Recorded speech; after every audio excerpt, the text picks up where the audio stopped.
Face it. Well, I'm back, Effie. What shall I face first? You didn't do something else, did you, Sam? Besides what? Besides running away with that woman in a stolen car. You're a little mixed up, Effie. The car was stolen from her. You mean it was her own car? Well, not exactly, Effie. You see, she stole it from somebody else, and then somebody stole it from her, and then I got it back for her. Well, it must have been quite a car to be worth all that trouble. It wasn't so much the car, Effie, as... Party? Sam, I don't understand. Think it over, sweetheart. I'll be right down to dictate my report.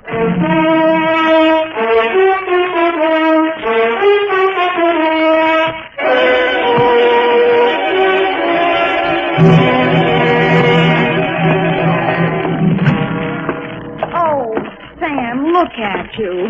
Can't you take no for an answer? And just what do you mean by that, Miss Perrine? Claw marks on your face. Wrong again, sweetheart. She said yes, I said no. Hence the scratches. I knew she was that type the minute she walked into this office. That ankle bracelet and green nail polish. Green nail polish. Well, puce colored. This one goes to homicide, Effie. Oh, not another murder, Sam. What else? To Detective Lieutenant Dundee from Samuel Spade with license number 127596. Subject, the Convertible caper. Dear Dundee, it had been a dull morning, but just before lunchtime, things began to brighten up. Her clothes looked like money, unless they were wrapped around, looked even better. She eased herself into the chair I pushed up for her, rattled about $1,000 worth of charm bracelet at me, and after she'd arranged her legs, mouth, and eyes to our mutual satisfaction, she allowed me to hear the sound of her beautiful voice. I do not know whether you will be interested in my case or not, Mr. Spade. Put your mind at rest, Miss Estrada. Estrada. Who knows? Perhaps I am merely a waste of time. My time is your time as we stay in the States, Mrs. Estrada. Oh, you are very simpatico, very kind. Yeah. Entonces, my automobile has been stolen. When and from where? Last night, after midnight, while I was checking in at the Hotel San Rafael, where I am staying, I foolishly left it parked outside with the keys in it. Have you reported this to the police? No. I suggest you do. No. No? No. Well, why not? Because I stole it from another. Oh, I see. No, but you do not yet know all. If the police find the car and notify the one from whom I stole it, then that one will know that I am in San Francisco. And that's bad. He's worse than that. If he finds out I'm in San Francisco, then he will come here and kill me. That is why I must recover the car rapidly and without the police. You will be glad to help me. Be very pleasant, Mrs. Estrada, but hot cars are not exactly in my line. You wish that I don't think anybody would murder you just for stealing his car. Oh, not for the car, no. Already he tried to kill me once, twice, 3 times. So I take the car and drive away rapidly. Away from where? Mexico State of Chihuahua, where this pig resides who wishes to murder me. Why? Oh, he drinks. He becomes a beast. He accuses me of... Look here on my shoulder, the scar. Well, already he cuts me with a knife. Uh-huh. Now you have seen something that changes your mind about me, huh? You see that I am sincere. Why, Mrs. Estrada, I never had any doubts. Oh, please. I am without friends. You will call me Nietzsche, yes? Yes, indeed, Nietzsche. Bueno, now we are friends. In the car is sitting the pig. Hey, what's this pig's name? Pig is the only name I will honor him with. Pig. What make of car is this? Leonza. You know this kind of car? Yeah, it's a foreign car. I've seen a few around. This must have set the pig back several $1,000. Huh, he steals everything. Listen, my darling, please notice. Around here is pink with blue fenders. Not anymore. That's the first thing a car thief changes, the paint job. Any other distinguishing marks? Distinguishing marks? Yeah. I think... it has a radio. You don't say. And it has 2 windshield wipers. Well, I'll buzz around, Meetcha. If I find anything, I'll let you know. My fee is... Yes. Yes, that is something else. I have no money. Oh, that's great. That's just great. But I am sincere. You said so. Look, my darling, take this. It is worth very much. See? This little charm alone. Platinum set with diamonds. Worth very much. You will keep it until I pay you, eh? Adios, guapo. Hasta la vista. She thrust the charm bracelet into my hand, bit me on the ear, and departed.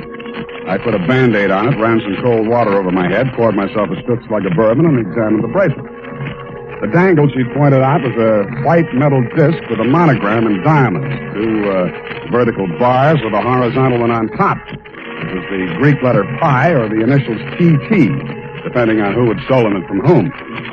I knew it was at least worth my fee. I dropped it into my pocket and went out. My first stop was over on Mission. The sign on the building says, Masterpiece Auto Painting, Joe Rembrandt, proprietor.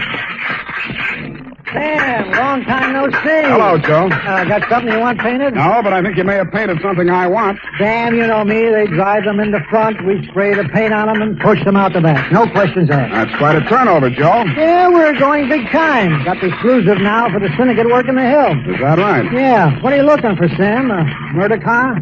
Could be. It's a custom job, foreign car, Deonza. Hey, here's what it looks like. Yeah, convertible. Sure, come in this morning. Two-color job. Which two colors? Canary yellow body, baby blue fenders. Yeah, quite a car, Sam. Quite a snazzy heap. Heap, huh? Yeah. Is that what you want to know? It was. Happy Herman Heap was one of the biggest used car thieves in the city. As I got off the streetcar in front of Happy Herman's lot, a flash of canary yellow paint caught my eye. I strolled down between the rows of cars and found it. Yes, sir, Heap's the name. Happy Herman Heap. Every car on this lot is in perfect mechanical condition. Take your choice. Kind of hard to choose, Herman. There's so many here. Yes, sir. It takes a heap of heaps to make a heap a heap. Yeah. That yellow job with the blue fenders there? Oh, yes, sir, but the motor in that car, it does need some work. Now, over here... Does it run? Oh, yes, it'll run, but over here... This is more what I want. Let me try it. Sounds all right to me. Oh, idling, yes, but needs some work in the transmission of the differential. Mind if I drive it around the block? Well, the mechanics are just about to work on it. Besides, I'm afraid this car is more than you care to invest. Well, let me try it out anyway. Here, I'll leave a deposit. I reached in my pocket for Meech's charm bracelet. He took one look at it, and his expression changed. Well, why didn't you say so? No deposit is necessary. The car's yours. Drive it as far as you like. Thank you, Herman Heap.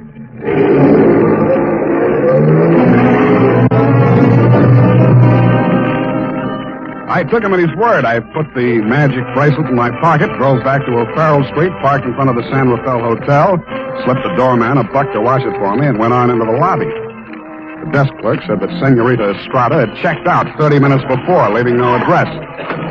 I found the house dick in the bar and asked him for a rundown. Yeah, I remember her, Sam. Very nice dish. Any callers, Tiny? Yeah, two guys. Yeah? They went out when they came. Ain't been back since. Who were they? You won't believe it, Sam. One of them was Tom Carey. What's he doing in San Francisco? He's wanted for murder.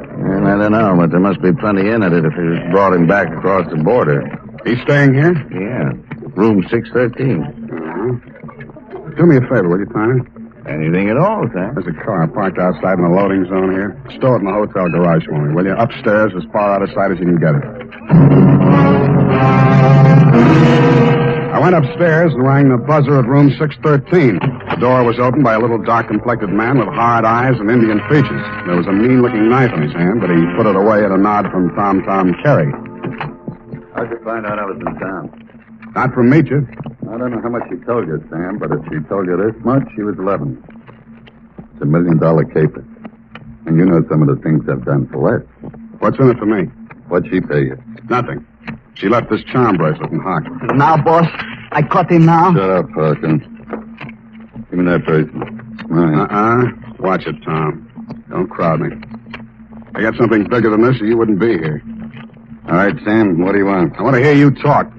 I guess you know I've been down Mexico way. I'm listening. I got a little business down here, garage business. Running hot cars across the border from the state? We cool them all. Little body work and his serial number, like plastic surgery. Sounds like a good business. You shouldn't be neglecting it. You met the dame. She says you want to kill her. I was off my trout. I scared her. I didn't mean anything. I thought I could scare her into sticking around. I'll let Paco nick her shoulder a little bit. Oh, just a little bit. Yeah. I figured her wrong. I know that now. If I could see her for 5 minutes just to talk to her, I know it'd be okay. I can't help you, Tom. I want to talk to her myself. Listen, she hasn't got a penny, only that car. She figures I'm peddling that. Not anymore. She already stole it? Some car thieves took it. She hired me to trace it. Listen, yeah. Maybe broke from a strange country. I'd look good to her again. Look. Here's $1,000, Sam. Oh, this is so sudden, Tom. Nothing. When you see her again, give her that bracelet back, huh? It was a present from me. And whatever you do, don't find that car. Okay, Tom, that's a promise. Thanks, man. Only one thing I don't understand. You said it was $1 million caper. I meant that. She's worth $1 million to me, Sam. The girl, Tom, or the car? Oh, I wish I hadn't asked that question, Sam. I really do. And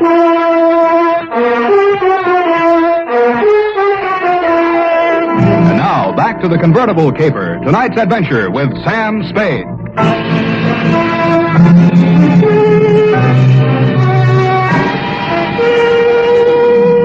When Tom Carey said $1 million caper, he meant just that. He never risked a rap for less than $100,000, and no dame that ever lived was worth more to him than a hot mink coat. If Meacher wasn't the $1 million package, the car was. I didn't know what was in it. With Tom, it might be diamonds, dope, smuggled Chinese, or just plain money. So I went back to the hotel garage. Number 1279. I climbed the long, curving ramp to the second floor and found the canary yellow Deanza convertible crowded in behind 4 ranks of cars at the rear of the building. I started to work on it. Nothing in the luggage trunk, nothing under the seats, under the upholstery, and the door panels, nothing anywhere. Then I got Tiny Stover, and the two of us went over the second time. It's a cold lead, Sam. It's not, I know it's not. Now think, Tiny, what's different about this car? Well, solider built than most. Good body work. I don't know. Hey, here's something. What? There's a hole punched out of this fender over here. About the size of a quarter. Let me see that. Yeah, right here. It curves under, see? Yeah. What's that you got? Charm bracelet. Did you say this dangle on here was what was cut out of that fender? Let me see. It fits. Fits even the curve. Yeah. What does it mean, Sam? The dangle on the bracelet is solid platinum. Hey, Sam, are you trying to tell me the fenders on this heap are solid platinum? You got a pocket knife, Tiny? Yeah. Thanks. It shines. Sam, is this a hot car?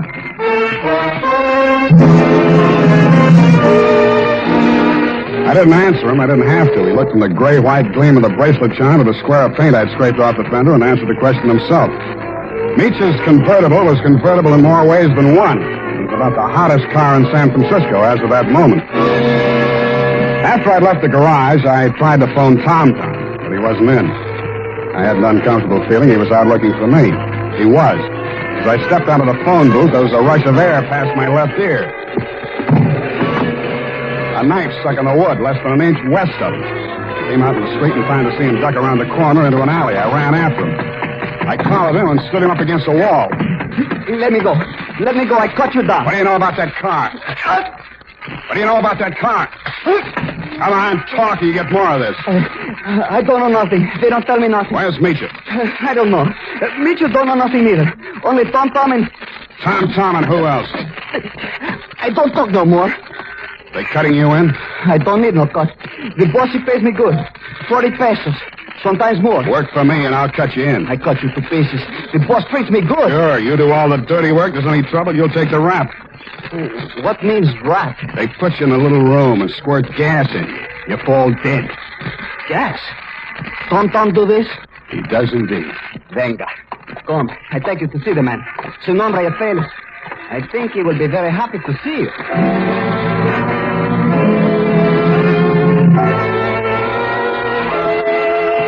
The place Paco took me to was about as high on Russian Hill as you can get. The house was old, faced in brownstone, and had a high iron fence around it. On the gate was a nameplate, H.H. Lovelace. When I opened it to go in, I noticed that Paco was no longer with me. Oh, Mr. Spade, come in. The gray-haired gentleman who greeted me was wearing a wing collar, a carnation, and a very distinguished air. I could hardly believe it, but he was definitely, beyond the shadow of a doubt, none other than the one and only Happy Herman Heap. Well, Mr. Spade, I see that you're surprised. I'm overwhelmed, Mr. Heap. Lovelace, that is the correct name. For my avocation, I selected my first and second names, the HH, you know. My full name is Herman Heap Lovelace. About that car, Mr. Spade. Yeah, about that. I must own that you outwitted me. I was rather proud of my little device, the disc on the charm bracelet, you know. When you showed it to me at my business establishment, I naturally thought you were authorized to take the car. Yeah, naturally. However, I'm not averse to enterprise in a young man, and I'm prepared to pay for my blunder. You said $1 million. I still couldn't accept, Mr. Lovelace. Oh, why not? I was hired to recover that car for my client. It's not mine to sell. Well, it's certainly not hers. I don't care whose it is. All I know is that my client's life is in danger, and it has something to do with that car. Miss Estrada? Yeah. Excuse me one moment. Please arrive. Hello, Papa. That's all she said. And she stood there looking at me in that way that made you not care who she was double-crossing or why. Then she turned to Lovelace, alias Herman Heap. How much does he know? Alas, everything, I fear. He has agreed to our terms? Yes. Good. I must have my bracelet back now, Sam. Sure, it's right here in my... I reached in my coat pocket for the charm bracelet she'd given me to keep for her. It wasn't there. It wasn't in any of my pockets. I guessed that it was in one of Paco's pockets. Mitya watched me fumbling, her eyes blazing with anger. Fool, you have lost it. We are helpless without that. I thought it was the car you wanted. Please, one thing at a time. I suggest that we first gain possession of the car. Yes, Lovelace, you are right. First, the car.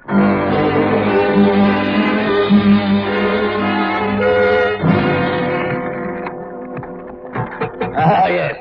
This is the car at last. A princess in vulgar raiment, but still a princess.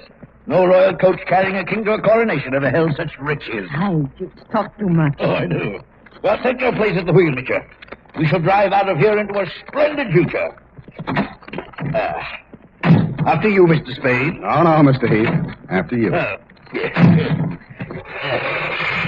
Ironic, isn't it, that of all my varied interests, I've never learned to drive a car. Claro tu poco, viejo. You seem kind of shaky, Mitya. You sure you can handle the car down the ramp? I'm very good driver, Guapo. Mitya, stop! Put on your brakes. There's a man coming up the ramp. Figg!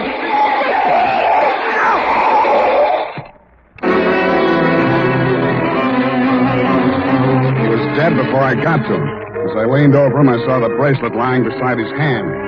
I picked it up and walked back to the car. Mitya and Herman Heap Lovelace were sitting in stony silence, glaring at each other. Is he dead? Yeah. Was the bracelet on him? I didn't look. Lovelace, go and frisk him. Must I? It's very distasteful to me. Come, Mr. Spade. You fool. We trust this detective. Go on. Very well. Get in, Sam. Get in. We leave him here. What's the matter? Is something wrong? Oh, nothing at all. Come back here! This is an outrage! I mean, come back here, I say!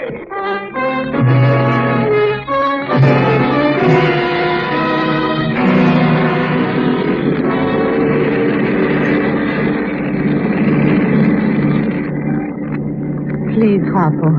A cigarette. Sure. Here you are. Gracias. De nada. I saw you pick up the bracelet. I meant that you should share with me. That is why I gave you the bracelet in the first place. I liked you. Couldn't have been because you were safe as long as Tom didn't know where the bracelet was, and if you had to kill somebody for it, it would be me. Please, querida, what does it matter now?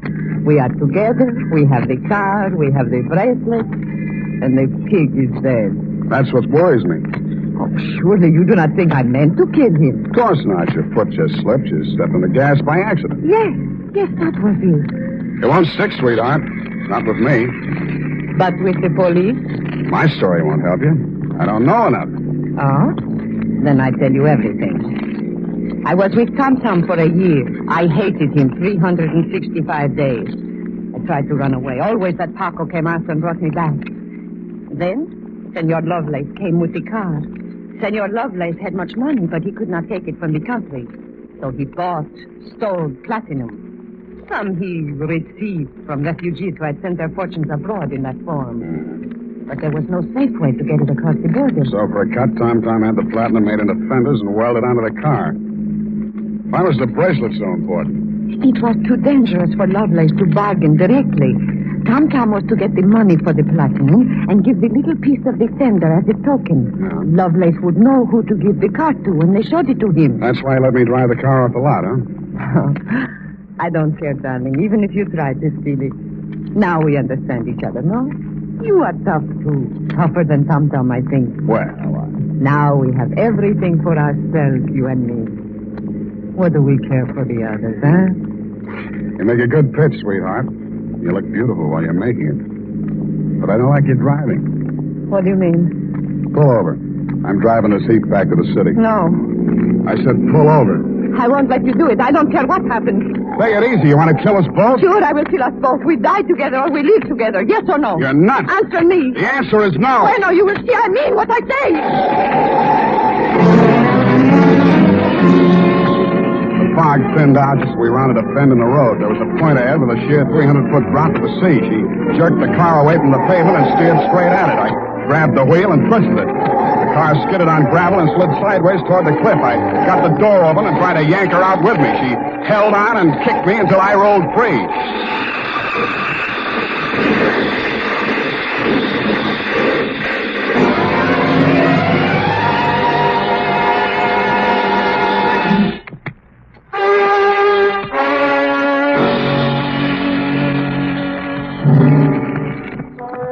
She didn't look very beautiful when I saw her for the last time. And the flashy convertible was a pile of junk. Very expensive junk, but junk all the same. I understand the federal men have confiscated the platinum and are holding Lovelace for questioning. I doubt if he'll crack. Nobody can embarrass a used car salesman. Period. End of report. Sam, do you really like this racket we're in? I hate it. So do I. But don't let's ever go into any other racket. It's a promise, sweetheart. Why, I'll never know. Good night, Sam. Good night, sweetheart.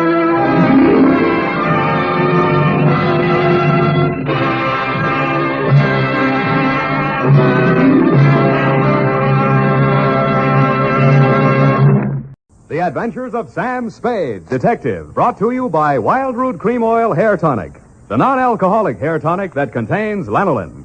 Wild Root Cream Oil, again and again the choice of men who put good grooming.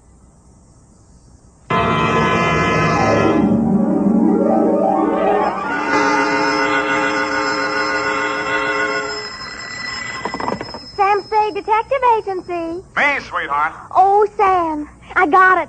Got what, my pet? A bank book, Sam. Well, you must advertise in the Lost and Found right away, Effie, and find the owner. There might be sickness in the family. Oh, but it's your bank book, Sam. What? Uh-huh, it has your name on it. Samuel Spade, account number 4. It's a forgery. Somebody's trying to pin something on me. Lock it up and don't touch it until I get there. Oh, all right. Did you make a lot of money on this one, too? Got the check right in my pocket, $500. Oh, Sam, we're making more money than a movie star. Well, almost. And all honestly, too. 600 last week and 500 this week. Yeah, how about that? And life gives a 3-page spread to I Spy Molten. But we mustn't let it turn our heads, Effie. No. We gotta stay in there pitching. I'll be right down to pitch my report on the Adam Figg caper.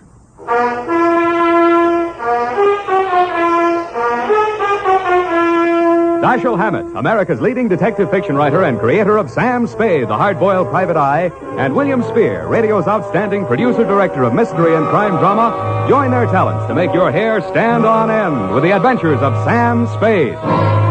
Presented by the makers of Wild Root Cream Oil for the hair. You've heard the saying, you never know until you try. Well, you'll never know how handsome your hair can look until you try Wild Root Cream Oil. See for yourself how neatly and naturally Wild Root Cream Oil grooms your hair. Note how effectively it relieves annoying dryness and removes loose, ugly dandruff. You can get Wild Root Cream Oil Hair Tonic in either the big economy-sized bottle or the handy tube. Or you can ask your barber to use it on your hair. But by all means, try it. Don't delay. Get it today. Wild Root Cream Oil. Again and again, the choice of men who put good grooming first. And now, with Howard Duff starring as Spade, Wildroot brings to the air the greatest private detective of them all in The Adventures of Sam Spade.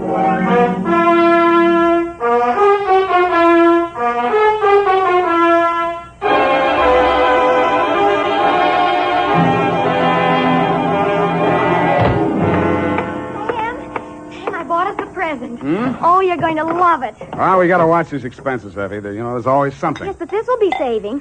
It saves confusion and saves fretting. Mm-hmm. Now, this gadget here, what is it? It's a Minna-robot. A what-a-bot? It's for busy men like yourself, Sam, so you don't have to burden your mind with petty details.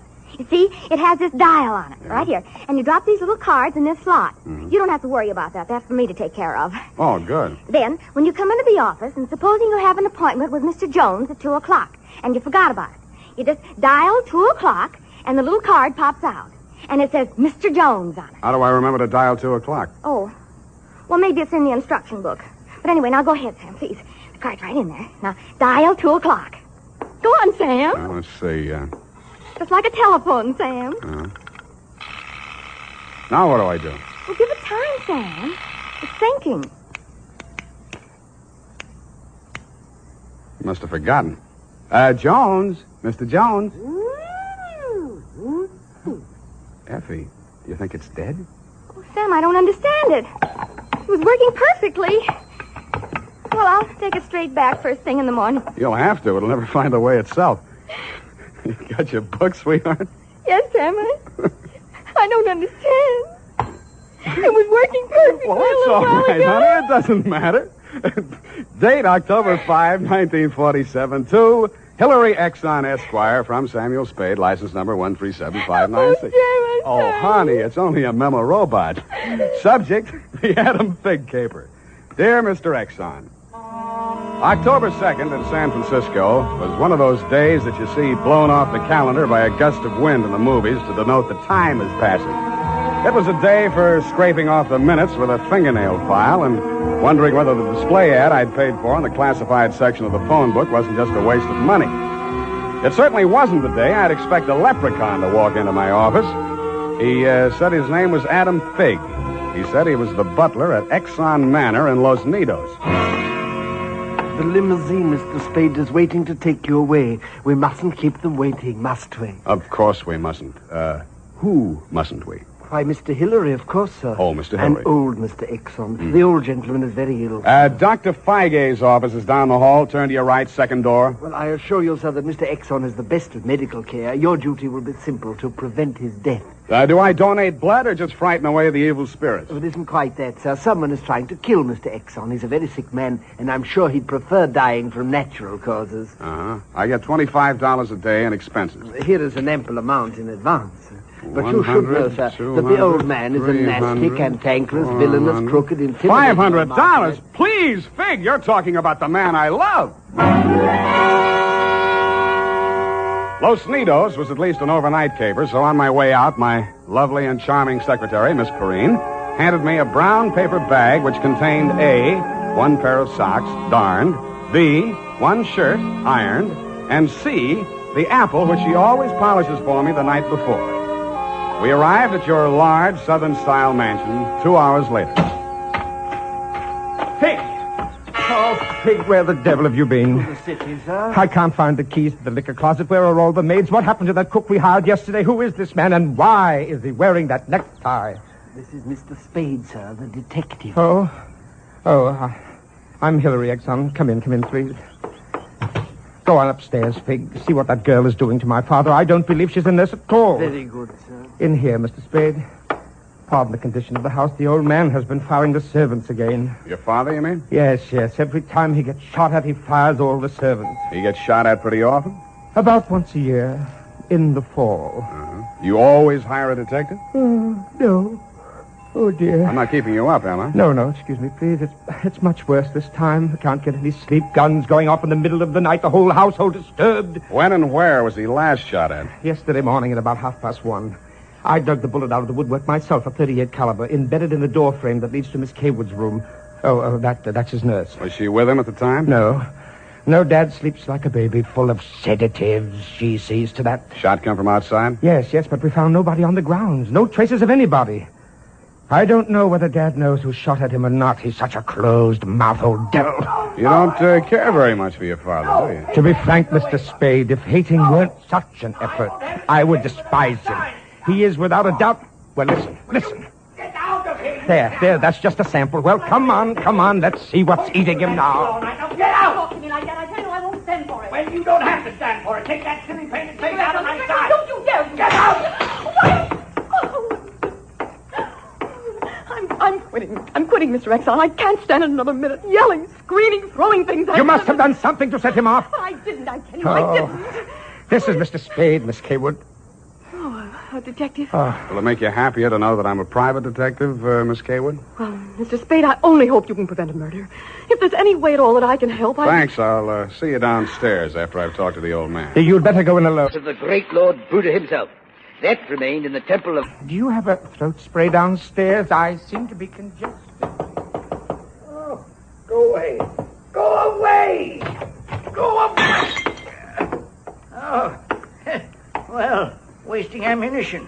Who are you? If you're a total stranger, come on in. Well, don't be afraid, son. Come on over where I can look at you. It's hard to keep my eyes open. Oh, I mustn't do that.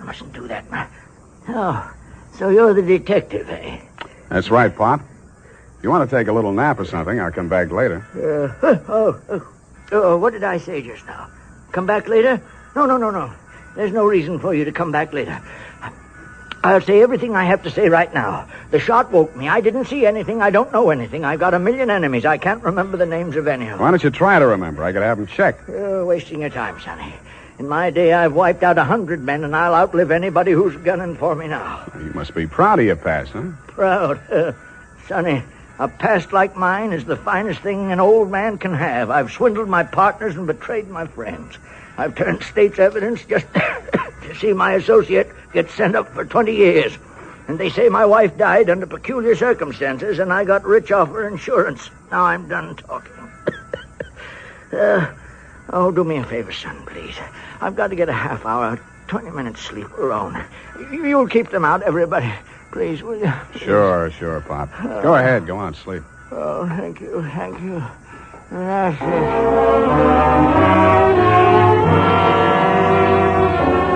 He closed his eyes, rolled over, and fell into a heavy sleep. I stood there a moment, looking down at the frail, wasted old body. Then I cased the room. In digging the bullet out of the door, Hillary had done a good job of ruining any chance there might have been of proving the direction it had come from. I strolled out on the balcony. It was a pretty night. I lit a cigarette and took it in.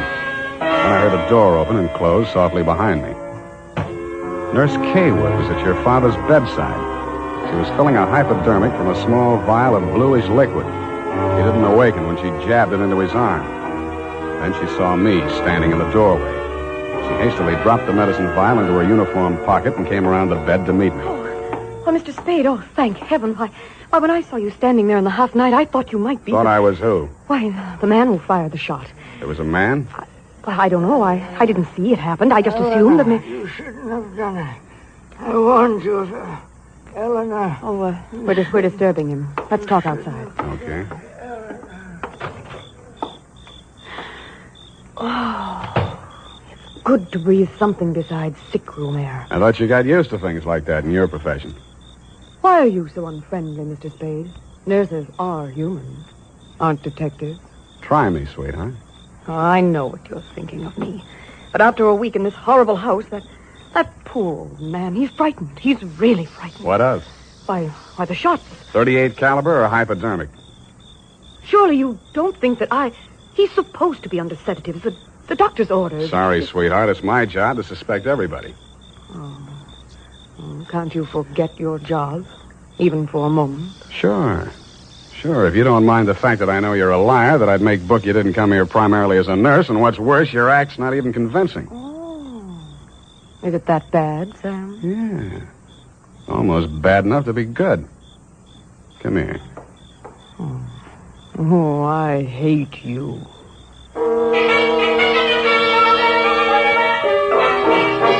It was a very satisfactory love scene for both of us. For reasons of her own, Barbara wanted to keep me out of that sick room for a while, and she did. For reasons of my own, I wanted to get that medicine vial out of her uniform pocket, and I did. Then, as suddenly as we had fallen into love, we fell out again. After she'd gone to her room, I went back to my sentry duty around the house. Under a light on the front veranda, I examined the bottle from which Barbara had taken the injection for your father. It was labeled sodium thanatol and had been dispensed by a firm called Ibis Chemicals Limited in Cairo, Egypt. The scream filled the house, high and frenzied. I started running toward Barbara Kaywood's room. I slammed the terrace door open and found the light switch. Barbara was sitting upright in the center of a bed.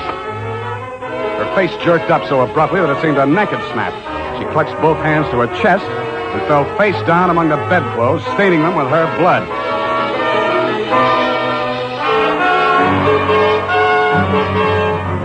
I don't know whether I went through, over, or around the screen that stood between her room and the old man's. I circled Exxon's bed. He lay on the floor on his side facing the window. I went outside. A .38 automatic lay on the ground a few yards away from the building. I put that into my pocket and listened. No shadows moving. Nothing. Then he was on me before I could be sure he wasn't a medium-sized tree. Break your back. Be the light.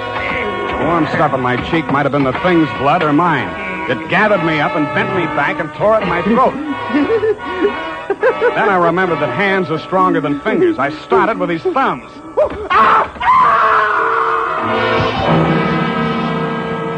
He lay there for a moment, then his huge body began to twitch. He was holding his fingers and sobbing like a baby. I pulled him up to his feet, poked him in the back with the flat of my hand. I followed him through an opening in the hedges and down a long, pitch-dark lane toward the lights of a squat brick house set on the top of a slight rise. As we approached it, a door opened and light streamed out onto the porch. The tall man framed in the doorway was the last person in the world I expected to see. Ah, Marcus, you brought it. Oh, master, very delightful service, but have much pain in fingers. Always complaining, Marcus. Welcome, Mr. Spade. Come in, my dear fellow. Come in. I've been expecting you. The lost family fortune by blackmailing me. And if you don't remit, Exxon could have you booked for forgery, blackmail, definition of character. Oh, my dear fellow, please. This is most painful. But if I had but the original letter, I could destroy it and go back to the felt. Ah, the felt. What happened to it? That Figg, that stinker stole it. He burgled my home. Are you taking pot shots at old Exxon? Well, don't be a fool, man. I want Exxon to stay alive. I must find out some part of his life which will have an exchange value that will cancel out what he has on me.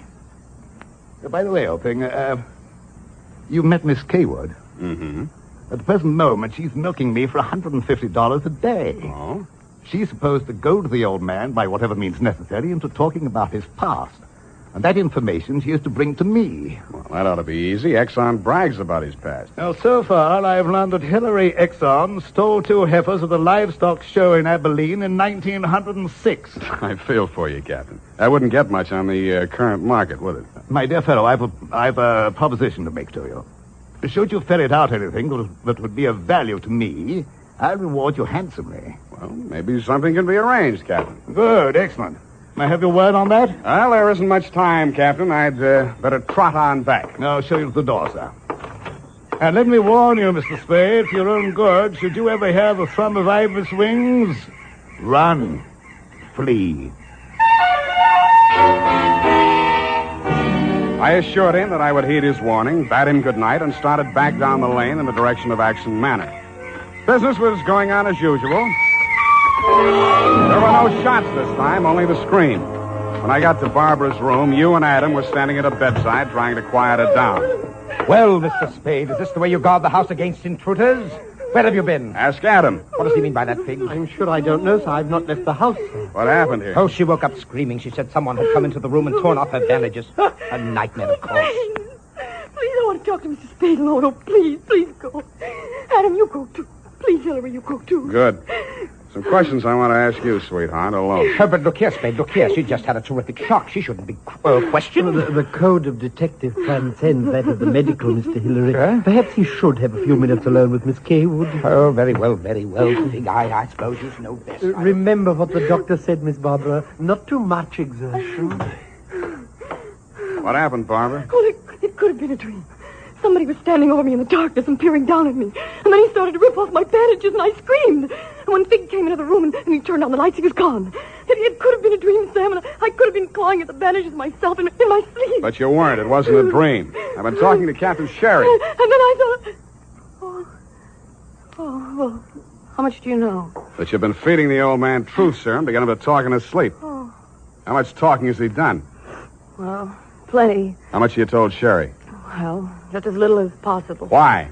Because, Sam, if we can keep that old man alive and out of jail long enough to sell what we know to Sherry for what it's really worth, we'd be fools not to do it. What makes you so sure you'll stay alive long enough to collect, sweetheart? Well, because you're going to help me, aren't you, Sam?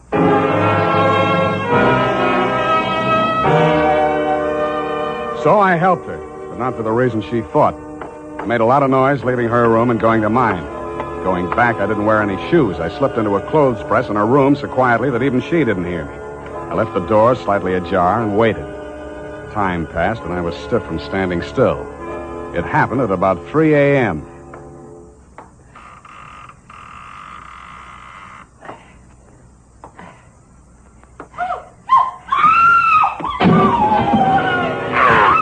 The crazy, feverish glare of his eyes told me that the threat of the gun in my hands meant nothing to him.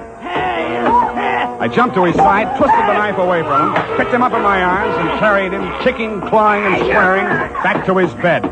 He lay there, breathing hard. Then he smiled. You're a smart one, Sonny. You had me figured out the first time you came in here, didn't you? Not quite, Mr. Exxon. The gun under your window was the clincher. That gun? Sure. I had it under my pillow all the time. I got tired of shooting into door frames. Look, you're dying, Mr. Exxon. There's no use trying to make up stories now. You're right, Sonny. I knew that nurse would sit up in bed after I fired tonight. And then I let her have it right through the screen. Why? You know why, well or not. She was doping me up and sneaking in here at night, listening to what I was babbling about. Maybe you weren't saying anything important, Mr. Exxon. I might have, Sonny. I might have. 14 years ago, I killed my wife. I wanted to carry the secret to my grave.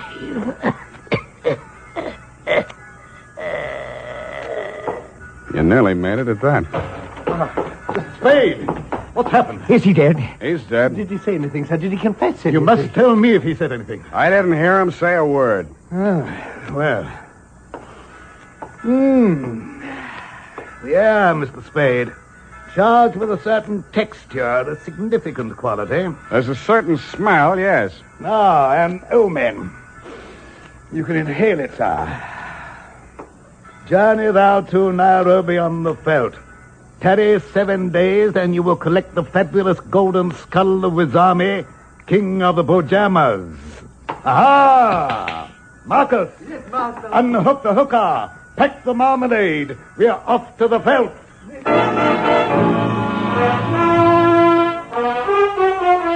Just then, a flock of birds broke across the horizon, screaming. There must have been thousands of them, but not ibis, Mr. Exxon. Vultures. I suppose if you're going to pay any attention to omens, it's a good thing to know your birds. Period. End of report.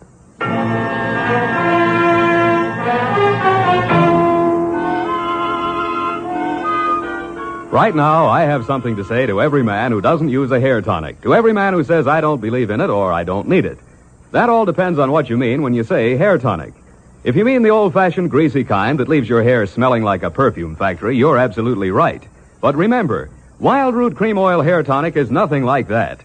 Wild Root Cream Oil is an entirely new kind of hair grooming preparation. There's not a drop of alcohol in Wild Root Cream Oil, and it contains soothing lanolin that's like the oil of your skin.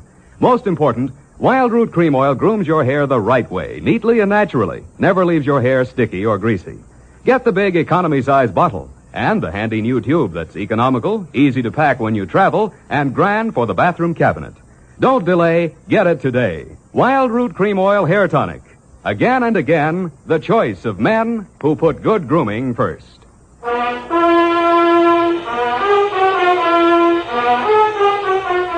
Well, Effie, we The memo robot works after all. I told you it would. Yeah, it just takes a little time, sweetheart. Oh, read the card, Sam. Now, you see? You'd know you were supposed to see Mr. Jones at 2 o'clock. Isn't it wonderful? Well, this card doesn't even mention Jones. Huh? What does it say, Sam? Well, it says, journey thou to Friskin's drugstore, wager $5 on Ira W. in the 3rd at Belmont Park. Oh, Sam, it's psychic. Tarry but a moment. Yes? Thou wilt lose $5. Oh, good night, Sam. Good night, sweetheart.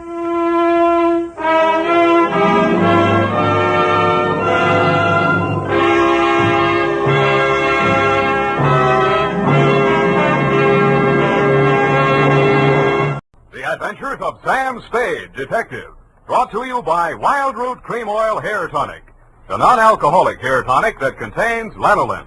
Wild Root Cream Oil. Again and again, the choice of men who put good grooming first. Sam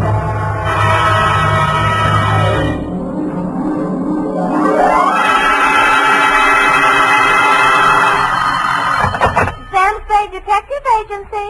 It's me, sweetheart. Risen from not one, but 2 deathbeds. Oh, Sam, I bet not. You wouldn't take that lying down. Oh, Effie, you made a joke. Well, you did first, Sam. I did not. Oh, you mean you actually Oh, don't pin me down. Anyway, I was present at 2 dying declarations. Would you believe, Effie, that a man could say something that wasn't true at a time like that? Oh, no. You mean a man would be lying on his deathbed? Oh, Effie, you made a joke. Oh, Sam, now stop it. I don't know It's all right, Effie. I forgive you. You can atone by telling me how wonderful you think I am. I think you're... That you may do when I arrive at a trice to dictate my report on the deathbed caper.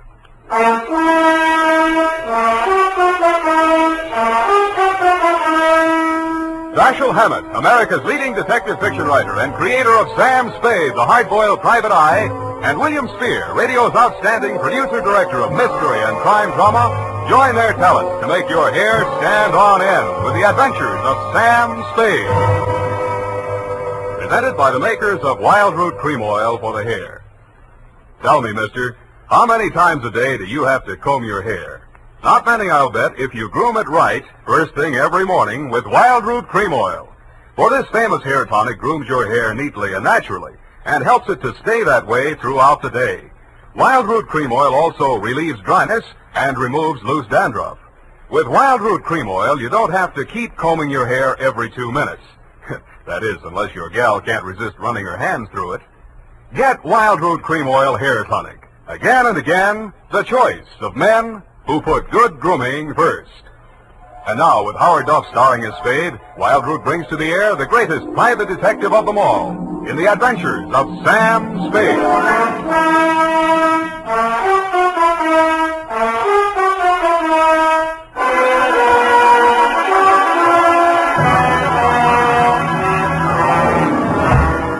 Many brave hearts are asleep in the deep. Sam, you're a sailor. Captain Sam, there's the brig for you. You got your logbook handy, gal? Oh, yes, Captain.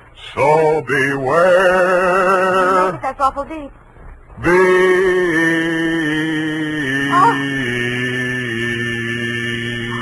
Date June 20th, 1948. Where? Oh, Sam. I have no shame. To Marin County Sheriff's Office, San Rafael, California. Attention, Deputy Woodington from Samuel Spade, license number 17596.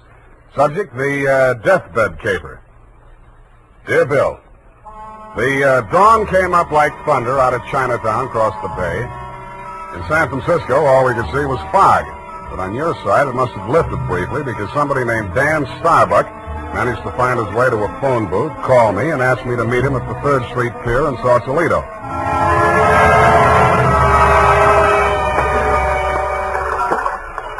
I didn't see him when I first got there. I didn't even see the pier. It was too foggy. But in the glow of the neon lights in front of the Viking saloon, I saw a man who seemed to be waiting for someone. He was a big guy with a good face, but plenty of worry on it. Mr. Spade? Yeah, Mr. Starbuck. Dan Starbuck. Come on down to the end of the pier. I'll explain as we go along. We've got to hurry. You act hot. You wanted for something? What? Not yet. What's the caper? Well, my brother's out there on his yacht, the Marguerite. He's dying. When he's dead, they may call it murder. I want to be there with the witness. That's you. In case he has anything to say about who did it. Who did? They think I did. Did you? Well, honestly, I don't know. It happened the night before last. I went out there to see him. We've hated each other for years. We've both been drinking, and we drank some more. Then there was a fight.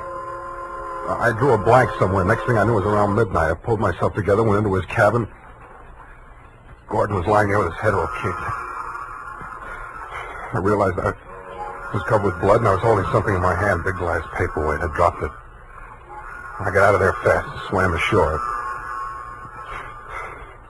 I planned to tell you a different story, but that's it. You want the job or not? You think you'll make a deathbed statement that'll clear you, and you want me for a witness? Yeah, that's it. You got a lot of guts. I'm hired. Good. Halverson? You down there? Halverson! Who's Halverson? He's the boatman. He'll row us out. Halverson! Hey, Nils! Johnny? Yeah. Is that you, Casino? Sure. Can I do you some favor? I want to go out to the Marguerite. I can't find Halverson anywhere. Oh, I guess I can take you. Are you sure that I'm sure. Sam Spade, Del Casino. He's the boss of the Marguerite. Glad to meet you. Sam. Any fun at Danny's? Hey, listen, Danny, you sure you want to go out there? Any reason why you shouldn't? Well, it's up to him. In his place, I would be on a freighter from China, way out there where the fog is more thicker. No, it's all right, Casino. I know what I'm doing. Well, your friend, you excuse me, your name? Spade. You pardon me, I better ask. The police don't want you for nothing? Not yet, but don't make book on it. Push us clear, Danny. All right.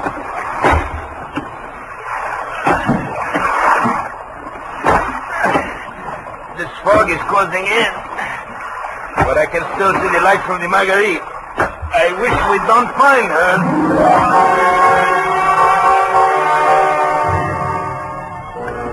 But we did. She was wearing clam diggers, an off-the-shoulder T-shirt, and was leaning against the rail as the dinghy pulled past the police launch and nestled in under the ladder of the yacht.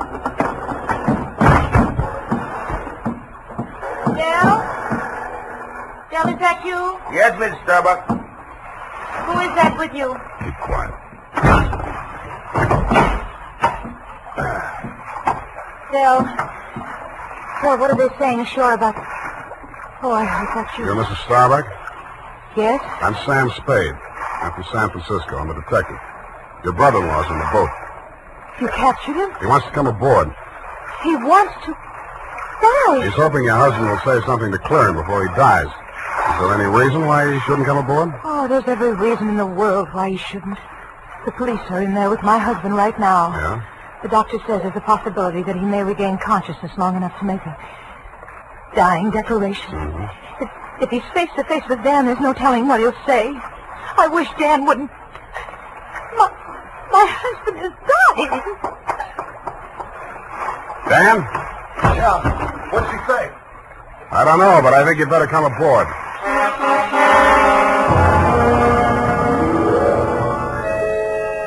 He seemed almost delighted as he swung his weight up out of the dinghy and climbed the ladder. Del Casino, the bosun, followed, wearing a puzzled expression that turned to fear as we entered the cabin. The yellow glare from the lamp swinging overhead was almost blinding to walk into out of the foggy night. The first thing I focused on was the bunk that held the dying man. His head was heavily bandaged, his skin was chalk white, and his lips were beginning to turn blue. The room was tense with waiting. Ranged around him in a semicircle were the supporting players. 2 doctors, 1 family type with a nurse, 1 police medic without, 1 sheriff with cigar, 1 police stenographer, female with pencil and notebook poised, 9/10 of a widow, and us. At 18 minutes past 7, somebody moved. The dying man. The 2 doctors rushed forward, took his pulse and blood pressure. Let's go. Adrenaline 3 cc, Carmine 1, so... All right, Sheriff, he's conscious now, but you'd better hurry. Mr. Starbuck, you can hear me all right? Take that down. Can you hear me? Affirmative answer. Now, Mr. Starbuck, we have to ask these questions. 1, what is your name? Please try to answer. What is your name? Gordon Imstein. You got that? What is your name, Gordon M. Starr? That's close enough. Fill it in later. Now, Mr. Starbuck, where do you live? Where do you live? I'm dead. You got that? 1277 Marymount, Pasadena. Hey. Now, Mr. Starbuck, let's try a little harder, This is a long one. Have you been injured, and what was the cause of your injury? Yes. Hurts my... You got that? Affirmative. Now, the second part. What was the cause of your injury? Head. Head on head. Do you believe that you're about to die as a result of your injuries, or have you no hope of recovery? I know. No hope. Now let's get to the point. Who inflicted said injuries? Hey, Mr. Starbuck, please, you haven't much time, you know. Go away. Doc, is there anything you can do? I'm afraid not. This is ghastly. Can't you leave him alone? Can't you let him die in peace? What are you afraid of, Maggie? What are you afraid he'll say? All right. All right, tell them, Gordon. It was Dan that struck you, wasn't it? He was jealous. He always hated you for marrying me. It was Dan. Now, Mrs. Starbuck, I know how you feel, but we can't allow this sort of thing. Please step aside so we can finish up here. Mr. Starbuck. Doctor? Very low pulse. I'm not sure whether... Is Dan here? Here I am, Gordon. Tell him the truth. Do you identify this man, Mr. Starbuck? Yes. He's my brother. Dan. Yeah. You got that, brother Dan? He's what? He's lying. Gordon, you know who did it. Why don't you tell the truth? What do you got to lose now? Nothing. I'm finished. You finished me. Gordon! Gordon, not yet. Now come back. Doctor, cancer. He's dead. Well... Okay, Doc. Ennis Starbuck, it is my duty as sheriff of this county to take you into custody on suspicion of murder. I must tell you that anything you say may be held against you. You better come along too, Spade. Routine questioning, you know. Okay, Sheriff. I don't think we'll need the handcuffs, will we, son? No, I'll go with you.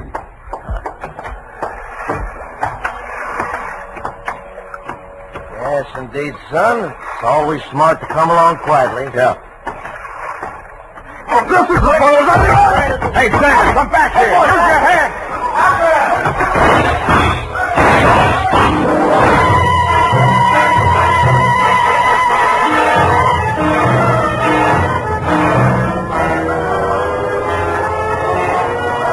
He only had one friend. The best friend in the world for a man on the land, the fog. The searchlights on the police launch spun frantically as the craft heeled around in a half circle to head him off. Instead of cutting the fog, the beams from the powerful lights bounced back from it and blinded the men behind them. After 10 minutes of that, they gave up. The sheriff had a theory. Don't worry. Between the fog and the currents, I doubt if we'll make it. We'll probably recover the body in the morning.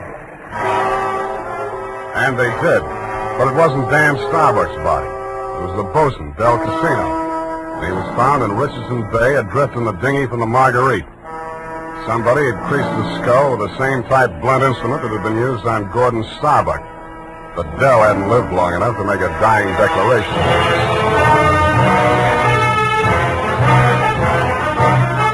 The makers of Wild Root Cream Oil are presenting the weekly Sunday adventure of Dashiell Hammett's famous private detective, Sam Spade.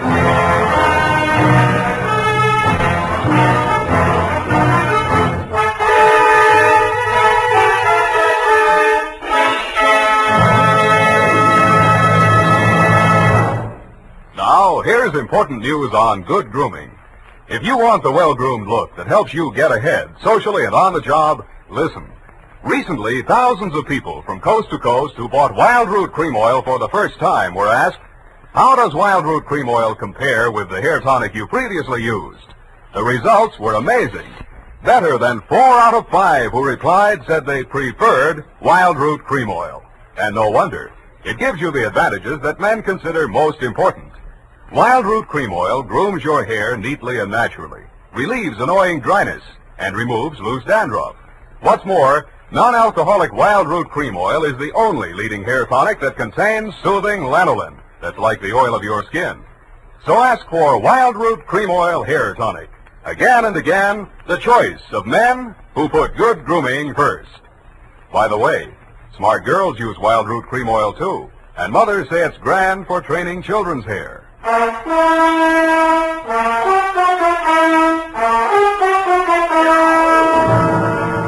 And now back to Caper with Two Deathbeds. Tonight's adventure with Sam Spade.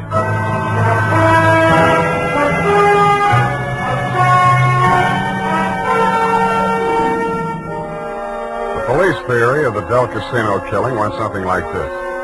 Casino had shoved off in a dinghy to join in the search for Dan Starbuck, had rescued him, and been maced for his pains. Also found in the dinghy, but not as yet worked into the police theory, were two items. One, a waterproof wallet containing the seaman's papers of one Nils Halverson. Two, a tattoo mark on the right bicep of the deceased. A small heart with a name in it, Maggie. The brand new widow of the same name was waiting in my office when I got there the following afternoon. Hello. Hello to you, Mrs. Starbuck. What can I do for you? Mr. Spade, I know very little about the ethics of your profession, and... Well, are you still working for Danny? If you mean do I know where he is, the answer's no. Oh. I hoped you'd say that. Why? Because I want you to work for me. Need a new bosun? You needn't have put it quite so crudely. No, I needn't. Since your work is confidential, I'll admit I've done a few things that... Well, it's all too true. My first mistake was marrying Gordon Starbuck when I didn't love him. And I should never have let myself fall in love with Dan. I certainly should have known better than to let Dell fall in love with me. What about Nils Halverson? And me? Well, hardly. No. Nils Halverson was employed by my husband for various odd jobs whenever we put in at Sausalito. Mostly he'd row the guests out to the ship. He rowed Danny out the night my husband was killed. At least I think he did. I didn't actually see him. Where's Halverson now? I don't know. He goes off on drunks for days at a time, but I have a feeling that someone has paid him to disappear. He might have overheard something. Hold on a minute. You're going too fast. Are you, working up to a confession? Oh, no. It's just that I'm afraid a great injustice may have been done to Danny. After all, Mr. Spade, a man who's dying, I don't see how he could be altogether in his right mind. Do you? The law says he is if he knows his name and address. A deathbed accusation is as strong as evidence a lawyer can shove at a jury. You can't cross-examine a dead man, and most people have the quaint idea that a man on his deathbed is a lot more truthful than he was when he was hale and hearty. Then you think Gordon may have been lying? Could be, or wool gathering, or picking up some of the lines you were feeding him. Oh, I was just afraid he might die before he... You see, I thought I might shock him into saying yes or no. He could have said no, couldn't he? Well, make up your mind. Oh, all I know is it's on my conscience now. If we could find old Halverson and force him to tell what he knows. He's a very strange man. He's devoted to me. If the police find him before I do, he might refuse to talk out of a mistaken loyalty. To you? Well, I meant if he thought I had anything to do with it. Well, he's very strange. I told you that. What makes you so sure he's alive? Why wouldn't he be? If I'd been the killer and he'd rode me to and from the scene of my crime, I'd see him secured in Davy Jones' locker. Fish feed, lobster bait, asleep in the deep. Will you work for me? I'll let you know.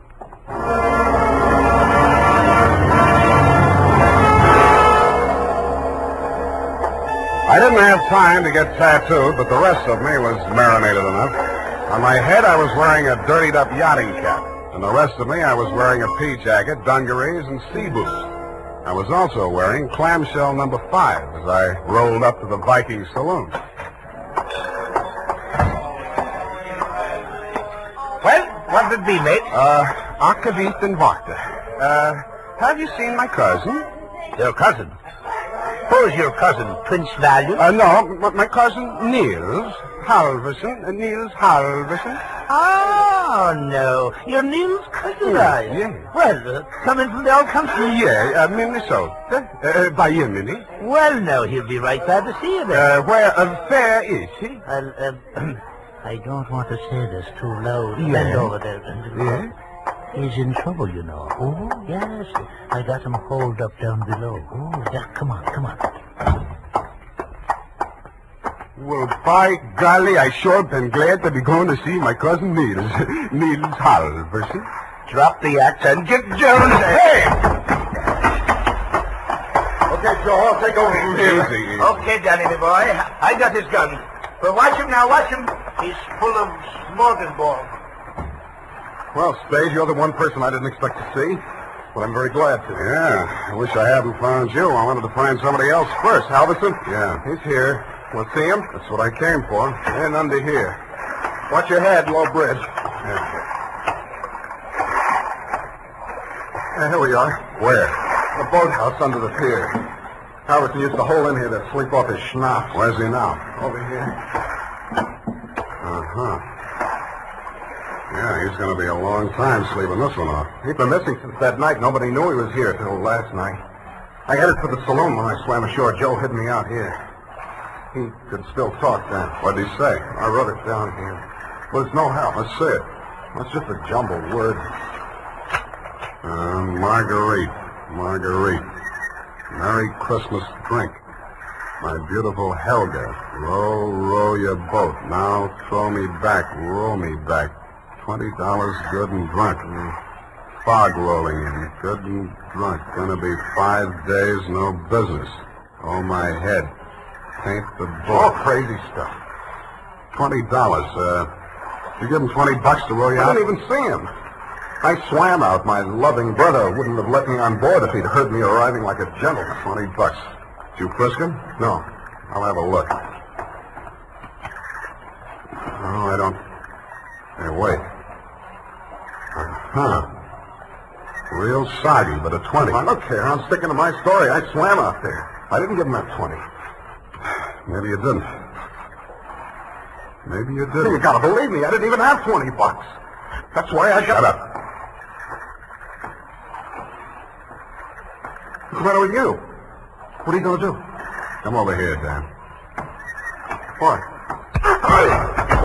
I don't believe a word of your story, and even if I did, it wouldn't make any difference. Well, what are you... Shut up. You're gonna stop talking and listen for a while. I stuffed a gag into his mouth and muscled him over to a piling and handcuffed him to it. He didn't even look surprised. He just stood there staring at me as if he'd lost his last friend in the world. But I wasn't looking at him as much as I was listening to those footsteps on the boards overhead. I waited for them to come back. They did. I walked across the soggy planks to where Nils Halverson lay in the shadows. Nils, I want you to answer these questions again. Now, this time I'm going to take them down. You get lots of $20 and lots of drink. Now then, I know you don't feel so good. You don't have to talk if you don't feel like it. Just nod your head for yes and shake it for no. Okay, Nils? That counts in a court of law as long as there's a witness. Okay. Now, your name is Nils Halverson. Your address is 213 Bayview, Sausalito. That's correct, is it? Nod your head. Good. Good. That proves you're in your right mind. You know you were injured. Yeah. You know the cause of your injury. Hit on the head and thrown over the side of your boat. What? Huh? Not from... Oh, dinghy. Well, it's the same thing. All right. Now, you know you're dying. You have no hope of recovery. That's obvious, but nod your head. That's the boy. Now, Nils, on the night of the 18th, around 10 o'clock, after your usual working hours, you rowed somebody out to the yacht Marguerite in return for which this person gave you a $20 bill. This person is also the person who killed, who inflicted your fatal injuries. It is. Now, the name of that person, if you can possibly speak even in a whisper, so there can be no mistake. Can you hear me? Just say it close to my ears. Yeah? Yes. Yes, I got it. That's all. Now, I know you don't write, Nils, but make your mark here. Come on, I'll guide your hand. There. Now we're going to take... Nils, Mills. Well, anyway. All right, Maggie. Come on in and join the party. Don't try anything. The light's on you. I'm a better shot than you, and if there's a ruckus, the whole saloon will be down on us. They're all friends of Danny's, too. Stop there. Toss the gun. Okay. What's the matter, Angel? You look kind of scared. No. Just disappointed, that's all. Don't give up so easy, sweetheart. I always wanted to take a trip around the world. We might go on the Marguerite. Together. Yeah, sailing into the sunset, sleeping with our deathbed statements under each other's pillows. I see what you mean. I guess it wouldn't work. How much for yours, and what do we do about him? Dan? I'll take care of that. Throw it in with a deal. Okay. But I want it in writing. A little statement to the effect that I can keep under my pillow. Fair enough. All I want from you is a little statement from you to this effect. That you, Marguerite Starbuck, employed Mills Halverson to row you out to the yacht on the night of the 18th, that you there overheard a quarrel between your husband and brother-in-law, and that taking advantage of said brother-in-law's inebriated condition, you sneaked up behind your husband, hit him with a paperweight, and decamped, leaving the murder weapon in Dan's hand. You then started back to shore in the dinghy, and realizing that the only witness who could testify you were aboard that night...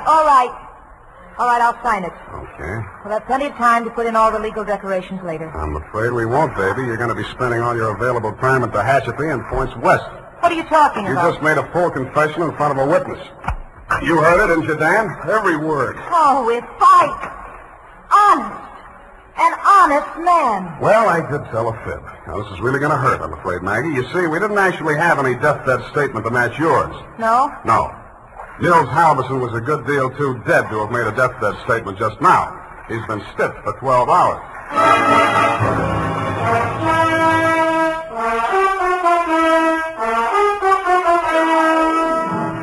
Period. End of report. Well, Sam, I'll type this right up because then I'm leaving. Wait a minute, Effie. I had to do it that way. Don't you understand? Of course, Sam. I quite understand. But you object, huh? A cruel, ruthless, murdering, though beautiful woman, foiled by a clever ruse, a great acting performance by the greatest private detective of them all. Is that all?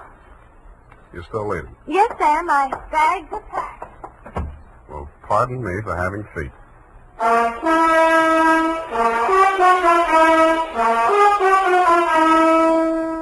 There's a reason, men. In fact, there are 5 big reasons why more men every day are turning to Wild Root Cream Oil for well-groomed hair. Wild Root Cream Oil grooms your hair neatly and naturally. Wild Root Cream Oil relieves dryness and removes loose dandruff. Wild Root Cream Oil is non-alcoholic and contains soothing lanolin. 5 big reasons why you, too, should join the millions with handsome, well-groomed hair.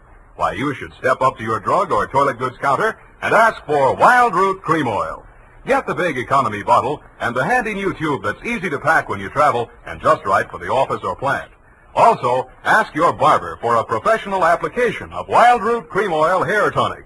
Again and again, the choice of men who put good grooming first. Well, here it is, Sam. Goodbye. Now, wait a minute, Effie. You can't leave like this, not without... Oh, all right. I'll talk to you while I'm putting my hat on. Well, can't you at least look at me? After all, you should give me a chance to justify... Well, apparently you're laboring under an apprehension. Of course I am. Oh, boy, am I glad I picked the last in June and the first in July. What are you talking about? My vacation. Vacation? You just had a vacation a few months back. Well, Sam, that's a year. Well, if you want to take advantage of a legal technicality... Now, Sam, don't say goodbye, man. Well, it's customary, I suppose.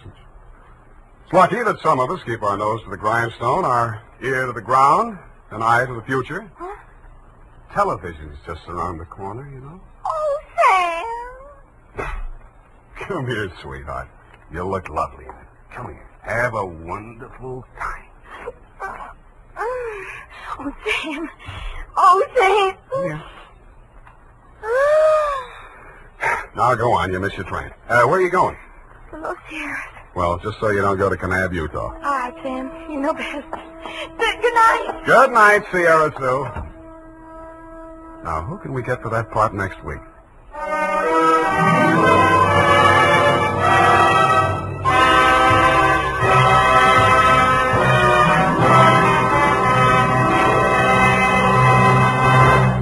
The Adventures of Sam Spade, Detective.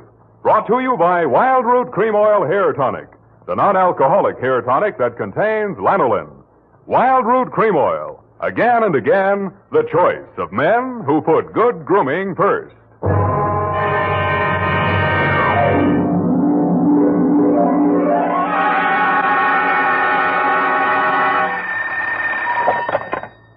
Office of Samuel Spade, Private Investigations. Good morning. Evening. Effie? Miss Perrine is on a vacation. Perhaps I may be of assistance, no doubt. I don't know. To whom am I speaking to? I am sorry. I cannot divulge that information to an entire stranger. May I take a message? Look, Miss Whoever you are, I don't want to discommode you, but I am sorry, but I will have to ask you in no certain terms to resist from this line you are handing me. I am not the type secretary. Forget it. I'll just call Miss Perrine long distance and dictate my report over the phone. Oh, my servant daughter. How utterly gouch of me, Mr. Spade. Oh, I'm Bernadine, Effie's relief. I mean yours. I could use some. Oh, shall I send out for some medicine? Yeah. The phone number's on the wall behind the water cooler. Tell them the 100 proof bonded and hang the expense. I'll be right down to dictate my report on the bail bond caper.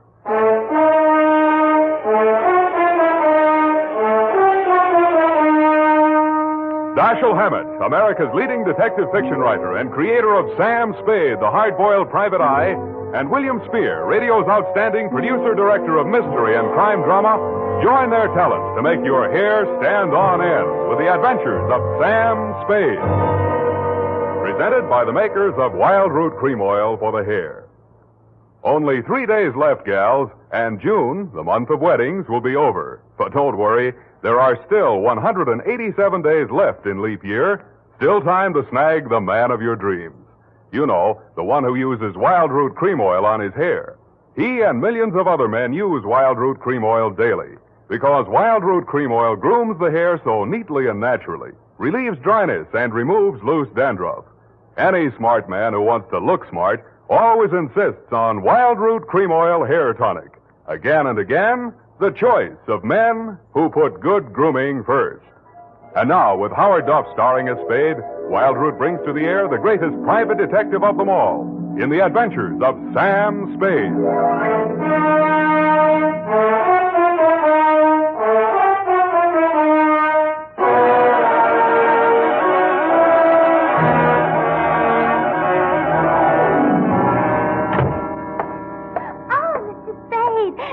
Mr. Spade, you just gotta be. Yes, but why? It was fate. I knew it was going to be like this. I had my qualms, too, Bernadine. Oh, that's good. I sent the other back. The other what? I called that number, but it was euphonious. They sent whiskey. Is something the matter? No, nothing at all. I'm perfectly calm. Well, I'm glad. My previous employer was very nervous, which is why I just happened to be tentatively at large when Effie reproached me about being a relief to her. Figures. Bernadine, now I'm not being fresh. Honestly, I'm not. But do you take shorthand? Yeah, but I don't speak it. What is that you speak? Don't answer. Ready? Rodney. I mean Roger. Yeah. Date? I'll have to ask my mother. Down, Bernadine. Date, June 27, 1948, to Miss Effie Perrine, care of Perry's Lodge, Kanab, the Pearl of the West, Utah. What? Oh, wrong letter. I'll get to that later. Date, June 27, 1948, to Leo M. Scarlett, care of Leaf Branch, Root, Knox and Wood, attorneys at law, 333 Pine Street, San Francisco, from Samuel Spade, license number 127596. Subject, the bail bond caper. Dear Leo, I'm sorry things turned out the way they did, Leo, and I'd like you to know how I got into it. It wasn't for the reward. I don't take rewards. I'm not in love with your wife, no matter what she says, and I wasn't sore at you about anything. I was just sitting in my office, minding my own business, when the door opened, and Vivian walked in. She looked every bit as beautiful as she did when she lived under me in Ma Tuttle's boarding house in 41. In fact, I didn't recognize her until she slithered out of her mink. Hello, Sam. Surprised to see me? Yeah, but I'm trying not to show it. What's on your mind? Is that all you've got to say to me, Sam? Well, you're here on business, aren't you? All right, I don't blame you. It all happened pretty sudden, Leo and me. I should have written or phoned you, I suppose, but somehow... Forget it, Vivian. Now, what do you need a detective for? You, thinking of divorce already? Oh, please don't, Sam. If it was a mistake, I'm the one who has to live with it, and I made up my mind when I married Leo. This time it's for keeps. No matter what. Mm-hmm. What's the what? He's in trouble, Sam. Well, that's nothing new. Well, this time I don't think it's his fault. When Leo went legit, he meant it. What's he say he's doing now? He's a bail bond broker. Judging from your new look, I'd say he's a success. Sam, a man called him on the phone today. I answered. He said his name was Holliday, but I recognized his voice. It was an old friend of Leo's, Charlie Rosenfoy. Charlie, huh? When did he get out? A couple weeks back. He was paroled. I don't know what he said over the phone, but Leo looked scared and sick. I don't wonder. The word around town was that Charlie took the rap for Leo. And I don't know anything about that. All I know is Leo's on the level now, and Charlie never will be. He did plenty on his own during that time he served. Well, I won't argue that, but from where I sit, it looks like Leo better start wearing a gun again. He has. That's what I'm so frantic about, Sam. You hear any of the conversation from Leo's end? He didn't say much. But I did hear him say, "All right, 10 tonight. I'll meet you there." That wasn't very smart of him. I know, but that's the way he is. It might be only for a payoff. I thought of that, too. But Leo hasn't got that kind of money. He's been dropping a lot at the racetracks lately. And even if he had it, he's not the type to pay blackmail. I don't like it. Why should I stick my neck out? Why did you have to come to me anyway? 'Cause I trust you, Sam. I know you were jealous of Leo. I was? Sam, if we ever meant anything... If you meant half the things you said to me when we... Stop it. That's blackmail. Oh, I feel so lost and alone. I don't know where to turn. Okay. I'll see what I can do. Oh, Sam. I'll make it up to you somehow. You see if I don't. Sure you will. And tell Leo to stop dropping his money at Tan Ferran. This is going to cost them plenty.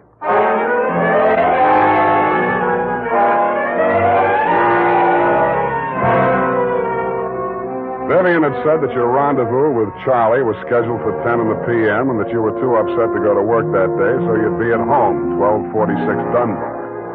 I took a plant in your apartment building from a sleepy lagoon-type cocktail bar across the street called, you guessed it, the Sweet Leilani. Your wife joined me, and after a while, we got around to talking. At least she did. I bet you can't guess what I'm thinking about. Huh? Listen, Sam. You remember that night we drove to Half Moon? Figg. Oh, you do remember. Oh, we used to do the craziest things. I should have married you, Sam. Please, not while I'm drinking. You know what? The trouble with crooks, they have to work day and night. Yeah. Hey, you're not listening. No, but everybody else in the place is. Let's talk about you, Sam. Did I ever tell you how I met Leo? No, and please don't. And then he opened a bucket shop. You know what a bucket shop is? Yeah. It's stockbrokerage. Yeah, that's right. Only it's crooked. That was the first business Leo started when he went legit. Mm-hmm. He had to shut it down on account of those securities. Somebody was always stealing out of the safe. Were they insured? Yeah, but they wouldn't renew his policy. So after the second nightclub burned down and he couldn't get any insurance at all, even on his own life. That's why I'm so frantic, Sam. Hey, give me a nickel. I want to play Sweet Leilani.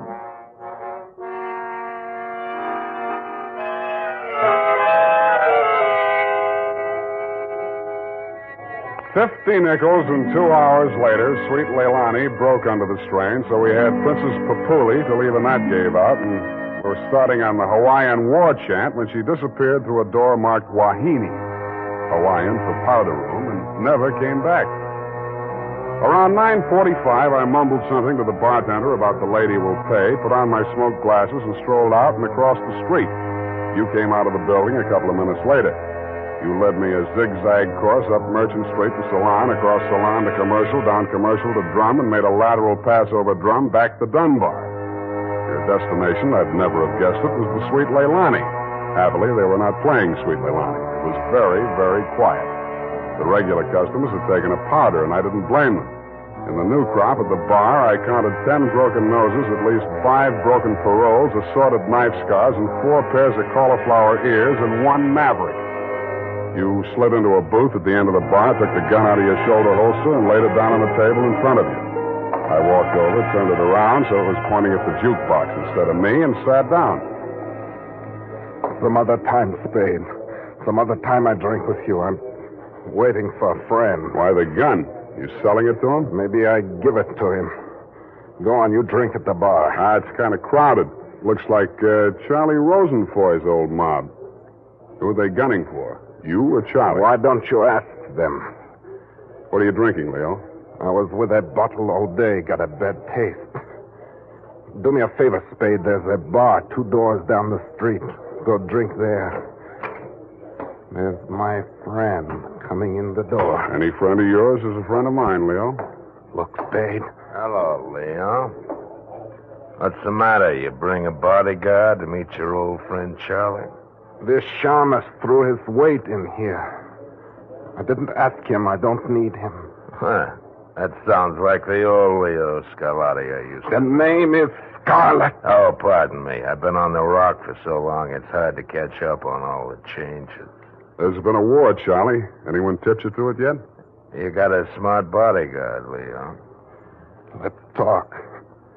Let's go somewhere else and talk. I like it here. Okay, we start.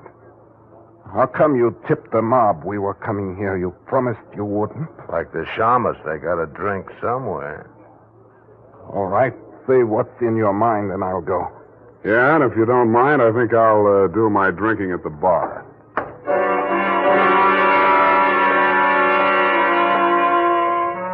Both of your guns were on the table. It didn't look as though you were going to use them on one another, and I figured that neither of you was going to do much talking in front of me anyway, so I strolled back to the end of the bar to look at the television. The 10 o'clock news roundup was on, and the ticker tape that was moving across the screen said ... in Atlantic City today, period. I ordered a highball, and then the ticker tape started again. This time it said San Francisco, $1 million bail bond robbery. $1 million in negotiable bonds is tonight in the hands of a group of daring hold-up men who commandeered an armored truck at the very portals of the police department and the Hall of Justice. And it said, this concludes the 10 o'clock edition of the Television News Roundup.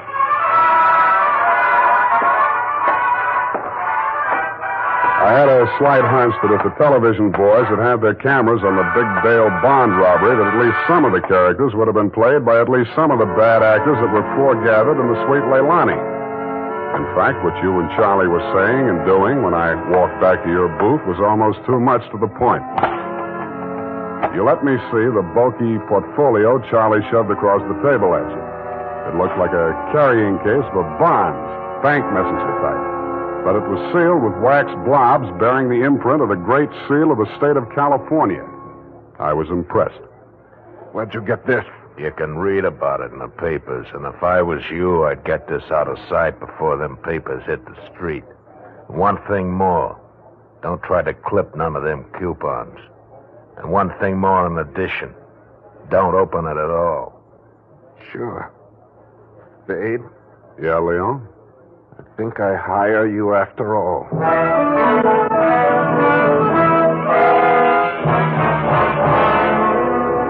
I took the job, and you handed me the portfolio. Outside, we flagged the taxi, and you gave the driver an address on Portsmouth Square. Your office, I hate to remind you, was behind one of a bunch of neon-lighted storefronts across from the Hall of Justice.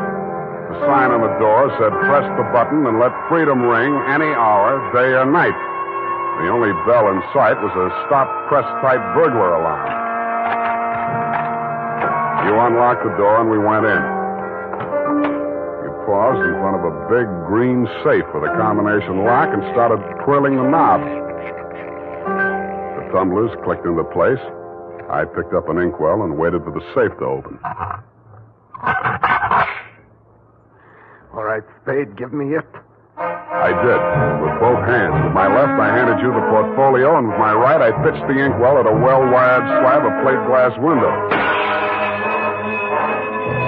When the burglar alarm went into action, so did you. You dropped everything and were out of the door and out of sight before you could say, "Let freedom ring." While I was waiting for the cops to arrive, I helped myself to a $500 bearer bond I found lying loose in your safe. I had a feeling I might be needing some bail myself.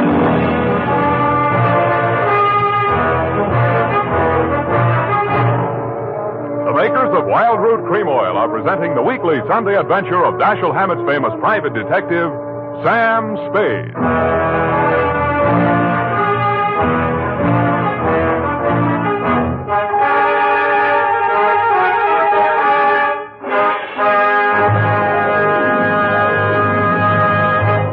Now, here's important news on good grooming.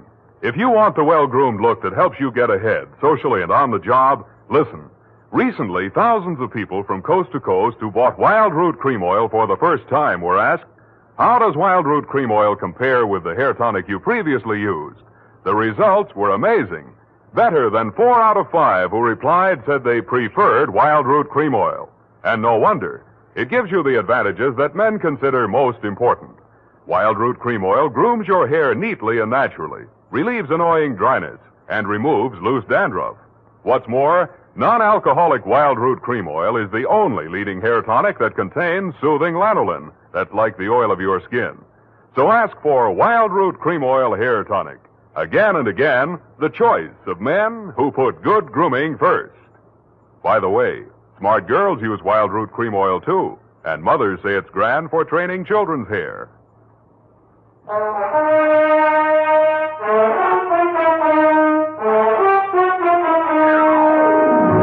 And now, back to the bail bond caper. Tonight's adventure with Sam Spade.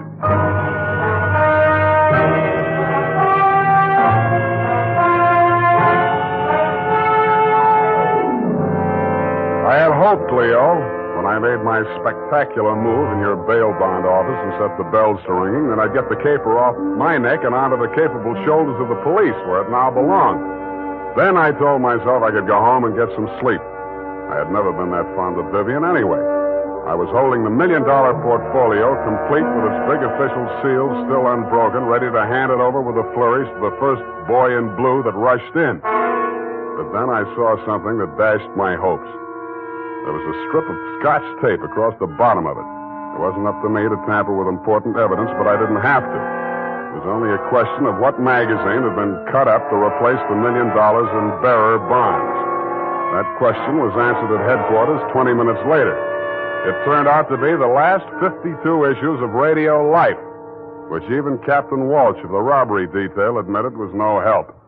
Neither was Captain Walsh. Now, Spade, in your statement here, you state, so-and-so and so-and-so and so-and-so, Sweet Leilani, and that Rosenfoy did hand portfolio exhibit in question to Leo M. Scarlett, alias Scarlatti, at approximately 10:20 p.m. this date. That's it, Captain. Now,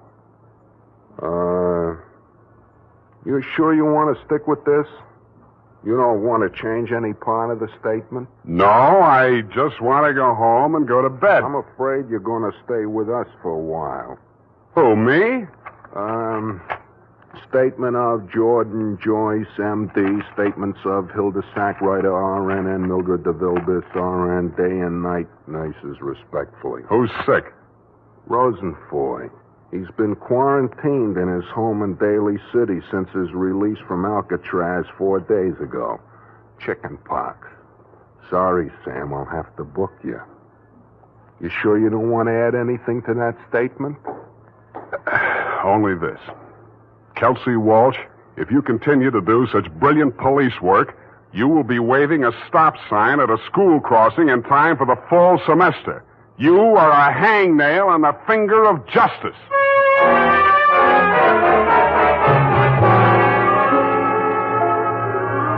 I thought I had been courteous and cooperative, but even so, it was the middle of the afternoon by the time they set my bail. $1,500. That made it light. But I hadn't had time to hang the curtains in my cell when I got even worse news. My bail had been posted by who? Vivian, a banana peel, and the steps of progress. She met me outside. Well, aren't you going to thank me? What for? Getting me in jail or getting me out? Getting you out, of course. It was all the money I had in all the world. Leo's money was impounded, you know. But, Sam, when I thought of what you and I once meant to each other, and maybe we still... Yeah. Well, you'll get your money back. I'm not really guilty. Oh, I know that. What else do you know? I guess it's safe to talk. Leo phoned me today. Where is he? He wouldn't say. Some pay station. He kept putting in nickels. Sam, you've got to talk to him.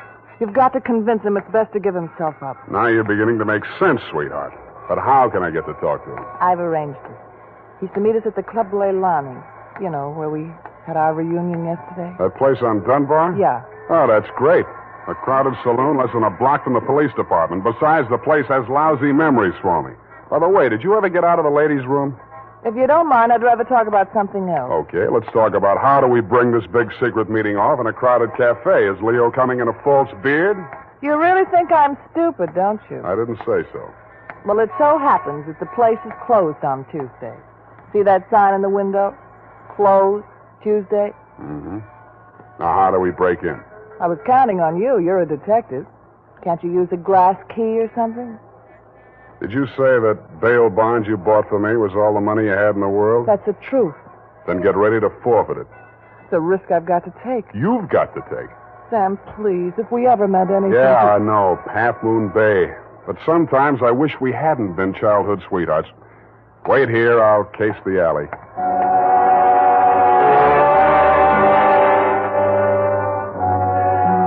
The alley wasn't much better.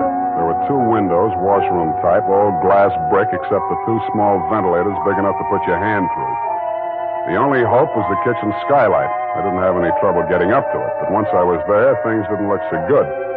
The view from the roof was a garage door with two green lights flanking it.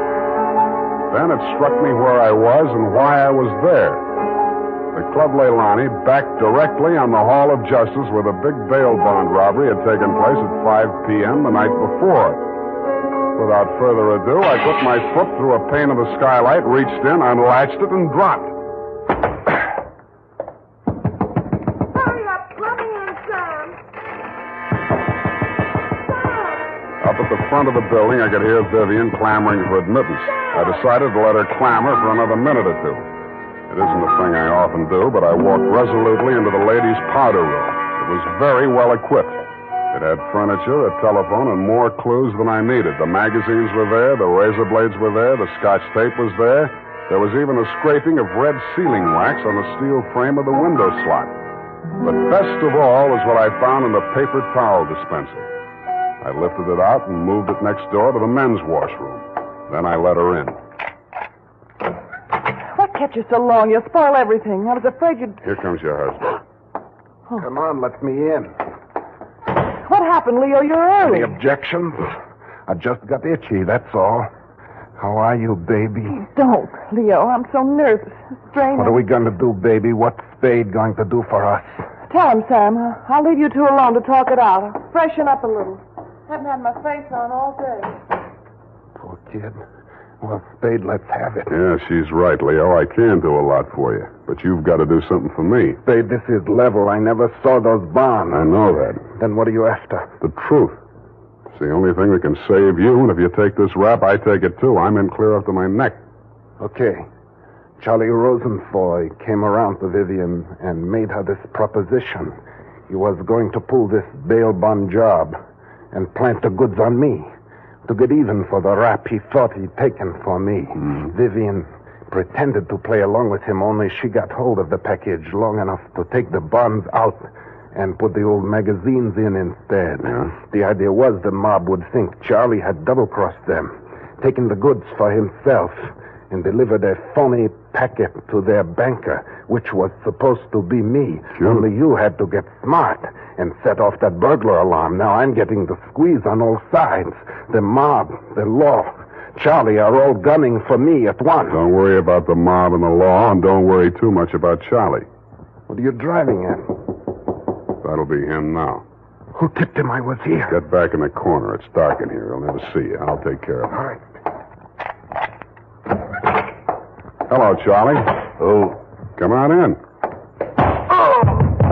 Good boy, Spade. Get his gun. You're my friend. Sure, I'm your friend. Come here. Yeah, sure, Spade. Pleasant dreams, fellas. Now I act. Hey, Charlie! No, Leo!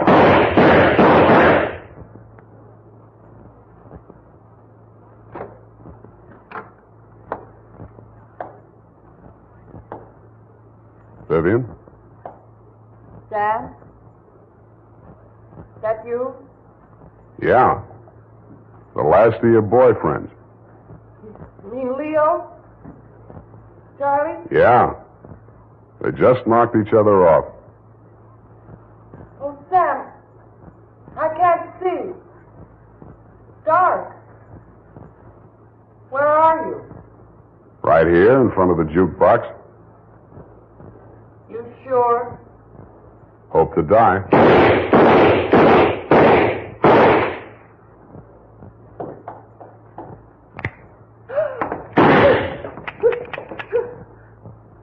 Drop it, Vivian.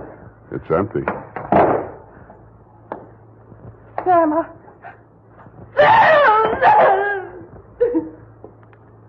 Vivian, how could you? After Half Moon Bay.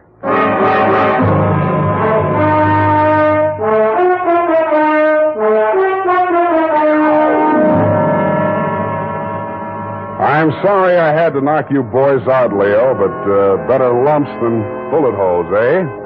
After she started wrapping up the caper, it wasn't too hard to figure what she was up to, providing you could keep her smoke out of your eyes. She told Charlie how to operate on you and told you how to operate on Charlie. $1 million for her and 2 dead gangsters lying on the floor of an empty joint where they'd shot it out. The secret of the missing bonds would have to be written off by the police as having died with either one of whichever of you ever had them. Period. End of something. Pardon me, Mr. Spade. I know you're tired, and if you're too brushed, please feel free to allude the whole matter. But Yes, okay, let's do that. thank you. Effie said that you were always glad to qualify any little points that she didn't understand. She said that, did she? Yeah, but she also said that quite accidentally that you sometimes leave things out that should be left in. Bernadine, times are very bad. They're cutting salaries everywhere. But where were they during the whole nefarious affair, if you'll pardon the expression? The bonds? In the paper towel dispenser. Didn't I say so? Oh, that's what you moved to the men's. But how did they get there? In the Walreenies, if you'll pardon the expression. Simple. When the thieves whizzed through the alley after the heist, Vivian had her well-manicured little lunch hook thrust through the window slot to receive them. Oh, that's how the red sailing wax got there. Bernadine, you're spectacular. Now go and type this up. You're making me nervous.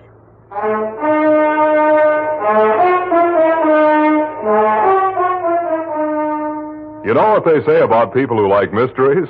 Once a mystery fan, always a mystery fan. And that goes for hair tonics, too. Once a Wild Root Cream Oil fan, always a Wild Root Cream Oil fan. Just try it and you'll see what I mean. Wild Root Cream Oil grooms the hair neatly and naturally, relieves annoying dryness, and removes loose, ugly dandruff. So tonight, or first thing tomorrow, step up to your drug or toilet goods counter and ask for Wild Root Cream Oil. Get the big economy bottle and the handy new tube that's easy to pack when you travel. Also, ask your barber for a professional application of Wild Root Cream Oil Hair Tonic. Again and again, the choice of men who put good grooming first. Well, here it is, Mr. Spade. I hope it's not too erroneous. Oh, I'm sure it's quite offensive. Don't you mean inoffensive, Mr. Spade? Have it your way. I don't want to sound imprudent, Mr. Spade, but I must say that your conduct through the whole thing was very brave and outrageous. Don't you mean courageous? Now I've got you doing it. You're going to be just like Mr. Cummel. Your previous employer, no doubt. Yeah, poor man. You know, he finally became completely erasable. They had to take him away. What were his symptoms? Well, when he ordered the puppy biscuits, I thought he was just being concentric. But after a while, he wouldn't answer to anything but Rover. I had to sprinkle his flea powder in the morning, you know? And then he had his little tricks. He always wanted to show off, sitting up and rolling over. He could shake hands, too. What's so great about that? Any dog can shake hands. Yeah, but can you scratch your ear with your foot? If I set my mind to it. Now go home, Bernadine, or I'll report you to the SPCA. You can't frighten me. Effie told me that your bark is worse than your bite. Good night, Mr. Spade.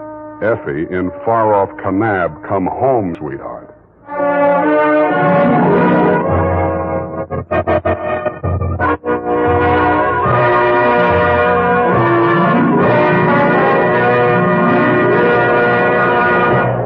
The Adventures of Sam Spade, Detective, brought to you by Wild Root Cream Oil Hair Tonic, the non-alcoholic hair tonic that contains lanolin. Wild Root Cream Oil, again and again, the choice of men who put good grooming first.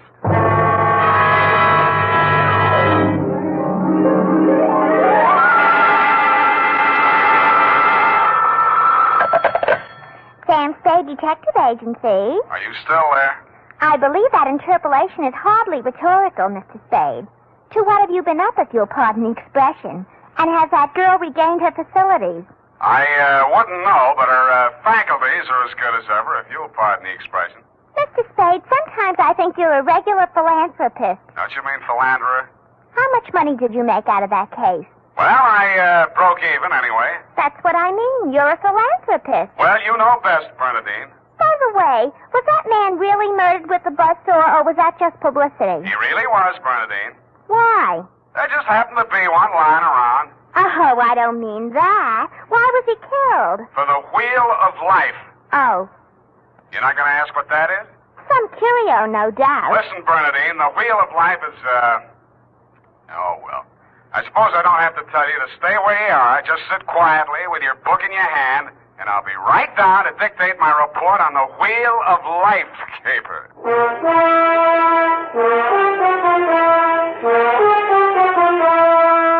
Dashiell Hammett, America's leading detective fiction writer and creator of Sam Spade, the hard-boiled private eye, and William Spear, radio's outstanding producer-director of mystery and crime drama, join their talents to make your hair stand on end with the Adventures of Sam Spade. Presented by the makers of Wild Root Cream Oil for the hair. Come on, mister. Give the gals a break. Treat them to a look-see at a really handsome head of hair. Neat, well-groomed hair, the way yours is going to look when you spruce up with Wild Root Cream Oil Hair Tonic. Famous Wild Root Cream Oil grooms your hair neatly and naturally, relieves annoying dryness, removes loose, ugly dandruff. So, how about it, men? Why hold off any longer when now's the time to get Wild Root Cream Oil Hair Tonic? Again and again, the choice of men who put good grooming first. And now, with Howard Duff starring as Spade, Wild Root brings to the air the greatest private detective of them all in the Adventures of Sam Spade.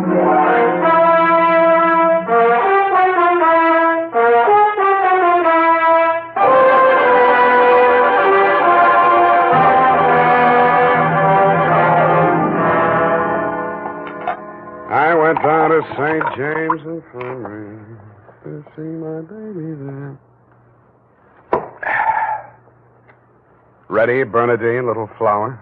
I'm way ahead of you. Keep it clean. No more than 3 erasures per page. Okie dokie? Doke. I mean date. Oh, I'd love to.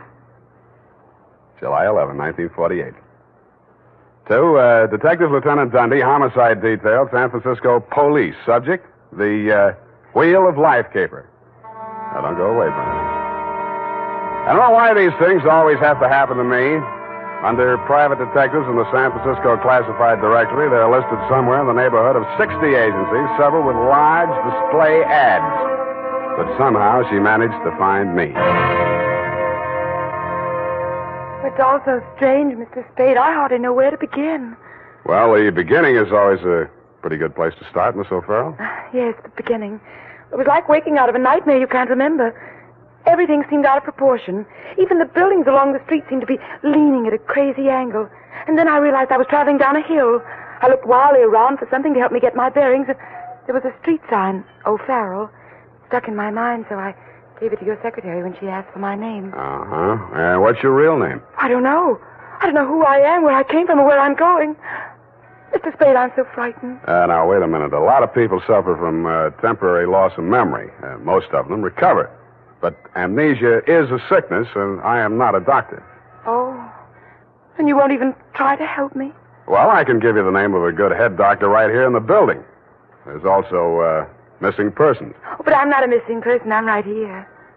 Yeah, I mean, where you aren't, somebody might be missing you, n'est-ce pas? But the police... Oh, I'd rather not. I might be wanted for some crime. How do I know? You sure you want to find out? Oh, yes, I do. I do. It's terrible not knowing. But I want to find out for myself. Can't you understand that? What do you think I can do for you? You might save my life. From what? I'll try to tell you exactly how it happened. First, I looked at my watch. It was 3 minutes past 10. The cable car stopped at the corner and a man got on. I couldn't remember ever having seen him before, but then I couldn't remember anything. He sat down beside me and he caught hold of my arm. I tried to pull away. You can see the marks where he... Yeah.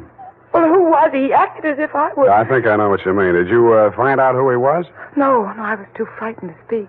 What did he say? He sort of growled it out of the side of his mouth, but it sounded as if he said, Lathrop wants to see you. Mm-hmm. You remember anybody named Lathrop? I can't remember anything before 3 minutes past 10 this morning. Well, let's go on with since then. The guy grabbed you, said somebody named Lathrop wanted to see you, and then what? I went into a panic. I managed to jerk away from him, and I jumped off the moving car, and then I looked in the classified section, and I found you.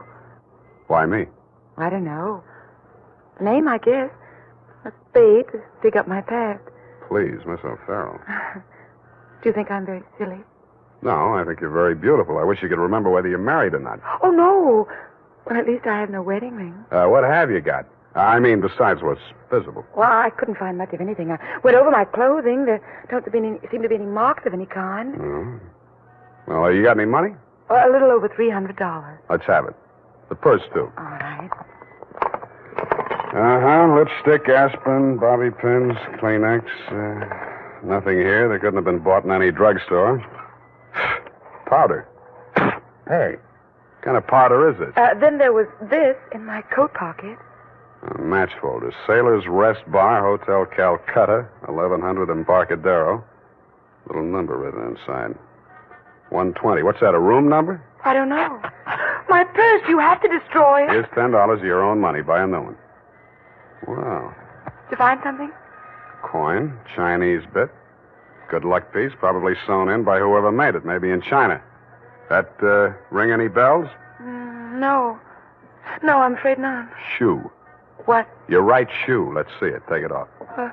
You aren't going to tear it up the way you did the purse, are you? Dust. Plaster dust. Is that a clue? I don't know, is it? I'm not a detective. Well, you are in this case, baby. If it doesn't mean anything to you, it doesn't mean anything. Well, it doesn't. That's everything. What am I going to do? Well, let me see. First, we better give you a name. O'Farrell's all right. You look like, Lana would do, but, well, that's in use. How about Poppy for forgetfulness? Poppy O'Farrell. That's a funny name. Oh, you think so? I think I like it. You do? I think I like you, too.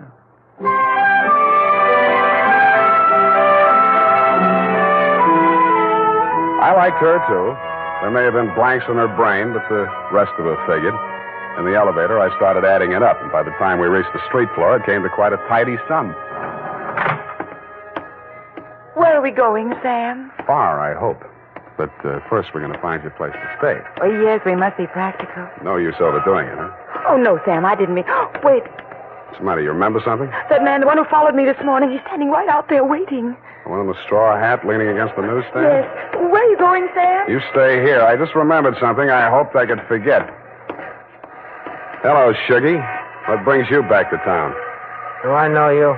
That doesn't matter. I know you. The name you were using when you blew this town was Shuggy Bellows. You wouldn't take the risk of showing your face here again unless the caper was worth it. You got a big nose. Keep it clean. You've been tailing that girl all day. Why? Dame? What dame? Who's Lathrop? I don't remember. Okay, I'll give you a chance to think it over. Hey, officer! You dirty shamus yelling. No, you don't. Here, what's going on here? Break it up.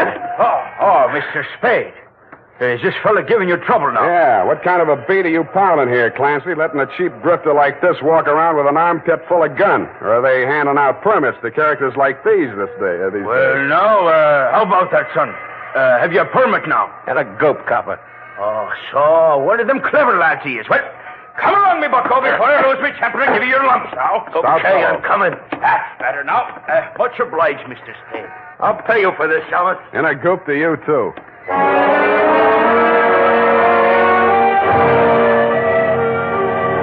I was sure he would, but I was also sure that I wouldn't have to worry about him for the rest of the night. I checked Poppy O'Farrell in at the Belvedere, locked her in her room, and told Tiny Stover, the house dick, to keep an eye on her. When I left him, he was, and he seemed to be enjoying his work. Then I headed for the Embarcadero.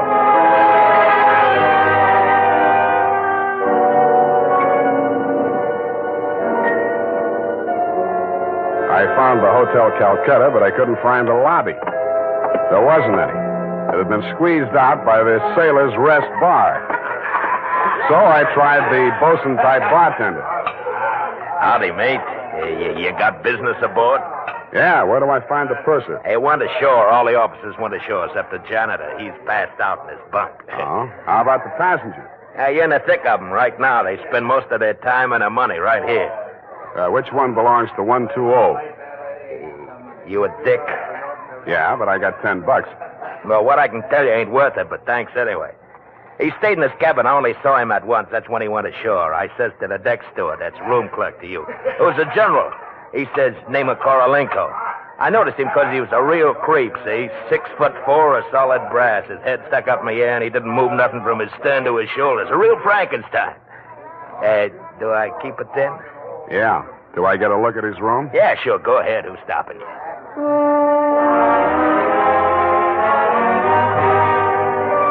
So I went. Nobody stopped me until I opened the door to 120. Then I stopped myself. It was an inside room with one small window and an air shaft, but it looked as if a flurry of snow had blown in. The floor and the rest of the flat surfaces were sprinkled with a fine, dirty white powder. It wasn't snow, it was dust, plaster dust, like the stuff I'd found in Poppy's handbag and on her shoes. I shook the place down, not expecting to find anything. I didn't until I opened the wardrobe.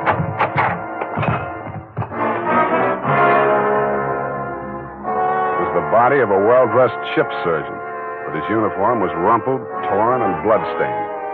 From the look of him, his throat had been cut. I wondered if Poppy would be able to jog her memory that far back. When I found the murder weapon, I hoped she couldn't. I really did. It was not a knife. It was not even a razor. It was an electric buzzsaw. That tore it.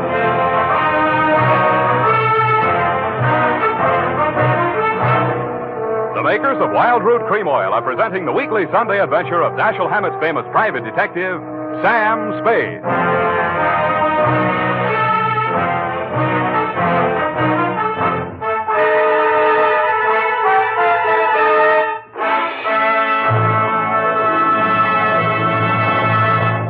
If you want the well-groomed look that helps you get ahead socially and on the job, listen.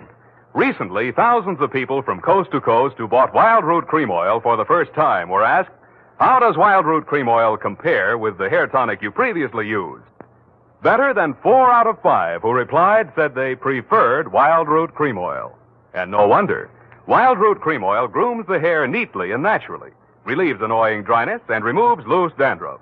What's more, non-alcoholic Wild Root Cream Oil is the only leading hair tonic that contains soothing lanolin. So ask for Wild Root Cream Oil Hair Tonic. Again and again, the choice of men who put good grooming first. By the way, smart girls use Wild Root Cream Oil, too. And mothers say it's grand for training children's hair.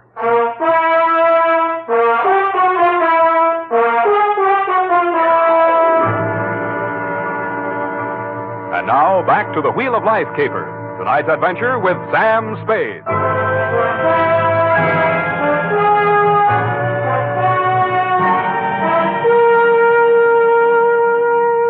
Times being what they are, I could use a little publicity. And so could you, Lieutenant Dundee, what with the elections coming up and you with no promotion all these years. This one time, I got it instead of you and wished I hadn't. The morning papers called it the Buzzsaw murder and went on shamelessly from there. Horror killing related by Private Eye. Stan Slade, ex-Pinkerton man, mum on mystery woman. Elderly sleuth dodges photographers, denies hotel visit, was in bed with Apple and good book, says Peeper. There wasn't a word of truth in it, mainly because nobody could get at the facts. I wasted most of the day down at headquarters trying to find out what name Shuggy Bellows had been booked under. Then I dropped in at the Belvedere. Poppy had checked out. I decided to go back to my office and drink poison. I hardly got the desk drawer open when a sobering influence walked in. It was a Mr. 6'4" of solid brass, the Frankenstein who had been described to me by the bartender as the occupant of room 120. Excuse me. I am Korlienko. Please, I shall sit down. I am so heavy. Make yourself at home. Oh. Mr. Spade. Slade.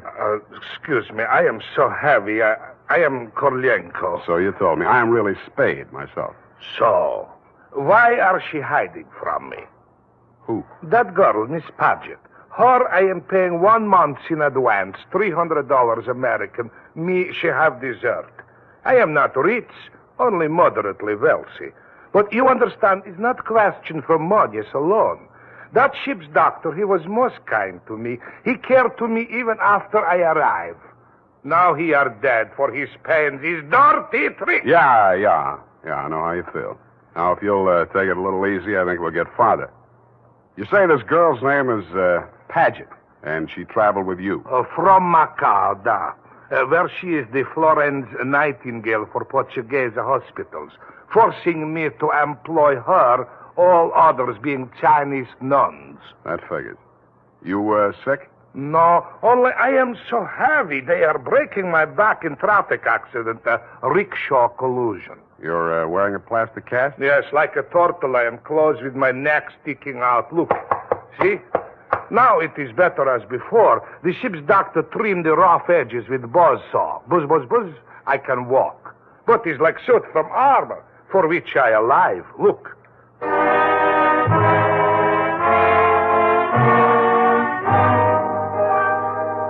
I looked again where he opened his shirt front, exposing the gray-white shell of plaster that surrounded his trunk from collarbone to hips. In a 6-inch circle over the left side of his chest, I counted 4 bullet gouges. I dug one of the slugs out and examined it. It was .32 caliber. The plastic cast, which was molded to the shape of his body, was no more than 1 inch thick. I didn't see how it had stopped the slugs, but it had.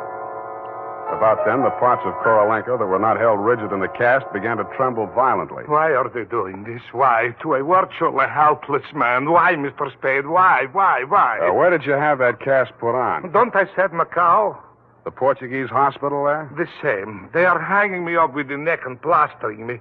Comes great pain, they put me to sleep from anesthetic. I are waking up in ambulance arriving at shipboard. Why you wish I should tell you my operation? More important things we should be discussing. I think so, too. I think Miss Paget and her friends had something they wanted to smuggle out of Macau and into San Francisco, and you're it. Oh, excuse me. I am not comprehensible. Look, I mean, while you were out with the anesthetic, they planted the goods, whatever they are, in or under your cast. Oh, that is why I am so heavy. The wheel. The The what? The wheel. Look, I'll show you. He hauled a manila envelope out of his overcoat pocket and waved it in my face. I took it over to my desk and fished out the contents. It was a set of X-ray films. 3 of his spine, showing the fractures, 4 of the skull, 3 I couldn't figure out, and 1 of his rib cage, only something new had been added. In silhouette, it looked like the wheel off of a child's wagon.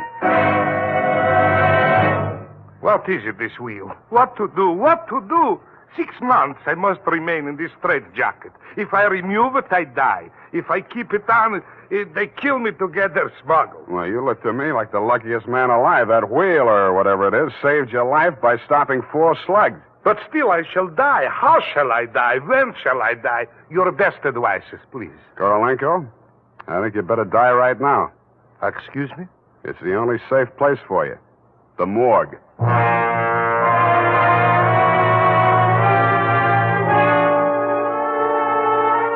I called my friend Maxie the morgue man, gave him pitch number 137596. He agreed to play along. An hour later, I stood on the curb, head bowed, hat in hand, as the morgue wagon drove away into the gathering mist. Stay facing the way, What do you want, Shuggy? I want to blast this gun straight through you, and I will if you give me any excuse at all. You sound like you mean that, Shuggy. You're getting smart, Shamus. Now get going. Where to? Mr. Lathrop wants to see you.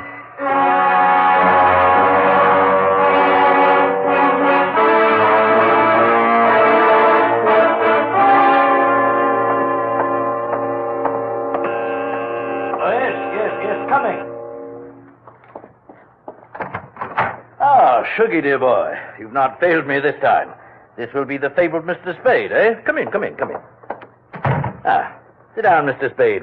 We'll talk. Tell your Gunzel to get that pistol out of my ribs. Oh, yes, indeed, Sugar. You mustn't overdo it. And get him out of here. I'm tired and nervous, and my price goes up $1,000 every minute he's in this room. When I get to 10,000, I kill him. Then the price jumps to 100 to take care of me on a murder rap. I should ought to plug you downstairs. Come, Sugar, don't be ungracious. You wait in the other room now. Okay, it's your party. I get mine later. Oh, dear. His bite's much worse than his bark, Mr. Spade. Don't start boring me so early in the evening. I came here to talk about the wheel. Oh, so you know about the wheel. I do better than that. I've got it. That may well be, but do you know what to do with it? I got two possibilities. I can turn it over to the cops and you with it, or I can sit on it until it hatches. A quaint conceit, sir. Round and round the little wheel goes, and where it shall stop, nobody knows. That's where you're wrong. It stops right here. So you better start placing your bets. Just what do you mean by that, sir? There's part of it. What is it? It's one of the slugs you Gunzel threw at Korolenko. I got 3 more just like it that I dug out of him before he was carried to the morgue. Well, an advantage, I'll admit, but hardly worth your while to take advantage of. Don't be too sure of that. Just how much do you know about the wheel? So far, it's been worth 2 human lives to you at the risk of your own. That tells me all I need to know. Oh, no, not quite. Men have been killed in hold-ups for a few paltry sovereigns, but the wheel is a horse of another color. Let's not change wheel horses in midstream, Mr. Lathrop. Yes. You must understand that the wheel has no absolute finitive value. Monetarily speaking, the British Museum might pay close on to £5,000, hot as it is, for the privilege of returning it. Occidentals aren't the puka sahibs that they once were in the Orient. The theft of the wheel, if countenanced by the Western powers, would have most grave consequences. Most grave. Are you attending, sir? Wake me up when you get to the point. The point, sir, is this. That little wheel of gold, is the wheel of life, which the Buddha himself is said to have received into his hands from paradise. Now, given such a relic, a few old Buddhist monks can set up a shrine which, even in the most miserable surroundings, can attract enough pilgrims to outgross Radio City, Madison Square Garden, and Miami Beach in season. To say nothing of Hialeah. Yes, quite.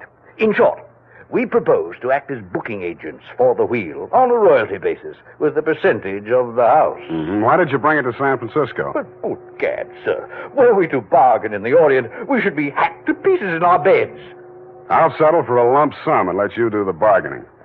And your price, sir? We can talk money later. First, I got to give the cops somebody for the doctor's murder and for Korolenko. Well, that ought not to be too difficult. When may I expect delivery? I'll check on it.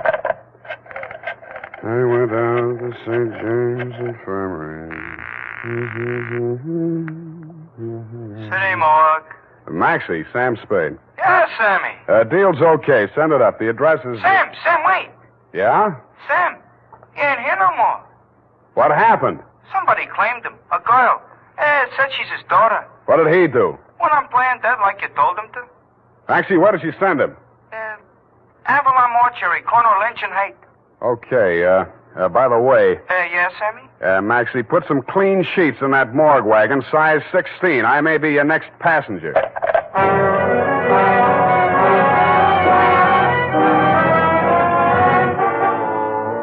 At the Avalon Mortuary, the night watchman let me in. He said Mr. Korolenko's daughter had brought an overnight bag and was keeping a vigil by his bier in slumber room number 7. I approached on tiptoe. Just as I reached the door, I heard the most terrible sound I've ever heard. It was a buzzsaw biting into plaster. How deep, I didn't like to think. I did the first thing that popped into my head. I grabbed up a lamp from a console, smashed the bulb, and plunged it into a vase of flowers. As luck would have it, slumber room number 7 was on the same fuse box. As luck would not have it, I was facing a desperate woman in the dark. I hugged the carpet while she emptied her gun. I hope she didn't have a spare. I forgot about the buzzsaw. The room lighted up momentarily from the lights inside my head, and I staggered back against the wall. I waited for her to get her bearings again. There was no hope of me getting mine.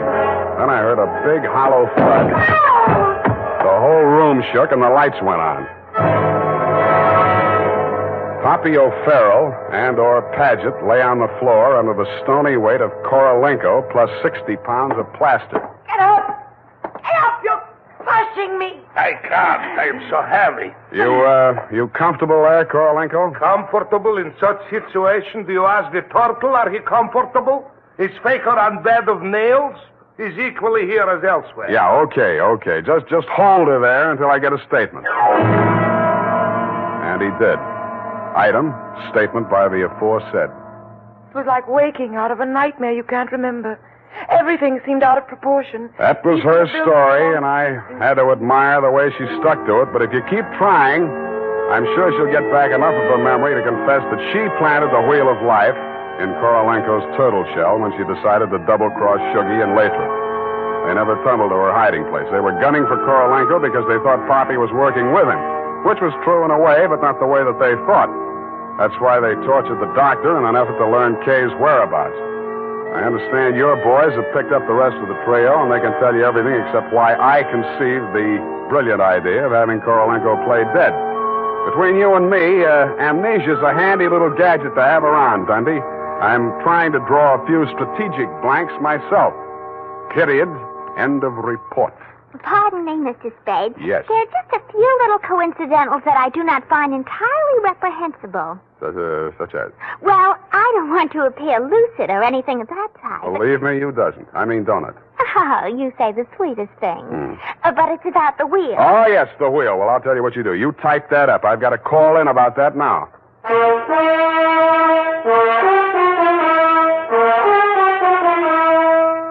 Tonight, when you're making out your must-do list for tomorrow, why not include a reminder to get Wild Root Cream Oil for the hair? Honestly, man, you'll be delighted with the neat, natural way Wild Root Cream Oil grooms your hair. The way it relieves that annoying dryness and removes loose, ugly dandruff. Just try it and see if I'm not giving you a good steer. Make a note right now to call at your drug or toilet goods counter for Wild Root Cream Oil. Get the big economy bottle and the handy new tube that's easy to pack when you travel.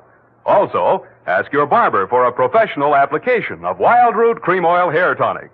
Again and again, the choice of men who put good grooming first. Did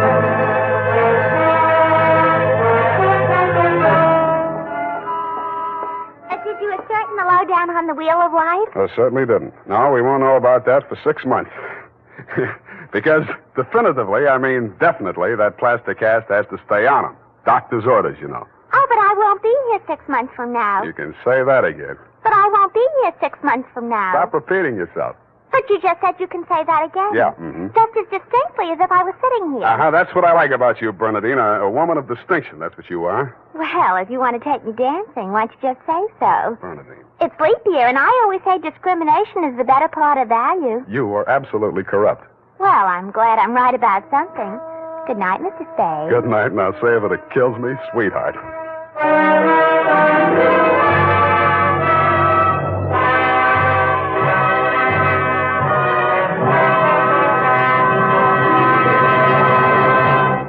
The Adventures of Sam Spade, Detective. Brought to you by Wild Root Cream Oil Hair Tonic, the non-alcoholic hair tonic that contains lanolin. Wild Root Cream Oil. Again and again, the choice of men who put good grooming first.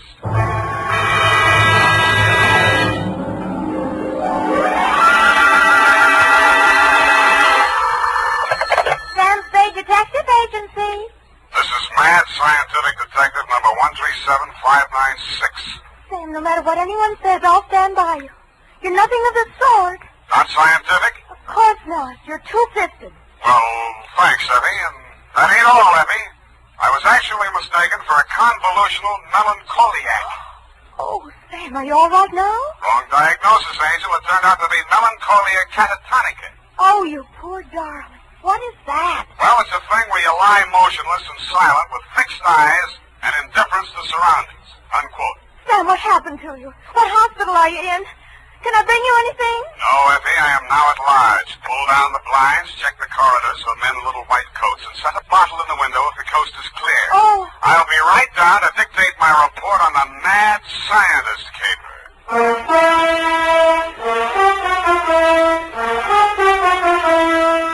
Dashiell Hammett, America's leading detective fiction writer and creator of Sam Spade, the hard-boiled private eye, and William Spear, radio's outstanding producer-director of mystery and crime drama, join their talents to make your hair stand on end with the Adventures of Sam Spade. Presented by the makers of Wild Root Cream Oil for the hair. Nobody has to tell you that a neat personal appearance can have a lot to do with helping you get ahead on the job. Now, the first step to a good appearance is well-groomed hair. And I mean hair that's groomed with Wild Root Cream Oil. Wild Root Cream Oil always grooms the hair neatly and naturally. It relieves dryness, removes loose dandruff. Yes, men, to look your best at all times, spruce up with Wild Root Cream Oil Hair Tonic. Again and again, the choice of men who put good grooming first. And now, with Howard Duff starring as Spade, Wild Root brings to the air the greatest private detective of them all in the Adventures of Sam Spade.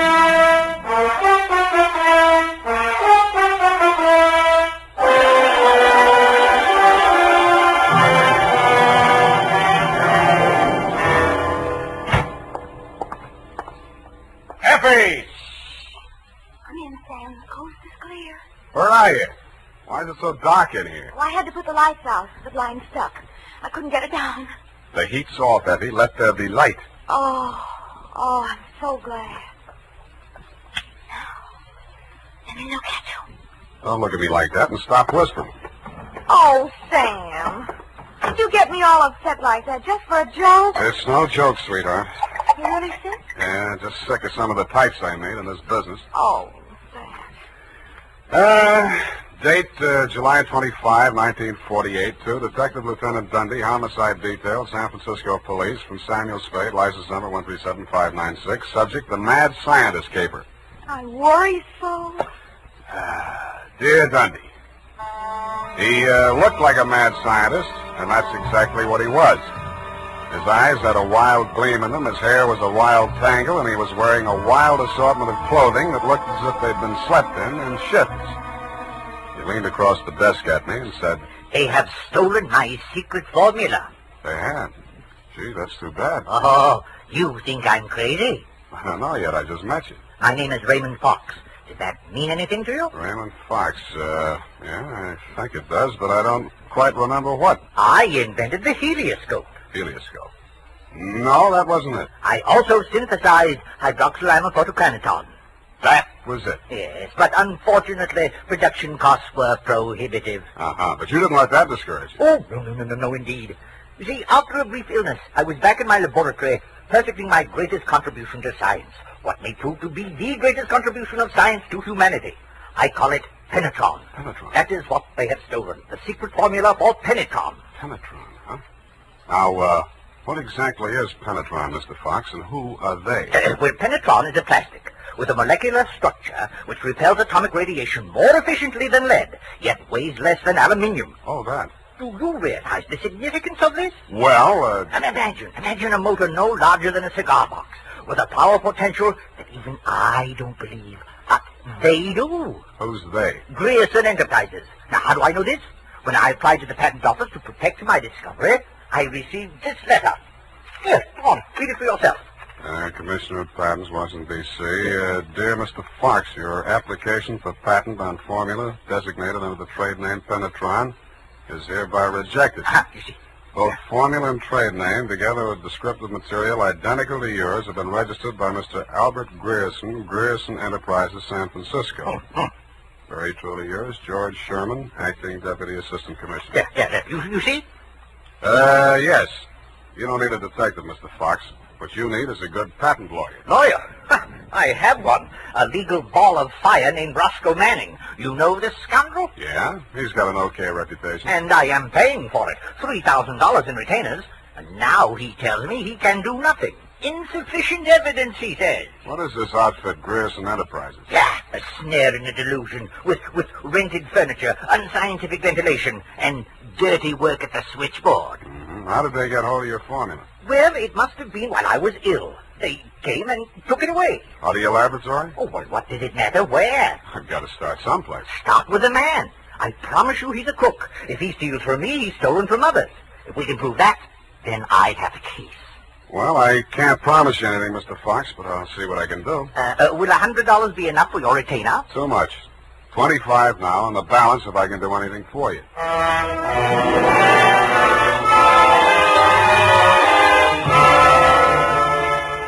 I doubted if I could even earn the 25, but if he wanted to gamble, it was okay with me. The offices of Grierson Enterprises were pretty much as he described them, a beautiful front, especially at the switchboard. Grierson Enterprises, good afternoon. No, Mr. Grierson's out of town. No, I don't know when to expect it. I'll be right with you. That's good news. Grierson Enterprises? No, he is not. No, I do not, and he doesn't want to talk to you in any case, Mr. Manning. Oh, if it would just stop. Can't you shut it off? I might as well. Nobody seems to believe me anyway.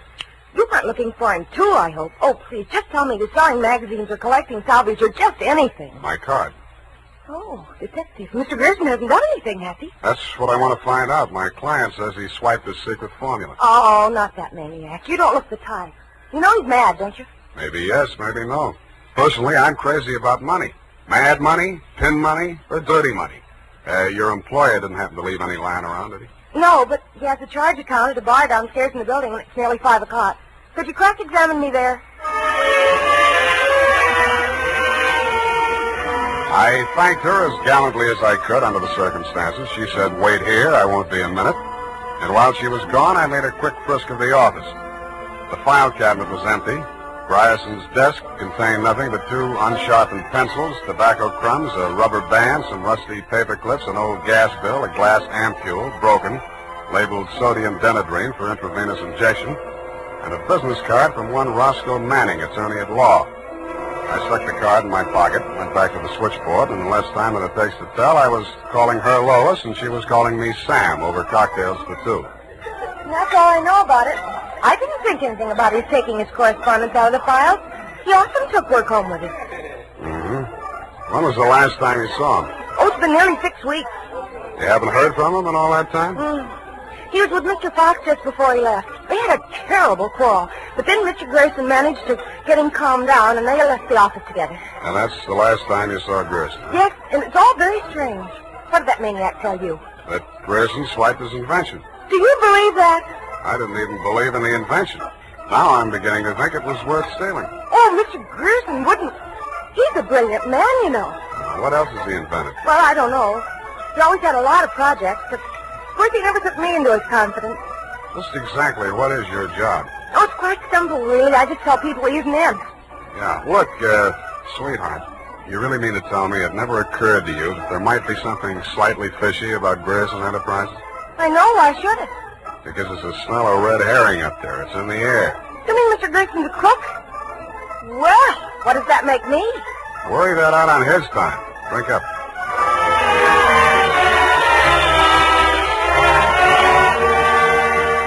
She looked as if she were telling the truth.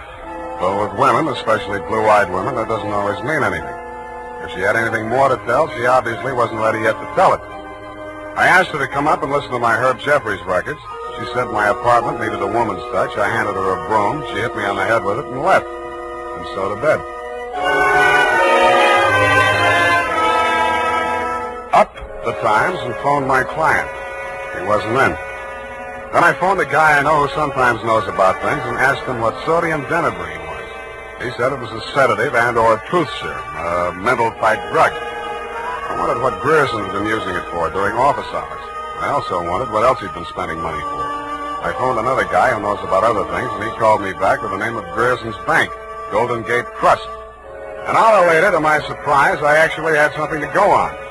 Because in the past 6 weeks, checks totaling $50,000 had been deposited to Grierson's account, all drawn on the Citrus Exchange Bank of San Anselmo, and all bearing the signature of one Carl Birdwell, M.D. He wasn't hard to find.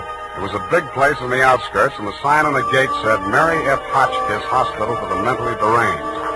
Dr. Birdwell's cottage was one of 5 without bars on the windows. He was spraying his roses.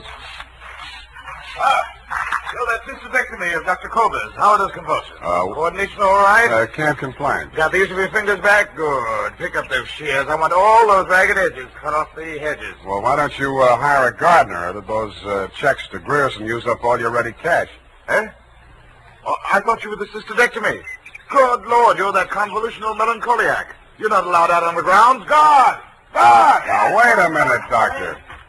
This one acting up. Take him back. I sent for the cystectomy. This is the wrong man. You're crazy. Come on. Let go of me. I'm not a patient here. I'm a detective. Yeah, and I'm Sherlock Holmes. Come on, now, back to the violent war. Come on, lay off. I got an office in San Francisco. I can prove it. 137596.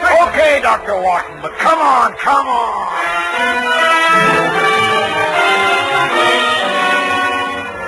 And in more time than it takes to tell, due to the guard's jiu-jitsu, I was disrobed, straitjacketed, and rolled into a wet sheet. A full-fledged inmate of the Mary F. Hotchkiss Hospital for the Mentally Deranged, which is exactly where I belong for having taken Mr. Fox's $25.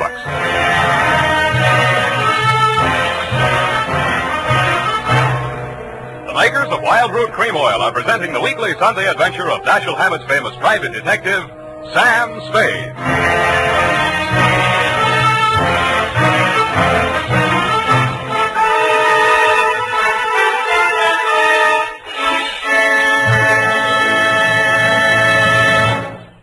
If you want the well-groomed look that helps you get ahead, socially and on the job, listen. Recently, thousands of people from coast to coast who bought Wild Root Cream Oil for the first time were asked, how does Wild Root Cream Oil compare with the hair tonic you previously used? Better than 4 out of 5 who replied said they preferred Wild Root Cream Oil.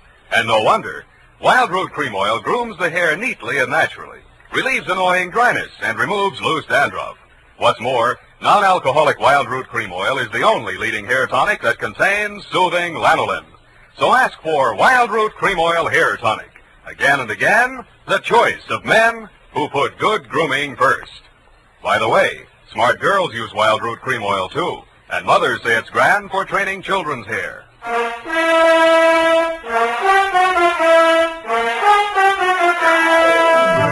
And now, back to the Mad Scientist Caper. Tonight's adventure with Sam Spade.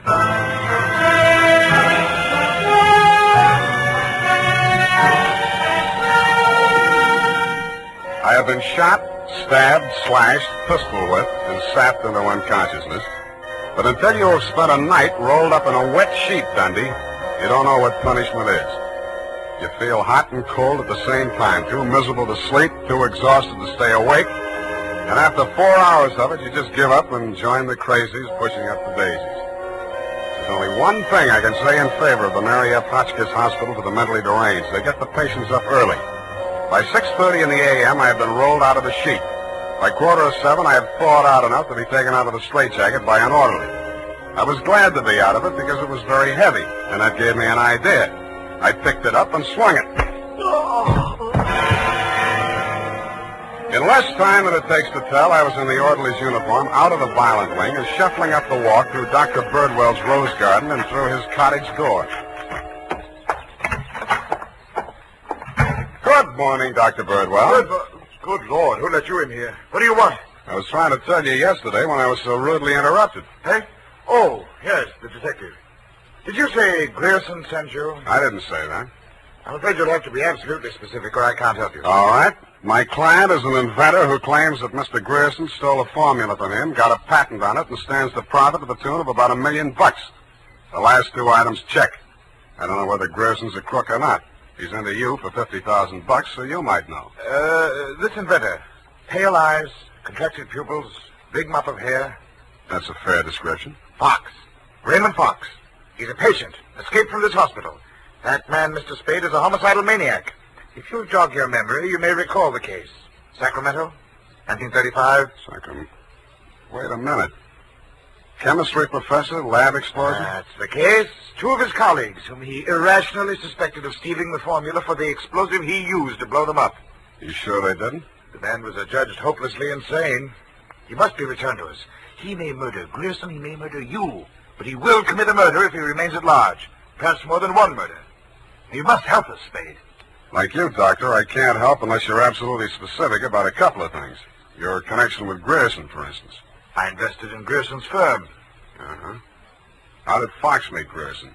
He was allowed a certain degree of freedom here during his rational periods. I guessed that he went through my papers or overheard one of my conversations with Mr. Grierson. Mm-hmm. Do you know he retained a lawyer? Huh? Manning, smart patent lawyer. You must think Fox has a case. Oh, surely not. Grierson thinks so, too. You've talked to Grierson? No, but I've examined his bank statements. The bank allowed that? I told him I was Grierson's attorney. The point is, Grierson is broke. Why? Because he's paid out every penny you gave him to the order of Roscoe Manning, attorney at law. And you know what I think, Doctor? Yes? I think Raymond Fox is crazy like a fox.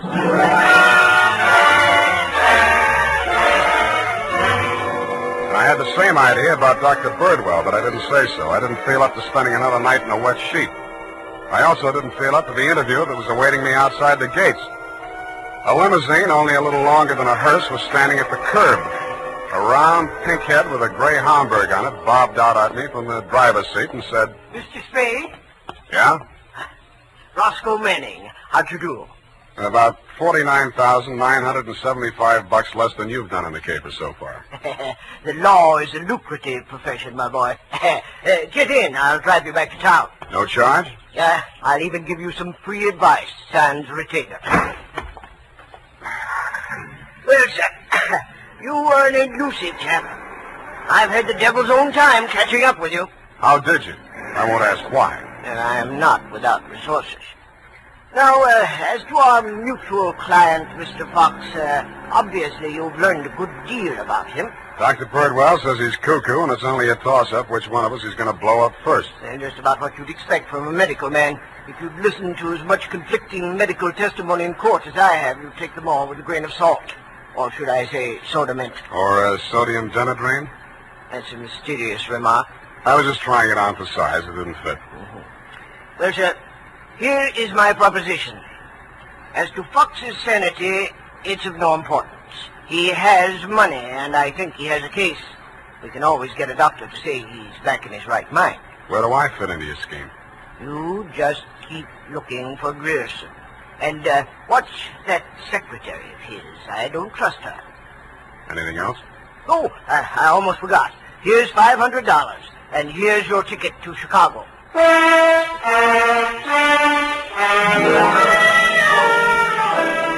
I don't know why, but somehow I got the impression that Mr. Manning was trying to get rid of me. He should have used that ticket to Chicago himself. We stopped at Sausalito for breakfast, and the condemned man ate a hearty meal. We drove the last mile through the Marina District and pulled up in front of his house. Well, sir, have a nice trip. Or take the car, Mr. Spade. I'll pick it up at the depot. Goodbye. It's been charming. Goodbye. He backed across the sidewalk, waving, and I waved back. Then he went up 3 steps, put a key in his door, and opened it. It didn't do much damage to the house, but all the king's horses and all the king's men couldn't put Roscoe Manning back together again. I got out of the car and just made it up the steps when it happened again. I hated the look, but I did. For the limousine had been parked with me in it was a smoking heap of scrap metal.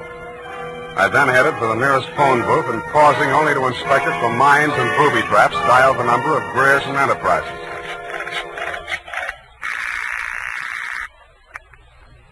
Grierson Enterprises? Lois, Sam Spade. Sam, darling, thank you for the present. What present? I haven't had a chance to open it yet, but I think I can guess what it is. A traveling clock. You mean a package arrived and it ticks? Oh, darling, don't be such a tease. Now, Lois, listen. Oh, all right, I'll open it now. Throw it out the window. No, don't do that. Pedestrians, innocent bystanders. Have you got a metal wastebasket there? I think so, yes. Well, fill it up with water and throw the package into it. And ruin my lovely clock? It is not a lovely clock. It's a lovely booby trap. Oh, go on. I'm serious. Manning just got one of them, and what's left of him is on the way to the morgue. Oh, I think I'm going to faint. Lois! Lois! Wake up! Pour some water on yourself. Hello, hello!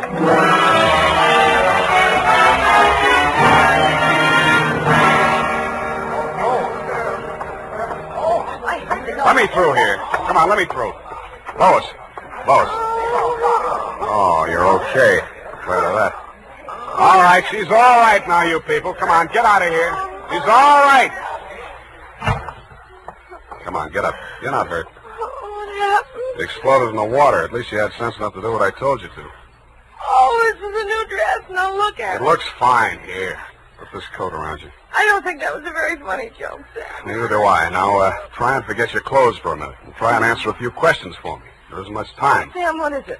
I want you to be very sure of this, Lois. Try and remember accurately. How many people has Grierson seen since he opened this office? Well, not very many. Who's hardly ever in.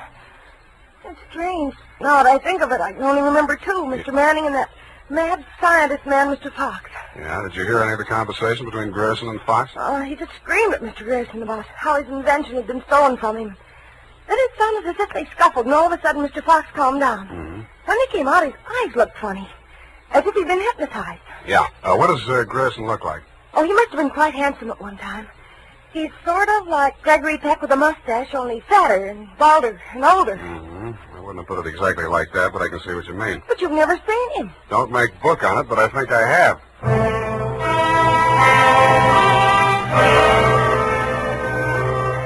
I made 3 phone calls. One to a crime reporter I don't like very well, giving him a false story on the death of Lois, Grierson's secretary. Another to my client, the mad scientist, alias Raymond Fox, and one to Dr. Birdwell. Then I went to my apartment and waited. My client arrived 5 minutes before the doctor. When Birdwell came in, my client said, Aha! That's he. He stole my secret formula. Now, Raymond, you're getting confused again. Oh. I'm the doctor, don't you remember? That's not true. Your name is Grierson. Oh, he's much worse. He's identification. Now, you must try to remember, Raymond. Nobody's going to hurt you. But you'll be much sicker if you don't remember. But I do remember. I remember everything. Do you remember setting the bombs at Manning's house and the one you sent to Mr. Grierson's office? No. Grierson isn't dead. You're Grierson. No, Grierson isn't dead. Only that poor girl. No. She didn't steal my formula. It was you. Oh, you're trying to mix me up. I'm trying to help you. Now, roll up your sleeve. I'll give you something to quiet your nerves, and we'll go back to the hospital. Put it away, Doctor. You've helped him enough. Huh? Now, look here. This man is my patient.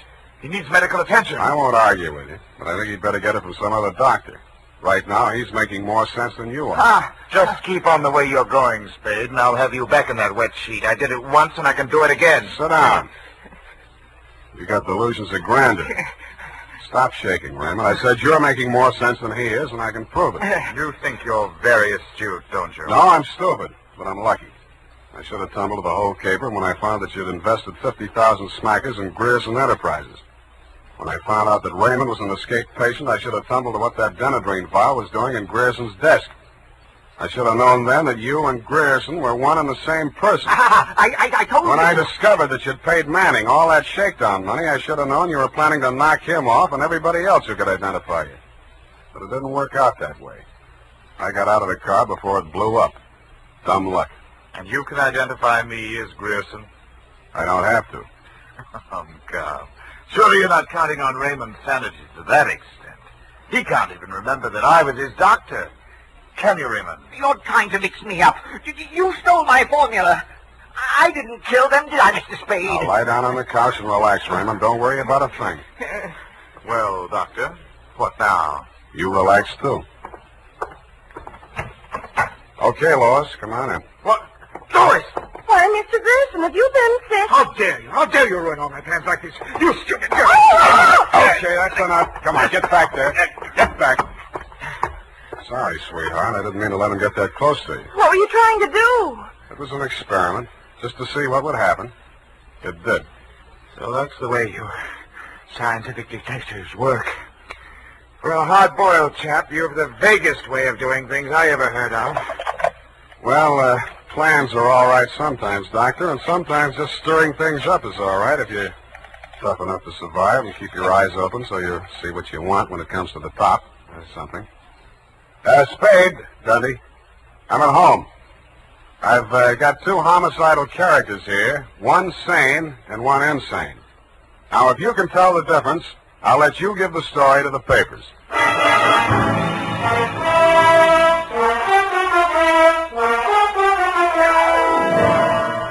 And that, Lieutenant D, is the crop. You picked the wrong one. Biggest. It's as simple as this. Raymond Fox was the loony, but Birdwell, alias Grierson, conceived and executed the whole scheme, including the explosions. Don't worry about Fox. He's now back at the hospital working on a new secret formula. I don't know what it is, but it might be an anti-truth serum, because that's how Birdwell got the Penetron formula, by using truth serum on the mad scientist to make him talk. Anyway you figure it, he's crazy like a fox. His enemies are all dead or on their way, and he's as snug as a rug in a bug house. Period. End of Looney Tunes. Well, of all... Well, just imagine. Well, it takes all sorts to make a world, I guess. Well, I guess you never spoke a truer word, Effie, but don't forget, a stitch in time saves 9. Don't feel too badly about it, Sam. Better late than never. You took the words right out of the horse's mouth, but it's later than you think, Angel. Type that up, Angel, and while you're at it, see if you can think up a way to teach an old dog new tricks.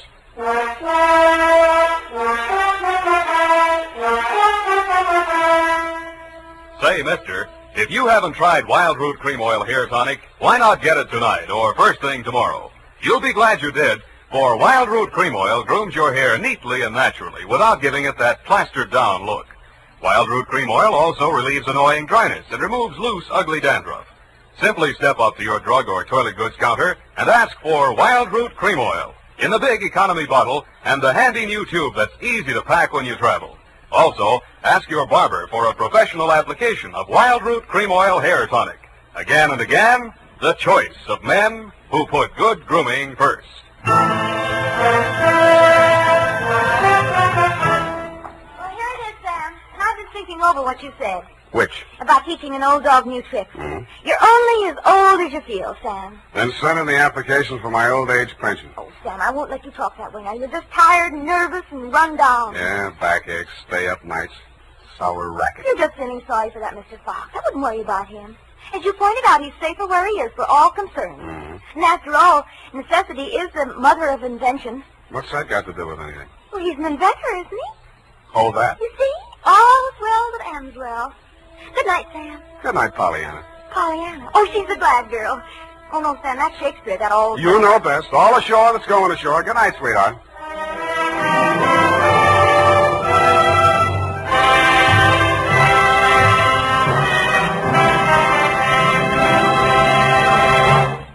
The Adventures of Sam Spade, Detective.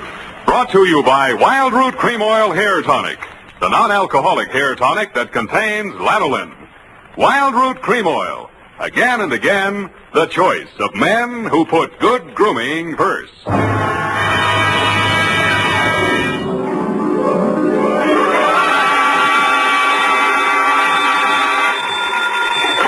Sam Spade Detective Agency. Hey, it's me, Sammy the Spade. Sam, it's not true, is it? Every word of it. What? That you've been consorting with unsavory characters? Well, she was a savory enough girl, Effie, although a crook. Well, according to the paper, she's practically a murderess. Not to mention that she's dancing the Roomba with you. That's a lie. There's a picture of you. Virginia Vale, gangland glamour girl, caught at the Club Iberia in barefoot Roomba with private eye. It was not a Roomba, it was a bambuco. Oh, Sam, not over the phone. Boom, I can't stop it. Boom, boom, boom, boom. Stay where you are. Boom, boom, boom, boom. I'll be right down to dictate my report on the Lawless capers. Boom, boom. Dashiell Hammett, America's leading detective fiction writer and creator of Sam Spade, the hard-boiled private eye, and William Spear, radio's outstanding producer-director of mystery and crime drama, join their talents to make your hair stand on end with the Adventures of Sam Spade. Presented by the makers of Wild Root Cream Oil for the hair. Say, have you gotten acquainted with Wild Root Cream Oil yet? Tell you what, mister, if you haven't, even if you don't use any hair tonic at all, why not ask at your drug or toilet goods counter tonight or tomorrow for the brand new 25-cent Get Acquainted bottle of Wild Root Cream Oil. You like the way Wild Root Cream Oil grooms your hair neatly and naturally, relieves dryness, and removes loose dandruff. You never dreamed one hair tonic could do so much. So give it a try. Get the generous new 25-cent bottle of Wild Root Cream Oil. Again and again, the choice of men who put good grooming first. And now, with Howard Duff starring as Spade, Wild Root brings to the air the greatest private detective of them all, in the Adventures of Sam Spade.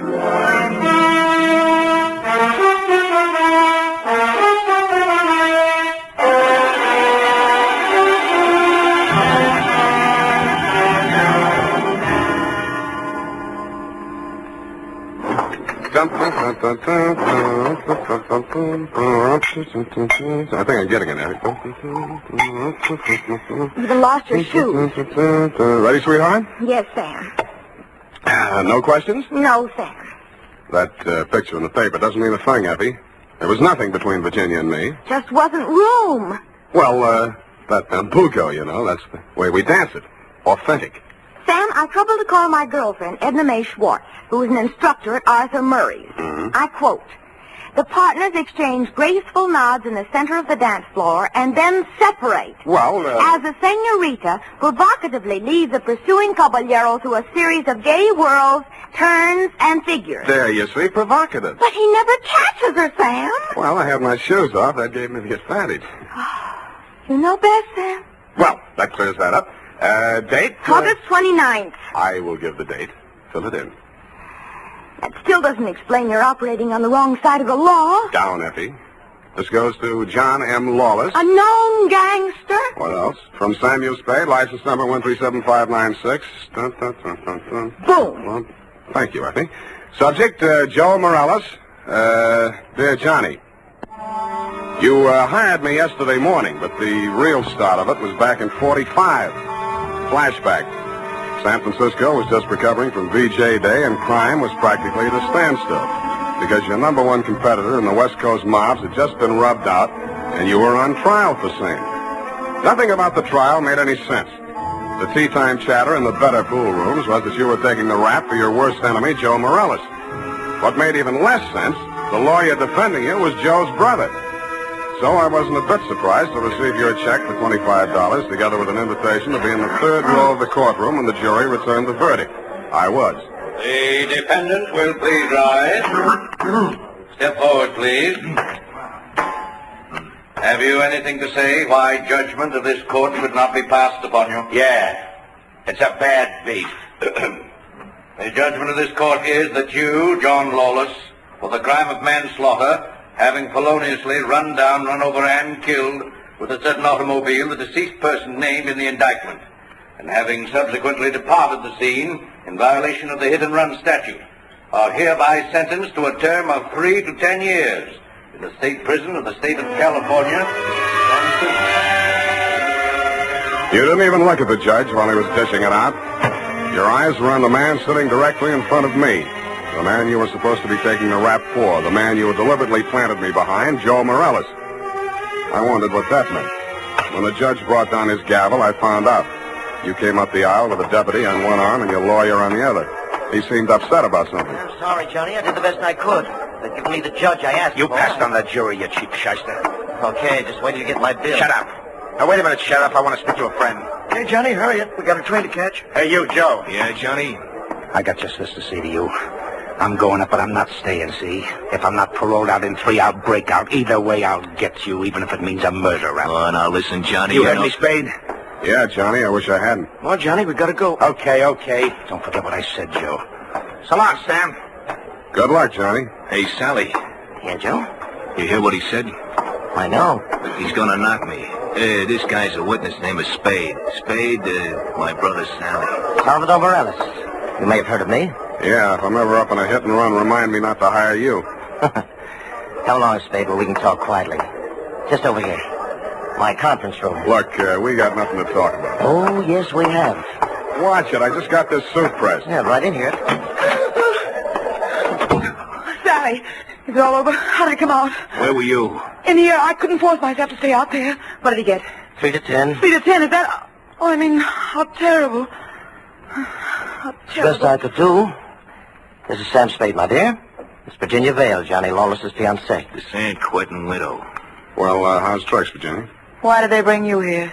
Maybe they know. He's a witness. Witness? To a threat Johnny made against my brother's life. My own client. What's funny? Ask your brother. That threat would even get you a writ against him to keep the peace. What do you mean, Sam? Sweetheart, threats don't mean anything in law unless they're backed up by some action. Even if he told you the when, the where, and the how, it wouldn't be worth anything until you're dead. But it would be worth something then? Sure, it shows premeditation. Then if he knew he was overheard and you'd be forced to testify if anything happened to Joe... Hey, beautiful, what are you trying to do to me? Well, I mean, he'd think twice before he tried anything. You'd be safe, Joe. Well, honey, I didn't know you cared. About you, I don't. I just wouldn't want Johnny to do anything foolish.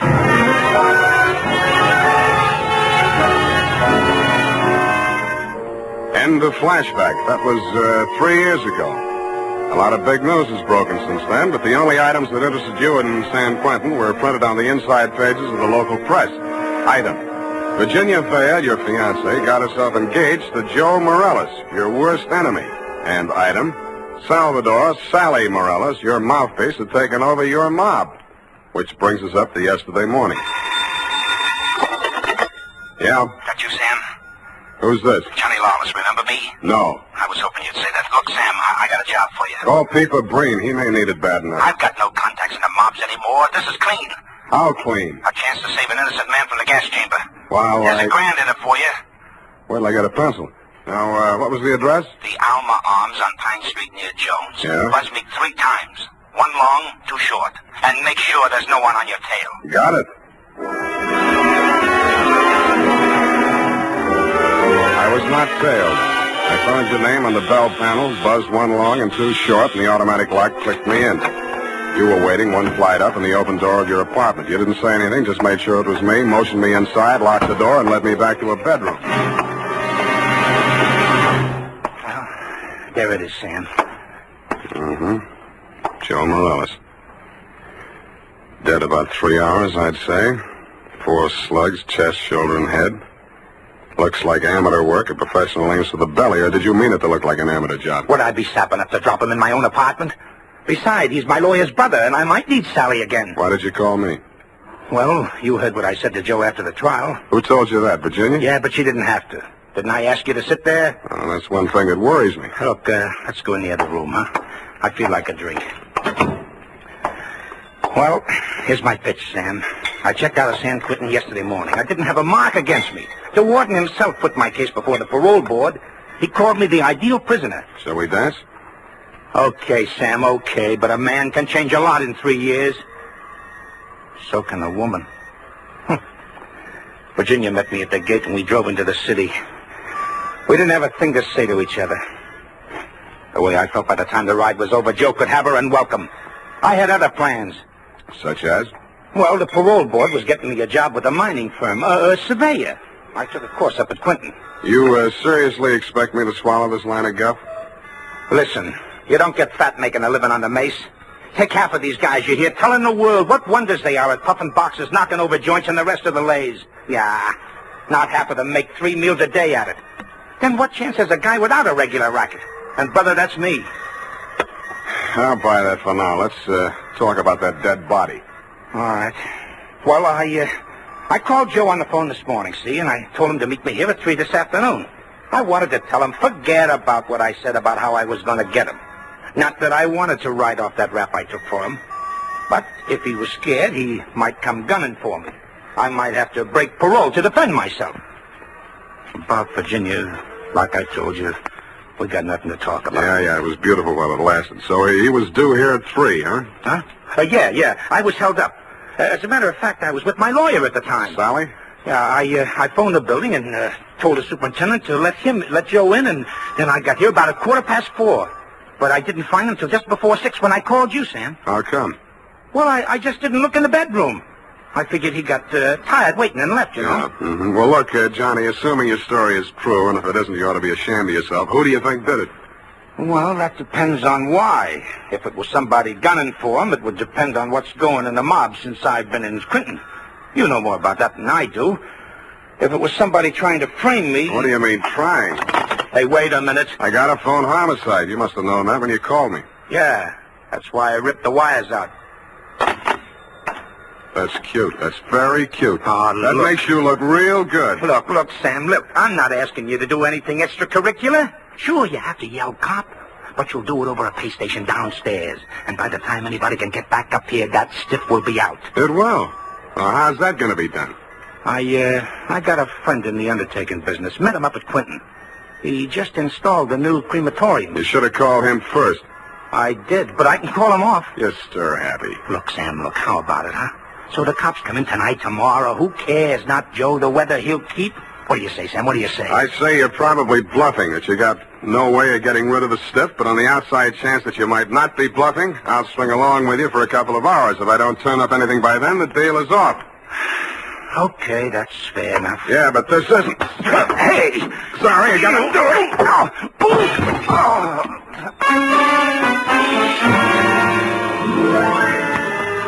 I hated to do it, Johnny. You were out of condition and you weren't expecting it. But I wanted you to look like a hospital case. After you went down and out, I transferred my fee from your wallet to mine, examined your wounds, and decided you were good for 2 hours at St. Agnes Hospital, where I know the head nurse. Incidentally, never mind. So without further delay, I toted you downstairs, threw you into a taxi, and delivered you to the ambulance entrance. That's when I remembered that I had forgotten one thing. I hadn't given you a chance to call off your alleged undertaker friend. I was sure that that part of your story was bluff, but just to make sure, I rushed back to your apartment in less time than it takes the average undertaker to back his hearse out of the garage, I thought. When I got there, I wasn't so sure. The apartment had been tidied up, ashtrays emptied, glasses put away. They'd even vacuumed the rug. The blood-stained bedspread had been removed, and with it, the corpus delicti. I found myself humming an old tune. I ain't got no body.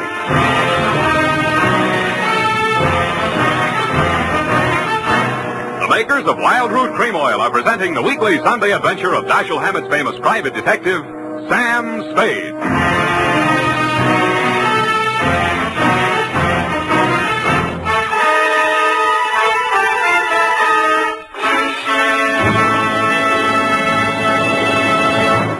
Now, here's important news on good grooming. If you want the well-groomed look that helps you get ahead, socially and on the job, listen. Recently, thousands of people from coast to coast who bought Wild Root Cream Oil for the first time were asked, how does Wild Root Cream Oil compare with the hair tonic you previously used? The results were amazing. Better than 4 out of 5 who replied said they preferred Wild Root Cream Oil. Remember, non-alcoholic Wild Root Cream Oil contains lanolin. It grooms the hair naturally, relieves dryness, and removes loose, ugly dandruff. So if you want your hair to be more attractive than ever before, get the generous new 25-cent size of Wild Root Cream Oil, America's leading hair tonic, on sale at all drug and toilet goods counters. It's also available in larger economy bottles and a handy new tube. Get Wild Root Cream Oil, again and again, the choice of men who put good grooming first. By the way, smart girls use Wild Root Cream Oil, too, and mothers say it's grand for training children's hair.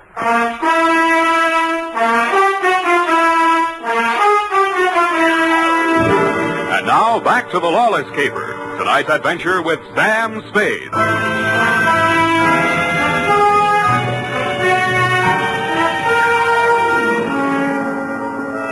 In most murder cases, there are too many suspects, too many motives, and too many clues from the very beginning.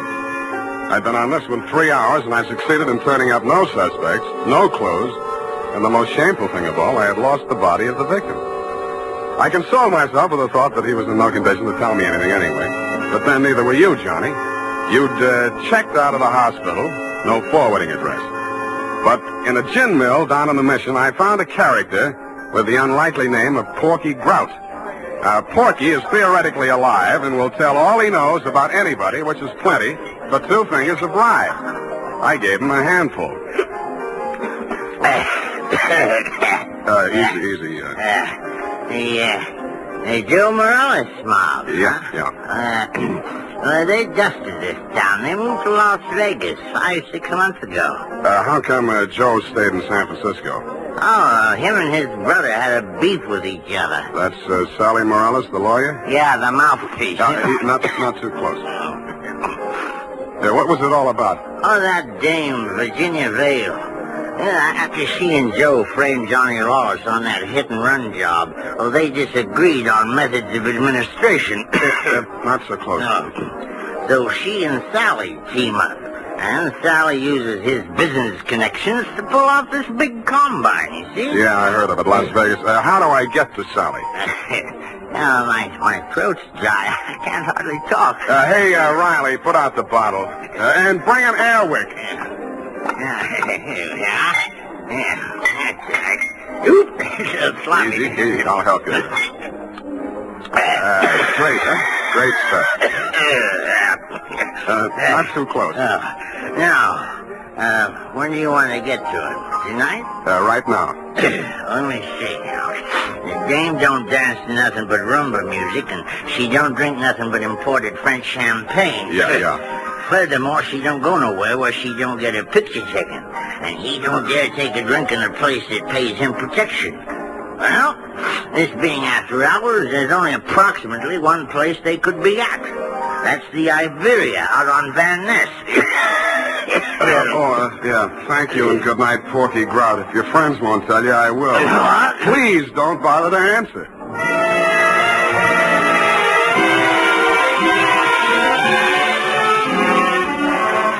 I didn't have any trouble picking out their table. Virginia spotted me at about the same time, grabbed up her purse, muttered an excuse to her escort, and edged around the dance floor. She caught me in the middle of a bambuco, a combination of a rumba, a samba, and guaracha, and whirled me lightly out onto the floor. I followed as best I could. Listen, you shouldn't have come here. How did I know our first dance would be a bambuco? Now, you danced divinely, Oh. but you must leave at once. Sally is insanely jealous, and he's in an especially bad mood tonight. Yeah, so am I. I know why you came. You went up on me. Johnny Lawless has been in touch with you, hasn't he? You talked to him since yesterday morning? No. He's bound to get in touch with you. I don't know what story he's told you, but don't believe a word of it. He only wants to get you out of the way so he can get back at Joe. Still thinks Joe framed him into San Quentin. Now, you can stop worrying about Joe. Huh? Sam, what are you... He's dead, if that's news to you. I think you'd better talk to Sally after all. Come on. Well, I was just getting the hang of it.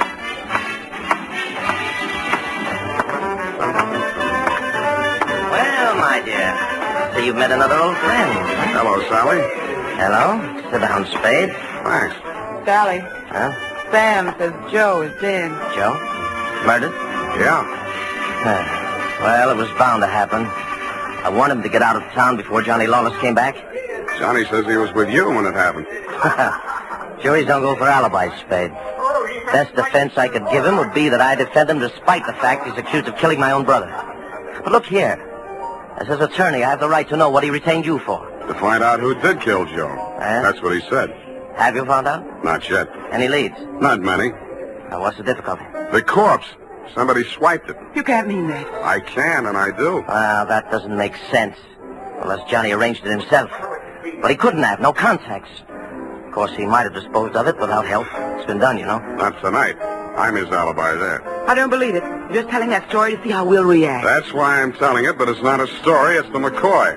Sally, what can it mean? If Johnny didn't do it, then somebody must have done it to frame him. And if they did that, they wouldn't turn around and get rid of the evidence, would they? What? Well, the whole thing is wild.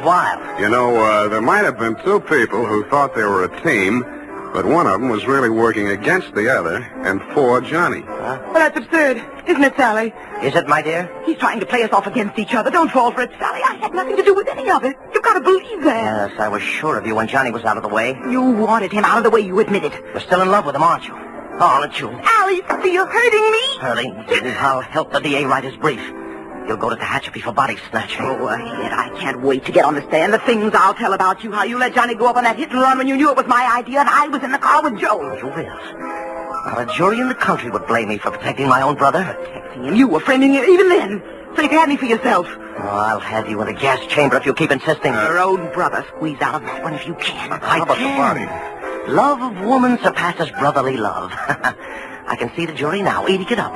Victim of a designing woman caught in the toilet. Nuts. I don't care whether either of you is guilty or both or neither or whatever. If I get that body back tonight, I'll let the cops worry about it. If I don't, I'll confess to everything myself and name all three of you as accomplices.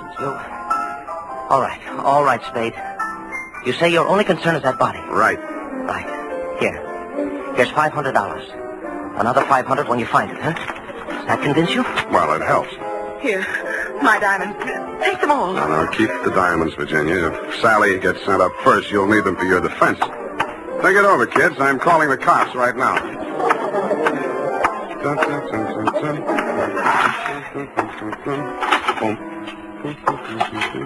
I guess 1 foot back.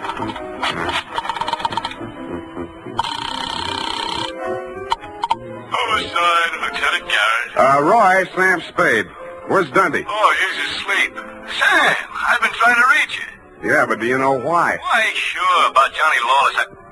Is there something we don't know, Sam? Well, I'll come down and give you a statement. It's about Joe Morales. Well, what about him? Well, he got knocked off, and somebody lifted the corpse. Oh, Sam, nobody lifted it.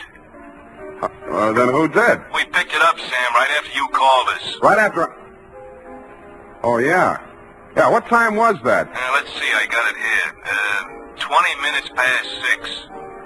Lose your watch? That ain't all. What's that, Sam? Call you back. What's up, Sally? Come on. Come out of there. Well, I wasn't planning to spend the night in a phone booth. Why the heater?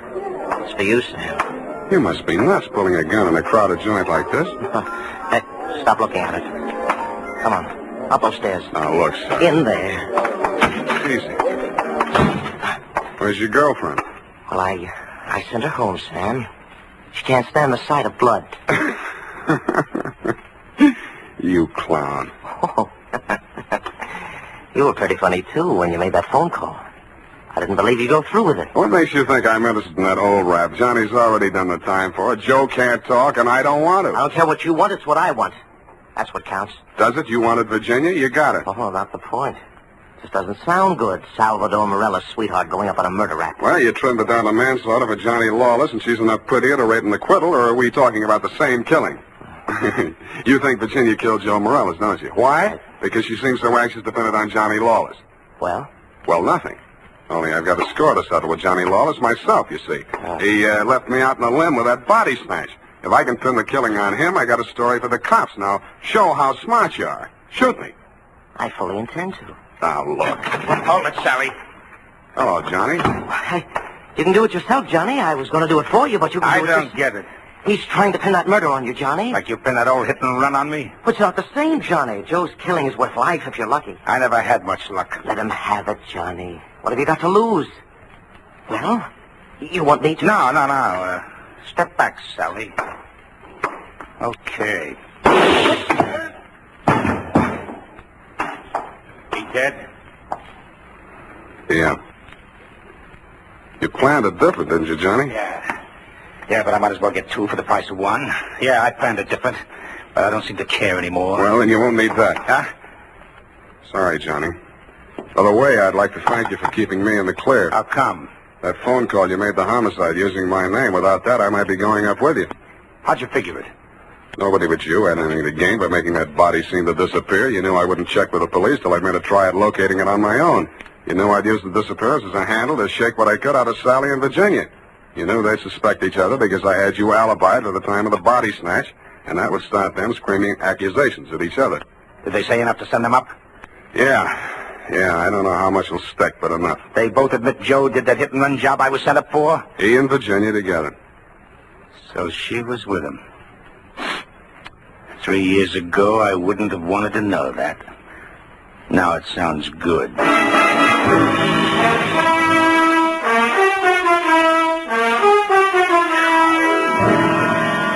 I didn't think it really sounded good to you.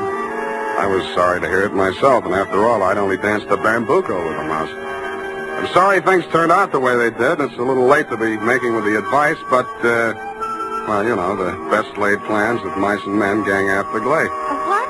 And as you say, what chance has a man got without a regular racket?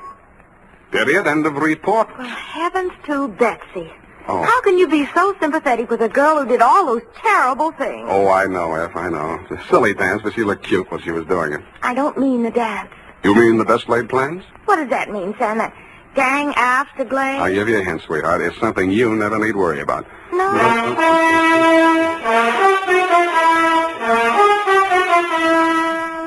Here's why, men. Here's why Wild Root Cream Oil is again and again the choice of men who put good grooming first. Wild Root Cream Oil grooms the hair neatly and naturally without giving it that plastered-down look. Wild Root Cream Oil relieves annoying dryness and removes that loose, ugly dandruff. So if you're not using it now, or if you're not using any hair tonic, Get Wild Root Cream Oil at your drug or toilet goods counter in the new 25-cent Get Acquainted size bottle. Also, ask your barber for a professional application of Wild Root Cream Oil Hair Tonic. Again and again, the choice of men who put good grooming first. Well,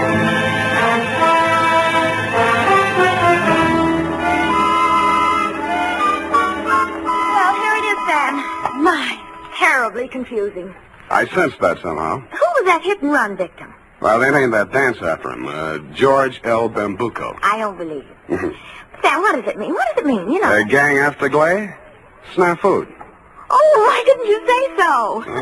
Darlings, yes. Good night, Sam. Good night, sweetheart.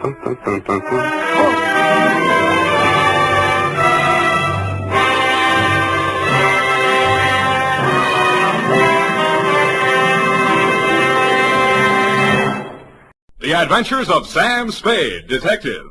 Brought to you by Wild Root Cream Oil Hair Tonic, the non-alcoholic hair tonic that contains lanolin.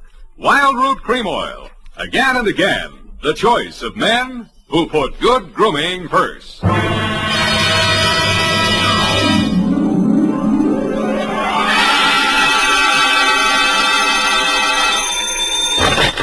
Spade Detective Agency. They offered me a cool $1.5 million, but I couldn't be bought.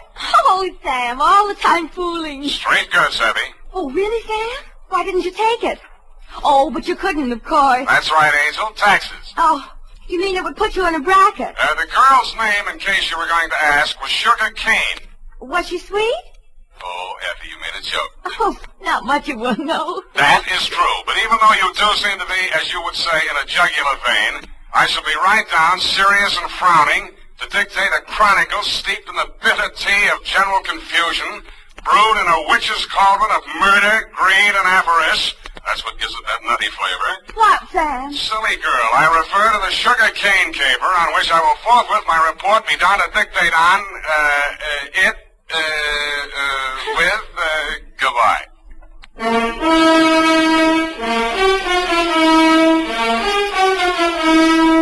Dashiell Hammett, America's leading detective fiction writer and creator of Sam Spade, the hard-boiled private eye, and William Spear, radio's outstanding producer-director of mystery and crime drama, join their talents to make your hair stand on end with the Adventures of Sam Spade. Presented by the makers of Wild Root Cream Oil for the hair. Want to look better on the job? Get Wild Root Cream Oil. Want to look better to that gal of yours? Get Wild Root Cream Oil. Wild Root Cream Oil Hair Tonic improves your entire appearance by grooming your hair neatly and naturally, relieving dryness, removing loose dandruff. If your family hasn't yet enjoyed the benefits of America's leading hair tonic, here's what to do about it. Ask at your drug or toilet goods counter for the new 25-cent Get Acquainted bottle of Wild Root Cream Oil Hair Tonic. Again and again, the choice of men and women and children, too. And now, with Howard Duff starring as Spade, Wild Root brings to the air the greatest private detective of them all in the Adventures of Sam Spade.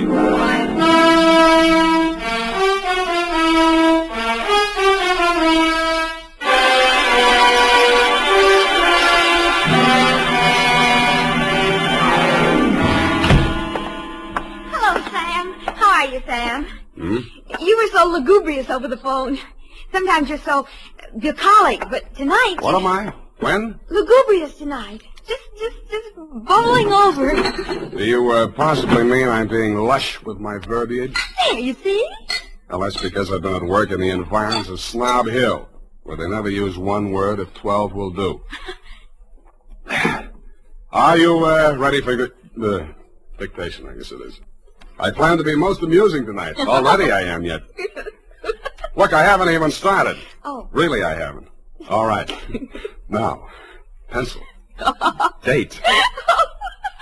Alan should have such an audience. Date. October 3rd, 1948, to Clifton Cavanaugh, Esquire. Down, Effie. From Samuel Spade, license number 1375596. Subject, the Sugar Cane Caper. On Thursday last, at 11 a.m., as I waited for the traffic signal so that I might legally cross Powell Street in order to board a cable car, a cat rubbed up against my leg. I leaned over to stroke it and noticed that it had 6 toes. I wondered if that meant anything. It didn't. Most Nob Hill addresses don't mean much anymore, but yours still does. The house was big, hideous, and reassuring. Oh. Are you from Peppersnell? No, I'm in business for myself. Mr. Cavanaugh in? Oh. Well, come on in. I can't understand what happened to that boy from Peppersnell. Oh, pardon me if I seem a little hungover. Gladly, but can you ever forgive yourself? I like you. You got a sense of humor. You'll need it. You trying to tell me you don't approve of Mr. Cavanaugh? That perfume pothead. What did he do to you? He married my mother. Oh. Stepfather? Yeah. I'm Fred Blair. Spade's my name. Where do I find him? Detective? Check. I'll give you a clue. Look behind you. I did. I turned and found myself looking straight into your handsome face. You looked several years younger than your stepson, with regular aquiline features, dark, widely spaced eyes, and blue-black hair. Well, so you're the notorious Sam Spade. Well, I don't want to seem modest. Come into the conservatory. There's just the barest chance that we'll not be overheard. Good. There. Sit down. What's your problem, Mr. Cavanaugh? Problem indeed. Problems, plural. Starting with that junior-grade lush that collared you at the door. He's very fond of you, too. Well, you can't imagine what a trial that boy's been to me. Both the children. For some reason, neither Fred nor his sister Eunice ever quite accepted me as their father. You don't say. I suppose my youth counted against me. I think they misinterpreted my motives. When any man marries a wealthy widow twice his age... Yeah, why did you send for me, Mr. Cavanaugh? Well, it all started several months back, before my wife, their mother, where was I? Oh, died. The scandal quite literally killed her. You're sure that's what did the trick? Fred, who, among other talents, was a positive genius for knowing the wrong sort of people, struck up an acquaintance with a hoodlum named Johnny Verona. Nice, clean-cut gangster type, runs a joint on Pacific Street. Precisely. With the positively hysterical name of the Subtropico. Mm-hmm. Well, there was a sordid brawl of some sort. A man shot. Obviously, this Johnny Verona shot him. Fred had to give testimony before the grand jury. It was all we could do to keep it out of the paper. But you did. No, and old Eleanor, my wife, that is, dropped dead when the butler brought in the Chronicle. But the worst was yet to come, Sam. Well, don't keep me hanging, Cliff. Well, Fred continued to frequent this bistro, this dive of Verona's. I understand. I believe the bait is a toothsome little teaser with the unlikely name of Sugar Kane. She likes Fred. No woman in her right mind would look twice at that idiot, even if he were twice as rich and only half as sodden. Then, where was I? Oh, yes, this Verona person came here several times on the pretext of pouring Fred through the front door, and thereby met my stepdaughter, Eunice. Well, that's a very interesting story, Mr. Cavanaugh. Now, maybe you'll tell me what you want a detective for. Because my stepdaughter has brazenly informed me that she intends to marry this gangster. I want you to help me prevent that marriage. I don't see. Don't see what? I don't see how I can. Well, perhaps I didn't make myself clear. When Verona was arrested for that shooting in his club, Fred didn't tell the grand jury all he knew. Now, if you could prove that Verona is guilty, then we'd be rid of him for good. Is it Verona you want to get rid of, or your stepson? Good Lord, you don't think Fred did it? Do you? Why, no, of course not. Okay, supposing Verona did it, then Fred goes up on a perjury rap, maybe accessory. Oh. Well, I have no overwhelming desire to injure Fred. Look, why don't you tell me what you have an overwhelming desire for? Well, under the terms of her mother's will, Eunice will inherit $3 million as soon as she marries. When? When what? When do I meet her? Be serious, man. Now, I will pay Verona $50,000 in cash if he'll stay away from her. Would you take $50,000 as the payoff in a $3 million caper? In this instance, yes. Eunice is not very well, and you may quote me on that, book, chapter, and verse. To Johnny Verona? To Johnny Verona. Okay. Water's mighty cold this time of the year at the bottom of the bay, but if you don't care, I don't. Thank you. Let me know how it comes out. Don't give it a second thought. You'll know. Don't get up, Mr. Cavanaugh. I know the way out. Hey, Spade, wake up. Well, you look a little better. Listen, there's something you ought to know. He was my sister's boyfriend before he married my mother. He did it out of revenge because Eunice threw him over. He still wants to marry her. Any particular reason? Oh, my mother put that crazy marriage clause in her will. He's been systematically getting rid of every man who's been interested in her. Bought him off, threatened him off any way he could. Why? He thinks Eunice will eventually marry him to get her inheritance. But she won't. She'll kill him first, and if she doesn't, I'll do it for her. Fred. Huh? Oh, yeah? Fred, what on earth are you saying? Who is this man? Well, he's the detective. Sam Spade. You're Eunice Blair? Yes, I want to talk to you. Fred, go and... Yeah. See you later, Spade. I know why my stepfather hired you, Mr. Spade. If you need the money, go ahead. But this time it won't work. You look as if you'd like to be a nice girl. How did you happen to settle for a cheap grifter like Johnny Verona? Because we understand each other, and he can't be scared off. Any message I can take him from you? Tell Johnny I'll meet him at the usual place. And tell him I still like my coffee black. No sugar.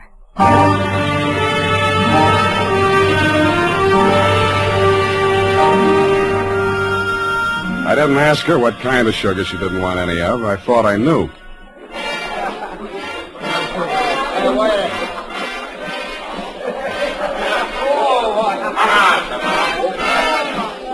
The only thing wrong with Sugar Kane's dance was her dancing, but the customers didn't seem to mind, and I didn't either.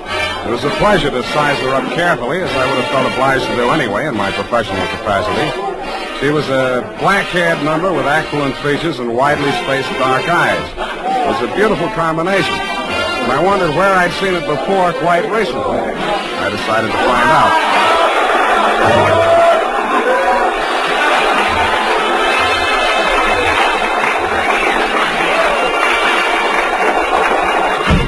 Hey, what's the idea of barging in here after me? Can't you see the sign on the door?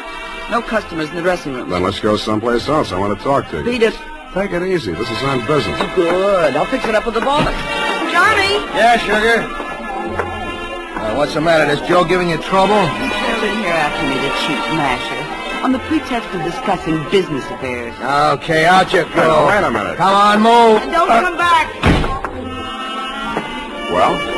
Sorry, I had to give that bum's rush routine. I don't want to get her excited. She's a nice kid, and she doesn't know why you're here. I take it you do. Yeah. Eunice called me and told me you'd be down. Okay, Johnny, I'll give it to you fast and get out. Clifton Cavanaugh will pay you $50,000 to leave Eunice alone. He also made a few idle or not-so-idle threats about what might happen to her if you don't take his money. For example? He said she hasn't been feeling well, might not live long enough to get married. I don't have to tell you what I think about that kind of talk, and I wouldn't be peddling it if my office rent wasn't due. That's why when you started giving me that bum's rush, I made only, shall we say, a token resistance? Yeah. Now, about me marrying Eunice, you can tell Clifton to stop worrying. Hmm? Yeah, Eunice and I got married 3 weeks ago. You what? Married. You want to see the papers? Why the secrecy? I don't want her to get hurt. You're scared of Clifton? Nah. Sugar. She's got a very low boiling point. She's pardon me. Yeah. Yeah, Nick. What is? Go ahead. Yeah, I heard you. No, don't touch anything. Don't let anybody in. I'll be right over. Bad news? Yeah, Eunice. She's dead. How? One of my boys found her in my apartment. She was supposed to wait for me there. How did it happen? He's not sure. He thinks she took poison. I had to give Johnny Verona one thing. He didn't make any pretense about being grief-stricken. But after all, he just inherited $3 million. Sugar Kane took it standing up, too, but she just lost a rival and got her man back $3 million richer. I wasn't with you when you got the news, Mr. Cavanaugh. But the one I really wondered about was Eunice's brother, Fred. What brought that on was something I picked up in Johnny Verona's apartment where we found Eunice's body sprawled out over a tray of coffee things. It was a medicine bottle with a doctor's prescription number on the label. The name of the druggist that had put it up was Pfefferschnell. I remembered what Fred had said to me when he admitted me to your house that afternoon. Quote, "Are you the man from Pfefferschnell's?" I wondered if I'd answered yes, would Eunice still be alive?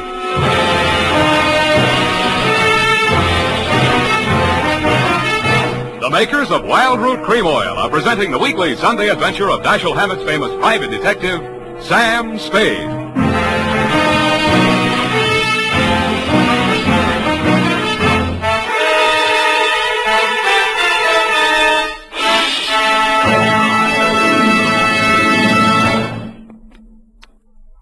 now, here's important news on good grooming. If you want the well-groomed look that helps you get ahead, socially and on the job, listen. Recently, thousands of people from coast to coast who bought Wild Root Cream Oil for the first time were asked, how does Wild Root Cream Oil compare with the hair tonic you previously used? The results were amazing. Better than 4 out of 5 who replied said they preferred Wild Root Cream Oil. Remember, non-alcoholic Wild Root Cream Oil contains lanolin. It grooms the hair naturally, relieves dryness, and removes loose, ugly dandruff.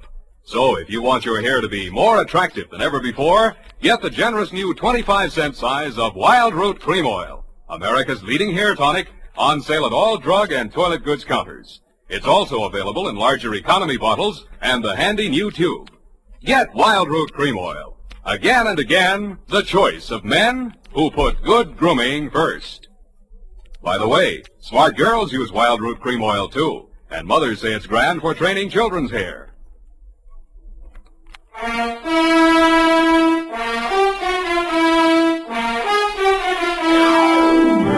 And now, back to the Sugar Cane Caper. Tonight's adventure with Sam Spade.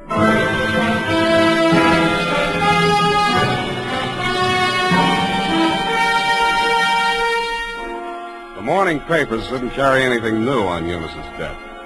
Cause was put down to an overdose of a toxic drug. The doctor who prescribed it said she'd requested it for migraine headaches, which he suggested might have driven her to suicide.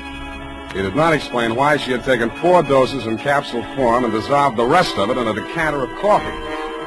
I thought somebody else had dosed the coffee, and so did you, Mr. Cavanaugh. Verona did it, of course. We knew she was taking those pills and dosed the coffee just enough to be fatal when added to what she took voluntarily. You knew all that, too. Well, so did Fred. But you had more reasons, 3 million more. But they were already married. You know that when you hired me? Yes. Then how come? I knew she was planning to do away with herself. I thought if we could pin it on Verona, after all, he's guilty of that old murder, Fred's a witness to that. Well, if he were convicted, the money would revert to me. Nuts. You don't believe me? She wasn't planning suicide, and you know it. Well, then? I don't care who takes the fall, but I got less on Verona than I got on you. Then I'll give you something. Here. Take a look. Verona's lawyer sent this around before her body was cold. A claim for $3 million, notarized yesterday while Eunice was still alive. Well, Mr. Spade? Pardon me when I drop dead. You did and waited hopefully, but I managed to stay on my feet. I even managed to make it down the hall to the bar where I found your stepson ambushed behind a row of empty bottles. Fine detective you turn out to be. I warned you. Stand up like a man. That's all right. I'll take on both of you. Come on, sober up. Makes sense. Where's my drink? Who took my glass? Here it is. Give me it. Sure. You spill it. Ooh, ice on my shirt. Listen to me. This is very important. Important? You were expecting a delivery from a drugstore when I arrived there yesterday morning. Who ordered it? She did. Eunice, she told me to watch for it and bring it to her. Did you do that? No, she wasn't here. What did you do with that bottle of medicine? I'm sleepy. I gotta get some rest. Wake up! No!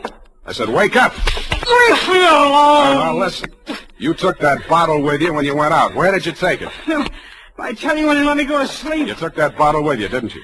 You're guessing. I know you're third degree. You went to Verona's apartment, didn't you? Two gentlemen of Verona. Willie Shakespeare. You doped that coffee, didn't you, with the poison that killed your sister? I didn't mean it for her. I didn't know she was going there. Go on talking. I want a lawyer. I know my rights. Listen, I'm not a cop. I'm not taking a statement. You're too drunk for it to hold anyway, so you can tell me. Okay. Here's how it happened. She took her 4 pills and went to bed. Yeah? I sneaked a bottle out of the medicine chest and I went over to his place. His boy Nick was there making coffee for the boss, he said, when he got home. I hung around talking for a while, and I stripped some of the stuff in the percolator while he was getting out the cups. And that's all. Why did you want to kill Johnny Verona? So Eunice wouldn't have to marry him. What do you mean, have to? She was doing it for me, so he'd keep quiet. About that brawl in the club, that old killing they tried to nail Johnny for? Yeah, that's it. The gun that did it. He got rid of it before the cops arrived. That was my gun. Fred, straighten up. Look, Yeah. Johnny dictated the story you told the grand jury. How do I know he didn't dictate the one you're telling me now? Who are you covering for? I didn't say anything. I didn't tell you anything. Get out of here! What's the matter with you? Get out the window! The revolver barrel that crashed through the darkened window pane behind the bar spoke twice. I answered it. I looked out into the darkness, making myself a good enough target to draw some fire. I fired back at the flashes. I was depending more on luck than aim, and luck was what I wasn't having much of. I went back to the place where Fred had fallen. The shots that had dropped him were luckier. He'd been dead before he hit the floor. What is it? What's happened here? See for yourself. Who? Shot through the window, couldn't see anything but the gun muzzle. Looked like a .45. Johnny Verona, he packs a .45. Who told you that? It came out of that investigation, one of the reasons they couldn't indict for that old shooting. There are a lot of reasons they couldn't get that indictment. What are you driving at? Neither one of the leading suspects was guilty. I don't follow you. Sugar Kane did that job. Well, that's wild. What if I told you Fred made a statement to that effect before he was shot? You're lying. He confessed. Did I tell you that? Well, he must have. He always talked about it when he was drunk. All right, I was bluffing. Why? Just a crazy hunch. I thought there might be something between you and Sugar. Now I'm sure there isn't. Of course not. Should have spotted it before. You're too much the same type. Even look alike. I can't make you out. Well, don't try. It's not worth it. You better call homicide about Fred here. Tell Lieutenant Dundee if he wants my statement, I'll be at my apartment.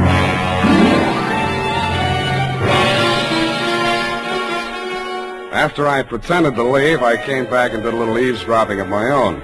You didn't phone homicide, but you did spend an hour filing out the barrel of a .45 automatic. Then you went out. I tailed you to an address on Sloat Boulevard. A short time after you went in, Sugar Kane came out alone. I followed her to, you know the answer, my apartment. I went in the back way via the fire escape and arrived in time to answer her buzz. Oh, Mr. Spade, thank heaven I found you at home. So am I. Come in. I know it's terribly late. Forget it. Won't you take off your coat or something? Can't stay very long. It's not safe. I may have been followed here. Oh, surely not. Sam, you don't mind if I call you Sam? No. I'm so frightened. It's about Johnny Verona. I don't know what he may do. He's convinced that Fred killed Eunice, and he's out gunning for him right now. We've got to stop him before he does anything rash. You come to the wrong party, Sugar. I'm working for the enemy. Enemy? Kavanaugh. Oh.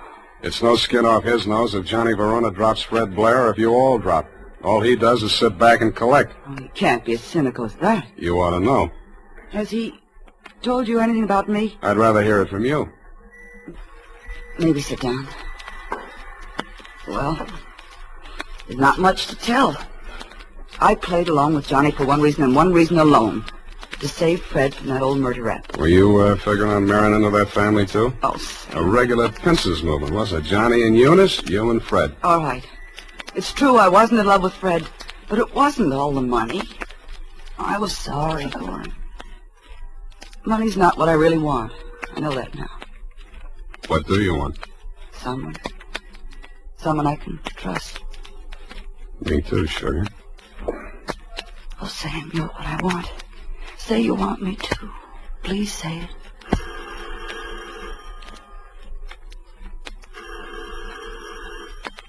Don't answer it, Sam.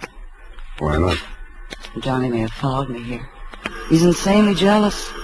Well, I gotta face it out with him sooner or later. Might as well be now. Sam, be careful. Stand out of the way, Sugar. No, Sam. No, please. Don't reach, Johnny. I'm not gunning for you, Spade. In that case, come on in.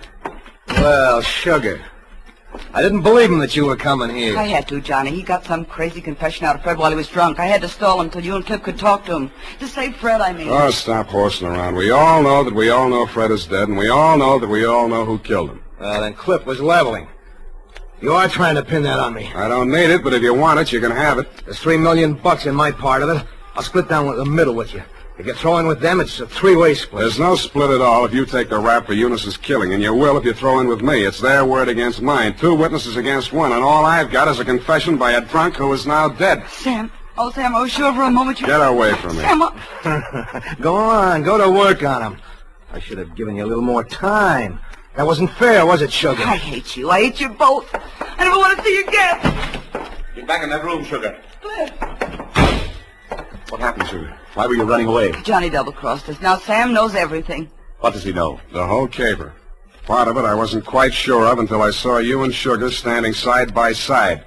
That blue-black hair, the same eyes, plus the fact that the bell on Sugar's apartment on Sloat Boulevard reads Kane, parenthesis, Kavanaugh. You took a crazy chance when you knocked off Fred with me right there in the room. The kind of a crazy chance a brother would take to keep his sister clear. I could have told you that. It would have helped a lot, Johnny, but you didn't. When a man lets his sister go on dancing in a joint like yours after he's in the chips and she goes on liking it, you can be sure they're both playing for big stakes and for nobody but themselves. Where do you think you were supposed to wind up, Johnny? I'll tell you. Drinking that poisoned coffee that Eunice got hold of by mistake. That isn't true, Johnny. I never told Fred a thing. He thought you really loved Eunice. I don't know how he found out you were forcing her into that marriage. Did you also neglect to tell him that he was innocent? That you pulled the trigger in that old killing and shoved a gun into his hand when he was too drunk to know what he was doing? I've heard enough. Watch it, Johnny.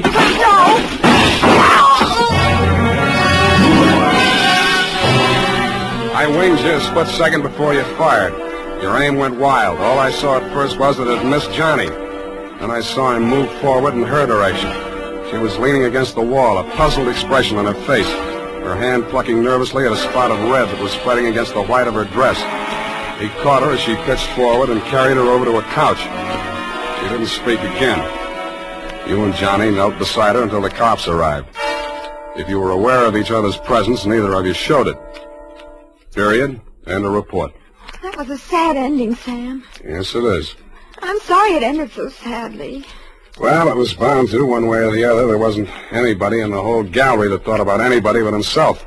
Except poor Fred, I guess, and his only friends arrived in bottles and left in the ash can. All those millions and millions. We'll get the money now, Sam. I'm glad you asked that. It leaves me cold. Go tight that up while I knit myself a sweater. And now, listen to this.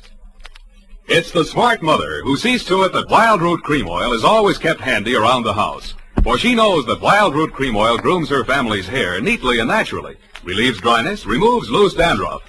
Get acquainted by asking for the new 25-cent bottle. Also, ask your barber for a professional application of Wild Root Cream Oil Hair Tonic. Again and again, the choice of men and women and children, too.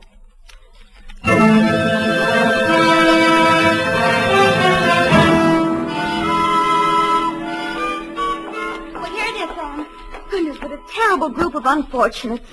As you say, it just had to end badly. If you hope to get back in my good graces by quoting me, to trick me into agreeing with you, you have succeeded. There you go, Sam. So lugubrious. Effie, what is this? What means lugubrious? Oh, Sam, it's wonderful. It's my new habit. Oh? Every time I read a book now, and you know, like you read a book and there's a word you don't know what it means or you're not sure. Yeah. Well, I make it a practice now to write down and learn 3 new words per day. Yeah. And learn the definitions to use them in conversation. You know, like desultory. And lugubrious? Yes, that's one of my 3 for today. You see? Lugubrious, right here it is. To talk a great deal.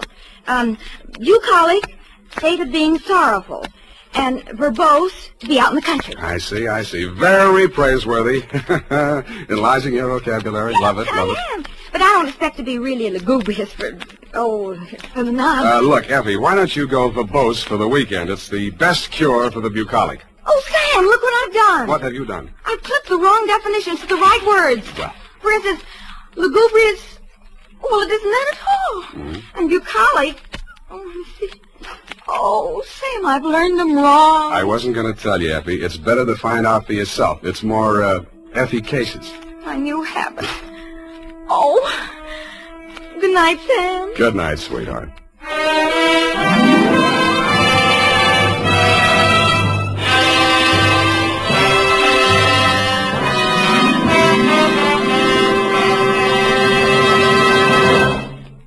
The Adventures of Sam Spade, Detective.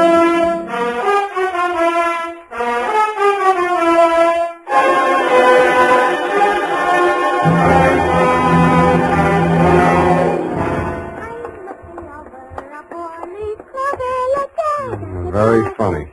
Certainly took you long enough. Oh, thank you, Sam. Well, do you like them? My curls? Yeah, I guess so. It's your own hair, I trust. Oh, yes, Sam. When it's brushed out, you'll never know anything happened. Whenever you're ready, Curly.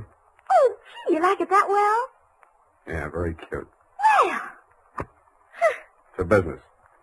To Detective Lieutenant Dundee, Homicide Detail, San Francisco Police, from Samuel Spade, license number 137596, subject, a bouncing Betty caper. Here, Dundee. It all began on a Wednesday. My secretary, Miss Effie Perrine, tiptoed into my office and laid an engraved calling card on the desk in front of me. The name on it was Randall Carruthers. She said he looked like money, so I said, show her in. Or him in. She did. Good morning, sir.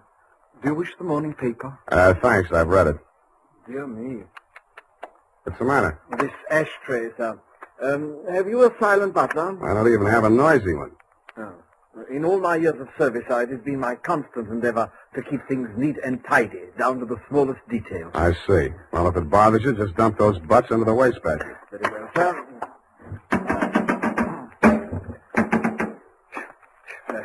If you will pardon the presumption, sir, you could use a well-trained servant in this establishment. Waste paper baskets clean and empty at all times. Never allow refuse to accumulate. That's not refuse. That's this month's bills. So I noticed, sir. I also noticed that you have not opened them. From this I conclude that your services are immediately available. Yeah, and I conclude that in spite of your glad rags and fancy handle, you are somebody's butler. Oh, that is correct, sir. I am first butler in the household of Dr. Mark McGraw. First. Bleakcliff is the name of the estate. It's near the village of Squid Beach, some 50 miles in a southerly direction on the Pacific coast. You know, I think I'm going to like you as the client, Mr. Carruthers. I mean, it's refreshing to get a few accurate facts without, shall we say, priming the pump. Thank you, sir. You're welcome. To continue, not counting the staff, there reside at Bleakcliff 3 persons. Dr. McGraw, master of the house since the death of his wife, his stepson, Mr. Anthony McGraw, of whom more later, and Mr. Anthony's sister, Miss Cathy. It is on her behalf that I've come to you, sir. What is her problem, Mr. Carruthers? The correct form of address is Carruthers, sir, not Mr. Carruthers. Check. Yes, thank you, sir. Now, as to Miss Cathy's problem, sir, someone is attempting to murder her. Specifically, she has upon several occasions been shot at from ambush. Twice she has awakened in the night to feel the hands of an assailant closing about her throat. And only yesterday, she narrowly escaped death when her motor car went out of control owing to some blackguard tampering with the steering mechanism. And upon numerous other occasions... That's enough. You have convinced me that she indeed has a problem. What do the local police think? No one has been to the police, sir. Why not? It's a delicate situation, sir. Miss Cathy's brother, Mr. Tony, is undergoing treatment for nervous disorders. Mm-hmm. The family did not wish to place him in an institution, and since Dr. McGraw, his stepfather, is a psychiatrist, he is allowed to remain at home. I see. He's flipped. Where do I fit in, Carruthers? Well, sir, if a reputable gentleman such as yourself were to come to Bleakcliff and witness these persistent attempts upon that girl's life, perhaps they could be forced to put the boy away where he belongs. It's possible. I'm willing to try. For money. Oh, splendid, sir, splendid. I took the liberty of drawing in your favor a draft upon the First National Bank of Squid Bay, 1 week's remuneration in advance of your services to the Bleakcliff estate in the capacity of chauffeur. Chauffeur? Yes, sir. I thought that might be a capital disguise. Have you a better suggestion, sir? Well, no, that's okay. This check. Yes, sir. $200. It's a pretty big weekly salary for a chauffeur, isn't it? Well, you will be allowed to shop for the vegetables, sir. Your cut has been added in.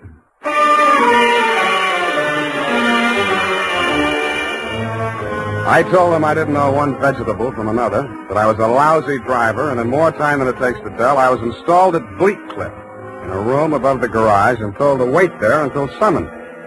I put on my pearl gray uniform with the brass buttons and leather puttees, looked in the mirror, and decided I had missed my calling, but not by much. Nothing happened for nearly an hour, and then I got my first buzz. Yeah, I mean, garage. Lift the car quickly. The main entrance. Keep your motor running. I have it locked in the living room and it's breaking up. Okay. Yes, miss.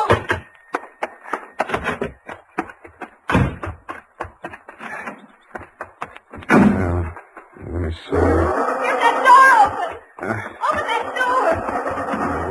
Why didn't you have the door open? I'm sorry, miss. Well, get going, please.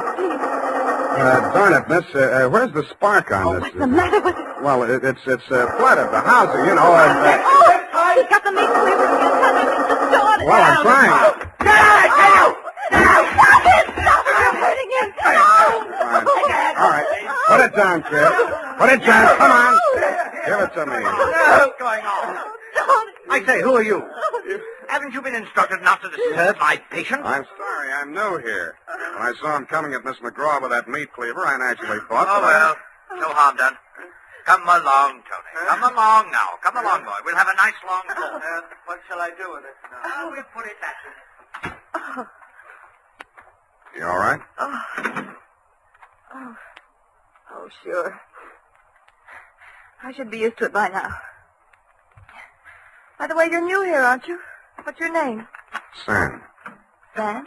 That's nice. Turn to the left outside the gate, Sam, and drive straight out to the shore road. Well, if I can just... Hey, I just turned that little key. Look, Ma, I'm driving.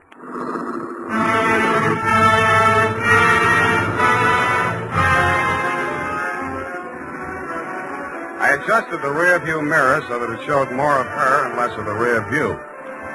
A mile from the house, she ordered me to stop, moved up to the front seat with me, and asked me to drive on.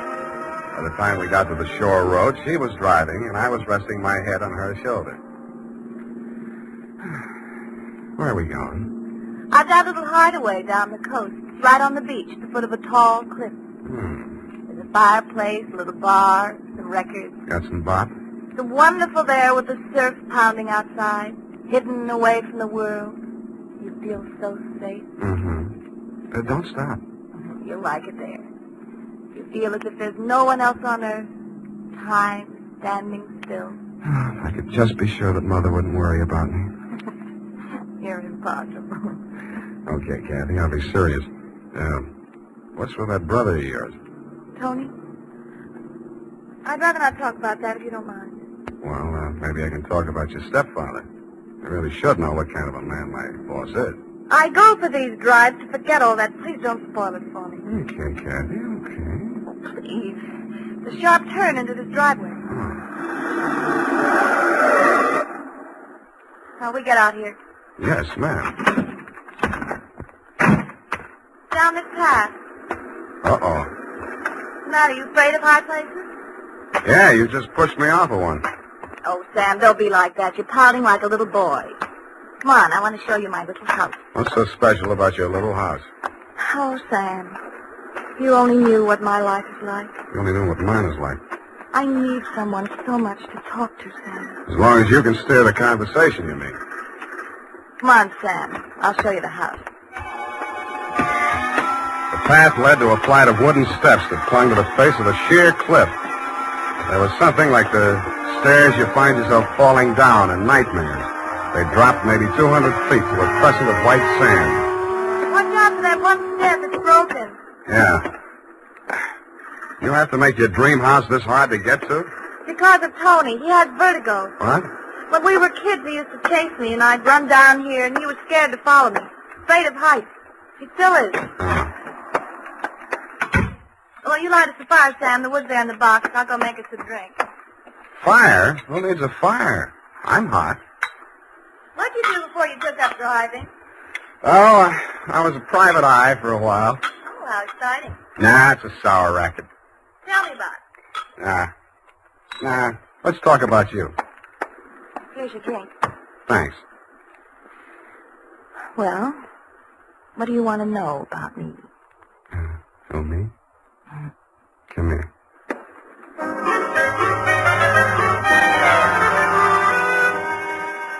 The scent she was wearing was 20 carat. The story of her life was heavy melodrama. It seemed that Dr. McGraw, a handsome fortune hunter, was a folly of her mother's middle years. But she had come to her senses shortly before she died and cut him out of her will. But that was not the end of it. When Kathy's brother had been faced with the alternative of entering an institution or remaining at home under his stepfather's care, she had begged the doctor to remain in spite of his warnings that her brother might take a notion to kill her.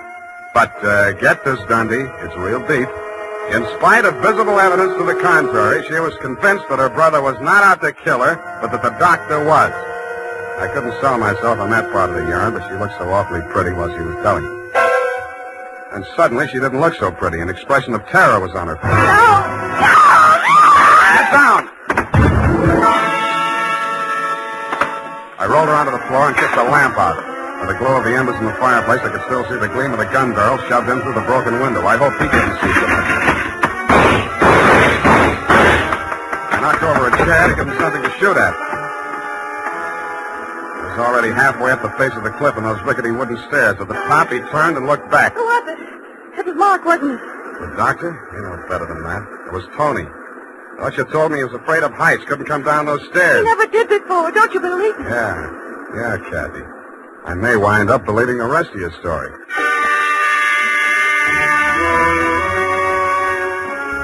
I took Kathy back to Bleak Cliff and stashed her in my quarters over the garage. Then I went into the main house via the back stairs, found her room, and shook it down. In a cabinet, a bunch of war souvenirs, German helmets, grenades, rifles, and other lethal gadgets. In a desk drawer, I found a letter headed U.S. Army, Office of the Surgeon General. It certified that one Anthony McGraw was unfit for military service. Vertigo. Origin, childhood injury to middle ear. Downstairs in the library, I found a shelf of medical books. Vertigo. Vertigo was almost incurable, and there was certainly no quick cure. But some patients had lost their symptoms temporarily under hypnotism. Then it said, see narcosynthesis. I did.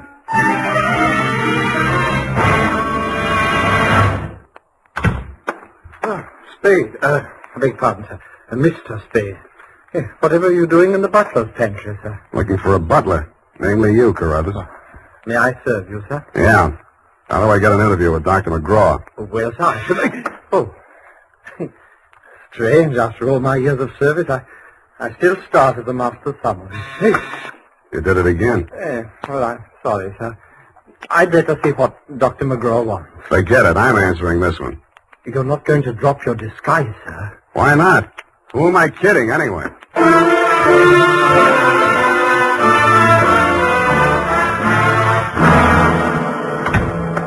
You rang, Dr. McGraw?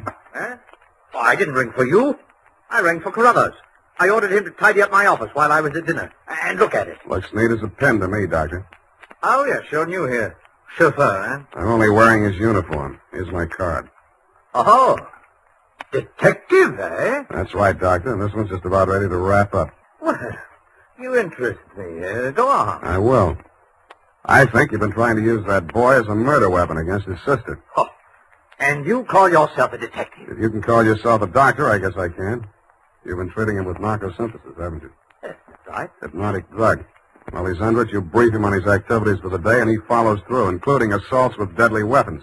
That would be possible with certain very suggestible patients, but I'm afraid impossible to prove. I think I can prove it, Doctor. You shouldn't leave your textbooks lying around loose.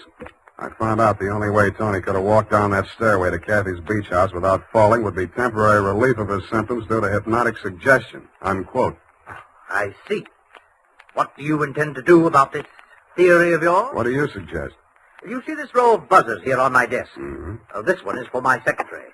This is to summon Carruthers, and when I press this buzzer, two of the most hideous plug uglies you've ever seen will rush into this office, beat you to a pulp, and dump you outside the front gate. That's what I think of your theory. Buzz away, Doctor. I think I like them better than I do you. As you wish.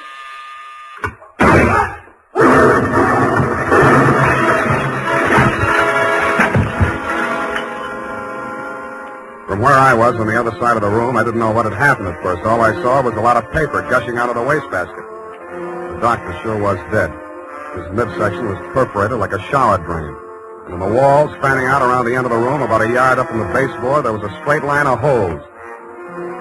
I dug into one. What I took out wasn't a bullet. It was a perfectly round steel ball. Then I remembered the wastebasket, the paper flying out of it just before the explosion. In the bottom of it, I found the answer. The base of a steel mechanism with German lettering on it. It was a wartime anti-personnel mine that the GIs called the Bouncing Betty. The United States Armed Forces Radio Service is presenting the weekly adventure of Dashiell Hammett's famous private detective, Sam Spade.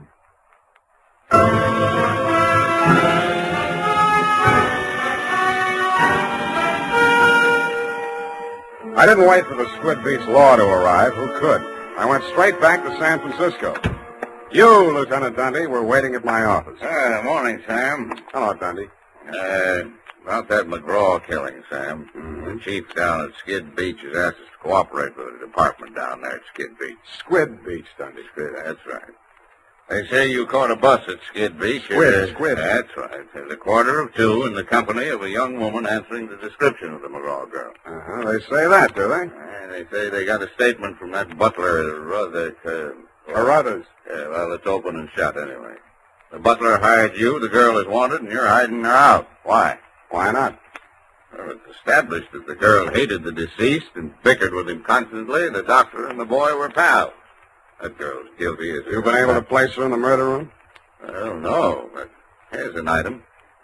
She worked with an Army ordnance during the war in research. Subject? I made a note of that. Enemy landmines, anti-personnel. One of the reports she helped put out was on the Bouncing Betty. Yeah? Definitely. Hey, where are you going, Sam?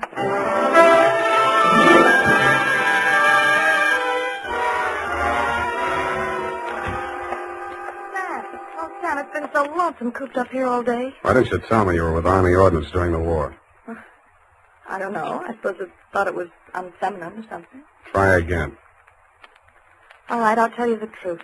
I had a copy of that report with instructions for the operation of the Bouncing Betty in the desk in my room. What the devil are you doing with a thing like that? I don't know. I was proud of it. It was the only report I worked on with the general. Should have got rid of it. I did. I burned it in the fireplace as soon as I learned what had killed him. You didn't burn it good enough. Sam, they found it. Yeah. Have they arrested Tony? Not yet, but he's definitely sane. He'll have to take a rap for anything he's done. I see. Well, I guess there's no other way. Tony didn't do it, Sam. I did. I want to make a confession. Not to me, please. Not to me. After what happened down at the beach when I knew I was no longer safe anywhere, I realized I had to do it. For Tony's sake as well as mine. When we arrived back at the house, I looked into the dining room and I saw Dr. McGraw eating dinner. I knew it was my chance to get into his office. Yeah? Then what? Well, the Bouncing Betty was in my room. There was some wire in the tool chest, and I knew that Carruthers always went to tidy up while the doctor was at dinner. So I waited until I saw him come out, and then I went in, and I looked around for a place to plant it, out of sight. Then I saw the wastebasket full of papers. It was the perfect hiding place. The whole thing didn't take more than 5 minutes. Well, say something. I guess I don't know what to say. Go on, say you hate me. Say it. I don't. Wish I did. Oh, Sam. Help me. Help me. I'm sorry, baby. I am sorry.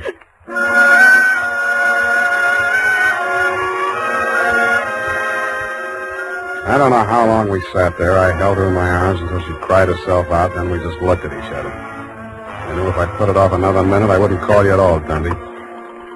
So, with my arms still around her, I reached for the phone.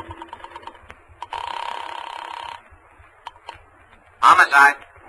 Lieutenant Dundee, this is Sam Spade. Lieutenant Dundee.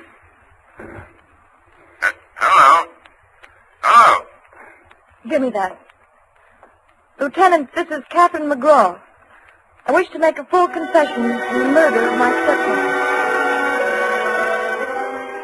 I walked out while she was still talking to you, Dundee. I knew she'd wait for you, and I didn't want to be there when you took her away.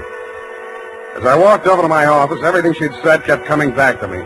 I could see her sneaking into her brother's room and getting her contraption out of the cabinet. I could see her hiding behind the door until Carruthers came out after tidying up McGraw's office, dumping ashtrays, emptying wastebaskets. And that's as far as I got. I went back to my office to wait. And sure enough, 20 minutes after the papers hit the streets with Kathy's confession, the door opened and he came in. Well, sir, I believe it's turning a bit raw out of doors. Gardner was saying early this morning that we should order out some shrouds for the set we close to see you after. Am I discommoding you, sir? No, Carruthers, I've been waiting for you. With your permission, sir. The ashtray. Just dump it in the wastebasket. I am gratified to note that your secretary has been looking after things and has emptied your waste paper basket. This is right and proper. Quite. Yes, sir. And, speaking of waste paper baskets... Allow me, Carruthers. You've come to apprise me of your part in the death of the late Dr. McGraw. Am I in error? You've already divined my purpose, sir. Yes, it was I who placed that infernal machine. In the wastebasket, Carruthers, yes, I know. And it struck me as a bit of poetic justice that the buzzer, which that dreadful man used as a symbol of his despotism, should be the instrument of his own destruction. I'm sorry, Carruthers. I'll do all I can. No need, sir. No need. I'm aware that there is no final justification for taking the law into one's own hands. Every man is entitled to trial by jury of his peers. But where, Mr. Spade, where could be found 12 good men and true who would allow themselves to be called the peer of that monster, Dr. McGraw?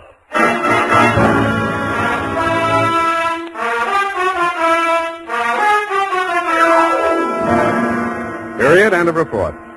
Sam! There must be some mistake. Mistake, Effie? Mistake? No? Well, the butler can't be guilty.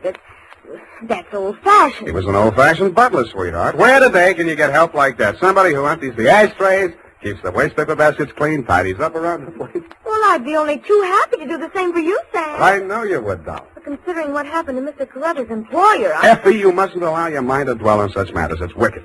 Sam! Who emptied an ashtray in that wastebasket that I just finished cleaning out? Pay it no heed, sweetheart. I'll buy you a silent butler. I'll go type that up. Here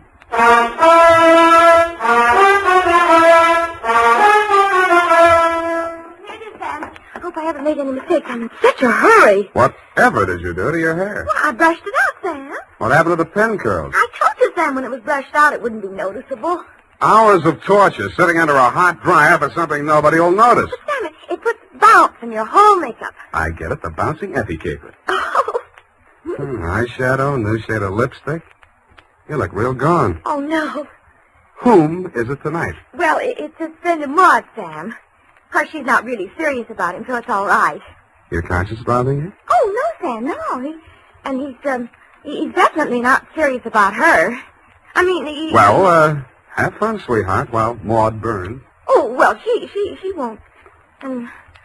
I suppose you'll be seeing that girl, what was her name? Oh, yes, Kathy. Well, at least if I'm not playing in someone else's garden. No. Well, have fun anyway. Good night, Sam. Good night, sweetheart.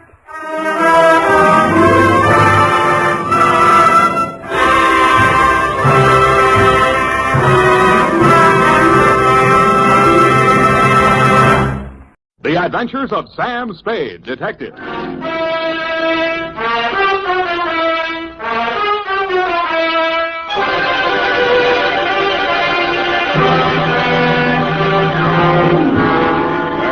Date, fill it in. To Detective Lieutenant Dundee, Homicide Detail, San Francisco Police, from Samuel Spade, license number 17596. Subject, the Betrayal in Bumpus Hell. Red Gillis was a raw-boned poke from the border country. He was a stranger to Bumpus Hell, but he was no stranger to trouble. He jogged his Pinto down the narrow main street, not liking what he saw, and reined up in front of the sheriff's office. He dismounted and slapped the trail dust off his Levi's. Then he hitched up his gun belt and ambled inside. He looked at the heavy-shouldered, blue-jowled man behind the desk, and he didn't like what he saw. Neither did the sheriff, Rance Blaggett. State your business. I can do it better than that. State your business and get out, he snarled. Red smiled thinly and drawled, I'm looking for my brother. And what be your name outside of Red? Here, I can do that better than that. And what be your name outside of Red? Red Gillis's hand slid toward one of his six-shooters as silently as the sun coming up over the butte. Gillis, he sneered. Red Gillis from the Tonto Rim. That's pretty good. The sheriff's muscles tightened like steel springs and pulled him erect. Ain't no Tonto Rimmer welcome hereabouts in Bumpus Hell, he cursed. That was real good. And then the slap of 4 hands on leather was followed by the simultaneous roar of 4 6-guns. Hey, wait a minute. The sheriff... I know they're in there. Well, who is it? The sheriff is just... Mr. Spade. Miss cousin next door. Right in the most exciting part. Mr. Spade, now see here. I won't take no for an answer. It wouldn't be neighborly. What is it, Mrs. Kelsey? Never you mind. Come along. What are you up to here, anyway? Who, me? Oh, nothing. I'm just relaxing with an apple and a good book, I that's don't all. see no apple, and the only reading matter I see is some Western trash. Trash? Now, come on. There's trouble on the third floor. Well, there's trouble in Bumpus hell. Don't you swear at me. I'm not- I know my duty, and I know your duty. Now, come on. Move it. Ouch! Okay, let go my ear. And that, Denny, so help me, is how it started. Effie had just read a book called How to Relax, and it said there that Western stories were relaxing, and that's how I happened to be at home at 10 p.m., writing herd on a copy of Sheriff and Outlaw, rip-roaring adventures of the Old West. But Bumpus hell hath no fury like my neighbor, Mrs. Kelsey. I left Red Gillis and the sheriff face to face and vice versa, eyes flashing and guns ablaze, and followed her meekly up to the third floor.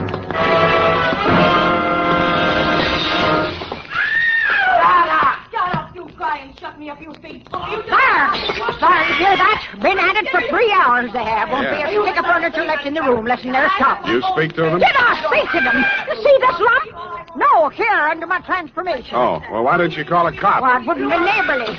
It's me that did. You see this lump? Yeah, you showed it to me. Put your wig back on. I'll see what I can do. And tell them about my lump.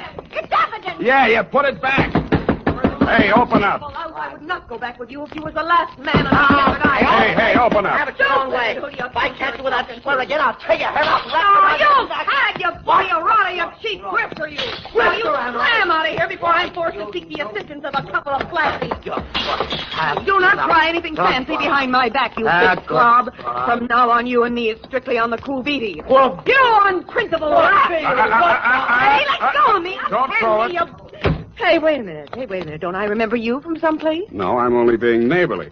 Why did you beat up on kind, nice Mrs. Kelsey? That is a gross falsehood. I did not lay a hand on the old wag. It was that odious stinker, Joe Donegan, who was just left. And you can tell him, as from me, that I'm extremely unimpressed with his cheap threats to rub me out, and that I intend to continue on seeing Mr. Hobson or any other Johns which I care to. That's pretty good singing. Oh. Well, you better tell him that yourself. I don't imagine I'll be seeing him. You won't?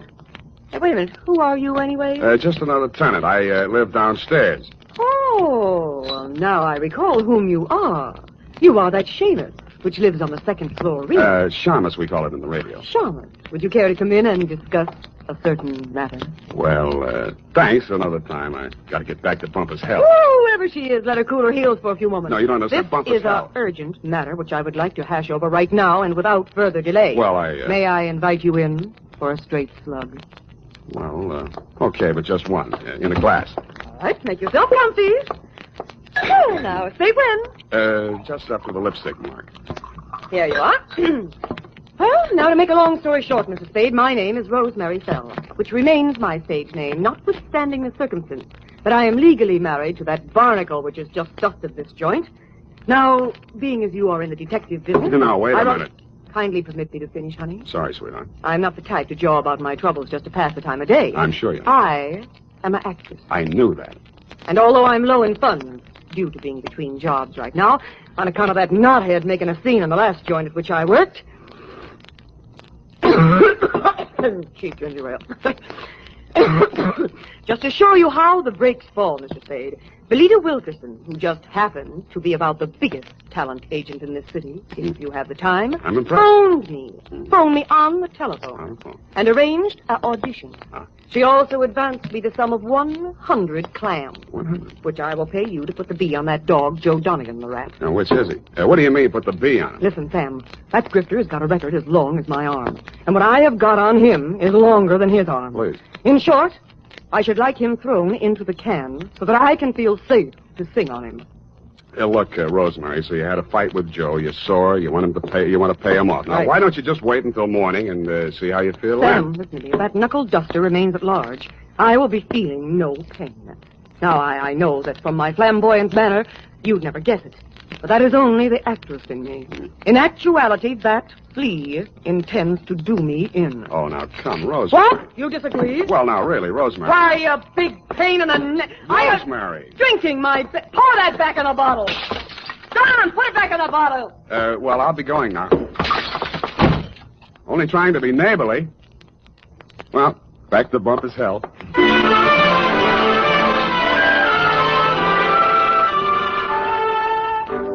Rance Blaggett, the smoking coat still gripped in his hairy fists, suddenly pitched forward like a fallen Joshua tree at Red Gillis's feet. Red leaned over with a thin smile playing at the corners of his mouth, not liking what he saw, and lifted the badge off of Blaggett's cowhide vest and pinned it on his own. Bumpus Hell had a new sheriff. Hey. Then I heard it. It sounded like a man sneaking up a fire escape. I went over to the window, raised it, and looked up. I didn't like what I saw. An overcoated figure reached the third-floor landing and stood silhouetted against the lighted window of Rosemary's apartment. He was about the height and weight of that rat, Joe Donegan. By the time I'd rolled out the window onto the fire escape, his right hand had come out of his coat pocket. Donegan! Donegan, watch it!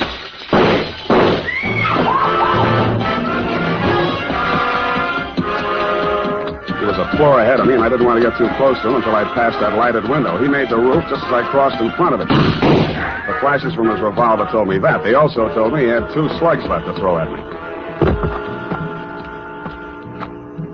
The only light up there was a feeble glow from the skylight, dead center. I headed for the cover of a brick chimney just to the left of it. I had 2 things in mind. The skylight was his most logical avenue of escape, and I hoped I could tease him into emptying his gun at me. It didn't work. I stuck my head out. No shots. But he did use his gun. I should have stood in Bumpus Hell. The United States Armed Forces Radio Service is presenting the weekly adventure of Dashiell Hammett's famous private detective, Sam Spade.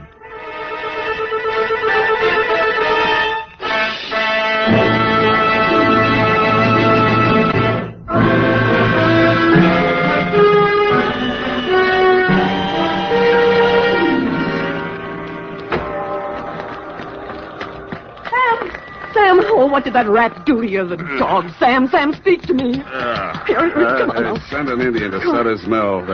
Tell the governor the sheriff of Bumpus Hell is turning in his bag. Listen, honey, you gotta pull yourself together. Now, come on. These delirious Trumans will get us no place now. Come on, Sam. Yeah, I guess you're right. Come on, now. Now, do not rush things, honey. That was quite a clip he gave you. Yeah, where were you? I was combing my hair out of the window. Yeah, and he was on the fire escape, not 4 feet away. Not a very good shot, is he? No, he isn't. Oh, Sam, look at your poor little head. Here, now, let me kiss it and make it well. Wild root. Yes, it gets me ahead socially and on the job. Oh, well, now, what next, Sam? Rosemary, I am going to the top now. My dander is up. Let's have a moment of silence while I put through a call to Lieutenant Thomas Dundee of Homicide. It took your boys less than an hour to locate Joe Donegan and haul him in, Lieutenant. Rosemary's charges were not enough to hold him on attempted murder, and all I could identify was the back of his neck. But you were good enough to bag him anyway, so Rosemary and I could relax.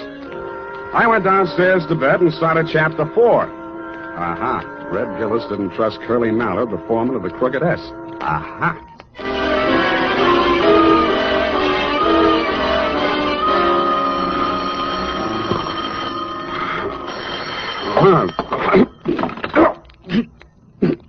Unique Garage, Harry speaking. Sam, this is Dundee. Yeah, Dundee. What time is it? 8:30. In the morning? Yeah. Huh? Oh, yeah, it's daylight. See, about that, what was his name? Donegan? Anyway, that fellow that we booked last night on your say-so. Well, what about him? That was a bad beef, Sam. How come? You better tell me.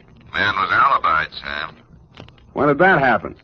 Well, a fellow named, got it written down. Yeah, Hobson. Warner Hobson says Donegan was with him at the time. Who else says so? Hobson's word's good enough for the commissioner. Ran for assembly once. Did you know he also ran for Donegan's wife? You don't say. Well, that's a real puzzler, Sam. The human mind is unpredictable, Dundee. Huh? Oh, yeah. Well, I hope you figure it out, Sam.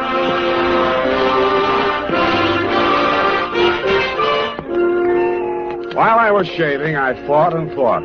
I wondered what Red Gillis would have done if such a situation had cropped up in Bumpus Hell. A thin smile began to play around the corners of my mouth as I climbed the stairs to Rosemary's apartment. When I got there, I didn't like what I saw. It was a note pinned to the door. It said, "Dear Sam, I have been called to do another audition. If anything crops up, you can reach me at Greystone 34292.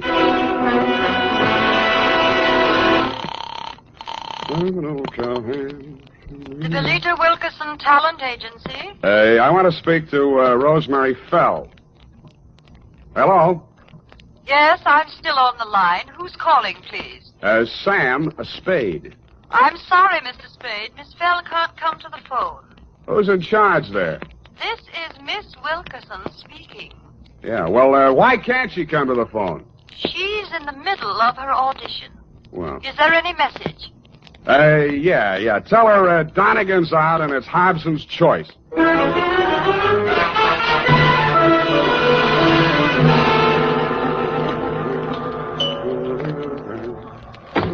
Yes? Mr. Hobson? Yes? My name is Spade. Oh, yes, Mr. Spade. Come in. Why did you phony up that alibi for Rosemary's husband, Mr. Hobson? Huh? Oh, because I knew he's not the man who fired those shots at her. Were you there? As a matter of fact, I was. Would you like to hear about it? I would. Well, first, I'd better tell you a little about myself.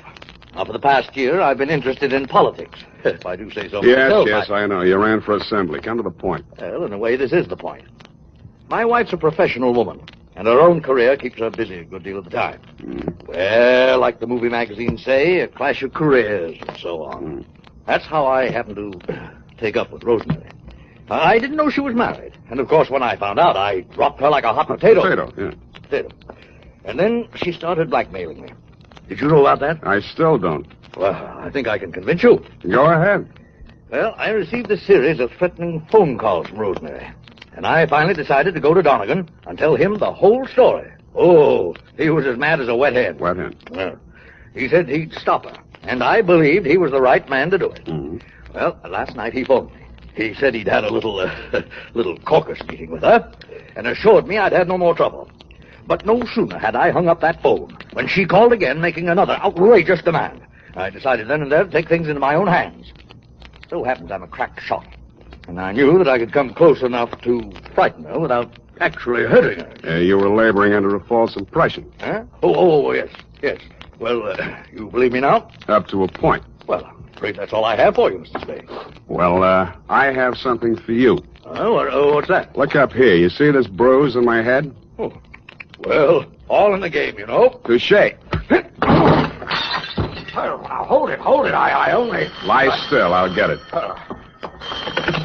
Yeah? This is Rosemary again. Listen, I want to talk... Me, you cheap ward healer. If you don't have that dough for me tonight, I will have no other recourse but to smear your fat puss all over the front page. Yeah, look, Rosemary... And I am just the individual to do that. You may think you are a wolf in sheep's clothing, but in my opinion, you are nothing but a worm. Yeah, well, look... Goodbye, you rat. And rat.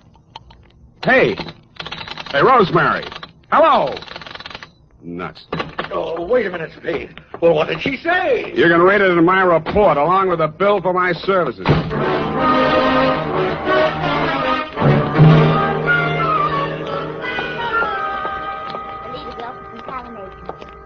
No, I'm so sorry she isn't in.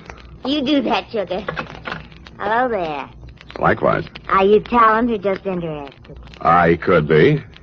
In the meantime, is Rosemary Fell still here? Did she have an appointment today? Yes, honey. I called this morning. She was here then. You must be mistaken, darling. The office didn't open till noon today. Yeah. Could I talk to Miss Wilkerson? She isn't here just now. Oh, she never gets in till 1. Not till 1. She's over at KQW cutting a transcription for our new show, Goal of the Girls and Gay. Oh, no. I mean, Gale of the Girl and Gold. Don't you mean Gale of the Golden Gate? That's it. Girl of the Golden Gate. You said it, and I'm glad. Well, anyway, she isn't here. Oh. Good morning, Maggie. Any calls for me? Oh, yes, Miss Wilkerson, your husband... Oh, Miss Wilkerson, I was telling this gentleman you weren't here. Obviously, I am. Did you have an appointment? I talked to you on the phone this morning. Spade. Oh, Rosemary's friend. Well, you might. She'll be out in a moment. What a distressing business that was last night. Rosemary tells me you saved her life. Well, that's a slight exaggeration. In fact, the whole thing was a mistake. Oh, really? I understood that... Oh, here she is. Rosemary, here's your friend. Sam, am I ever glad to see you. Yeah. What's the matter? Plenty. Oh. Well, thanks loads, Miss Wilkerson. I hope the recording is better on this one. I'm sure it is, Rosemary. We'll call you when the client makes up his mind. Oh, well, thanks again. Come on, Sam. Goodbye, Mr. Spade. Goodbye. Sam, what is this new development that appears to be griping you? Why didn't you tell me you were shaking Hobson down? Uh-huh. And who's been feeding you this pile of gross falsehoods? Look, Rosemary, you may be an actress, but with me, your audition is over, and you did not get the part. And just what are your future intentions in regards to me? None whatsoever. I'm sorry I ever met you, and I'm going back to Bumpus hell. I went back to the office, swiveled my chair into a comfortable position, opened the February number of Sheriff and Outlaw to page 112, Betrayal in Bumpus Hell, Chapter 5, Stampede. It was disappointing. There was a lot of stuff about bawling cattle and dust clouds and Flo and Curly standing on top of a butte, not liking what they saw, when somebody yelled, Stampede. Red Gillis was riding ahead of the cattle, and his horse stepped into a chuck hole, and he sprained his ankle. Red of the horse, it didn't say which. But Red was lying prostrate in the path of the avalanche of tossing horns, not liking what he saw. Hold it a minute. Let's see. Continue on page 113. Learn to be a private... hello? Spade, this is Hobson. Come out here right away. Something terrible has happened. Such as? Rosemary is here, and I think she's dead.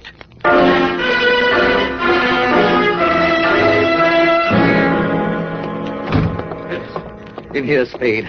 Oh, I don't know how she got in. Oh, yes, I do remember I must have left the door unlocked. Where were you? Why, I just stepped out to get some cigarettes. Did you prove it? Why, no, I'm afraid not. I got halfway and found I didn't have any money and came back. You came back, walked through this room, went in the bedroom, and didn't see the body until you started back? Yes, the lights were off. I stumbled over it. This is the gun? Yes. She did it with my own gun. Oh, I never dreamed her love for me would drive her to self-destruction. Of course, now it's clear what really lay behind her poor, clumsy effort to blackmail me. It was a desperate move to get me back. Oh, I'll never forgive myself for driving that poor girl to this. Don't worry about that, Hobson. This isn't suicide. Murder? Oh, great heavens. What will Bellita say? Bellita? Yes, my wife. Bellita Wilkerson? Professional name, you know. I was explaining to you before that... Oh, that's my wife now. What in the world will I tell her? Never mind, I'll get it. Hello? This is Rosemary for the last time. Who? And I'm just calling to tell you that you have stalled around too long. I have talked to your wife and told her the whole sordid pitch. Why she wants you back, I will never know. But I sold you cheap, and you weren't worth a cent more. I am a girl who does not like to do things halfway, but you were just too late. Goodbye, you fathead. Yeah, Rosemary, I guess we were all too late.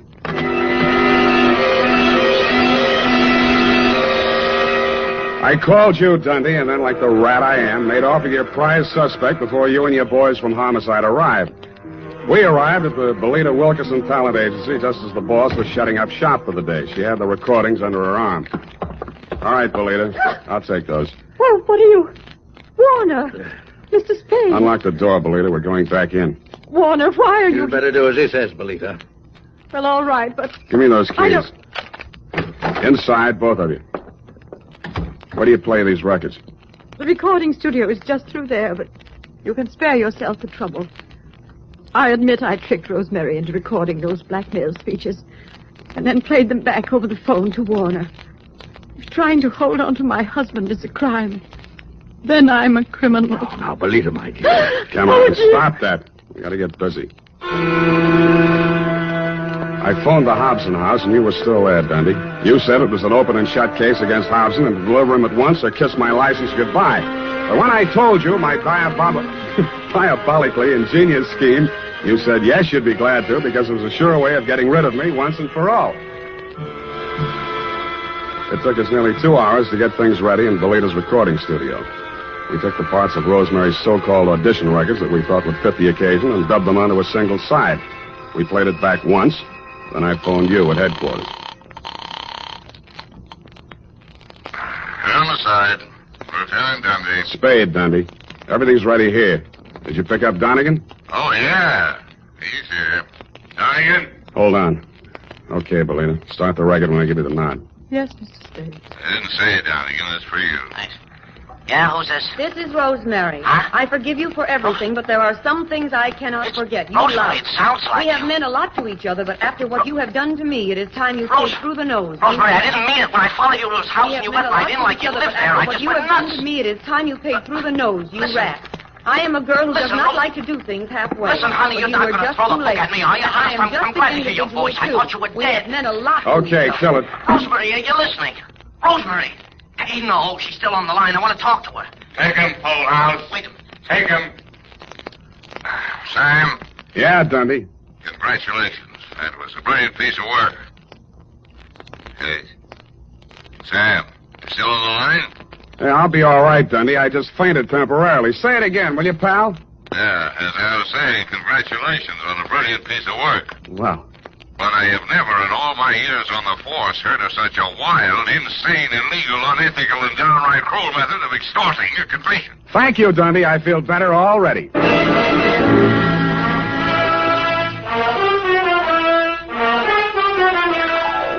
Period. End of report. But Sam, what happened? Effie, I thought I had made that abundantly clear. No.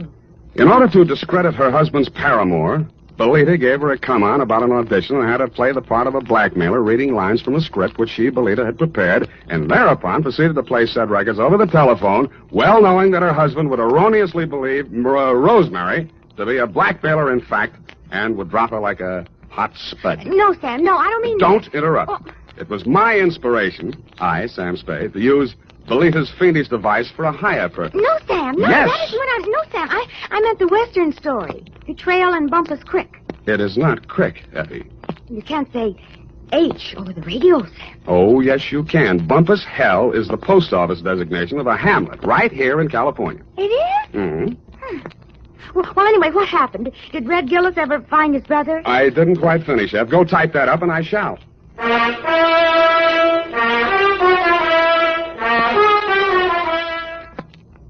Well, here it is, Sam.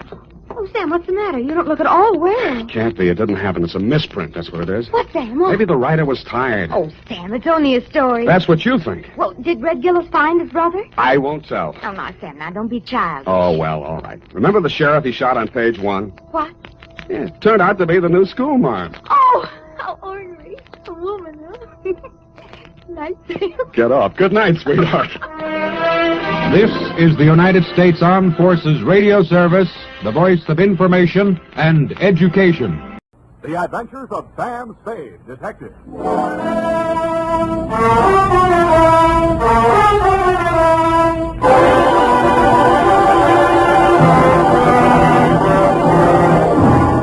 To Dr. Ludwig Zoya, 1241 Leavenworth, San Francisco, from Samuel Spade, license number 1375596. Subject, Edith Hamilton. No paper? No caper. Dear Doctor, if I owe you an apology for not keeping you informed on the progress of the assignment and for letting it drag on as long as it has, then I'll have to go on owing you, which makes us even because you don't owe me anything.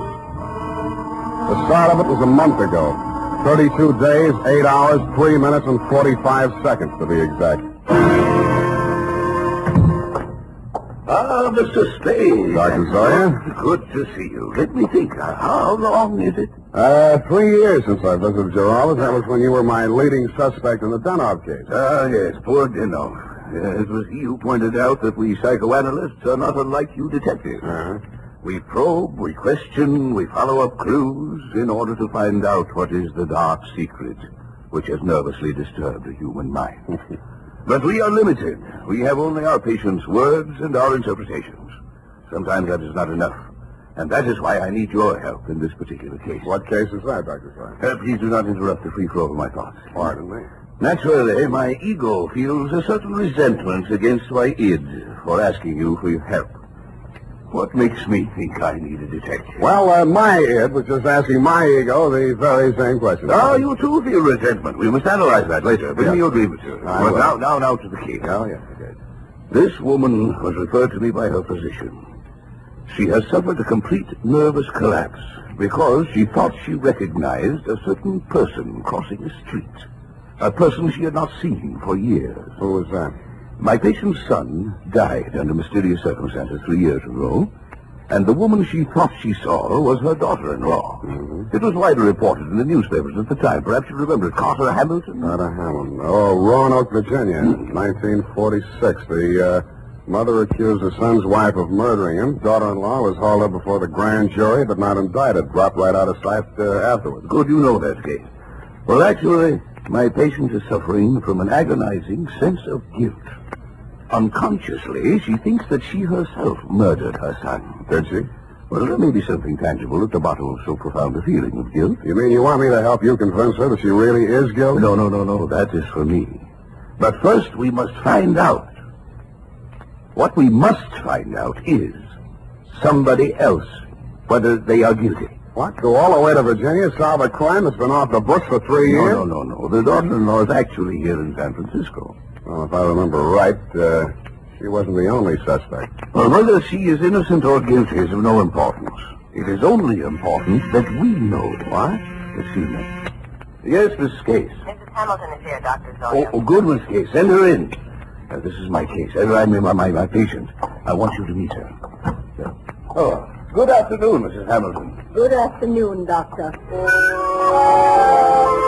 The woman who stood framed in the doorway was a tall, commanding figure, impeccably dressed in black, with an easy $100,000 worth of black pearls wound around her neck and a black veil covering her face. She walked in ahead of you, displaying not a sign of nervousness, and stopped directly in front of me. Very deliberately, she lifted the veil, revealing a youthfully old face, deeply tanned and set off by snow-white hair. Only her enormous violet eyes showed any expression. She stared at me for what seemed like a full minute. Yes, you do. You look like the other one. Well, perhaps you had better explain, Mrs. Hamilton. My daughter-in-law, Edith, was very much in love with another man before she married my son, Carter. He jilted her. Carter was second choice. It was I who talked her into marrying him. That's why I'll never rest until my son's death is avenged. We must analyze this desire for vengeance. Oh, yes. Yes, I had a dream last night. I dreamed that Edith was dead, stabbed with the same bone-handled hunting knife she used to kill my son. Yes. Well, no. You just lie down on the couch and relax, Mrs. Hamilton. I'll be with you in a moment. Come, Mr. Spade. This is the most disturbing new development, her dream.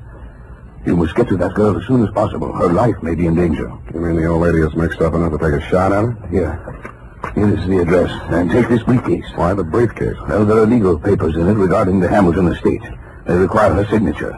I had Mrs. Hamilton arrange for you to take them to her instead of the attorney. I'm supposed to pose as a lawyer. While I'm there, I'm supposed to shake a confession out of her, and while I'm typing it up, I'm a bodyguard. You're getting a lot for your money, Dr. Zoya.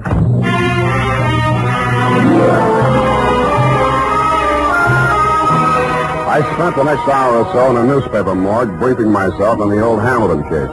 The victim, Carter Hamilton, was the 28-year-old tail end of an old Virginia family whose blood was as rich as it was blue. The accounts of the killing were sketchy. At the old plantation, Carter Hamilton had been found one morning by his mother dead in bed of a stab wound. The knife was never turned up. Somebody had wiped everything in the room clean of fingerprints, which sounded like robbery until it was established that nothing was missing. The state was counting heavily on Mrs. Hamilton Sr.'s testimony in their case against the daughter-in-law, at an odd angle I'd forgotten. The old lady had clammed up in front of the grand jury, and the case was dropped for lack of evidence. Then there was a picture. She was the kind of a girl who looks her best in a riding outfit with her freckles showing, and then surprises you by looking even better in full makeup with her shoulders showing. Candid is the word that best describes her features. Large, widely spaced eyes, a generous mouth, and an expression of unaffected sincerity. It was with a certain reluctant eagerness that I kicked myself up Stockton Street to Pine, across Pine to Bush, and up 3 flights of stairs.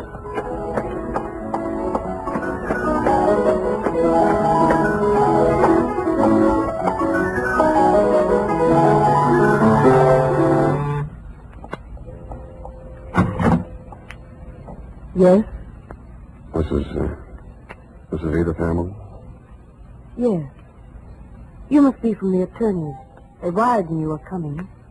Come in. Thank you. Not that I'm in hiding, but I'm curious as to how they got my address. Would you like a drink? Oh, not right now. Can I fix you one? In about 20 minutes, maybe. I'm still wondering How how... they located you? I think the elder Mrs. Hamilton saw you on the streets. Oh, is she here in San Francisco? Yes. Is that so surprising? No, it's a large city. What is surprising is her staying on after learning that I was in town. And she's not very well. In fact, I think she's had some kind of a nervous breakdown. I'm sorry to hear that. I'm very fond of her, you know, in spite of everything. No, I didn't know. Maybe I should explain. I'm a private detective local. I was hired here in San Francisco to bring these papers to you. Oh, you found me. I seem to be a little slow introducing myself. I'm sorry. Sam Spade. Well, if it had to be a detective, I'm glad it's you. But I can't help wondering why they didn't send a lawyer. And lawyers cost $50 an hour. I only cost 10. Oh. In the private eye stories, it's always $25 a day and expenses. I wish those writers would get abreast of the times. I'm sure they'll catch up. But if you're being paid by the hour, perhaps I can keep you here a little longer. I'm glad you said that. You'll remind me of someone. Pleasantly, I hope. Yes. Oh, yes. And sadly, too. Your husband? If you don't know about that, I hope you'll never find out. I'll leave that up to you. His hair was like yours. He was thinner. And his eyes were blue. Maybe we shouldn't wait till 5 o'clock for that drink. It was a funny kind of a drink. I'd never been hit by one before, black velvet. After 2 of them, I even began to hate myself a little less. And after the third, I decided there was some mystical connection between the drink and the color of her eyes. Black velvet.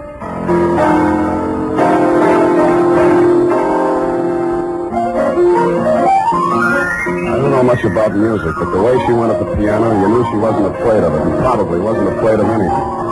The pieces she played were like her, bold and at the same time delicate. Simple, but with a web of complexities in the background. Brilliant, but always colored with sadness.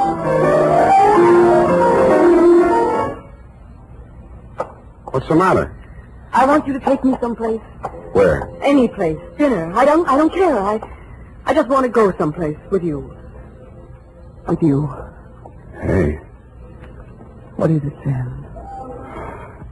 I thought we were going out.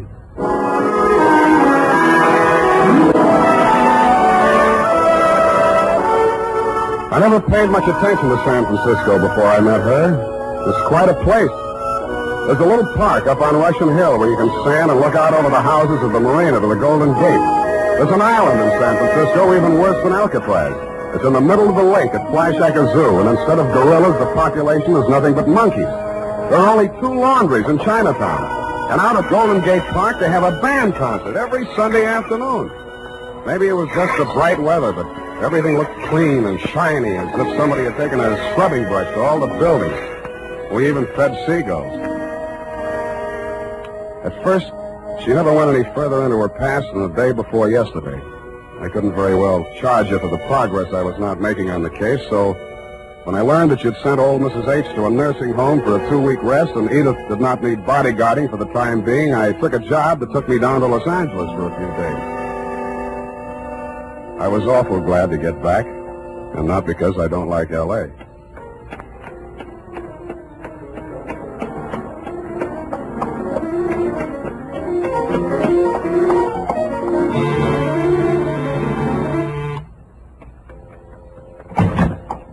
Sam. Oh, darling, you were gone so long. Hey, the posies. Oh, give them to me. Well, not like that. This is the last time I make a fool out of myself buying flowers. I'll love them later. Hey, you're trembling. What happened while I was gone? What happened to me happened before you went away. You know that. Sam, while you were gone, I had a lot of time and I did a lot of thinking. And I came to a very important decision. There was something I knew I had to tell you. And I wasn't so sure I could get through it. Now, look, Angel, it sounds serious. I don't think this is the time. Oh, but it is. Yes, it is. Here, take it before I change my mind. What is it? I wrote it all down. Sit here, facing away from the piano. And don't say anything until you've read it through. Oh, okay.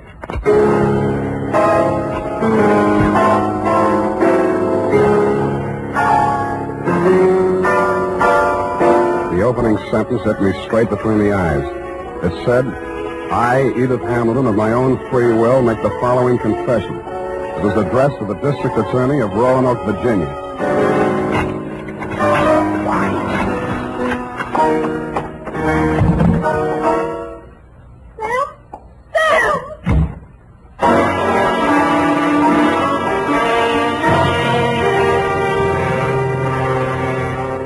And that, Dr. Zoya, was when I headed back to your office. Not to have my head examined, it was too late for that, but to tell you that I was resigning this caper. On the way, I placed 2 ads in the classified sections of 3 papers. One under office space for rent and one under situations wanted.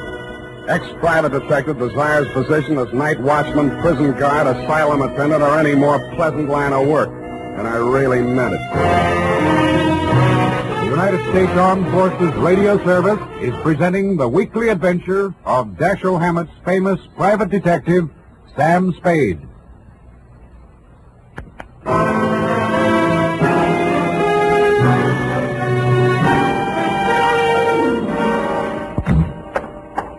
Mr. Spade, what is it? You're disturbed. Disturbed is not the word, Mr. Zoya. Is it because you've been with her a week and a half and there's yet no progress? Let us analyze the situation. The whole setup has been rotten from the beginning. You send me to that girl under false pretenses. You tell me to worm my way into her confidence. One moment. Did I tell you this? How else did you expect me to get a confession out of her? Should have got the play when that old lady said I looked like a man Edith was once in love with. You thought she'd fall for me, didn't you? You thought I'd take advantage of it, didn't you? Well, you could hire somebody else to make love to her. I'm a detective, not a gigolo. So she did make a confession to you. Why do you say that? When a patient comes to a psychoanalyst for help, a situation develops which we call transference. Now, this means that the doctor represents to the patient someone in whom he can confide, to whom he can unburden himself, such as a parent or a loved one. Well, then let's don't go on with it. No. Well, at the moment that is, what you feel toward me at the moment is what we call a negative transference. You wish to continue to make love to her, but you feel guilty about it, so you blame me. Well, what then? What are you driving at? In this love affair of yours, we have a similar situation. But what she feels for you only resembles love. It is transference. You resemble a former lover, and that is why it only took a week and a half for her to reveal everything. Oh, sometimes I think I'm too ethical, or too old. Come now, why don't you tell me? You feel better. There's nothing to tell. She had it written down. I didn't read past the word confession. Well, what did you do with it? I destroyed it. I see. Well, No, Miss what? Case, what is it? Mrs. Hamilton, she's...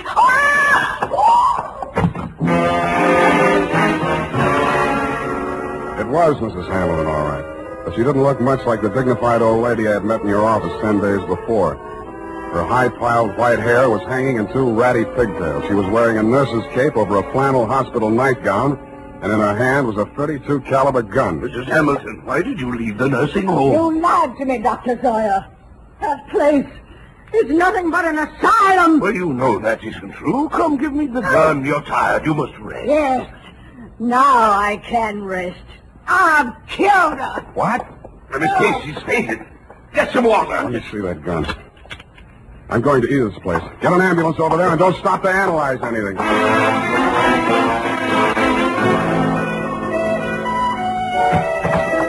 Edith was slumped forward over the piano keyboard. She was barely breathing. The old lady wasn't much of a hand with a gun. 4 of the slugs had punctured the big studio window. One had torn a flesh wound in her shoulder. The other had penetrated the right side, just below the rib cage, and there was not much bleeding at the wound of exit. Her face was pale and the skin cold to the touch. I gambled on a hunch she was suffering mainly from shock, moved her over to a couch, threw a blanket over her, and poured hot coffee into her. After a bit, her color started coming back. Then she opened her eyes. Oh, I thought you went away. I must have dreamed it. Lie still, Angel. Don't try to talk. Oh, please, don't let them know what happened. Take it easy. It's only the ambulance. I've got to save Mother Hamilton. You see, I've got to get rid of that nurse and I can't let it stay.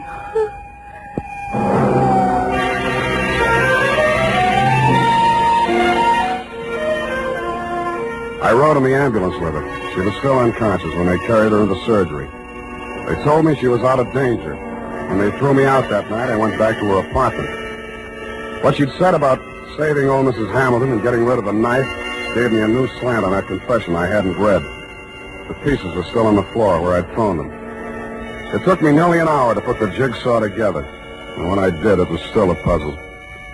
In her story of that morning 3 years ago, she confessed to finding the body before the official discovery, to hiding the knife and wiping the doorknobs and surfaces in the death room to get rid of fingerprints. She couldn't remember anything that had happened in the 8 hours between 1 a.m., when she had left her husband drinking in the library and gone upstairs to bed, and approximately 9 in the a.m. when she found herself standing over his body with a knife in her hand. I stretched out on the sofa to think it over, and then I drew a blank.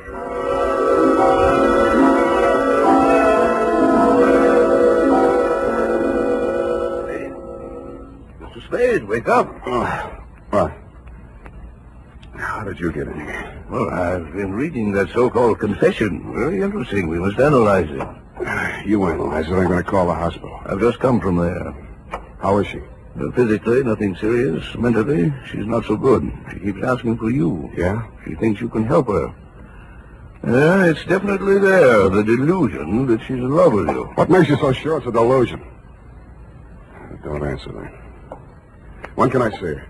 Well, it's best that you wait until she comes home. That will be next Tuesday. Look, you're supposed to be a first-class head doctor. Can't you cure this amnesia of Edith? I thought I explained to you last night when we were discussing transference. Please, Dr. Zoya, please. I know you mean well, but don't. I beg of you. Well, it's not important. When she gets to know you better, she will realize that her love for you is irrational. And then she will remember everything.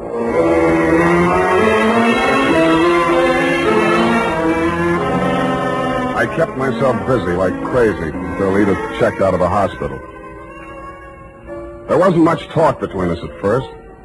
Even her music was reticent, little rambling improvisations that sounded like children's songs or lullabies with something just a little acid mixed with their simplicity. Then as the days went by and her strength and confidence started to return, her music became serene and graceful. It became like her as she sat there at the piano in front of the big window with its afternoon sun streaming down on the San Francisco hilltops, while at the same time the April fog bank started its nightly prowl in through the Golden Gate. And that was like her, too, and like her music. Brilliant, but with a touch of melancholy. And then one day it was all warmth and brilliance and she was smiling.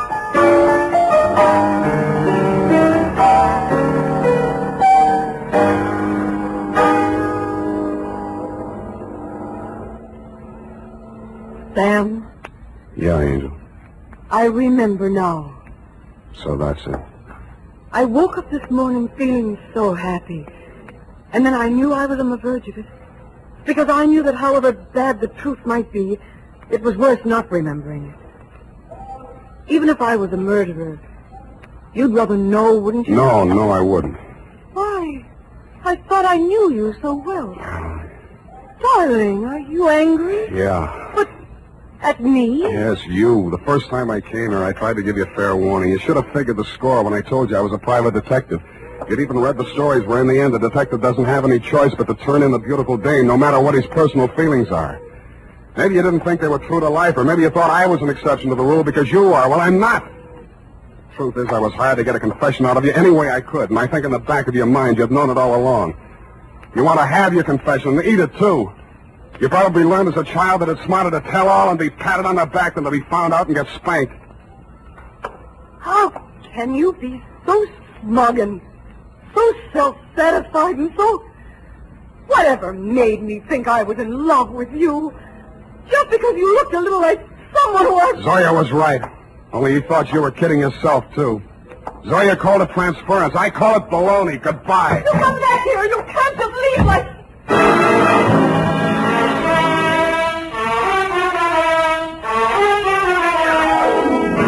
And that, Dr. Zoya, is why I never heard her confession. It turned into a lover's quarrel.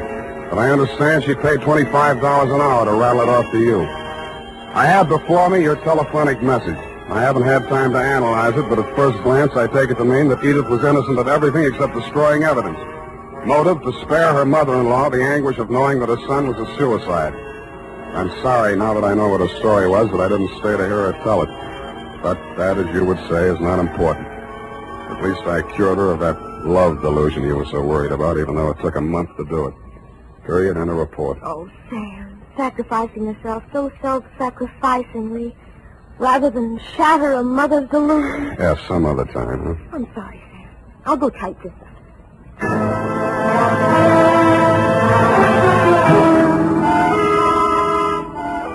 Well, here it is, Sam. Sam, where did you go? Sam Spade Detective Agency. It's space, sweetheart. Sam, where did you go? I'm downstairs in the bar. Sam, there's so much noise on the line, I can't... I'm drowning my sorrows. Well, you don't need to shout. Oh, hold the line a minute. Yes? May I help you? Oh, no, I'm sorry. I was hoping I might find Mr. Spade in. Hello? Would you like to leave a message? Oh, tell him Edith Hamilton called. Oh. Ooh! F, are you still on the phone? Ooh. Oh, pardon me. Yes, dear? What happened? Are you taking it back? Nothing at all. One moment, please. Miss Hamilton, I have him on the line. He's downstairs in the bar. And if you'll hurry, you can just catch him, I'm sure. Oh, downstairs. Well, I will hurry. Thank you. You're welcome. Sam, are you still on the line? What's the matter with you? Nothing. Just go ahead and drown your sorrows. But don't get loaded. Good night, Sam. Well, good night, sweetheart. I'm going to take piano lessons.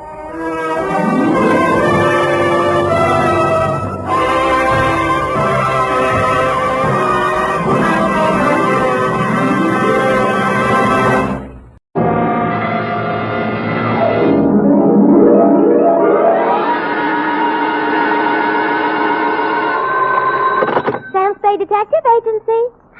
Finitum est. Mr. Who? Finitum est. It is finished. Latin. Oh. Sam? What's left of me, sweetheart? Well, where are you? What happened? Who did it? Here, everything, and what? What? No, I asked you first. Sam. Now you're making sense. Well, did that Mr. Mortuus get in touch with you? Demortuus nil nisi bonum. Oh, Sam, stop it. Second year Latin, F. Speak well of the dead. You mean he's dead? If you have tears, prepare to shed them now. This one ends up worse than Rigoletto. Have your extra handkerchief ready, get some organ music on the radio, and I'll be down to dictate my report on the tears of Night Caper.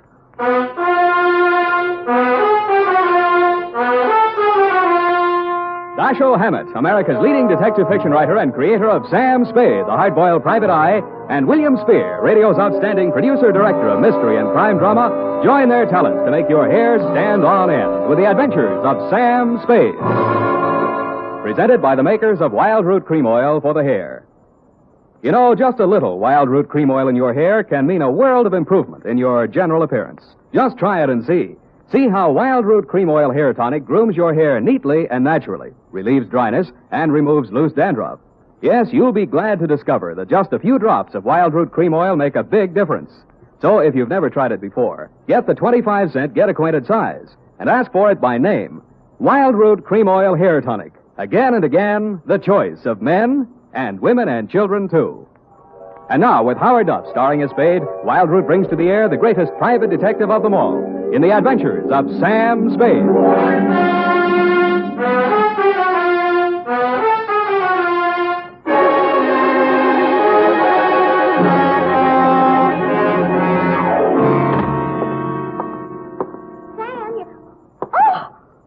Sam, your face. What happened to it? Many things, F. But it's also kind of raw. Oh, Sam. In time, Effie, my wounds will heal. Oh, I'll bet that Mamie Gagan had something to do with it. I could tell when she came in here that she was going to be... Demortuus nil nisi bonum. Huh? Latin. Speak well of the dead, remember? Oh, One thing at a time, sweetheart. Let's get this over with. I want to find a doctor. oh, you're so brave, Sam. Carrying on in the face of your face. Sure. You won't be satisfied until you just die for your profession. Yeah, well, if I do, nil nisi bonum, Effie. Nil nisi bonum. That means... Latin means, bony knees. Oh. Date July 24, 1949, to Miss Daphne Arlington from Samuel Spade, San Francisco, license number 137596. Subject, The Tears of Night. Dear Daphne, I hope this will clear up a few things in your mind. I hope it'll let you know how you got where you are and what happened to put you there. It all has an illogical beginning, middle, and end. At 3, yesterday afternoon, my loyal secretary and confidant, Miss Effie Perrine, a doll, who has been rehearsing a Cockney play for television, flung open my office door and said, Miss Mamie Gagan to see Mr. Spade. I said, cooey. Miss Mamie Gagan looked everything the name implied, from her lately blonded hair to her genuine alligator shoes. I might add, she weighed in at approximately 160 and was in very good condition. You, Spade. I am he. Sit down, please. Ah, Don't you believe me? I hate gumshoes. They all stink. Something in your background. Perhaps as a girl. I'm just assuming that you were one. All gumshoes are nosy. They talk too much. That's why I don't like them. Here. For me? Who else, stupid? Oh, and it says, pay to the order of Samuel Spade, $100, signed Mamie Gagan, co-signed Johnny McCall. All right, is it good? You wise guy or something? Sure it's good. I'm the treasurer. Get your hat. In this weather? We gonna go see Johnny. McCall. Yeah. Why are we going to see Johnny? Johnny wants you should do something for him. What does Johnny want I should do for him? Come on, Spade, what's the matter with you? He'll tell you. I just love to hear you talk, Mame, that's all. All this gassing ain't getting us nowhere. The boss is waiting. Gumshoes talk too much. Yes, ma'am. Well, maybe we do, but ours is a lonely profession. Mamie led me to a large Cadillac parked in a no-parking zone. She tore the ticket up and ate it. We got in and charged through traffic towards Burlingame. About a half a mile this side of the main highway, we turned off to the left, and pretty soon we were winding up a private road to a fine old colonial mansion. 2 or 3 private patrolmen were guarding the entrance. They all needed shaves. They kind of nodded as we went up to the front door. Naturally enough, it didn't open, but a peep shutter did. Yeah. It's me, Feely. That's the private peeper the boss wants to see. Open up. Okay. How are you feeling, Mr. Feely? Screw. All kinds of folks around. This way, Spade. How is it? Mamie, I got your peeper. Okay. Inside. Here he is, Johnny, flat feet and all. His name's Spade. They are not. I know. I picked him myself. Go on, beat it. I hate gumshoes. Boo. Don't mind Mamie. She's kind of bitter. Yes, she is. We did a lousy job on her hair last time. It's all streaky. Yeah, I noticed. Go on, sit down. Nice place, Johnny. Nice place. How's the growth? Oh, ain't as good as running beer, but them days are gone. I do all right. 2 crap tables, 2 faro games, a little roulette in the living room, but I have to be careful. Yeah, you seem to have plenty of muscle outside to keep you safe and comfy. Punks, all of them. But the best I can get nowadays, no good gunsels left. Guess they all got married and settled down or something. All right, Johnny, it's cool and it's nice out here. You make a living, and I got a check for $100. Why? Well, in my line, I don't generally have much use for a private eye. I don't generally like them. Neither does Mamie. But I can use one right now. Ever see this before? No? Well, it's a little bit of necklace. Necklace case. Called the Tears of Night or something. Yeah? And it's worth quite a chunk of Geetus. These 4 diamonds are good stuff. Dame named Daphne Arlington left it here a week ago when she went in for a plunge at the roulette table. She left it for a standby till she raised the cash. Oh, a screwy dame. You know, a widow with a lot of money. Boyfriend named Lenny Eppich. He paints or something. Well, she sent me a check today for the 5 G's she lost, and I just want you to take this thing back to her. That all? Yeah, that's all. I got my dough, she gets a necklace. You're a licensed bonded investigator, insured, safe with you. I couldn't trust any of my punks with it, and I don't like to be seen in public, so you just take it back. It's all very simple. Uh-huh. Now that you've told me how simple it is, suppose you give me the unexpurgated sequel. Did her check bounce? Yep. All right. You want a drink? There wasn't any check, Sam. She called me a couple of hours ago and said if I didn't have this thing back to her by tonight, she'd call a load of cops and come out here and tear the joint apart. Not such a screwy dame at that. You're stuck. You telling me. If she comes with cop, I'm closed for season. I'm getting old. Oh, you're not old, Johnny. Feely was running the table, and I didn't know he'd taken this thing for security till we counted up. Stupid Feely. I should have pushed his mush in or something. Letting a dame like that make us a setup. Well, maybe you'll do better next time. Oh, ain't gonna be no next time, Spade. Well, here's her address. Here's the ice. Just take it to her, and I'll chalk it up to experience. You better get yourself a new boy at that table, Johnny. You telling me. You telling me. Well, bye.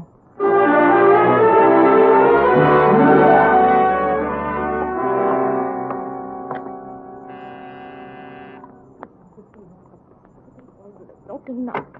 Lenny, I thought you'd never get here. The performance begins at 8:30, and you know how the traffic is, and if we're going to have a bite to eat...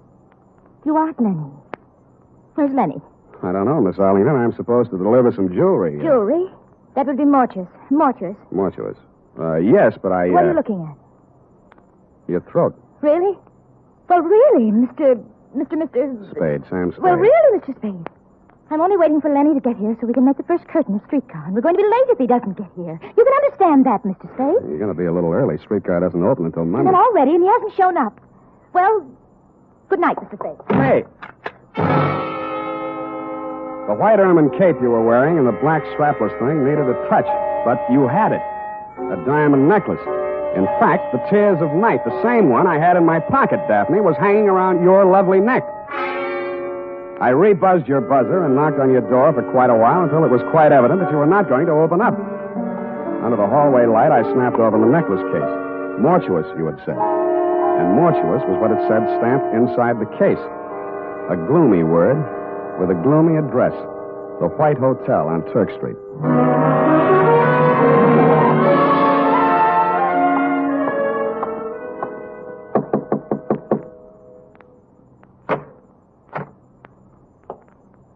Hannibal Mortuous. At your service, sir.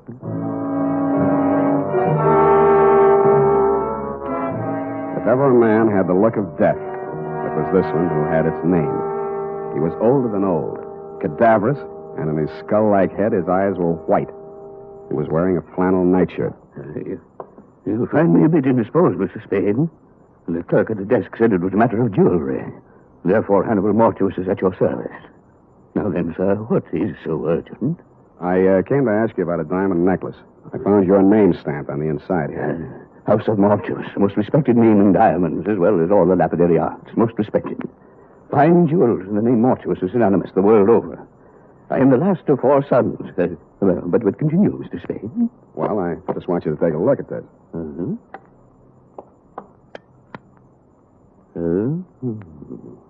And how do you come in possession of the Tears of Night, sir? Well, a man named Johnny McCall, who runs a gambling club, hired me to deliver it to a lady named Daphne Arlington. She lost it at the roulette table. She left it there until she could raise the cash. Deplorable conduct on her part. Daphne Arlington, a most indiscreet young lady, to be sure. I recall my interview with her when her late husband, Sidney, ordered this necklace. A lovely body, propelled by a ridiculous mind. For shame, such conduct, a gambling house, the Tears of Night, a pond. Well, this is real, then? It isn't phony? Mr. Spade, I am a gemologist. The House of Mortuous. Of course it's real. Take a good look. When an artist creates a dazzling thing of beauty such as this, would he be so unlikely as to forget the time, the patience, the agony of his creation? See how each stone is carefully mounted to capture every single pinpoint of light. An incomparable masterpiece. An incredible money. How much money? The wholesale market, about 10,000. Arlington? He paid 25, but he had it, as I say, incomparable. Yeah, well, I saw another one just like it tonight. Ridiculous. The finest workman at best could only create a crude resemblance. This kind of work demands an artist, or an artist. But tell me, Latin in Angus Elba? My second-year Latin escapes me. Snake in the glass. Something wrong? Something wrong, yeah. You are concerned for the safety of this piece. I have a small safe in my room. You may have the key if you care. I'll take it with me. Thank you, Mr. Mortuous. My pleasure, Mr. Spade. Omnia mortuus bonum vocates. All speak well of Mortuous, a Panda. Good evening. In the dismal lobby of the White Hotel, I asked the night clerk for some wrapping paper and 20 cents worth of stamps. It was a hunch, plus the fact that outside in the street I spotted 2 of Johnny McCall's unshaved gorillas. They were looking up at the front of the building. Mr. Mortuous must have switched off his light or something because their eyes suddenly dropped and I saw them separate, one on each side of the front door. With shoulders carefully hunched, I stepped out into the lonesome night. I hoped they would think I was carrying my .38, which I was not. They didn't. Here's the paper, Candy. You want to ask him for a match? Candy's nearsighted. That's too bad. This him, Ernest? Got a match, Spade? Yeah, not so close. Candy asked if you got a match. He's a dummy, Candy. He don't answer. Got a match, Spade? What did I tell you? He's a dummy. He don't look like no dummy. Take your hands up. He's a dummy, all right, ain't you, Spade? See, he's a dummy, Candy. I told him about you being nearsighted and he wouldn't answer. He don't talk. Go on, smart boy. Tell Candy how sorry you are about him being nearsighted. I told you he was a dummy, Candy. All private eyes like you. Candy asked you a question. He wants to know if all private eyes is like you. I don't like no dummy. We ask questions and he ain't told us nothing. That makes him a dummy. Maybe we find out something if we went through his pockets. Yeah, even a dummy's got pockets. Ain't that right, dummy? Hold him, Candy. All right, boys. You played the scene real good, and I'll see what I can do for you. Hey, he talks. Yeah. Make him talk again, Candy. Make him talk bigger, Candy. Bigger. Bigger. He talks real nice, but he don't say much. Think maybe he's tough, Ernest? Yeah, maybe. Hold him up. See? He ain't so tough.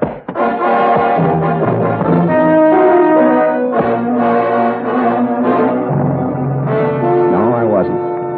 And I didn't feel like talking on that quiet little street where the only noise was my face pounding on their fists. I didn't have the necklace anymore, but they had to find out the hard way. The hard way for me.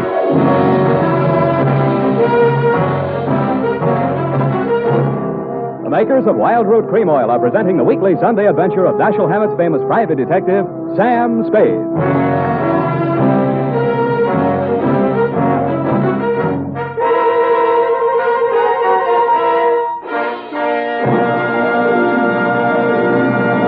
Now, here's important news on good grooming. If you want the well-groomed look that helps you get ahead, socially and on the job, listen. Recently, thousands of people from coast to coast who bought Wild Root Cream Oil for the first time were asked, how does Wild Root Cream Oil compare with the hair tonic you previously used?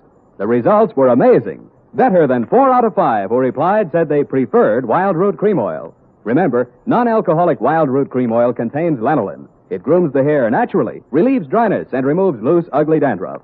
So if you want your hair to be more attractive than ever before, get the generous new 25-cent size of Wild Root Cream Oil, America's leading hair tonic, on sale at all drug and toilet goods counters. It's also available in larger economy bottles and the handy new tube. By the way, smart girls use Wild Root Cream Oil, too, and mothers say it's grand for training children's hair. Get Wild Root Cream Oil. Again and again, the choice of men and women and children, too.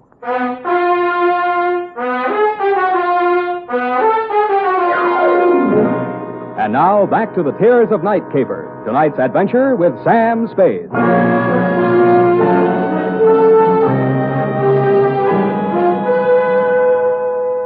I remember trying to wake up a couple of times. I was dreaming that we were driving along in a giant Cadillac. Big Mamie was sitting on my lap. She was eating a diamond necklace and spitting out cherry pits, which Mr. Mortuus grabbed, looked at through his jeweler's glass, and then tossed into a roulette wheel. Then we had a blowout, and the whole car vanished with everybody screaming, "Demortuous, Demortuous." Somewhere around 7 in the a.m., I began to get a feeling. Several feelings, and all of them hurt. I had been dumped in the grass in a fairly nice neighborhood. In your neighborhood, as a matter of fact, Daphne. And 5 minutes later, I was climbing the steps to your apartment. I thought maybe you'd let me wash my face in your bathroom. Also, you seemed the logical one to question since nothing else made sense.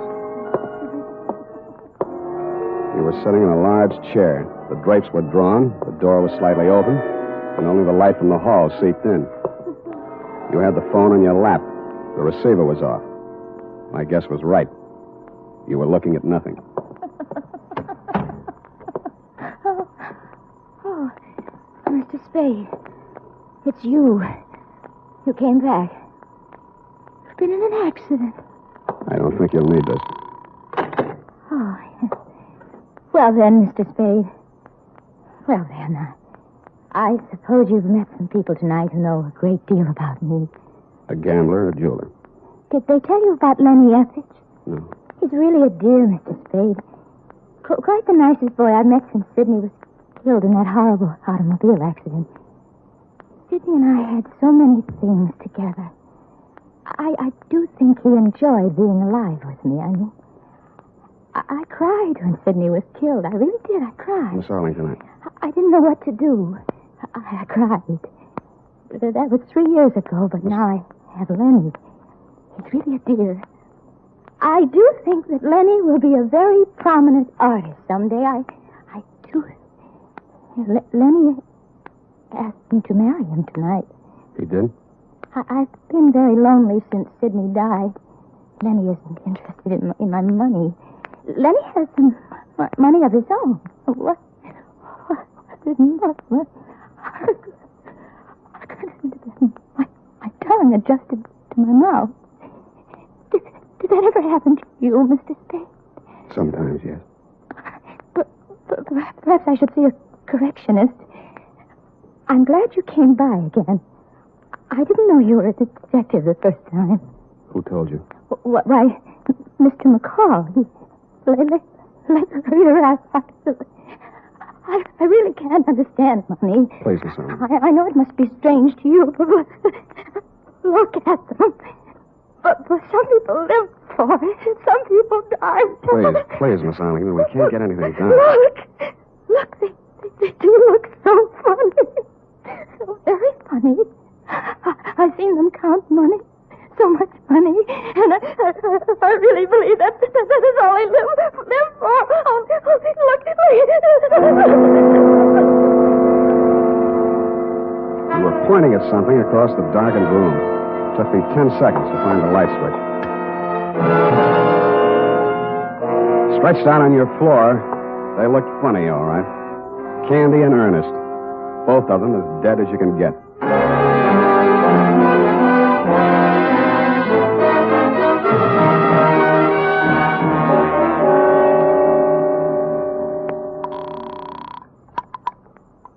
Hello, darling.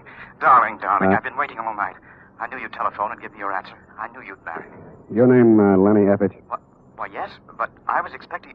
My name's Spade. I'm a private investigator. I'm calling from her apartment. Daphne's?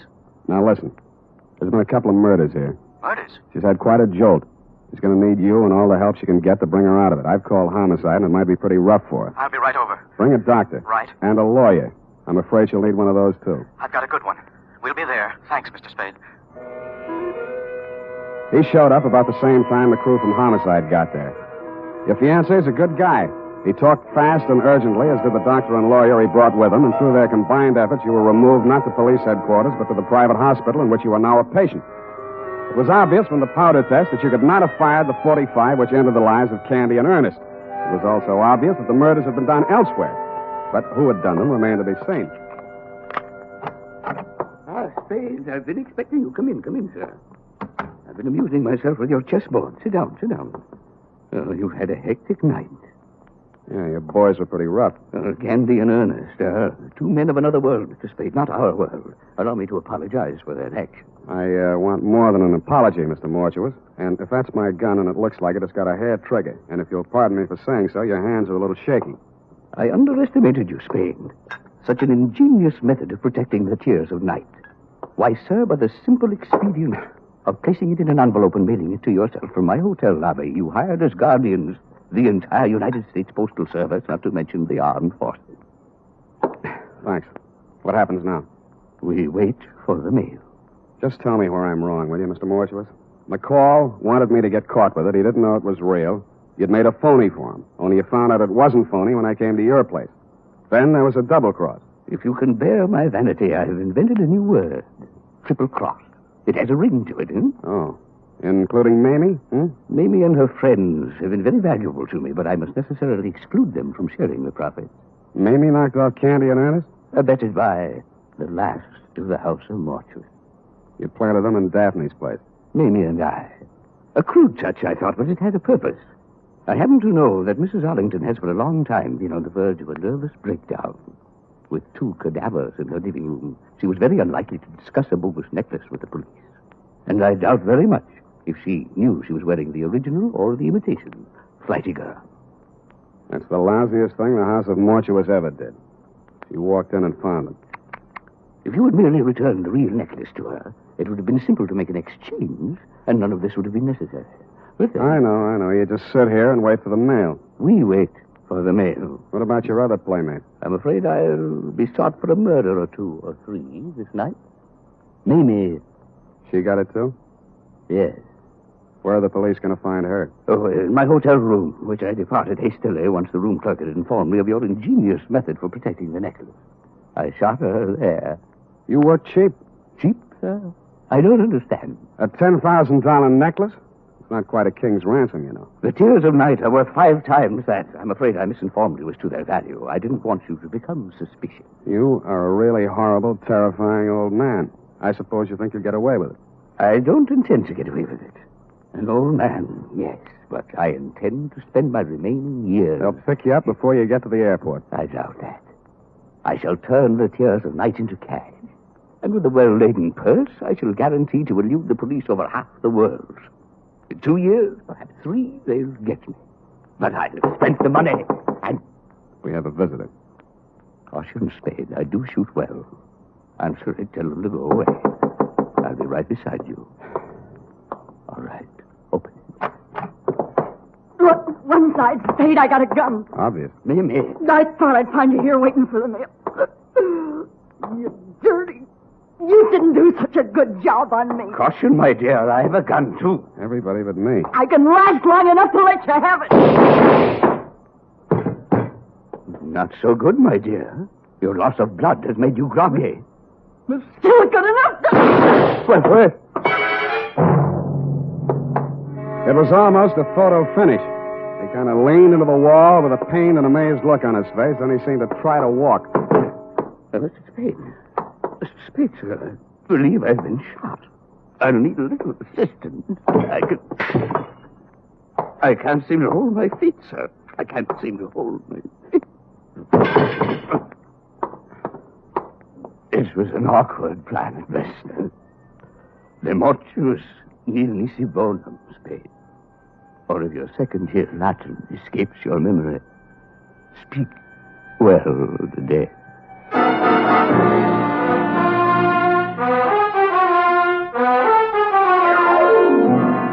Period and a report. Oh, Sam. All those people. 4 in all. And that poor girl, Daphne. How she must have felt when she saw it. Oh, Sam. Yeah, it was pretty bad. You poor darling. Well, it's about time. And you go right home. In fact, I'm going to take you home. Yeah? Then what? Well, You are a registered nurse, maybe? Hmm? I... Go type that up. I am completely well, and when you return, we shall Indian wrestle. Certainly, sir. And now, listen to this. Shopping note. Tonight or tomorrow, get a family-sized bottle or handy tube of Wild Root Cream Oil, America's favorite hair tonic. Oh, good night, Sam. Good night, sweetheart.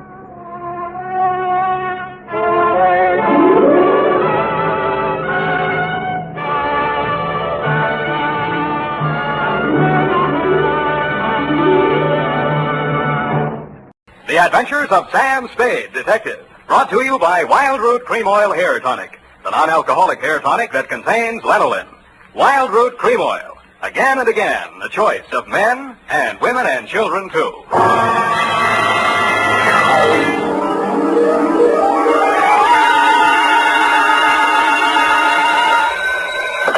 Sam Spade Detective Agency? Me, sweetheart. Oh, Sam, I'm so glad you called. Why? I don't know. I always am. Was it a good case, Sam? I didn't like it. Where are you? Morgue, San Mateo. Oh, was somebody killed? Yes? Well, do you know who did it? Yep. That's good. No, that's bad. Bad? Believe it or not, F, I wish I didn't know who killed who. I don't understand.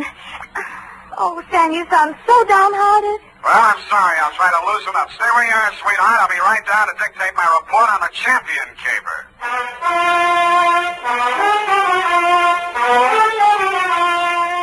Dashiell Hammett, America's leading detective fiction writer and creator of Sam Spade, the hard-boiled private eye, and William Spear, radio's outstanding producer-director of mystery and crime drama, join their talents to make your hair stand on end with the Adventures of Sam Spade.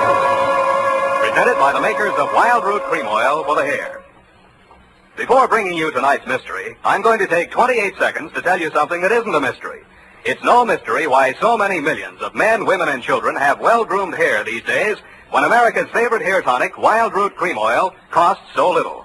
Just 25 cents will buy you a get-acquainted bottle and show you how neatly and naturally Wild Root Cream Oil grooms your hair, how it relieves annoying dryness and removes loose, ugly dandruff. Get Wild Root Cream Oil Hair Tonic. Again and again, the choice of men and women and children, too. And now, with Howard Duff starring as Spade, Wild Root brings to the air the greatest private detective of them all in the Adventures of Sam Spade.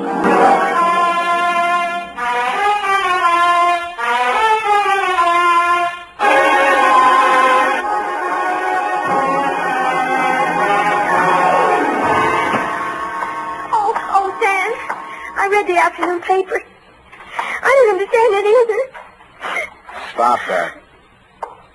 Really, after all this time, you'd think I'd be acclimatized to all kinds of human storms. I've got my pencil already. I must not forget. I'm ready, Sam. Sam, date? Date August 7th, 1949. To whom, Sam? Jack Manelli. To Detective Lieutenant Manelli, Homicide Detail, San Mateo Police. From Samuel Spade, license number 13756. Subject, are you listening, Sam? Subject, the champion caper. Dear Manelli. You were there for the end of it, and I was there for the start of it, which is in the reception office of Elliot Champion's brokerage house in San Mateo, and where I first met Mildred Champion. Remember that old salve, how a woman in love is always beautiful? When I went in, I had no idea she was in love and no idea she was beautiful. Not because she'd lately been crying, but her sallow face without makeup, framed in a wisp of blonde hair, wasn't flattered by the shapeless black dress, cotton stockings, and low-heeled shoes she was wearing. Certainly not the going idea of beauty. Nor did her conversation reveal anything to indicate love. Oh, yes. May I help you? Mr. Elliot Champion, my name's Spade. Spade. S-P-A-D-E? You don't have to write it. He's expecting me. Your business, Mr. Spade? Private. I have to have a little more than that, I'm afraid. Oh, is this hot here? Mr. Champion can't stand fresh air. Obvious. That's what makes it so warm in here. I'm sorry. Yeah, it is hot. Just flip the switch and tell him I'm here. Well, what is it, Mildred? I was just going out. Mr. Spade is here. It says you're expecting him. But I don't find him listed in your appointment book. Don't be an idiot. Send him in. Send him in. You may go in now, Mr. Spade. He always like that? He's nice today. Sorry, Mildred. That's your name, isn't it? His office is the first on the right. Don't bother. I'll find it. Thank you. I'll just go to lunch. Mr. Champion? Well, don't just stand there. Come in and shut the door. What I have to discuss with you is private. I don't want that snoopy niece of mine listening to our conversation. She's out to lunch now. But does she listen in often? All the time. Why? She didn't know who I was. I outsmarted her there. I called you from the drugstore on the corner. I don't want anyone to know who you are, why you're here. Oh, now, where did I put that lighter? Behind the inkwell. Oh, yeah. I'm a dangerous man to play games with. Joseph's found that out once, and if he keeps this business up, he's going to find it out again. No games, you're dangerous. Say, are you mocking me, Spade? Just wondering what you're talking about. I just told you, you got ears, haven't you? Joe Josephs is back in town, and I'm not going to fool around with him. Mildred told me you were nice today. Oh, she did she? Well, Mildred talks too much. That's what's the matter with her. She talks too much. And you'd fire her, only she's your niece, and you'd have to pay somebody else 3 times what you pay her to take everything she has to take. Get out of my office. No. Wait a minute, Spade. It's just hot, I guess. Who has turned on the heat? It's Joe Josephs. He was released from San Quentin this week. I've been receiving telephone calls from him telling me to beware and to watch out and a lot of other nonsense. What was he doing at San Quentin? 2 to 5 on an embezzling count. He's an ungrateful scoundrel, that's what he is. I took him into my office as a junior executive, and 6 months later... He got tired of the $20 a week you were probably paying him and decided to dip into the bin. Only he did a bad job, got caught, you testified against him, now he's out and he's sore, and he's threatening. And every time you yell cop around this town, there's always some snoopy reporter hanging around the sergeant's desk. Ain't that the truth? Listen, Spade, I've got $500,000 tied up in this business, and I don't want anybody thinking I might get knocked over by some loony with a grudge. And that's why you didn't tell the police? Don't you believe me? It'll do for now. You'll think of something better. Now, see here, impertinence is one thing... 25 a day and... No. That'll be 45 a day in expenses. I want you to find Joe Josephs and bring him to me. Nuisance warrant? More than that.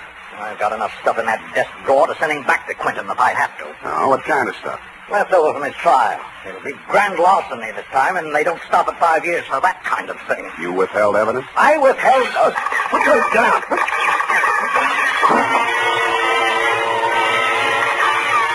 My back was only 8 feet from the window, and it came through from the other building across the court. The silencer either ruined the marksman's aim, or he was just a bad shot, because out of 6 tries, he didn't connect with a thing but the desk lamp and a wastebasket. By that time, Champion and I were both on the floor, Champion on top of me. I kicked out to get loose, and he kicked me back. I gave that up and twisted around for my gun. Across the court, a window was open about 6 inches, one corner of which was full of a dark-sleeved hand and a gun arm. I fired at it from what is known as number 6 position. It's him! It's him! Get him, Spade! Get him, Spade! What do you think I hired you for? I didn't bother to answer him. I went through the window, onto the fire escape, and over to the next building. I did more. I went in that building, which was apparently vacant, down the stairs, and started out the back entrance. Hey, Curly, watch it, will you? What's the big hurry? Hey, he came out of this building. Which way did he go? Who came out of what building? This building, right here, just a second ago. Here? Yes. Who? Him. Who? The guy who just ran down these stairs. What did he look like? Well, he... Oh, what did he look like? I say, what did he look like? Huh? Who? What? Where? Thanks. Don't mention it, Curly, anytime. I couldn't tell her what he looked like because I hadn't seen him. After a careful search of the building, which revealed nothing, I decided my suspect had eluded me for good, and I returned to the office of Elliot Champion. He was sitting on his green leather chair, wearing an expression to match. Missed him, huh, Spade? What does Joseph look like? Oh, I've got a couple of snapshots here somewhere. Yes, here. Let's have a look. I was later to regret having those snapshots of my person. They showed a tall, thin-faced, haunted-looking guy, an old-looking 28, good face, shock of black hair, and dark eyes. I've seen plenty of Trons and Bezzler type, and he wouldn't have been cast in a part in my movie. There was nothing about him to indicate that he'd embezzled $2,000 or used a silencer on a gun. I dug 2 .38 slugs out of Champion's wall and went down to the street. Spade! Oh, Spade! He was a heavy-set man in a dirty white Panama hat and seersucker suit that didn't fit him around the middle. Hey, just a minute, Spade, just a minute. He crawled out of a black sedan, jammed a cigar in his mouth, and began sweating. He needed a shave. He'd always need a shave. Hot afternoon, ain't it? Yes, it sure is hot. Sure is a hot afternoon. Here, my card.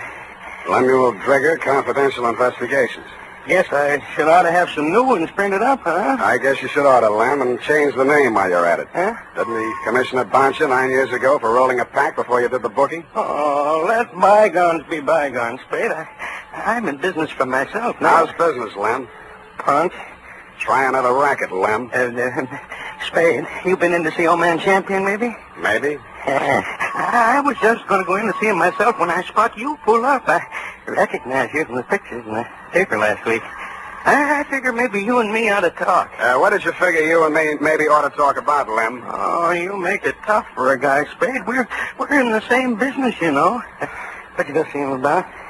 So long, Lem. Hey, wait a minute. I'm an old gumboot, huh? A fat old gumboot who couldn't get a trick as a housekeeper or tailing a punk, is that it? Okay, Spade, okay. You're full of vinegar now, but just you keep my card. You'll want to see Lem Drigger before it's all tied up. You'll want to see me. Screw, Lem. But he was right.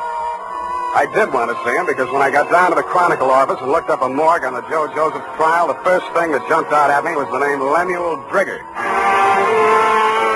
Lemuel Drigger, private detective who had been employed when Mr. Champion had become suspicious of Joseph's account irregularities, and who, together with Mr. Champion, caught Joseph's red-handed, and who willingly offered his testimony the same at the trial which convicted Joe Joseph to San Quentin for 5 years.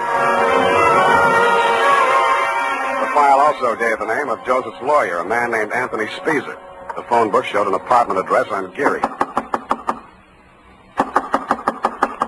That's you, Aggie? Hold on a minute. I was just trying to get dinner over before you showed up, but I guess I'm late tonight. Who are you? Mr. Speezer? That's right. My name's Spade. I'm a private investigator. I'm trying to locate a former client of yours, a man named Joseph. Come in. I was expecting Aggie, but come in. Thanks. I always fix my own dinner, poached egg and half and half. Ulcers. Name Spade? Yeah.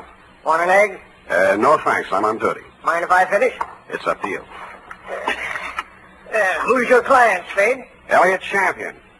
Joe Josephs is back in town, and he's been making telephone threats and throwing 38s around. 38, huh? Mm-hmm. You know where he is? Joe was a nice kid, but a calendar job. Born with one war going on, a depression on deck, and another war in the hole. Makes a difference. The calendar got him. Everything was against him at the trial, too. I couldn't do anything. He thought I let him down and told me so. He got real sore when they read the book at him. Certain champion and that private Dick, Lem Trigger. Trigger and everybody else said he was railroaded. You were his attorney? I know, but he didn't have a chance in a million of beating that rap. He thought I ratted when I took the guilty plea in court's mercy, all for a lousy $2,000. Well, he's done his time and he's out now. He hasn't gotten in touch with you? Nope. No threats? Nope. Have a right to you from prison? Nope. Any idea where he'd be in town? Nope. Is it possible he has a mother? Nope. Then I guess I leave you to Aggie. We play records. Aggie used to be a violinist. Well, it's up to her. Spade. Spade. Yeah? If you find Joe, tell him where I live. I'd like to see him. Why? I don't know. Maybe I just want to see what 5 years in the pen does to a kid like that. Yeah. I'll bet you do.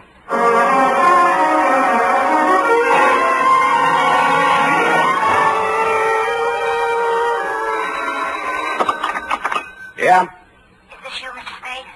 Who's this? This is Mildred Champion. Remember me in my uncle's office? I remember. Mr. Spade, you're looking for Joe, aren't you? I know you are. You don't have to answer me. I think I can help you find him. I must talk to you right away before something terrible happens. Please come out to the house before something terrible happens. It's right in the corner. I got out to the house as fast as I could, but not before something terrible had happened. Hey. The front door was open and all the lights were on, and Elliot Champion was lying at the foot of the stairs in the front hall, holding his lapel as if it would get away from him. Hey, don't touch me. Don't try to move me. It's in my lungs somewhere, and I never thought.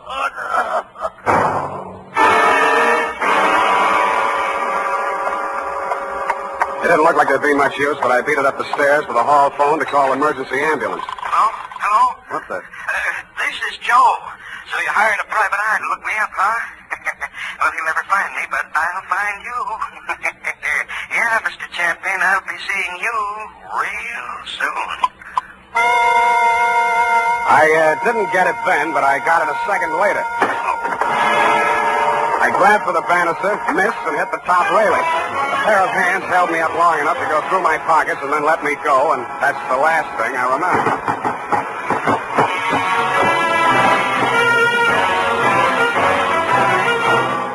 The makers of Wild Root Cream Oil are presenting the weekly Sunday adventure of Dashiell Hammett's famous private detective, Sam Spade.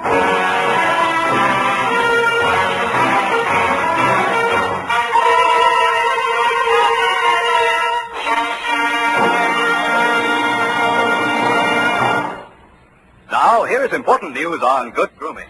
If you want a well-groomed look that helps you get ahead, socially and on the job, listen. Recently, thousands of people from coast to coast who bought Wild Root Cream Oil for the first time were asked, how does Wild Root Cream Oil compare with the hair tonic you previously used? The results were amazing. Better than 4 out of 5 who replied said they preferred Wild Root Cream Oil. Remember, non-alcoholic Wild Root Cream Oil contains lanolin. It grooms the hair naturally, relieves dryness, and removes loose, ugly dandruff. So if you want your hair to be more attractive than ever before, get the generous new 25-cent size of Wild Root Cream Oil, America's leading hair tonic, on sale at all drug and toilet goods counters. It's also available in larger economy bottles and the handy new tube. By the way, smart girls use Wild Root Cream Oil too, and mothers say it's grand for training children's hair.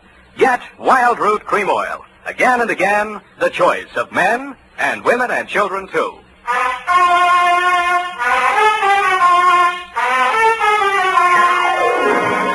And now, back to the Champion Caper. Tonight's adventure with Sam Spade.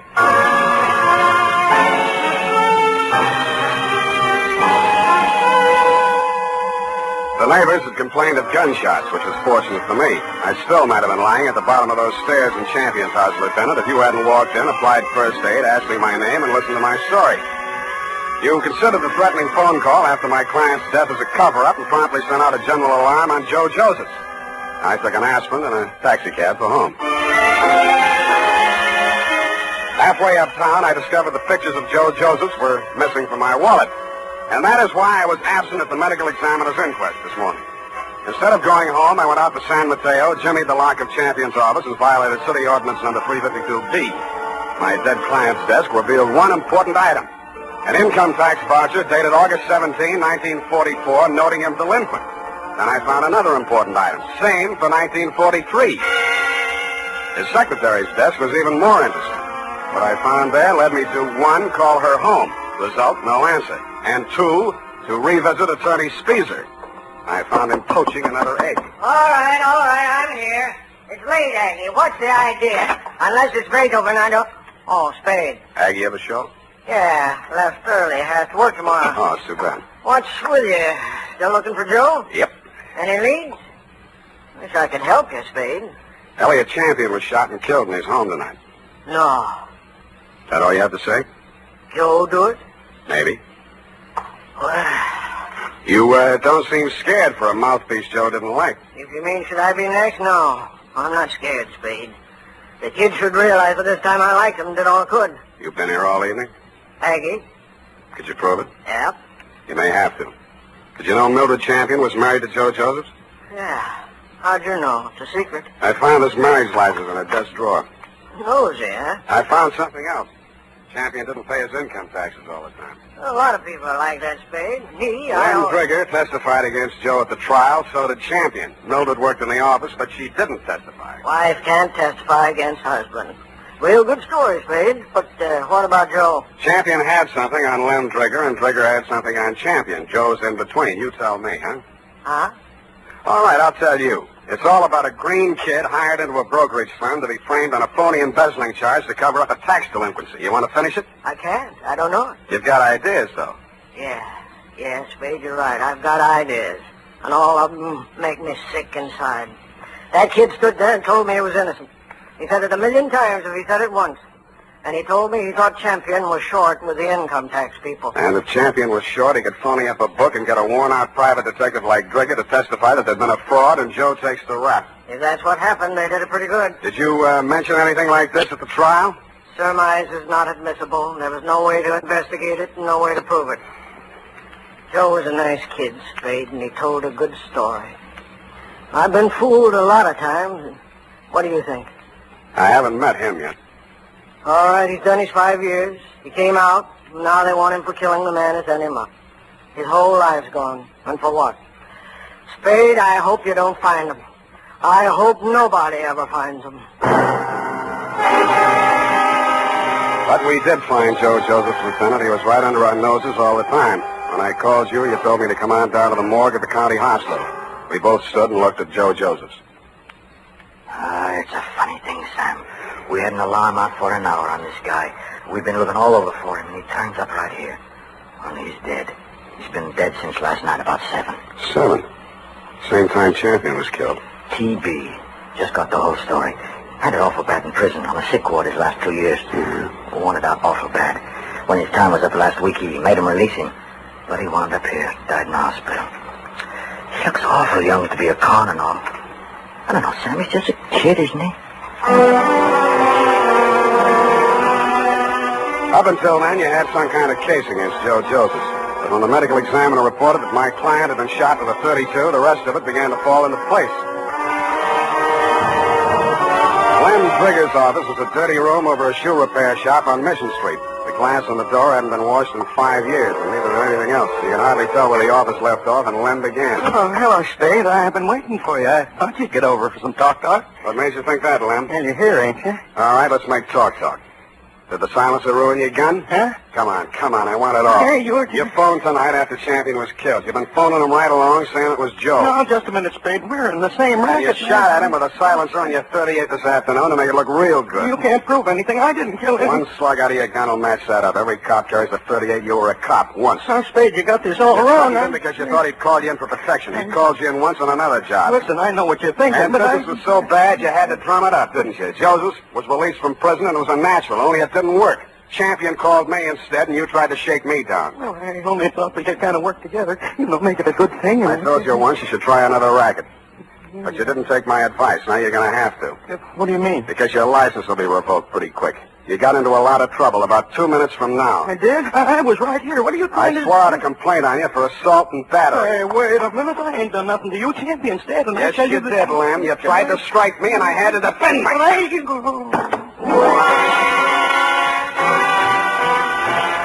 And I did make out a complaint, Lieutenant. I phoned your office, and 2 of your men were on the way out to pick him up when I heard a footstep outside the door. I knew who was there and what she was there for, and I did the only thing I could think of at the moment. And it was lucky I did it. Her own .32 was in her hand when she came in the door. She looked at me, and Lem's smoking gun in my hand, looked at him stretched out on the floor, then she looked back at me. The gun fell from her hand, and she began to cry. Hello, Mildred. I wanted to do it. I came here to do it. I know. Why? Why did you? To stop you. Why? My bullets went into the ceiling. He's just knocked out. No, he ought to be dead. Dead. No. Not anymore, Mildred. You tricked me. You knew I was coming here. And you know he should die. You know it. That won't bring Joe back. How many real tramps have you met in your life, Mr. Spade? Lots. And some who just thought they were. Well, you met the genuine product yesterday. My uncle, for example.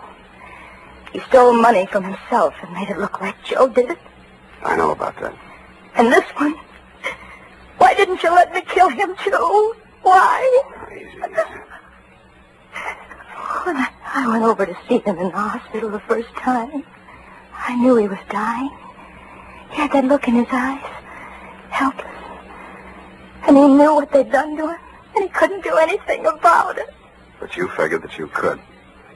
So you killed your uncle when you found out Joe died, and you came here to kill Lem. They killed him. They killed Joe, and they sent him to prison. 5 years I waited for him to get out of that awful place. I waited to hold him in my arms and tell him it was all over. 5 years I waited to help him forget his hate, my hate. 5 years I loved him so much every day. Oh, easy. And then he came back to me the way he did. Those pictures were all I had left of him after 5 years of waiting, loving him. Now he's dead. What can you or I or anybody do about what they've done to him? Look at me, Mr. Spade. Go ahead, look at me. I'm not what you'd call beautiful. I'm not even very pretty. Nobody would ever look at me twice. Well, Joe looked at me. And he loved me. Now he's dead. And I'm dead inside. I'm dead inside, and I'll be glad when I'm dead outside.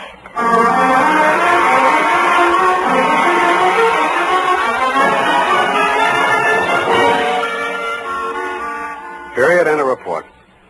Oh, they were so unhappy. Yeah. Add a notation that I won't be around for the coroner's inquest. Sam, you can't do This report, when duly notarized, should be admissible as testimony. I want to get out of town for a few days. Sour racket. And now, listen to this.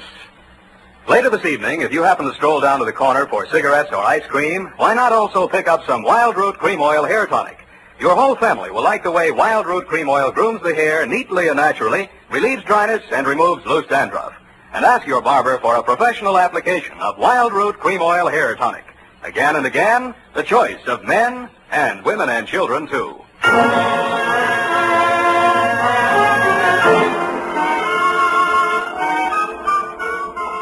Here it is, Sam.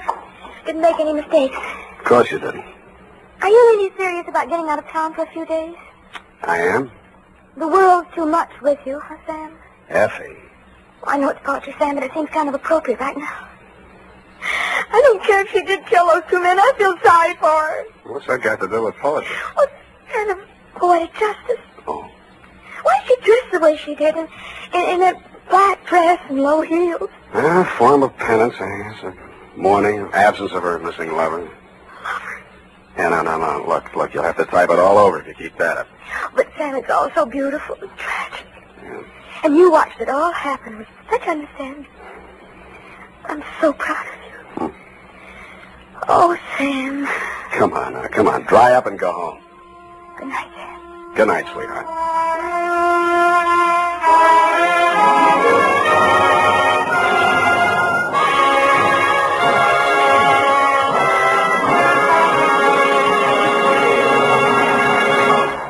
The Adventures of Sam Spade, Detective. Brought to you by Wild Root Cream Oil Hair Tonic, the non-alcoholic hair tonic that contains lanolin. Wild Root Cream Oil. Again and again, the choice of men and women and children, too.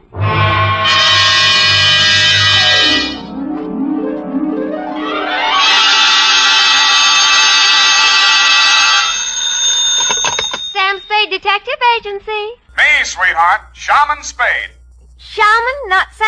An old Indian word signifying wise man. And it's true, Effie. I'm a lot wiser man than I was yesterday at this time. Oh, really, Sam? Really, little papoose. Put on some war paint, a few turkey feathers, and your best open-toed moccasins. Where are we going, Sam? Why, to Ted's teepee for a rousing repast of ground corn and dried buffalo meat. Oh, well.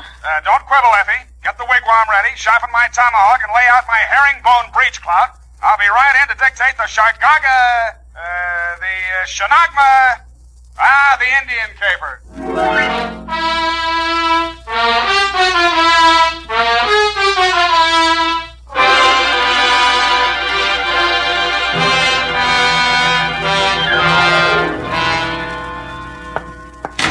From the land of the sky blue water, they brought a captive maid, Red Wing. Here I am running, Skunk. Running what? Skunk. He was a famous Indian detective. You sure you're not making this up? Oh, no, Sam. Oh, no. He was the scourge of Indian lawbreakers. The scourge, huh? Even so, you have 2 minutes to think of a better name. Oh. Rippling stream? Not virile enough. Crunching muscles? Too virile. What is that stuff you've been getting me anyway? To Lieutenant L.J. Myron, San Francisco Homicide Detail. Better take it back. Copy to Chief Black Cloud at Santee, Dakota Indian Reservation. Oh, murder. Attention, federal Indian agent from Samuel Spade, San Francisco, license number 137596. Subject, the Shargagagag, the Shargona, call it for now, the Indian caper, and quiet to you. I was sitting in my office, doing absolutely nothing when something interrupted me. First, it was a buckskin smell, then the soft tread of moccasins, followed by the sound of a rattle. His beaded clothes were wrapped in a rich-looking embroidered blanket, and his multicolored headdress reached to the floor. His face looked like the model for the Indian head nickel. How? Who? My name, Chief Black Cloud. How do you do, Chief? You, Shaman Spade. Sam. Shaman, Indian word for wise man, prophet, seer. Sam. Newspapers say you good scout. Well, they exaggerate so, you know. Chief need to hire good scout for job. Well, shall we talk? You come for powwow in Chief's council lodge. Where's that? St. Mark Hotel, 4th floor. I see. You have reservation. Well. You ride with Black Cloud. He have iron pony on street made by great Indian chief, Pontiac. And he actually had a council lodge at the St. Mark, 4th floor. Outside the door of his room, 2 braves were standing, arms folded. One of them was the first Indian I'd ever seen with hair on his chest. We entered the room. Indian file, of course. The chief had apparently brought in his own decorator. The walls were covered with hanging animal skins. A weathered canopy of thatch hid the ceiling, and on the floor, genuine hand-woven rugs. No expense had been spared. In one corner of this room stood a full-size teepee. 2 squaws shuffled out of it. What else? The young one glided forward and handed the chief a long Indian pipe. Shaman Spade, this fairest Indian maid of all. Only person in world important to Black Cloud. Name, Little White Lilac. How do you do, Little White Lilac? It's nice to have you here. She wise, educated girl. Graduate Smith College. Nice. All squaws out. All squaws out. Squaws no good at powwow. Well, you know best, Chief. Now we powwow. You get paid well. Chief Black Cloud own 130 oil wells near Tulsa. Oh, Oklahoma, huh? Not Oklahoma. Indian land. Union mean nothing. Union temporary thing. I see. Indian here long before white man. This is true. And Indian will be here long after white man. All right, Chief, all right. Chief Black Cloud come to San Francisco Village 5 days ago for a powwow with big engineer. Anybody I know? His name, Clarence Hobart. Engineer for Arundel and Amaskig Consolidated Engineering Company. Fine Indian name. We have powwow 4 days. Hobart disappear. And you want me to find him, is that it? Chief tired of San Francisco. Want finish powwow. Get back to Santee Dakota Reservation. Clarence Hobart. Okay, I'll see what I can find out. Good. One moment, Shaman Spade. Sam. Chief have something you guard for a few days. What's this? This beaded wampum belt. Ancient relic of Nipmuc tribe. Nipmuc. Here in Tipi Semak, too many light-fingered chambermaids and bellboys. You want me to hold on to this for you? Yes. Wampum of great sentimental value. Woven by ancient wise man Tani Luka. Tells interesting story in history of tribe. Guard it well. Haven't lost a wampum yet. Is that all, then? One more thing. We smoke pipe of friendship. All right. I smoke. Here. Now, you smoke. To friendship. Now I know what happens if the bag of Lucky Strike doesn't buy.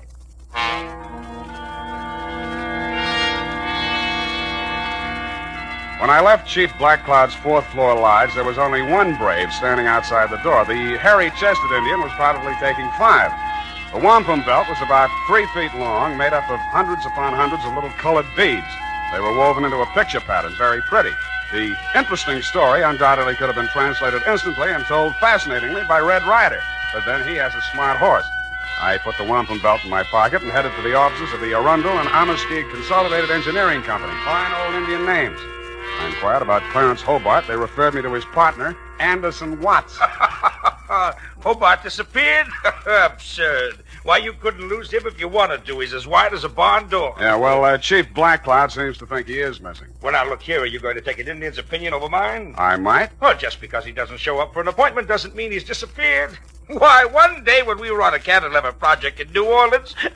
Yeah, some other time. If Hobart hasn't disappeared, where would he be? Anywhere in the world. The man's unpredictable. Brilliant engineer, but moody. Oh. Every now and then he goes off alone to scheme up some fantastic thing like maybe cutting off the Gulf Stream and turning Cuba into an iceberg. I like it. But he always comes back. Disappear? No, not Hobart. Yeah, well, can you give me his home address? Well, here you are. Try it if you like. But I'm sure he's not there. I called this morning and nobody answered. Honest Injun. I left this utterly charming man and started for the address he had written down. I was taking the shortcut through the alley on Sutton Street when I heard the rattle of beads, and a naked brown arm of considerable size reached out of the murk. I grabbed for it, but he slipped out of my grasp and sped swiftly and silently up the dark alley into the fog, leaving me with a handful of Max Factor number 8 Iroquois makeup. I continued to Hobart's house without further incident. Found it just off Chinatown. Mr. Hobart? Oh, I thought you might be somebody else. Who else? Take your foot out of the door. Just let's talk a minute, shall we? Want me to call the police? I don't think you will, Mr. Hobart. All right, out with it. What's on your mind? My name is Sam Spade. I'm a private detective. There's an Indian named Chief Black Cloud who's worried about you. I'm old enough to worry about myself. Now, stop bothering me. Go away. Look, I'm going to tell the chief where you are, you know, because that's what I was hired to do. You'll... yeah, you're right. Confidentially, I've been on a 2-day drunk. You know how it is. Who, me? Tell him to phone me tomorrow. I'll talk to him.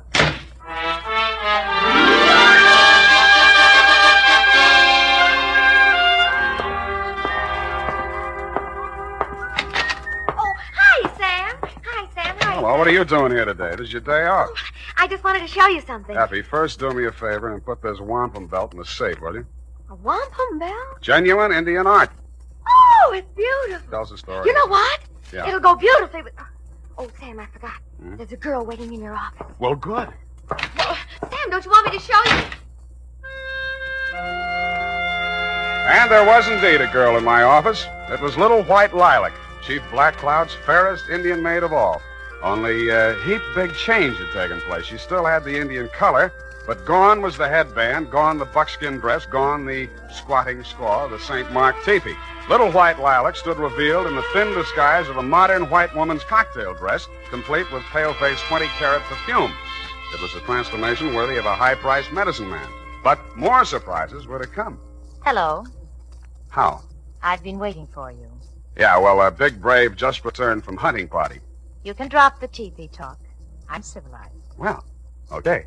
What's on your civilized mind? Chief Black Cloud gave you a wampum belt. I want you to give it to me so I can destroy it. Uh-huh. Well, I gave my word to keep it, and I accepted the promise of money for its protection. Now, you wouldn't want me to be an Indian violate my ethics, would you? Sam, if I must tell you, Chief Black Cloud is insane. Not if he keeps you around. Must we have these juvenile references to my personal beauty? Juvenile? Well, sorry. You are Indian, aren't you? Of course. I am a Nipmuc. Nipmuc. That wampum belt is secret to undreamed-of wealth, greater than the fortunes of the 10 richest families of this country. Wow.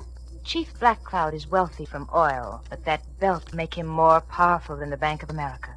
You mean he could take my car back? You think this is a joke, don't you? Well, I love the way you tell it, though. He's going to use it to destroy modern American civilization. Oh? To pay the white man back for what he did to the Indian. I see. He wants to start a giant Indian revolution. And you want to destroy the wampum to save all this, Exactly.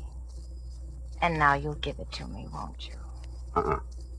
What happens in the next chapter? Sam, you have to believe me. Why? Why do you think the chief is here conferring with an engineer? He wants to get at that wealth. Hobart's going to make him wealthy? Now, really, little white lilac, isn't this all a little white lie? Sam, if I take you to Hobart and he confirms what I've said, will you believe me? I might. Come on.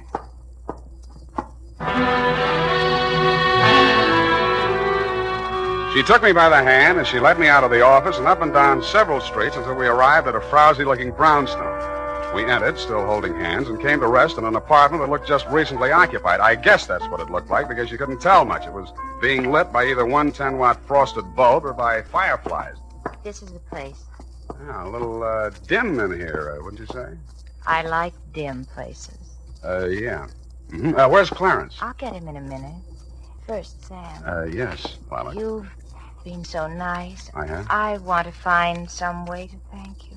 I'll wait while you look. I can start by kissing you. Please, Sam. Oh! The kiss was great. In fact, it blew the top of my head off. After this, there was a free fireworks display, followed closely by a giant roar that sounded like Niagara Falls with a cold. It was a short feature, followed by a long period of dark, black silence. When the curtain came up again, I was lying in an alleyway. I was stiff and cold, my head throbbed with pain, my brain was a jumble, my suit was torn and dirty, my patience was at an end, and my anger with little white lilac knew no bounds. I went down to the office and changed clothes and get a drink. The phone was already ringing when I opened the door. Sam Spade. This Chief Black Cloud talking from St. Mark Tipi. Yeah. What's on your mind, Chief? 10 minutes ago, bellboy delivered to Chief Black Cloud box. Inside box is scalp of engineer Clarence Hobart. I hung up the phone, fell into my chair, snapped on the lights, and fell out of it again. My office had been massacred. The place had been ransacked thoroughly and looked like the morning after a Comanche smoker. And you guessed it, my safe had been drilled open. The ancient and valuable Nipmuc wampum belt was gone. At this point, I decided what Chief Black Cloud needed was a detective. Now, here's important news on good grooming. If you want the well-groomed look that helps you get ahead, socially and on the job, listen. Recently, thousands of people from coast to coast who bought Wild Root Cream Oil for the first time were asked, how does Wild Root Cream Oil compare with the hair tonic you previously used? The results were amazing. Better than 4 out of 5 who replied said they preferred Wild Root Cream Oil. Remember, non-alcoholic Wild Root Cream Oil contains lanolin. It grooms the hair naturally, relieves dryness, and removes loose, ugly dandruff. So if you want your hair to be more attractive than ever before, get the generous new 25-cent size of Wild Root Cream Oil, America's leading hair tonic, on sale at all drug and toilet goods counters. It's also available in larger economy bottles and the handy new tube. Get Wild Root Cream Oil. Again and again, the choice of men who put good grooming first. By the way, smart girls use Wild Root Cream Oil, too, and mothers say it's grand for training children's hair.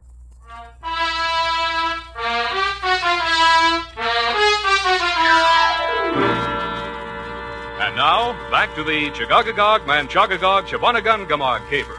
Tonight's adventure with Sam Spade.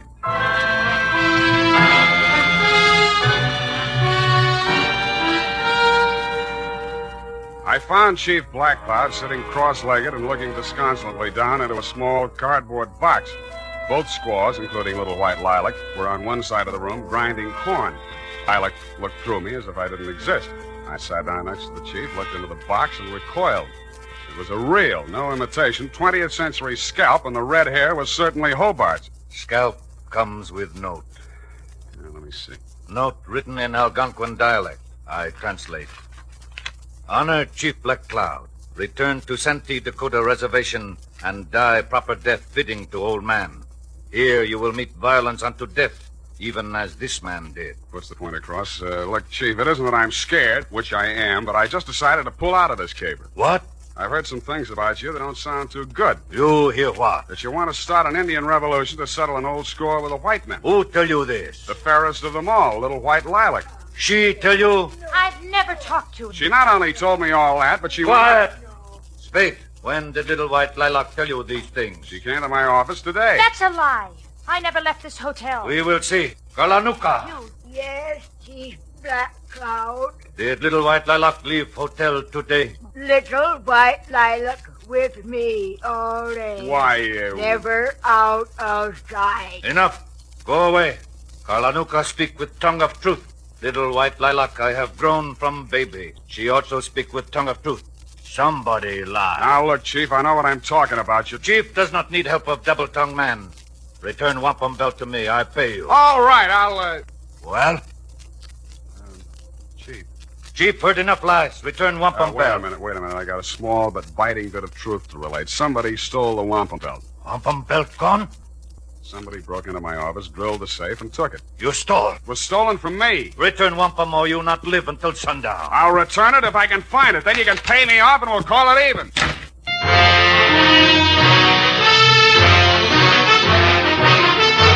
The makers of Wild Root Cream Oil are presenting the weekly Sunday adventure of Dashiell Hammett's famous private detective, Sam Spade.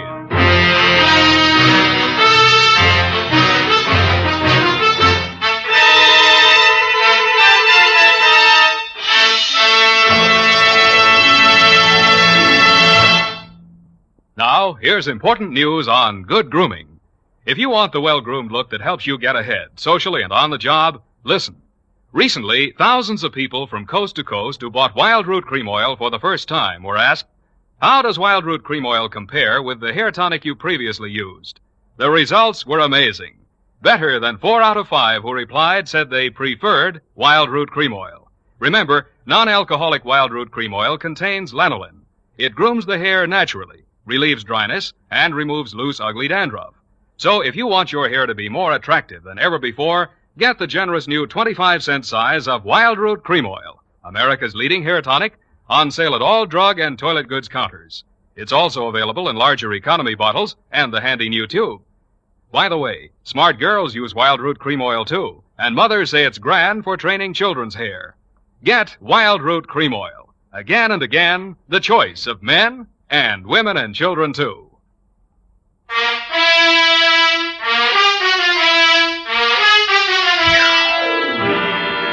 And now, back to tonight's adventure with Sam Spade.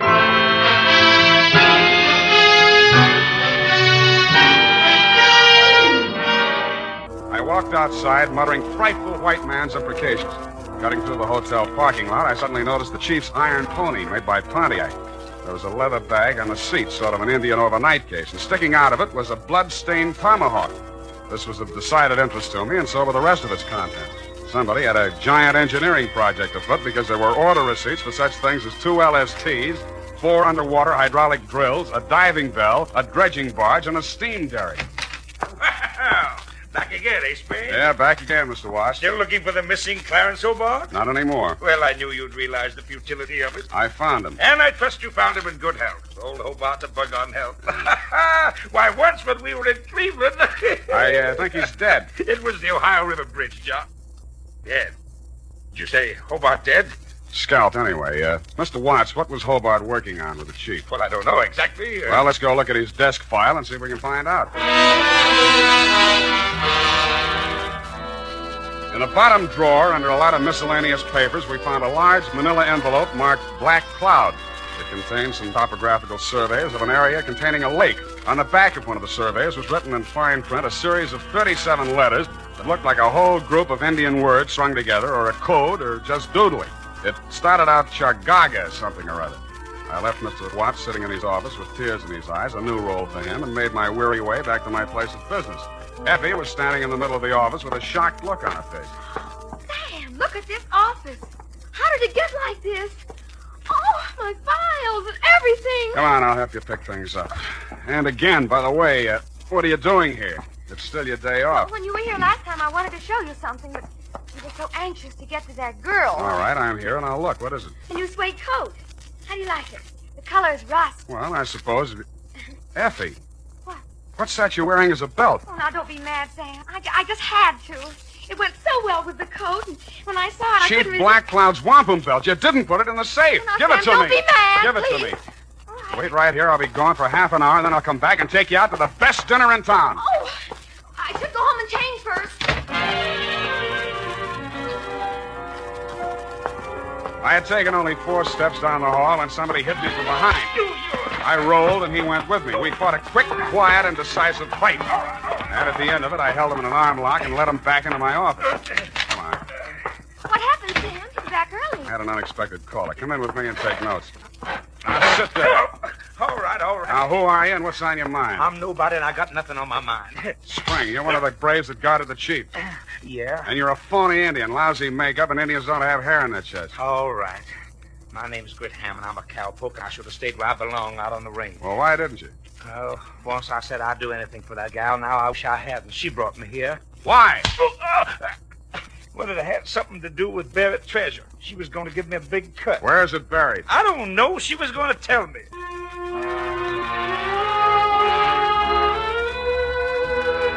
I took Hammond around to homicide and left them in their safekeeping. While there, I got the latest flash.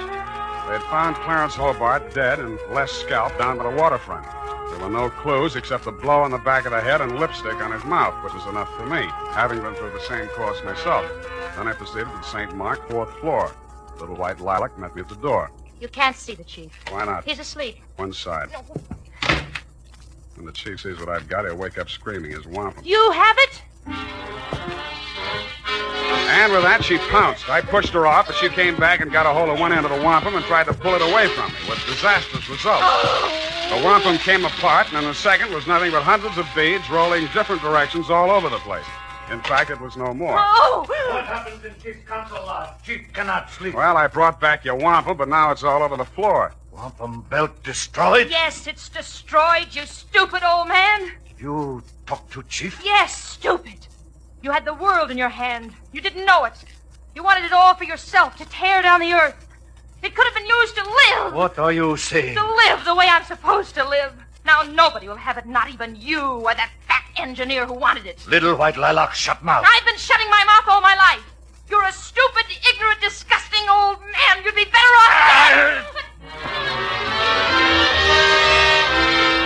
His big hands were around her throat. He stood there, anger and betrayal in his eyes. Then his hands dropped and he turned away with tears streaming down his face. It was then that the fair Indian maid went for him with a knife. And that was my cue to step in with a pale-face weapon.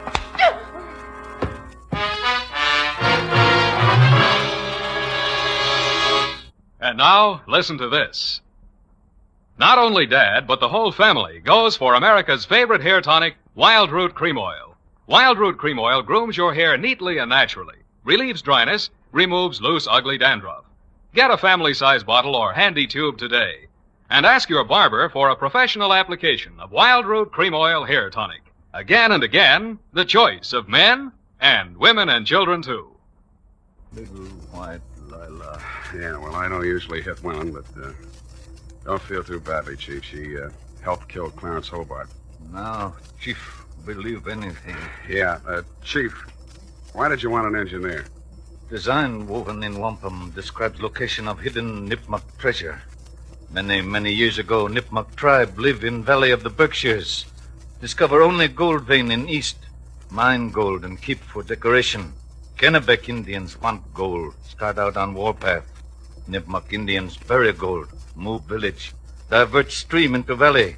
Make lake. Gold there today, underwater. Where is it? That secret chief keep locked in head. Chief once had evil plan for gold. Now you forget. make pilgrimage back to ancient ancestral camp and die. Send me bill.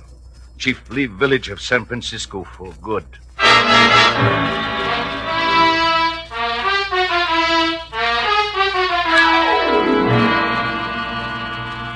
Period, end of powwow. Oh, Sam, it's sad. It is. Vanishing race. Mm-hmm. Just think, the days of the Colt and the Winchester are gone forever. But the day of the Remington is still with us. Go to it and type this up. Well,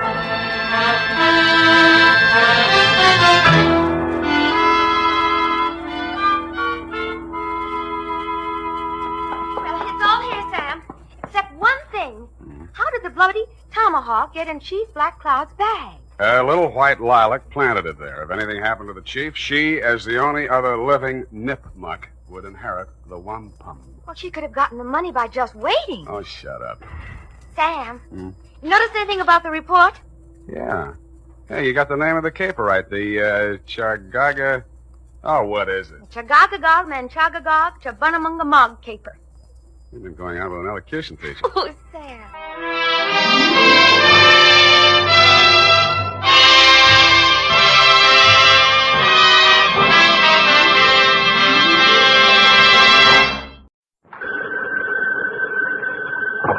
Sam Spade Detective Agency? Me.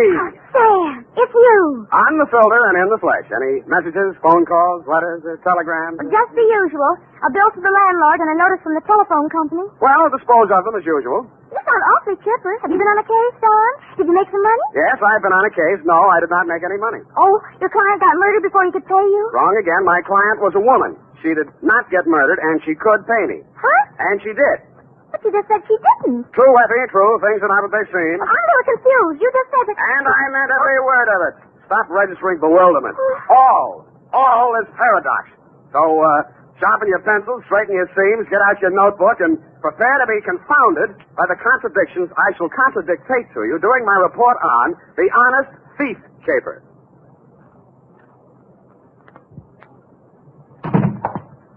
I'm not looking over for the pleasure. Look alert, girl. We've many things to do. Up. Yes. You say the strangest things on the phone. All right. I don't believe I quite understood what it was all about. A natural misunderstanding. I didn't understand it myself. Date, Sergeant Frank Milgus, robbery detail, San Francisco police. From San Jose, license on 111. You're fast today. Subject, Ben Comiskey. Who? Ben Comiskey. Comiski. Sam! I went to Albert High School with a boy named Ben Comiskey. Is he the same one? Very likely, yes. Oh, Sam, tell me, did he turn out bad? Is he good? Did he get married? Down, Effie. Sam, I knew this boy. I want to know. This is one mystery you're not going to solve by reading the last chapter first. Dear Frank, it was one of those days. The sky was black and it looked like rain, but when I put on my trench coat, the sun came out. At breakfast, it looked like I'd ordered fried eggs, and I wound up with pancakes. Also, I discovered I was wearing one blue sock and one black one. After that, I gave a cab driver a 5 instead of a 1 and let him ride off with a change. And there was one other thing. Sam, bank just called. You're overdrawn. Nuts, Jeff. I made a deposit 2 days ago. I checked, Sam. It didn't. You're nuts, too. I made out the slip myself, and Oh. Give me, Sam. I'll take it right down. Yeah, better do that, Angel. Yes. Oh. Can I help you, miss? Is this Mr. Spade? Come right in, miss. Sit down. Miss Perrine, you may go and do that. Instruct them that if such a mistake occurs again, I shall take my account elsewhere. Yes. Now, please sit down, Miss... My name's Louise Miller, Mr. Spade. I want to hire you. How much will it cost? Well, now, Miss Miller, let's talk about it a little I first. haven't much time, Mr. Spade. I have to be at the office in a half an hour, and I have to cross town. You see, Mama thinks I should forget all about him, but I can't, and Well, here I've got $95. Will you please do something? Just something. Come on now, come on. I'm sorry. That's all right. Now, who is he? What's he done? And why does Mama want you to forget him? Ben Comiskey. We were going to be married pretty soon. We even picked out our furniture. No. It's all right now. Go on. What's he done? I'm saying he held up a store 2 nights ago. We picked him up on the street today. He's in jail. Mm-hmm. Well, if he's innocent, I'm sure they'll find that out. He won't even see me, Mr. Spade. He won't see anyone. Ben's good and kind and sweet, and I love him, and I want to marry him, and I want you to find out why, what it's all about. Look, Miss Miller, I think you should be in the office of a good lawyer. I'm sure He doesn't want a lawyer. He won't even see the public defender. He doesn't want anything. Oh, please, Mr. Spade. I just want to die if Ben went to prison. I just want to die.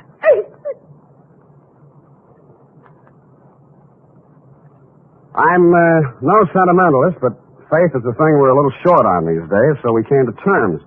It was agreed she could pay me after the job was done if there was any job to do. She left for work, and I phoned you, Sergeant Milgus, and found out Ben Comiskey had already been arraigned and was being held in the city jail. When I dropped in 20 minutes later, you walked me back to his cell. What's it all about, Ben? Don't know, just looking into it. He won't tell you anything. No? Kept his trap shut all the time he's been here. As far as we've been able to find out, no previous record, no background. Well, maybe it isn't so bad for him at that, huh? First degree, Sam. Liquor store proprietor, a man named Potter over on Army Street, identified him in the morning lineup. Just like that. Picked him out of a dozen guys we hauled in. Then what? Yeah, we send a couple of the boys out to Comiskey's room and find all the dough in the dresser drawer, 900 clams. There you are. Now what? Take it easy, Comiskey. This is Sam Spade. He wants to talk to you. Ben Comiskey was tall, dark-complexioned, about 29 or 30 years old. His hair was black, straight, and closely cropped. His features were regular, not good, not bad. I've seen plenty of hold-up men and gun-toters in my day, and he wouldn't have been cast in the part in my movie. I didn't know what I expected to say to him or what I expected him to say to me, but I didn't expect what I got. What are you trying to do?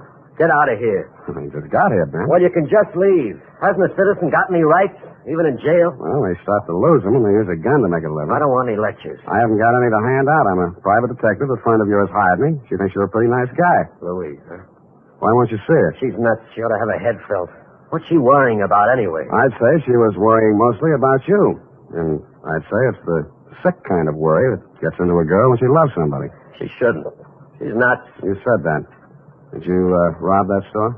The guy who runs it says I did. I suppose I did. Why? For laughs. The complaint says you make $65 a week in an architect's office.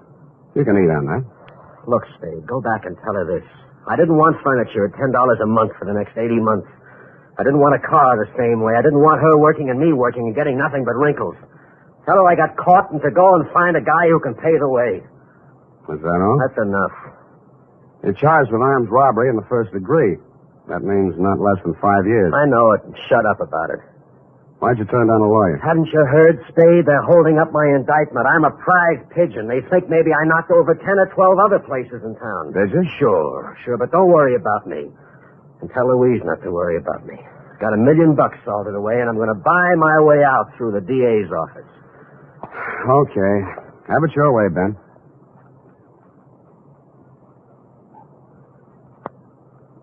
But an hour later, I found myself strolling around Ben Comiskey's old neighborhood. A man named Gabrini, who owned a grocery store, remembered him and liked him. A woman in a bakery shop told me how he'd gone into the Army as a private and been discharged a first lieutenant.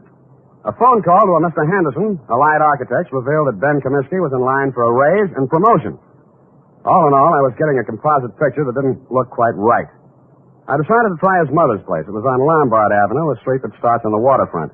According to the penciled note above the doorbell, it was out of order. The slot on the mailbox read, Mrs. Anastasia Comiskey. Yes. What is it, please? You're Mrs. Comiskey? I'm busy now. I fixed lunch for my son. He come back from Cincinnati. Please. Oh, Mrs. Comiskey, I'm here to talk to you about Ben. He's your son, too, isn't he? Yes. Ben is my son. Well, I'm trying to help him, Mrs. Comiskey. Why? He has no money. I have no money. A friend of his, Louise Miller, hired me. Oh, Louise, she's a foolish girl. Very foolish. Her heart should not be with Ben. I think he's a very lucky man to be loved by somebody like that. If not for her, Ben would not be in jail, in trouble. Oh, you don't want to help my son. She don't want to help him. She leave him alone if she want to help. Ben is bad. Not good like my son James. James is always good. Times the way he sends me money. From what I hear, Ben's always been pretty good, too. Always one good son, one bad son. What's going on, Mom? Oh. Who's this?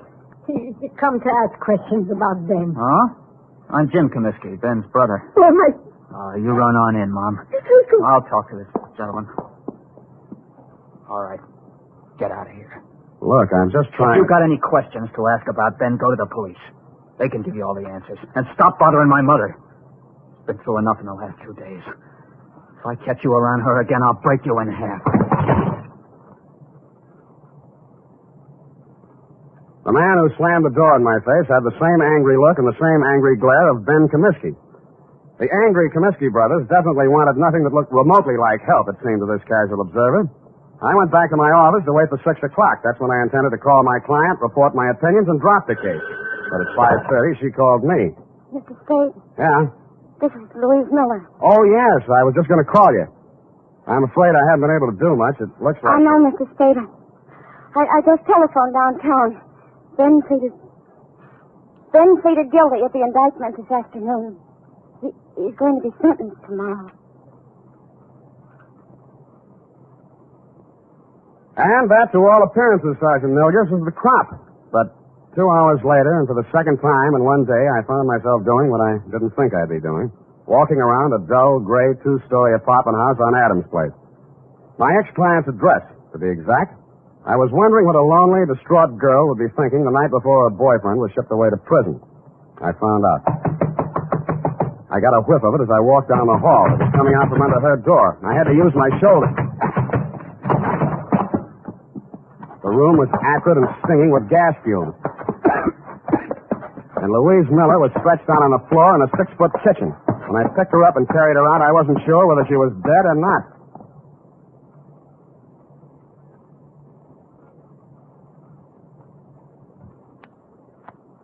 Ten seconds after I'd found Louise Miller, I'd called a police ambulance, and in a matter of minutes, an intern was working over her with a pull motor. Her breathing became regular, and her pulse picked up, but she was still unconscious. Lieutenant Kelsey of Homicide showed up and said it was obviously a suicide attempt, which is his kind of ingenious thinking. I thought not. If she were going to commit suicide, she wouldn't have called first to pull me off the caper. She'd have let an insignificant detail like that take care of itself. No, she was too strong to pity herself and too sure of what her intuition told her to believe even Ben Comiskey's confession. With that kind of faith, I owed it to her to poke around the ashes while they were still hot. I did, and turned up a live coal in a faded blue shirt and wrinkled brown pants. Bert Singleby by name and by vocation, manager of the Greystone Arms apartment. What kind of a girl was she? Oh, nice, clean, sincere. The kind mothers always want their sons to marry. Boy, I wish I'd listened to mine. Yeah, did you know her boyfriend, Ben Comiskey? Oh, salt hors d'oeuvre. Huh? I can't understand him pulling a hold-up like that. But then, the war did strange things to me. I guess it did. Well, I almost stayed in Europe and married myself up to a French doll myself. Yeah, I bet. But Sandra, that's my wife. She'd have hunted me down in Tibet. It was easy to come home facing music. Yeah, well, about Louise, you know any reason why she might commit suicide? Frankly, no. I met her in the hallway tonight, and she said, Mr. Singleby, she said, Ben didn't do that hold-up because I'm pretty sure I know who did. Well, I figure she's just keeping up a front. But if she did really know that Ben didn't do it, she wouldn't have turned on the gas now, would she? No, she wouldn't. Did she tell you who she thought did it? No, that's all she said. Quiet girl. Not like my wife. Now, Sam. Yeah, did you see or hear anything that might have been suspicious or unusual around her apartment tonight? Now, look, I don't want to go around breaking up any homes or spreading dirty gossip around. Unless it involves Sandra's relatives. Mr. Singleby, I promise you, sir, that I'll treat any information you give me confidentially as long as I can. All right. Now, listen. Sandra told me not to say anything because it's a lot easier to rent a suicide apartment than a murder apartment. You know that? Confidentially, I'm a humanitarian. But if you tell anybody I said this, I'll just lie about it. I'll never tell a soul. Well, we were out of butter, see, so I had to run down to the store. Well, when I passed the mailboxes outside, a guy is standing there. He asked me which apartment Louise Miller was in, and I said 12B. What do you look like? Oh, let's see now. 5'10", medium build, tan suit, dark shirt, sort of wide brim hat, kind of flashy. Mm-hmm. Wore 3 or 4 big rings, diamonds they looked like. 3 or 4 big diamond rings on each hand. The Iceman. Why didn't you tell all this to the police? Bert, who are you talking to? Don't you dare say a word about that poor girl. That's why. That is why. Sandra always says, keep your mouth shut and you keep out of trouble. But me, I don't know. I just love... Bert, stop talking too much and close that door. Yes, Sandra, dear. I'm closing it.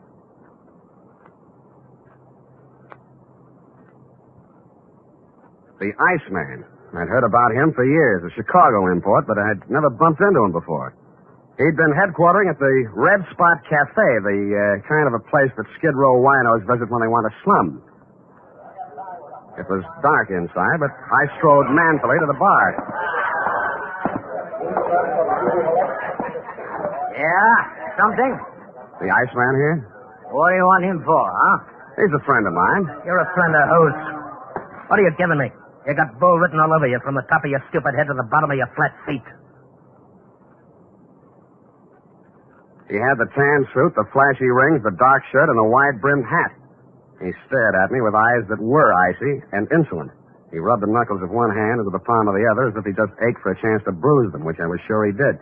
4 guys sauntered over to lean on the piano, and as ugly as they were, I knew it wasn't a barbershop quartet. 2 more left the bar and stood behind him, and a few others got up from nearby tables and joined the group. I should have brought my team, but I hadn't. You're a friend of mine, huh?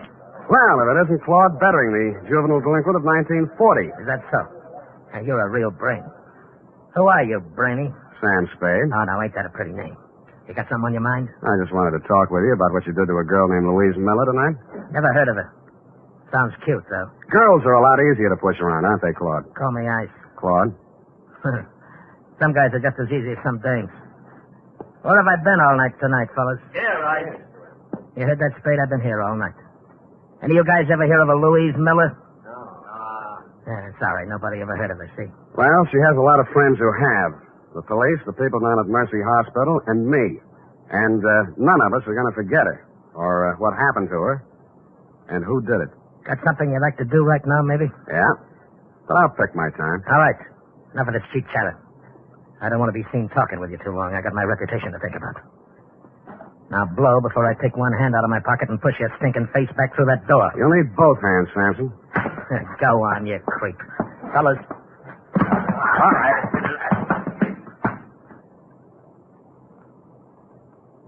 As I went rapidly through the door, Claude Bettering was standing, oily smile and all, polishing a couple of his oversized rings on his lapel. It was a picture I said I wouldn't forget, and I didn't. I went and rented myself a car, parked it down the block from the Red Spot Cafe, and waited almost all night. I knew that Louise Miller was not the kind of a girl who would have anything to do with a guy like Bettering. And if he came to her apartment, this must have been for some unloving purpose. Probably to keep her from telling who actually did the holdup Ben Comiskey had confessed to, if she found out the truth. Finally, a bunch of palookas came out, Bettering included, climbed into a car and drove off, me after them. One by one, Bettering dropped his men off at their hotels and apartments until he was finally alone.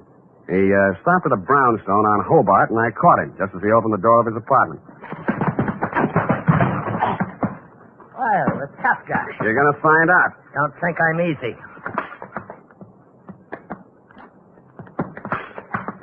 And he wasn't easy. He was 3 inches shorter and 25 pounds lighter, and wherever he had picked up his reputation for toughness, he earned it. But I never enjoyed a fight in my life any more than that one. I battered him to his knees and into the floor, and he still wouldn't give up. You stinking creep. Why did you beat up Louise Miller? I didn't. Why? I didn't. Why? I didn't. Why? Your Poppin' House manager identified you. He's a liar. Who did you do it for? Nobody. Who? Nobody. Who? You stinking creep. I'll push your face. Who? Who? Push your face.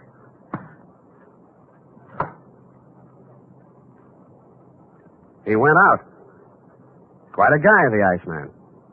I used his phone to call the police and tell them to pick him up for attempted murder. Then, with dawn coming up and my energy going down, I went back to the city jail, got a pass, and woke up Ben Comiskey. Why don't you stop messing around in my business, Spade? Did you ever really love that girl of yours? Get out, you sadistic jerk. Well, she's in Mercy Hospital now. You can send her a card. Write something nasty on it. So long. Spade. Yeah? What's she in the hospital about? What do you care? Tell me, please. Somebody turned on the gas in her apartment and tried to kill her. It's nothing, really. Please. Who did it? Who did it, Spade? I think it was a guy named Claude Bettering. They call him the Iceman in certain circles. But why? That's what I'd like to know. Who's Bettering? I don't know. Your girl believed you were innocent, Comiskey, but you said you weren't. My guess is that somebody figured she knew something and tried to shut her up. I think Bettering was hired by somebody. Spade, look, I don't have any dough, see? But I want to get out of here for one day. Do you know anybody to raise the bail? I won't skip, and I'll pay back anything you want. Why? I got to see somebody. I don't think I can. Who do you want to see? My lousy, dirty, low-down, no-good brother. He hired veterans? Who else? He did everything. He's always done everything wrong. He held up that liquor store, but he's on parole, a 2-time felony offender. One more rap and he'd go up for 20 years. I did this for him, yeah. Look at me. I did it for him, and he tries to kill my girl. Your mother said he was a good boy, hard-working, lived in Cincinnati. Me again. I told her all that. She believed it. I started a whole stupid lie and had to go through with it. I could explain 2 years, 3 years to her, but not 20. He promised he'd go straight. He promised. I see. I even sent him money I earned and said it was from him. Oh, you never saw anybody like me before, did you? No, I haven't. Get me out. Get me out, Sam, and I'll drag him in by his back teeth. Thanks anyway, but I'll do it myself. Hey, let me do it. Let me do it, please.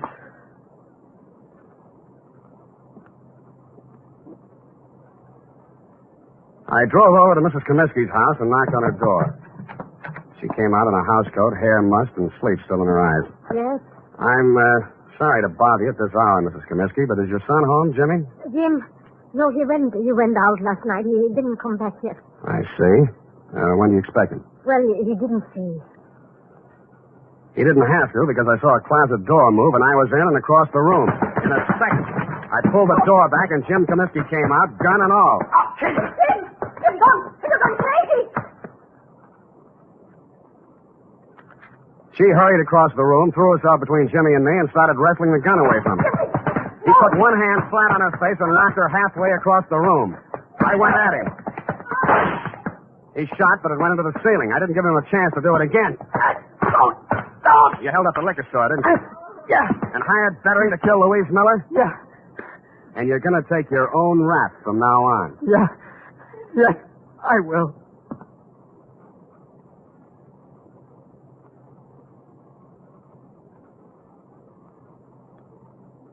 And he did. Period. End of report. Oh, Sam, that poor old lady. Yeah, she lived in a dream world built by a son who had too much heart and not enough common sense. But, Sam, that man in the liquor store identified Ben as the hold-up man. Well, when he saw both brothers together, we realized we'd made a mistake. At night, with a hat pulled down and a collar up, anybody could have confused the Comiskey brothers. Sam, why is the world so cruel? Because people live in it. Now go on, type it up, huh?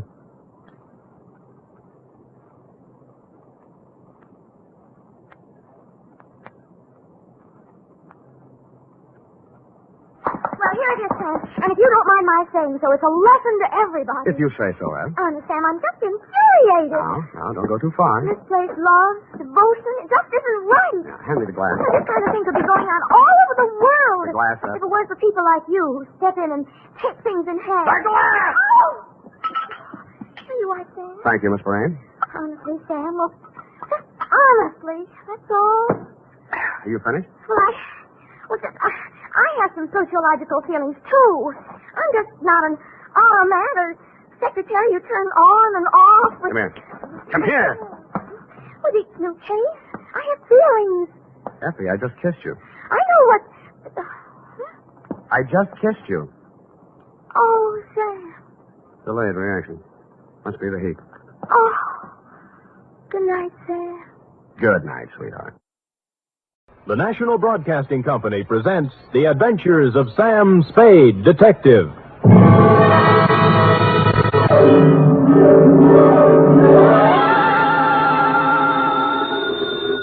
Sam Spade Detective Agency. Me, sweetheart. Sam, would you mind telling me where you are? Not at all, Effie, not at all. Let's see. I'm at the Ilrig Dana Rab Etile Seagrod. I don't understand it, Sam, but I think I caught the word grog. Oh, you're shrewd, Effie. You see, I'm on the inside, and the lettering is printed on the outside. Now, if you'll wait, I'll go outside and read it the right way, and then come inside and... Never mind, I've already guessed. You're at George's Elite Bar and Grill. Trapped. Sam, answer me. You promised me you wouldn't. Me? I promised? Me? You did, Sam. You promised faithfully to stay away from bars. You know how hard television is on your eyes. Have you got your glasses? One in each hand. Fill 'em up, George. Oh, Sam, I heard that. What will people think? They'll never know, Effie. I always drink here under another name. Oh. Just a little of the hair of the dog that bit me, Effie. But don't worry about me. Although it's true I have been dogging it and have been hounded from tree to tree, I am frisky as ever and will be in to unleash my canine chronicle, namely the dog bed caper, or he who lies down with dogs gets up with murder, or, condensed for easy reading,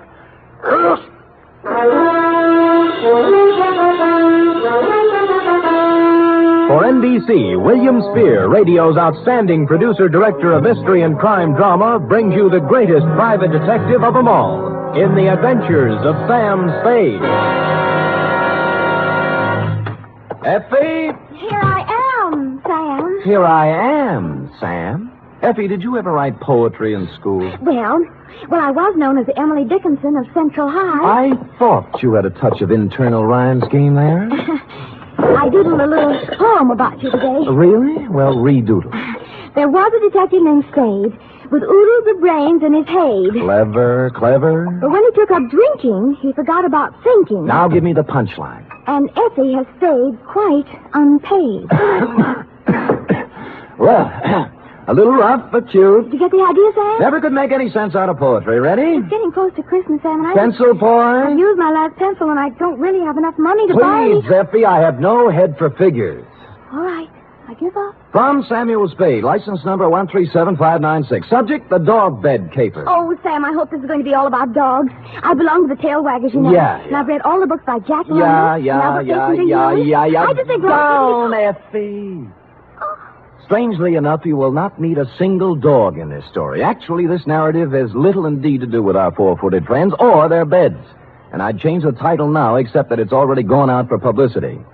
Dear Dundee, it all started with a phone call to my secretary, Miss Effie Perrine, a doll, requesting my inimitable services at the investment counseling firm of Cameron Incorporated. Clearing everything off my desk, 2 shoes with feet in them, my own, I went over. The firm of Cameron Incorporated was obviously not for the pushcart set. It was plush, ankle-deep rugs, imported drapes, and the receptionist. She had a plushness all of her own. I said hello in my plushiest voice, and she liked it. She said so. Oh, I like the way you said that. Say it again. Life is too short to go back even for a moment. The past is a dead thing, the present dying, only the future alive and vibrant. However, hello. Is there something? There is. Could I ask a question? Why not? I will rephrase the question. What time do you stop working this evening? Around 6. Care to have... Why not? There's a little bar around the corner, okay? Why not? Why not, indeed? Bring your own money? Well, come anyway. Your name? Celeste. Mine's Sam Spade. Who's Mr. Briggs? He called me. Major Briggs? Why, he's our chief accountant. I just happened to have my door open. Did I hear someone inquiring about me? This is Mr. Spade, Major Briggs. How do you do, Major? It's a pleasure to meet you in person, Mr. Spade. I'm the man who called you, you know. I'm grateful, sir. Now, what is it I can do for you and Mr. Cameron? Oh, it's not for me that I called. I haven't a worry in the world, and it's Miss Cameron. Oh. Old Cameron's been dead for many years now. I see. Whatever she wants, Mr. Spade, do a good job. We are all counting on you. Will you please announce Mr. Spade, Miss Roberts? Certainly, Major. If you'd excuse me. Nice to have met you, Major. Miss Cameron? Yes? Miss Spade's here. Send him in, please. Go on, Sam. Have fun. Think I might? Why not? That girl had the most beautiful double entendre in town. Well, to get on, Adela Cameron was a career woman, around 29, although the tailored suit made fine detective work difficult. No makeup, severe hairdo, and in spite of all this, chic. In fact, as we shook hands in a most businesslike manner, I had the feeling that something warm might well spring up between us. Something like a warm mutual dislike, maybe. But something. Most men simply cannot be told anything in confidence. They gossip. That's a switch. I don't appreciate your humor, Mr. Spade. I accept your apology. I will tolerate you because of your reputation. All right. I'm going to give you a very difficult job to do. Miss Cameron. What is it, Major? I'm sorry to interrupt you, but Courtney Pierce is on the phone. Mr. Spade, this is Major Briggs, our chief accountant. We've already met. Mr. Spade. Now, Adela, Pierce wants us to unload his short-term governments and buy American cattle. He's dividend crazy. Amcat's declaring one in January, and he wants it. Well, let him do it. Well, I just want to protect your interests. You know what will happen to Amcat after February. They'll drop 10 points, and he'll blame us. I went through this with your father when you and Greg were... That's right, Major. Well, tell him we advise against it. But if he persists, ask him for a release in writing. That's what I thought you'd do. That's the way your father would have handled it. I just want to protect your interests, my dear, that's all. I know. Just want to protect your interests. Well, don't worry about us. We're not children anymore. All right, my dear. Where were we? Oh, you were giving me a difficult job. Oh, yes. Here is the business address of Mr. I.J. Barco. He's a wealthy manufacturer, a client of ours. I want you to find out everything about him, especially anything unsavory. Sorry, I don't do divorce or blackmail cases. Mr. Spade, this is not a divorce investigation. All right, what is it then?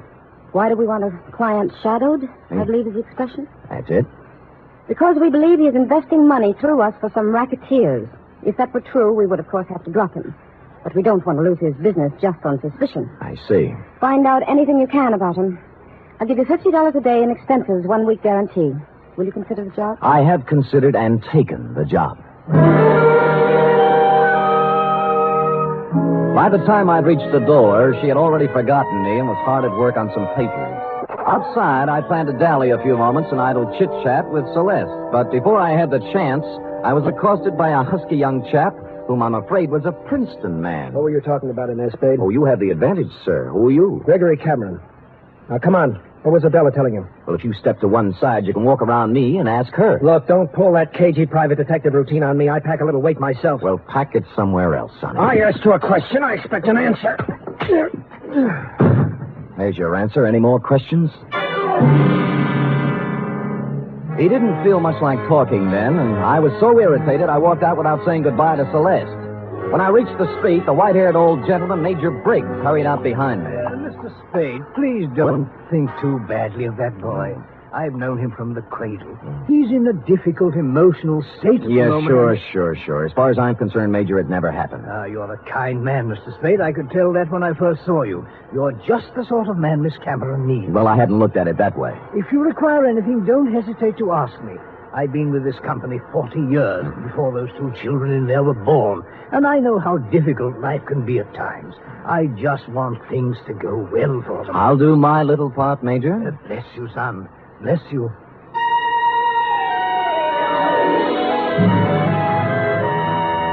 I started to work. The card Adela Cameron had given me revealed that my quarry, Mr. I.J. Barco, was of all things a manufacturer of dog beds. I sat down on a hydrant to think this over and then followed the scent of horse meat on over to his factory on South Dolores. It was built in the shape of a large doghouse, and outside stood a billboard with the message, "A survey of independent dog tracks, kennels, and canine corps proves that dogs choose Barco beds 2-1.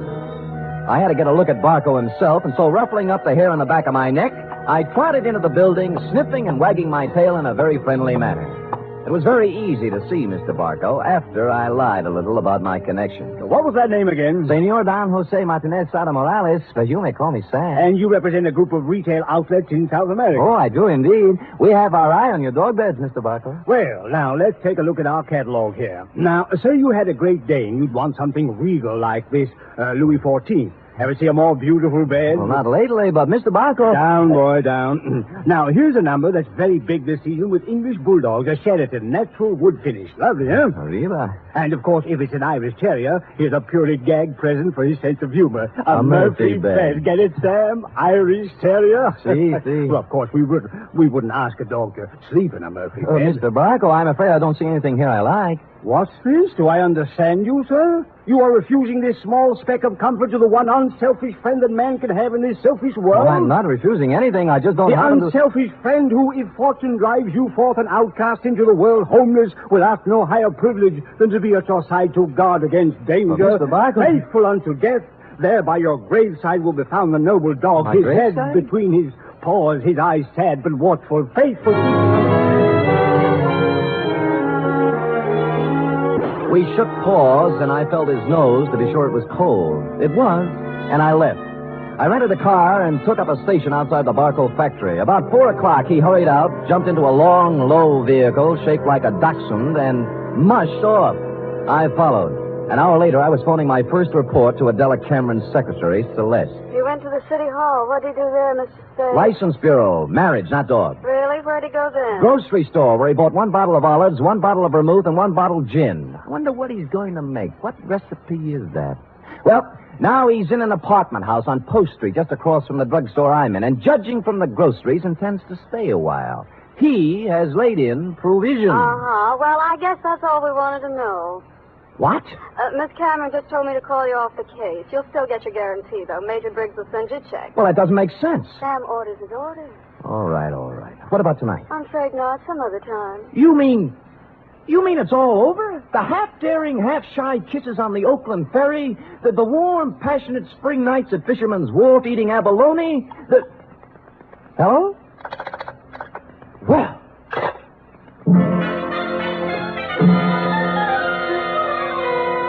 Puzzled, as who wouldn't be, I walked slowly back to my car. But before I had a chance to get in, I saw I.J. Barco hurry out of his apartment house. But he didn't enter his car. He came right for me. Spade! Just a minute, Spade. So sorry, my name is Don Jose Martinez Sada Morales yet. Don't kid me, Spade. I'm not as stupid as I acted today. Huh. Look, I know why Adela Cameron is following me, and you don't. And you'll never find out. Any more than the other 4 detectives did. I was the 5th choice? Well, I shall speak with my agent about this. I'm going to tell her in person that this foolishness has to stop. If it doesn't, she'll live to regret it. One more thing. I presume you're going to follow me. Well, I'm turning right on Market and heading out to 1217 Ridgewood Place. You shouldn't have any trouble.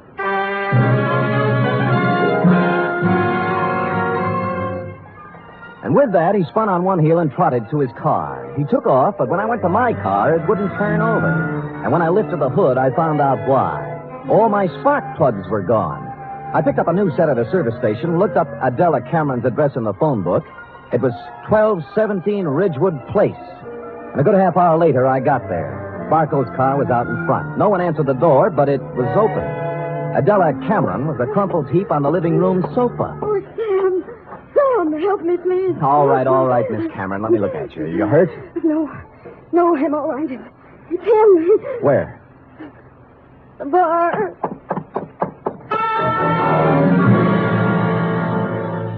I hurried into the bar and was met with a strong odor of scotch. A bottle of it had been broken, and holding the neck of the bottle in one hand was I.J. Barco. He was on the floor, his hands slowly opened. The glass rolled out, and he died.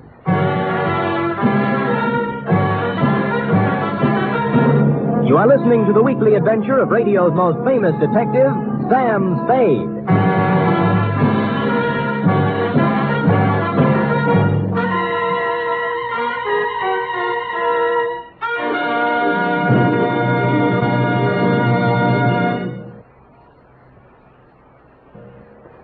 Act 2 of tonight's Sam Spade in just a moment. Meanwhile, here's news of other goings-on on NBC. There's no doubt about it, it's the big show. Not just any big show, but the big show. Brought to you every Sunday night over most of these NBC stations. An hour and a half of the very best in comedy, music, and drama. Your stars this Sunday on the big show include Fred Allen, Margaret Truman, Douglas Fairbanks, Danny Thomas, Mindy Carson, and many more. All presided over by the glamorous Tallulah. No wonder it's the big show. Saturday night on NBC means mystery with the man called X. A man without a name who travels the world over on missions of intrigue and peril. Herbert Marshall stars as the man called X tomorrow and every Saturday evening on NBC.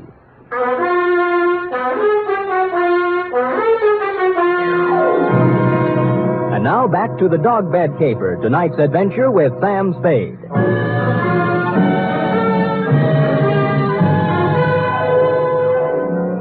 It took 3 bullets in the chest to finish off I.J. Barco. He'd apparently been standing there pouring a drink. Barco broke the bottle as he fell.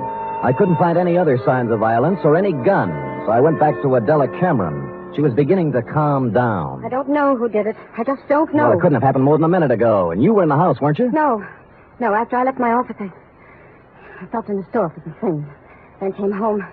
When I was driving down Ridgewood, I heard some sound. And you thought they were a car backfiring? How did you know? I've heard this script before. Don't you dare accuse me of killing that man. It's not what I think that counts, but what the police accuse you of. Sam, I heard those sounds. I came in the house.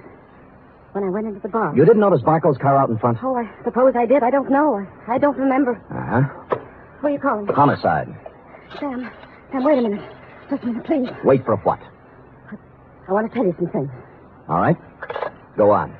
I kind of get the feeling I was hired to put the finger on the dog's best friend. That's not the way it was. The last thing in the world I wanted was for him to be killed. Oh, murdered, I mean. All right, what did you want? I'll tell you the truth. Why I really had you watching Barco. I'd be curious. We handled his investment account. My brother Gregory... We ran into each other. I heard. Well, Greg took $150,000 of Barco's money and invested it, without my knowledge, in a television company. I hear that medium's making money. But it turned out this company was just a front for some men who wanted to build a gambling syndicate up north. You mean your brother didn't know that? He knew, but there was supposed to be big money in it. He was going to give Barco a good profit and take the rest for himself. And Barco found out and threatened suit or something. He never would have known, but the deal fell through and the gambler said the money was gone. Then he asked about the investment. What could Gregory and I tell him? What did you? Unfortunately, the truth. We said we'd make up the money with interest, but he only gave us 90 days. We couldn't get it by then. So you didn't shoot him, your brother did, eh? No, Sam, no, he couldn't have. I know Greg. He'd have more sense. In my brief meeting with him, I didn't think he had any sense. Just one more thing before I call the police. And don't call them. Help me get him out of here. Somewhere. No dice. Sam, don't let my whole life be Stop it. You set me on Barco to find some blackmailing material, yes? Yes. And then why did you suddenly call me off the job tonight? I didn't. Your secretary said you did. I didn't tell her anything of the sort. Can I have that phone now?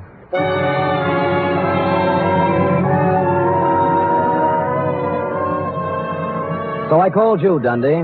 Before you arrived, I looked through Barco's pockets for something to do and came up with a picture of him and a girl taken outside a marriage chapel in Las Vegas. The girl was Celeste, Cameron Incorporated's plushy secretary, several years younger and 2 shades less voluptuous. Her address, 627 Finley, was supplied by a now hysterical Adela Cameron. No one answered Celeste's door, but I heard a shower going inside, so I took the liberty of entering. Persona non grata. There is. Well, who is it? Come out and see. Oh. No false moves now. Keep that towel right where it is. Am I doing here detective work? And I must say I've already found out a great deal. Oh, Sam, I'll admit I did express some interest in you, but if you recall, I told you not tonight. It's my only night off. Sam, please leave. I don't want any difficult scenes. All right, we knock off the cute touches and get down to business. You were married to I.J. Barco, right or wrong? Wrong. Wrong, it's right. You were married in Las Vegas at the chapel of the Flamingo Hotel, the Tower. I was only married one day. My parents had it annulled. I was underage. Well, you don't have to worry about him anymore. He's dead. No. Shot 3 times at close range. Oh, no. In Adela Cameron's house. What? Not by you, of course. Although, on the other hand, as you would say, why not? I didn't do it, Sam. Suppose you spill. He wanted me to marry him again. Why? Well, I know all about the money the Camerons misused. He found out Greg and I were in love. I should have known. He said he'd forget about the entire $150,000 if I'd marry him for 6 years. $25,000 a year. That's a good price. How can you talk like that? Practice, I guess. So, Gregory had another good reason for killing. He didn't, Sam. I know he didn't. Anything that would stand up in court? I don't think so. Suppose we say you called me off Barco's tail so Gregory could get at him. I didn't. I called you off because I was supposed to meet I.J.'s apartment tonight and give him his answer. I couldn't do it with you there. Flimsy, but it might hold. The truth. I was going to see him, but I changed my mind. Any particular reason? You saw him. Would he be the kind of man I'd marry? You did once. Well, it looks bad for Greg.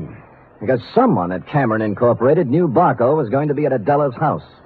Sam, will you do me a favor? Maybe. Give me an hour. Then I'll go wherever you want. I'll tell you anything you want to know. Why an hour? Because if I'm going to live with myself, there's something I have to do. Well? Please, Sam. If you do, I'll give you some information you might want. For example? There was someone at Cameron Incorporated who knew that Barco was going to Adela's house.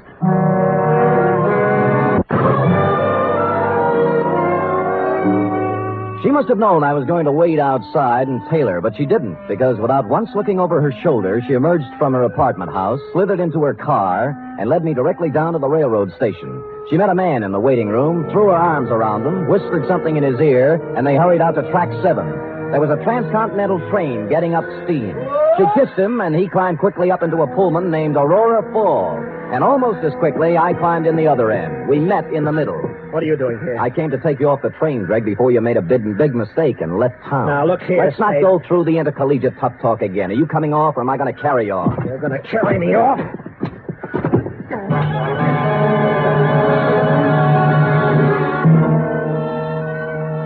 And I did. Celeste was gone, and he revived when he hit the cool air. I let him out of the station as unobtrusively as possible. Then we went down a side street to where my car was parked. That's where he began to show signs of life. Spade, look. You're all wrong. Guy's got a right to leave town when he wants to. I'm going to sue you from here to the city hall and back. Shut up and get in the car. Celeste just told me about Barco. You don't think I did that, do you? As I get it, you and Celeste were leaving town together, right? Yeah, she told me to go on and she'd come later. That was unwise of both of you. Come on, get in. Spade, I didn't kill Barco. Nobody said you did. Now, if you'll kindly get in the car and give me an address I want, and you know, we'll go see who did kill I.J. Barco.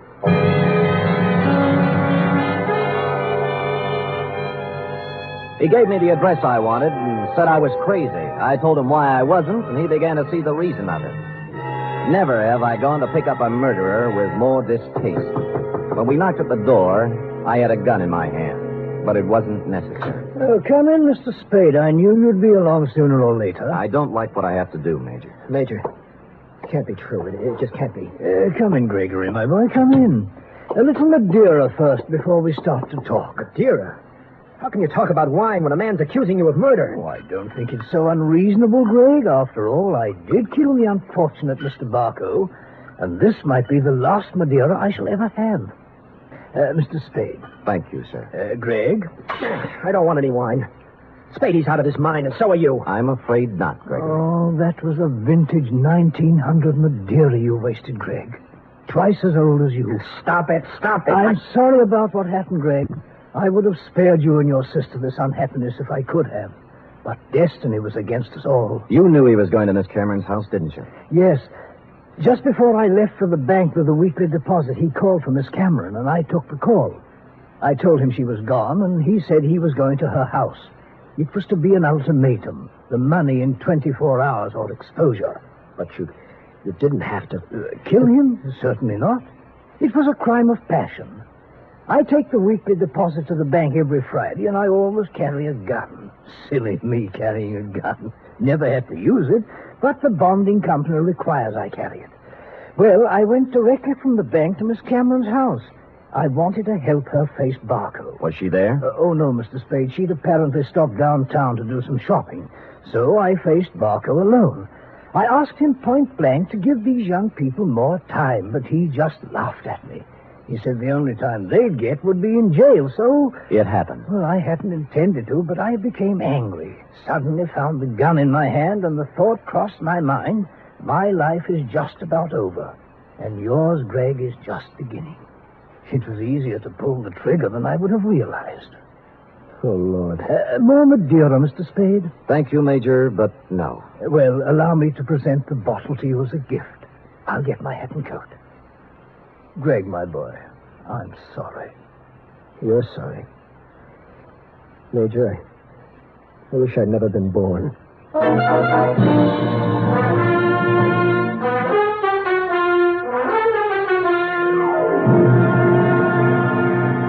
Period. End of report. Oh, Sam.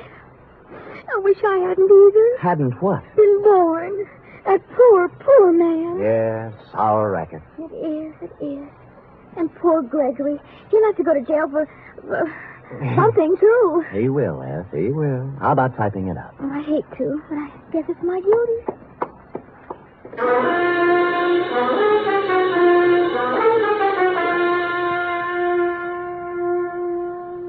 Three chimes mean good times on NBC. There's no cover charge at Duffy's Tavern. Just keep your dial on this NBC station this evening as Archie the Manager, played by Ed Gardner, and his remarkable friends serve up another Blue Plate special of grilled English language, fresh laughs, and whimsy a la mode. Another Friday fun favorite is The Delightful Life of Riley, starring William Bendix as the beleaguered Chester A. Riley.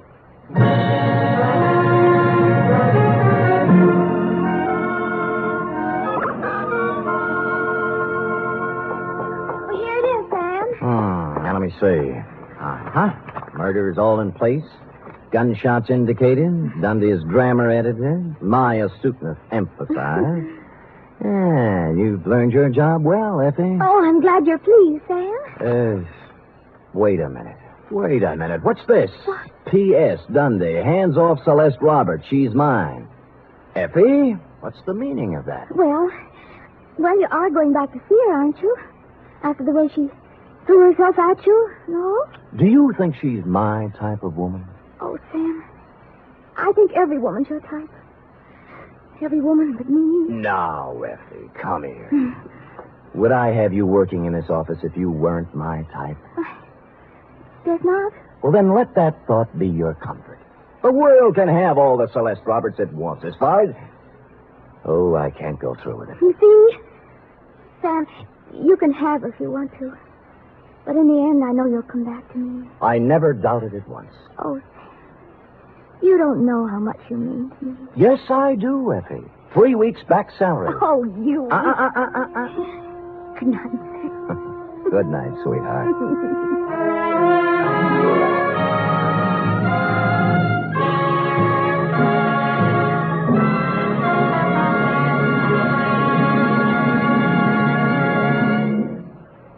The National Broadcasting Company presents The Adventures of Sam Spade, Detective.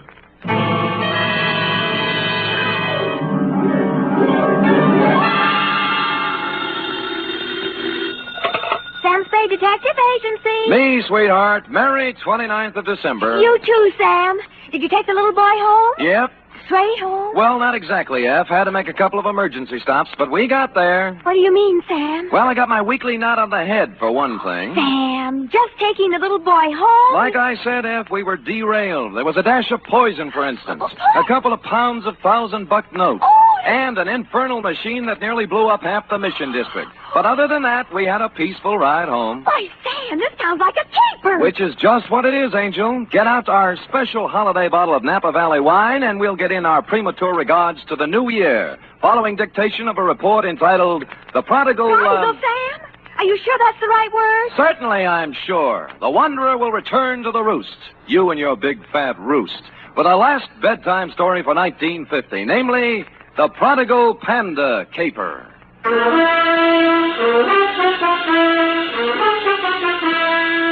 NBC, William Spear, radio's outstanding producer-director of mystery and crime drama, brings you the greatest private detective of them all in The Adventures of Sam Spade.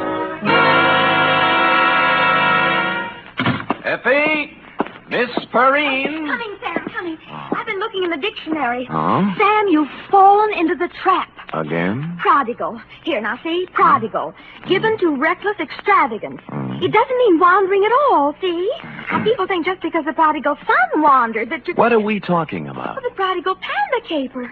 How can a panda be given to reckless extravagance? Well, let me see. Oh, here.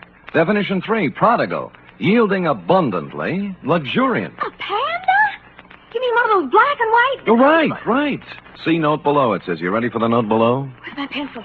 Oh, all right, Sam, that date. Show me 2. Master Roebuck Dozier, 2318 Delaney Street, City. From Samuel Spade, license number 137596. Subject, the prodigal panda caper. Right. Dear Roby, I'd spent a relatively pleasant day running down a case of slow pay in North Beach and, flushed with success, had returned to my office for a final check of the file. Underwood, Helen, Usher, Roderick, Barton, Dolly. Where the... Oh, Spirits Holiday.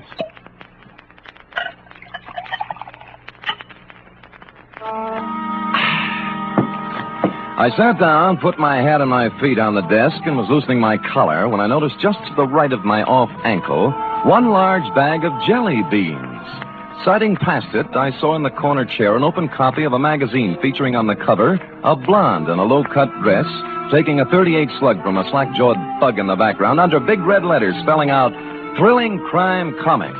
And behind all this, sound asleep, was you. Hey, Sonny. Hey, wake up, will you? Come on, Revelie's blowing. Huh? Oh. Hi. How long you been here? Oh, a long time, I guess. What's your name? Roby. Short for Roebuck. Well, what can I do for you, Roby? I've been to the police. They wouldn't do anything. They said I should come to you. You mean you got a job for me? Yeah. Dangerous? Yeah. A hoist. You mean a heist? What was it? My Panda bear. Oh, someone stole it? Yeah. It's not mine, really. I bought it for my little brother, Barney. Mm-hmm. He's 5 and he's always wanted one. So when I got the junk money, I went... money? Oh, bottles and papers and stuff. Oh. I collected it from the neighbors and earned $6.15. And Barney wanted the Panda bear, so I bought it at Lacey's department store today, and they stole it. Who stole it? Well, there was this man in the checkered coat and the lady in the red silk dress, just like the story in the comic here. Oh. The man looked like that, but the lady looked different. Mm-hmm. She had black hair and a red dress, and her eyebrows went up this way instead of sideways. Novel. I was walking down the street with my Panda bear, and the lady called me over to a car she was sitting in and started to talk to me. And right away, the man in the checkered coat ran up and grabbed at my Panda bear, and they chased me up a fire escape. And the man pulled out a big black gun and said if I didn't come down and give him the Panda, he'd shoot me and Barney and Mom. So I came down and gave him the Panda. Well, that's quite a mouthful. Oh, excuse me, Roby. Hello? Sam? Yeah, Dundee. This is Dundee. Oh. Sam, there's a little fella about 8 years old on his way over there. No, he's here now, Lieutenant. What's the deal? He gave us quite a story. Well, how'd it go? Now, we took it down. I got it right here Good. somewhere. Let me see. It's about a man in a checkered coat and a lady in a red silk dress. Yeah. Oh, here it is. Quote, I was walking down the street with my Panda bear, and the lady called me over to her car. Okay, Dundee. He hasn't changed it any. Yeah, we got hold of his mother. Runs an elevator in the Russ building. Good. She says he reads too many comic books. You better send him home. Okay, Lieutenant, thanks. Come on, Roby. You're going to send me home? Lieutenant Dundee called your mother, old man, and You don't believe me either. Oh, it's not that, Roby. It's just But I can't go home without the Panda bear. What do I tell Barney? I promised him. My own brother. Oh, he's home now, waiting? Yeah. Well, tell you what I'll do, Roby. You let me put you in a taxi and send you home, and I'll take the case. You'll get my Panda back? It wouldn't be at all surprised. So if Barney's face hits the floor, just tell him Samuel Spade Incorporated's working on it. Only one thing. Huh? I haven't any money left. Oh, well, you got jelly beans, haven't you? Yeah? Okay, you can pay me off in jelly beans. Now, come on now, let's find a taxi. Which we did, Roby. Like the psychology books said, I didn't discourage the child imagination, but I did try to tout you off thrilling crime comics and onto Alice in Wonderland. This, I could see, would take some doing. It was almost closing time when I got to Lacey's, but I talked my way past the man at the door and hustled up to the 6th floor and the toy department. The clerks were doing whatever clerks do at 5:30, but I found a handy floor walker. Dear me, Mr. Spade, I just don't know. I just don't know. You mean you counted your cash and everything, but you can't... It's not that, Mr. Spade. Oh. I am perfectly willing to stretch a point to please the little fellow. We like to think we're human here, you know. Well, that's nice. That you like to think so, I mean. But you see, something very strange happened this afternoon. Come over this way, sir, by the escalator. Oh. We had the giant pandas at this counter here. 25 of the large size. I assume that's what you're interested in. I guess so. Then what then? Well, for Christmas, they didn't do anything. Just sat here, huh? Yes.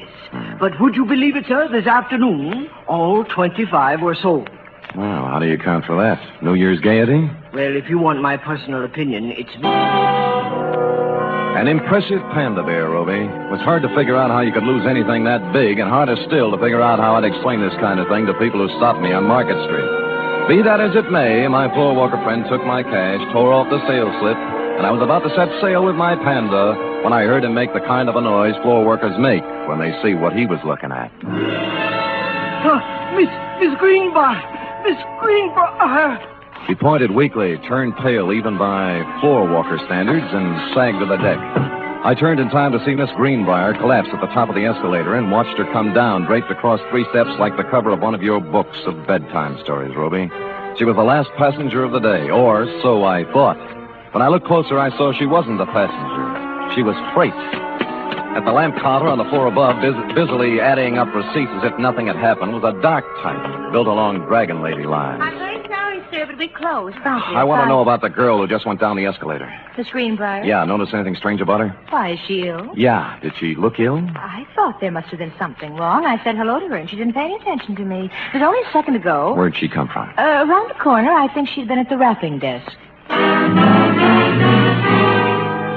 She had.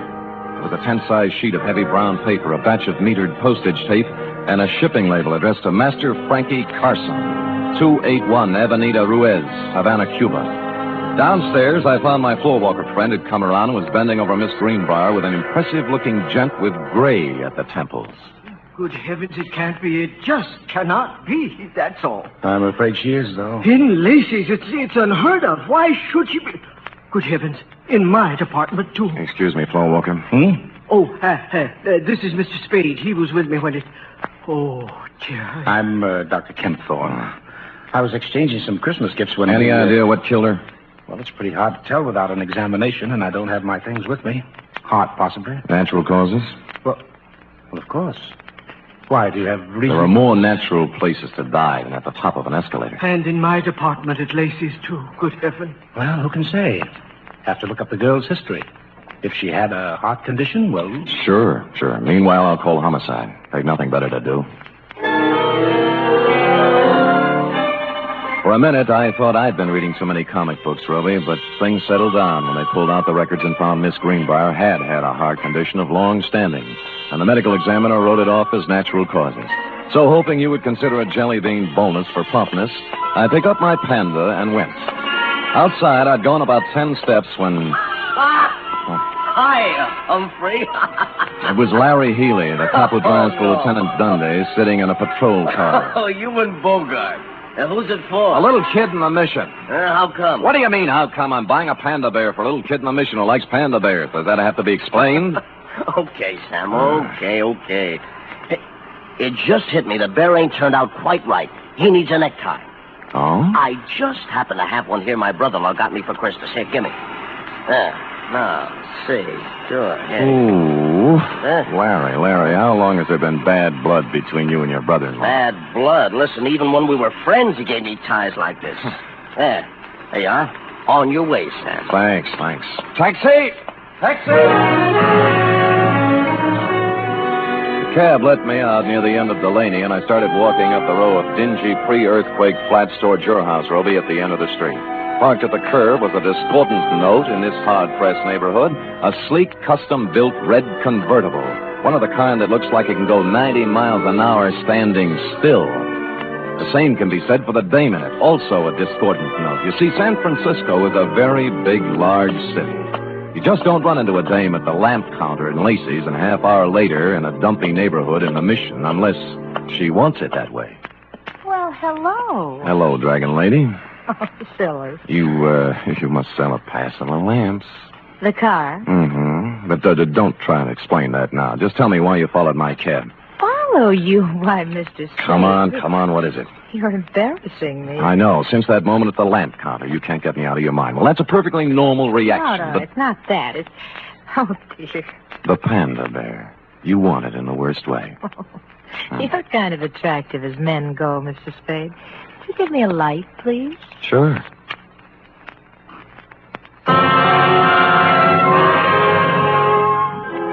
Holding the match up to her cigarette, three things hit me. The black hair, the red dress, and eyebrows that went up instead of sideways. At that point, the sleeve of a checkered overcoat with a big arm inside it came around under my chin from the rear, and the fourth thing hit me.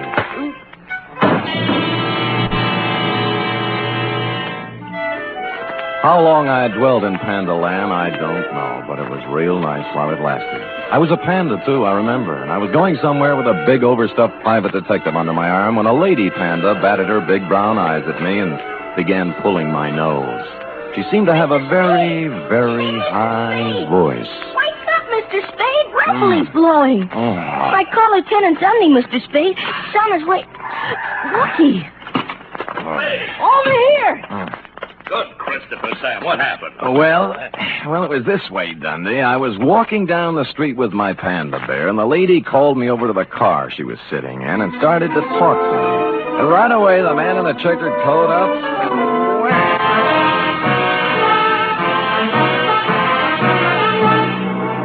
are listening to the weekly adventure of radio's most famous detective, Sam Spade.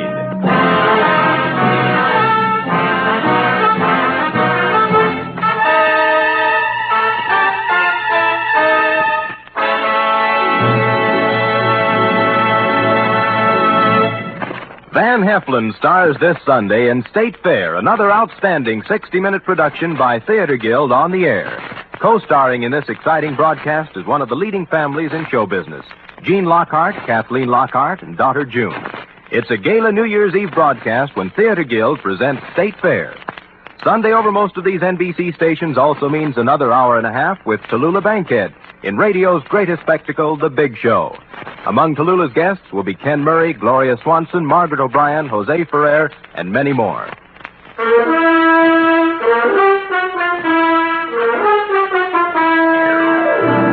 Now back to the Prodigal Panda caper, tonight's adventure with Sam Spade.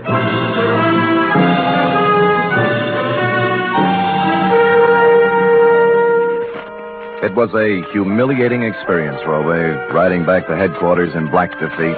But dear, good Lieutenant Dundee, however, was the soul of patience and understanding. What do you take me for, Spade, an idiot? Look, Dundee, all I want you to understand is that this dame in the hopped-up convertible... I've had 3 rides on that merry-go-round now, and I'm sick of it. The dame in a red dress and the guy in the checkered coat. They take your wallet? No. Your watch? Other valuables? No. Just my Panda.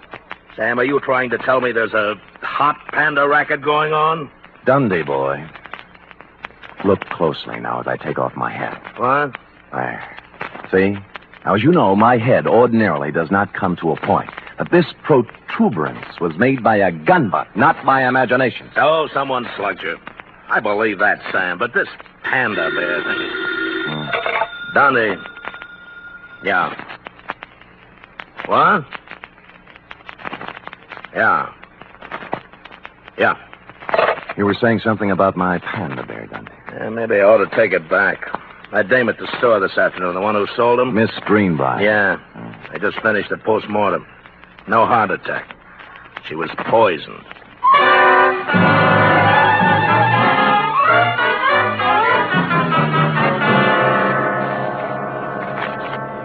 It's a strange thing, Mr. Spade, very strange. I leave my business thoughts at the store. Floor Walker, just try and remember the Dragon Lady's name, huh? Dragon Lady.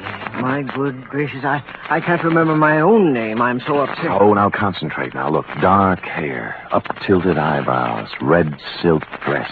Works in lamp department on 7th floor. I can picture her so plainly. Dark hair, Floor Walker. Dark hair. Upshot eyebrows. Eyebrows and the red dress. Yes. Red. Scarlet. Scarlet, that's it. Easy now. I got a list of employees right here. I'll tell you. Scarlet. Scarlet Townsend? Scarlet Townsend, that's the dame. Floor Walker.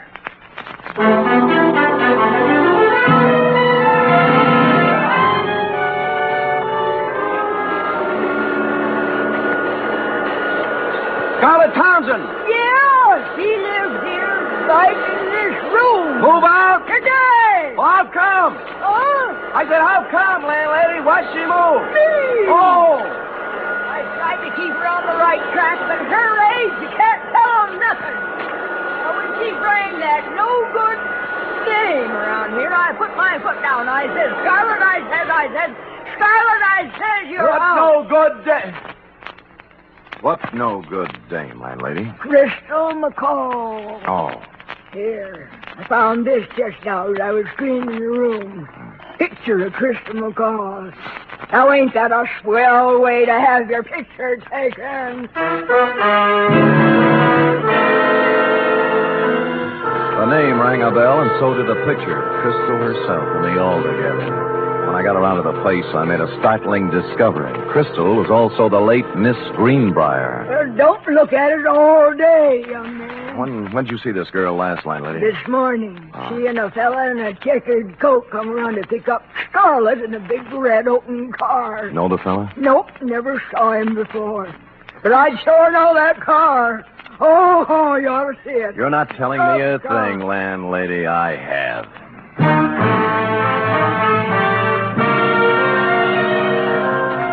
In Los Angeles, I'd have been dead, but San Francisco is not a convertible town. I found a free phone and began calling the dealers, figuring a bright red custom-built convertible is something you remember, whether you see it or sell it. An hour of this got me nowhere, and I'd begun to wonder if the car had been smuggled up from the unmentionable side of the Tehachapi when the wind changed. Sold the yeller one a while back. Thanks, but near misses don't count, friend. But the buyer had it painted red. Special job. Well, you're improving. Who's the buyer? Kempthorne. Dr. Kempthorne? Right, Dr. Jules Kempthorne. Lives on Motley Drive in Burlingame. That's the only red one I know. Great. That's the only red one I need.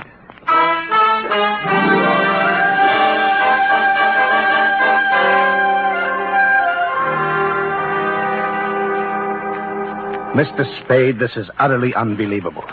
And I certainly don't intend to stand here all night discussing the pros and cons of panda bears. All right, Kempthorne, let's slide over into your field.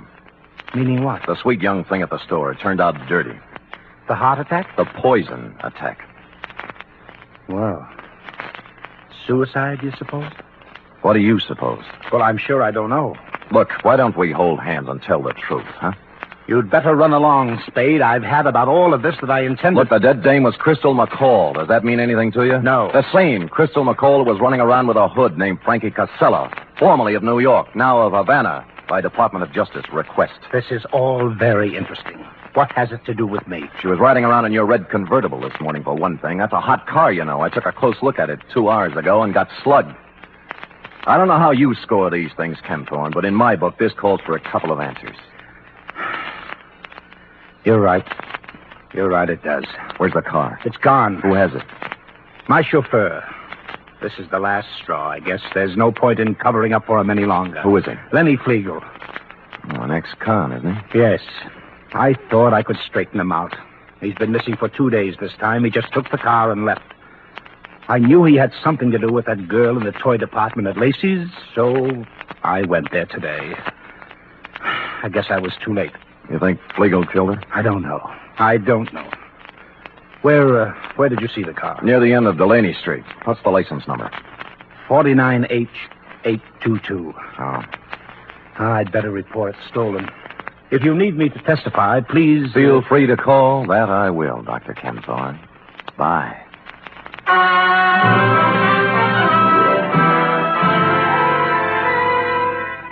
What I had in mind, of course, was to call Lieutenant Dundee and have him slap a 24-hour tail on the good doctor, but something intervened. Halfway down the walk to the street, my eye fell on a round plastic object about the size of a nickel lying in the grass. Clearly, the eye of a giant panda. Since 2 other eyes were obviously watching me through Dr. Kempthorne's front curtains, I continued gaily on to my cab, drove up a half block, got out, and walked back. Just in time to see Kempthorne pull away from the curb in his other car, heading towards El Camino and points north. Well, this left me free to prowl at will, and 4 matchbooks later, I had found 2 more eyes, a pocket full of panda skin, and a goodly scoop of panda upholstery. The trail led to the garage. It was no wonder his car was stolen. He must have had to leave it on the street all night because there was no room for it in the garage, which had been turned into a kind of panda abattoir. Crammed to the rafters with panda bears, all the giant size, too, in various stages of dishabille. Legs, arms, eyes, and innards. A sight to chill the heart of any but the sturdiest private detective, Ruby. But I braced myself and carried on.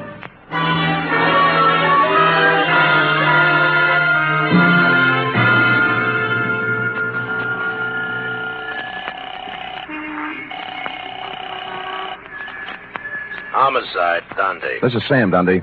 Sam, where you calling from? Phone booth in a drive-in on El Camino. Listen, the license number on the red custom job is 49H822. And the guy driving it is Lenny Flegel, an ex-con. Don't talk to me about that car. Larry Healy picked it up tonight going 90 on the Bay Shore. Great. Lousy. Why? What happened? Next time I see one of them panda bears, I'm going to spit right in its eye. So Larry pulls the guy down, and first thing he sees is the panda bear with a necktie. What about the dragon lady? She came second. All Larry can think of is the hot panda bear. Figures they stole it, so he takes it back to the patrol car to return it to the kid. No. Yeah. By the time he got the exhaust smoke out of his eyes, they were gone. Oh, what's that license number again? 49H822. You sure? Positive. I'm looking right at it. Oh, Sam. Dundee. Yeah? We're all at Anderson's drive-in on El Camino. Put it on the air.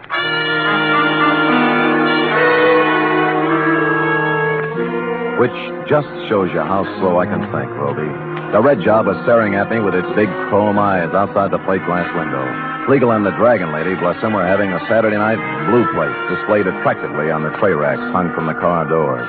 I sidled out of the phone booth and through the kitchen, thereby coming up on the car from behind. More coffee, honey? No, we better get going. Oh, plenty of time. Mind if I join you, Flegel? Huh? He reached and I pushed, and instead of his gun, he came up with half a hamburger. It was too harsh a light for the Dragon Lady to operate effectively, and by the time Larry Healy and the prowl car pulled up, they decided to do it the easy way. You all comfy back there? Lovely, Larry. Flegel? Dragon Lady? Shut up. What about the red job? What are you going to do with it? Larry? Oh, and pound it till the lawyers are through talking. Sam, you want to go by way of Delaney Street? Yeah. Okay. Why Delaney Street? Larry delivered the Panda. Huh? Sure, to the kid, Roby Dozier. We'll have to go and pick it up. Lenny. Yeah. What's it worth, Flegel? 50,000? 100? The little kid's got it? Yeah. Oh, Carcel will be disappointed, Flegel. With the tax boys watching both him and Crystal, it looked like a safe way to get some of his dough out of the country club. Wasn't my idea. I hated him. I did 8 years for him, Spade. I could have killed him. Shut up, Lenny. I don't care anymore. The heck with it. Look, it wasn't me. The guy who's running things for him here is Dr. Kempthorne, but Crystal had the dough. He killed her. He took her to lunch today, and he... Go ahead, Lenny. So he poisoned her. Then what? She fixed up one of the Pandas. He didn't know which. Stuffed it with bills, 80, 100,000, I don't know. Anyway, you'll find the money in the red car under the back seat. Under the seat? What are you talking about? It's in the Panda. The kid's got it. Look, why do you think I'm telling you this, you stupid flatfoot? I fixed that thing for Carcel myself after we took the dough out. What, kid? It's got a bomb in it.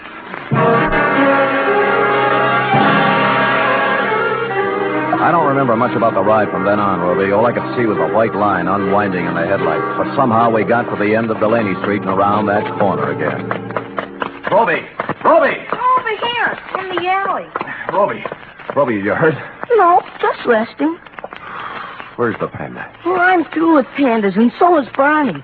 Next junk money, I'm going to buy him an elephant. What happened? Well, a policeman brought it. Yeah? I started home with it when a car drove up, and a man with gray hair got out. Kempthorne. What then? Same thing. He grabbed it and got in his car and drove off. He's around the corner there playing with it. Go ask him. I don't care anymore. Around the corner? You mean he...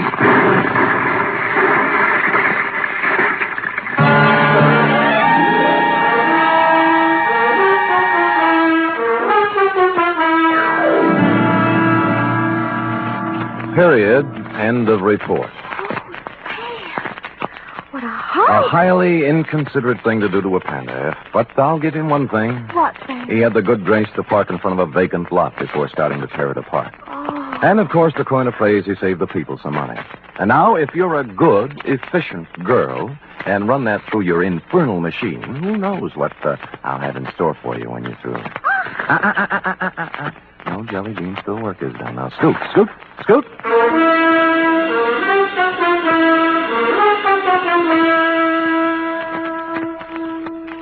Three chimes mean good times on NBC. Friday means another visit to that entertaining eat establishment, Duffy's Tavern. Archie, the manager, and his whimsical friends have cooked up another fresh half hour of laughs and typical Duffy's Tavern madness. And you're all invited. There's also another delightful adventure with Chester A. Riley, played by William Bendix, tonight on The Life of Riley. Keep your dial set to NBC for the very best in radio entertainment.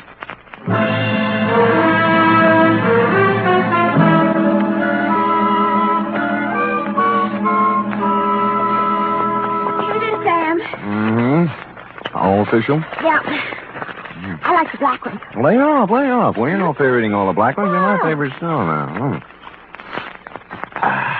Master Robot Dozier. Very well. Sam, No? I hope Roby appreciates you. Only just a kid. How can he appreciate me? Oh, I appreciate you, Sam. Oh, I appreciate you too, sweetheart. You're so pretty and so efficient. Am I, Sam? And so good about not tipping me all the time for your back salary. Yep. If when I stop and think of you, I go all choked up. Me too. Black one. Come here. Huh? Angel, Yes? it's all yours here. The rest of the jelly beans. Happy New Year. Oh. Good night. Good night, sweetheart.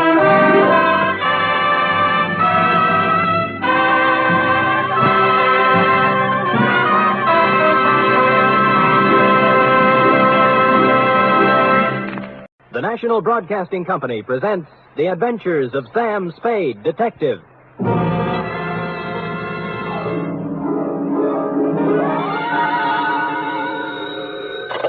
Spade Detective Agency. Me, sweetheart. Sam, where have you been? I don't know what to tell them. Tell who? The reporters, everybody. They all say you're the first private detective in the history of San Francisco to get rich honestly. Uh-huh. Oh, Sam!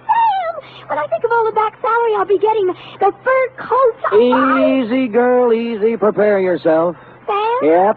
You mean... The $50,000 is not available to employees of the network or sponsor, which unfortunately I happen to be. Sam! But cheer up, girl. Think of the taxes we'll save. Now, make everything fast. I'm on my way. Meanwhile, puzzle me this. You ready? All right, Sam. Why does a man who is going to blow his brains out set his mental clock ahead 4 hours? Sam, it doesn't make sense. Ah, but it does. Mull and ponder, sweetheart. I'll be down in a trice, 1951 model, with an intellectual type report to challenge serious thinkers everywhere. To wit, the Biddle Riddle caper.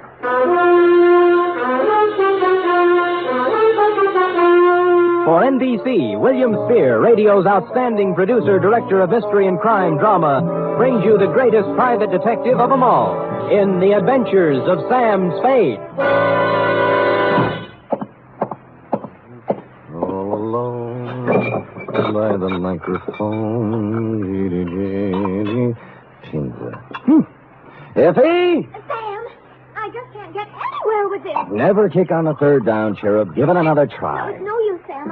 I'm mentally through. Well, you know best. I just give up. Sam? Huh? What are those funny little bumps on your cheek? Go ahead, guess. Smallpox? Cake? You get warm. Look like little waffle marks. That's what happens when somebody hits you with a microphone, sweetheart. Now, if you look closer, just above the marks, under my eye, clearly and distinctly, in reverse, of course, the 3 letters of a network known far and wide for its hospitality to unemployed private detectives. You mean? Shh, not here, girl. Poise the pencil. Who knows? A sponsor may be listening. Ready? Yes, To Mr. Tracy Abbott, Drake Carlton Hotel, copy to Dundee at homicide. From Samuel Spade, license number 137596. Subject, the Biddle Riddle caper. Dear Tracy, it had a nice conventional start, this one. A nice conventional phone call telling me to drop up to room 402 of the Drake Carlton around 3 in the afternoon. But when I got there, I found that over the nice conventional number on the door was hung a temporary sign reading Olympic Radio Productions. Tracy Abbott, editor, director, and producer.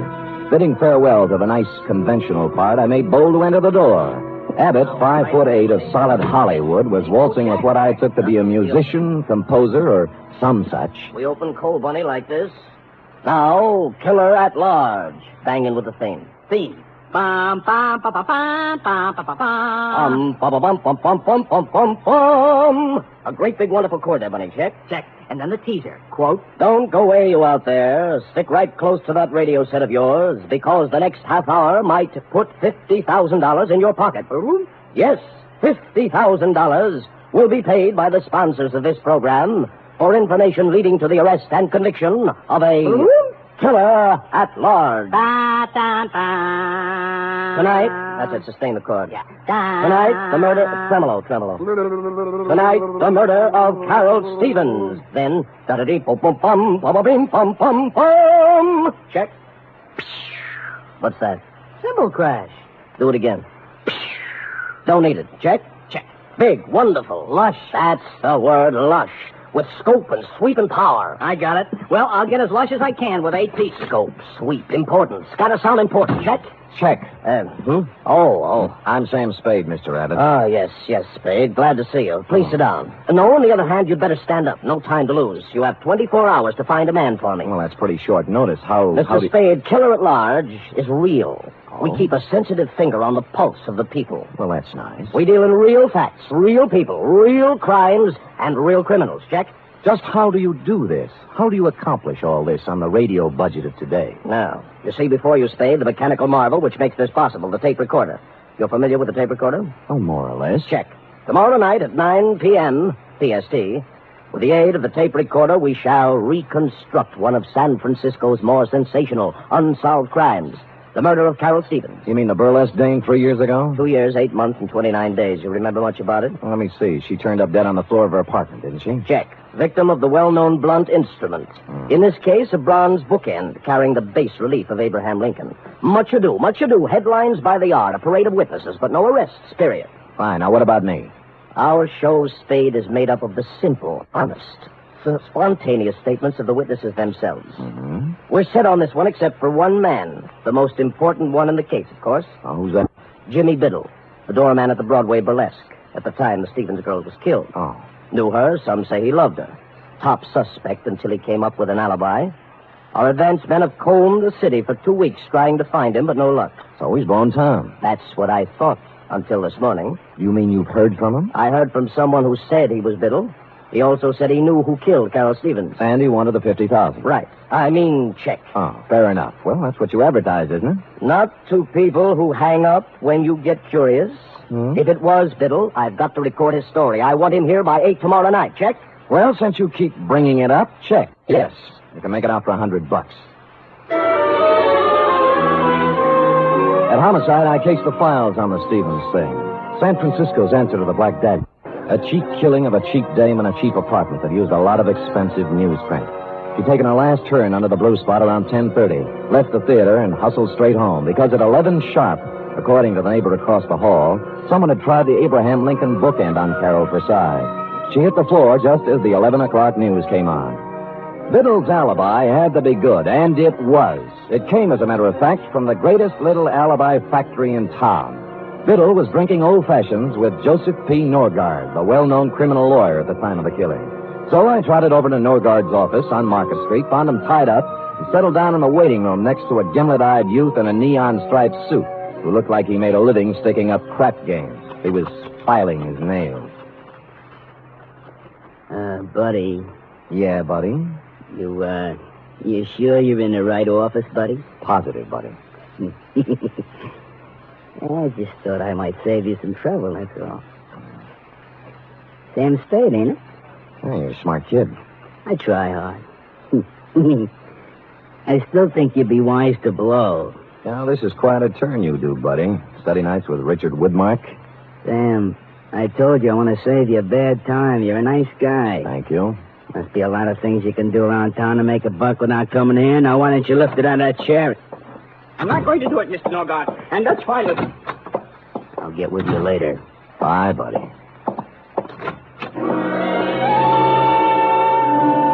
The guy who bustled out of Norgard's office was flabby, florid, and frightened. Pinstripe gave me a last baleful look and sidled out into the hall after him, which was nice because I was running out of punchlines. Luke, I thought I told you to. Oh. Mr. Norgard? I am? I'm sorry to barge in. My name's Spade. I'm a private detective. Of course you are. And a hungry one. Well, we're polite in here, too.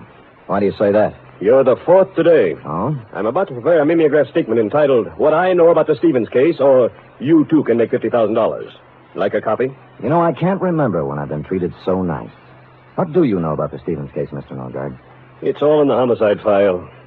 On the fateful night, I ran into Jimmy Biddle as I was coming out of a bar in Chinatown. He'd hit the skids.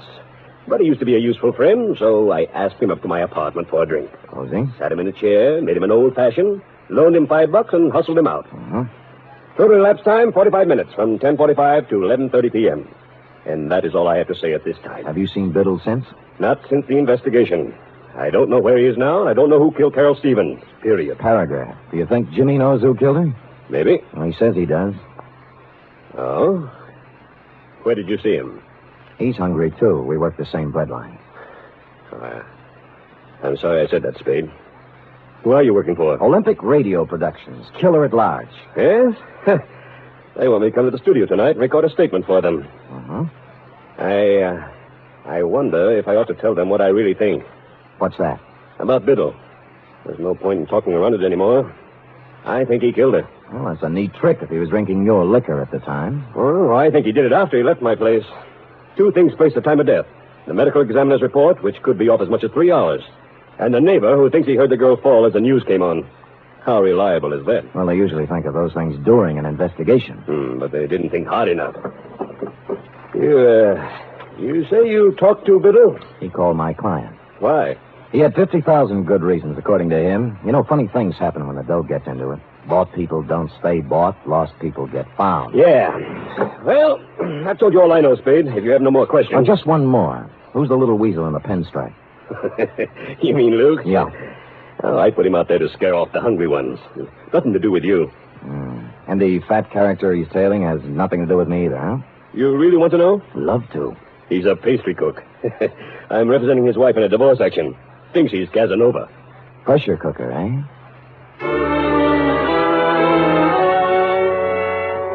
Shoving Norgard, Pinstripe, and a flabby pastry cook in the look-up later section of my hat band, I took off for Biddle's last known address, a boarding house on Pacific Avenue. There I held hands with the landlady long enough to learn that A, she hadn't seen Biddle since a few weeks after the murder, but B, when last heard of, Biddle had gone on from the burlesque dame to something even more extremely female. According to the landlady... Name's Rosalie. Understand she's working on the line at the Pacific Ballroom. Red hair, blue eyes, and boom, boom. You get me? I got you. Pacific Ballroom, eh? Would you do that last again? Boom, boom.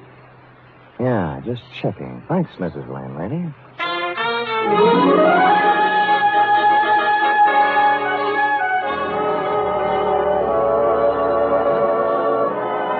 Hello? Hi. Am I the lucky girl? Well, you look like your name ought to be Rosalie. Oh, you're psychic. Got your tickets? Here, let me know when they're used up, huh? Don't worry. Hey. You know you're a pretty good dancer? Arthur Murray, class of 1906. Only I didn't come here to dance. Oh. I'm looking for Jimmy Biddle, you know him? Yeah, I know him. You a cop? Not exactly. Oh, what's the difference, cop or no cop? You'll find him one of these days. Where? In the bay, maybe. Or the morgue. He knows it. That's the funny part. He knows it, and he can't do anything about it. It's got him. Rosalie, baby, look, I know. That's enough about Jimmy. Let's dance, huh? That's what you're paying for, isn't it? Well, come on. Where is he? You're wasting your time. I won't sell him out. I'm through with him, but I won't sell him out. Here's your ticket.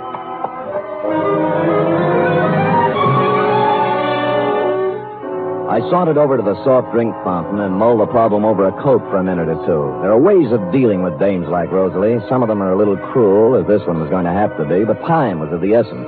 I kept out of sight for 20 minutes or so, watching her dancing in the arms of a moonstruck plumber, and sidled into a phone booth.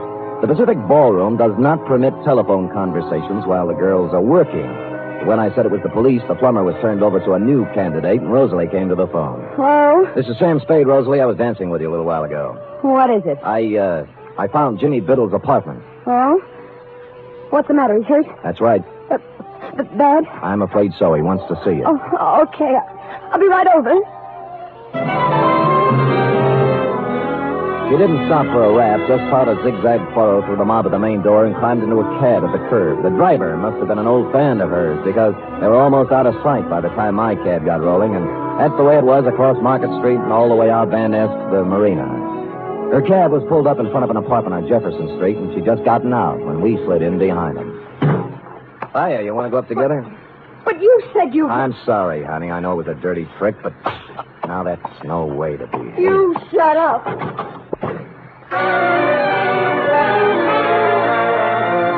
The gold card holder by the doorbell listed the tenant as W.R. Smith. Mr. Smith was evidently not home. The lady manager in the apartment next to his was, and after the usual license showing and more than the usual sweet talk, she came up with the key.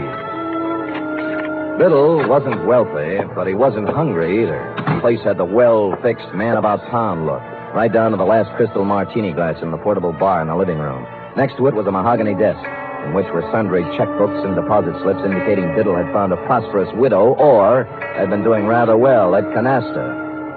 A clock chimed 4 in the next room. Since it was after 10, I wondered why I went in to take a look. Maybe I was psychic, like the girl said. There was a tape recorder against one wall, the same kind I'd seen in your office, Tracy, with a microphone and a roll of tape in it, half used up. Holding the microphone with one hand was Jimmy Biddle. In the other hand, a .38. He wasn't hurt, as I'd told her. He was dead.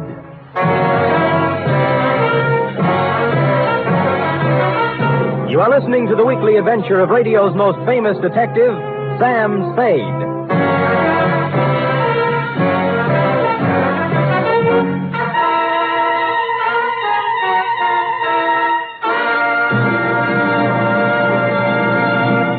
This Sunday, there's another outstanding production by Theater Guild on the air. It's a 1-hour adaptation of the thrilling tale of intrigue in post-war Vienna, The Third Man. Joseph Cotton and Senior Hasso star in this Theater Guild on the air broadcast. And Sunday over most of these NBC stations also means The Big Show, an hour and a half of the finest in comedy, music, and drama. Tallulah will be your hostess, and just listen to a few of the stars. Fred Allen, Marlena Dietrich, Danny Thomas, and Fran Warren. There'll be many more, too, so tune in this Sunday and every Sunday for The Big Show.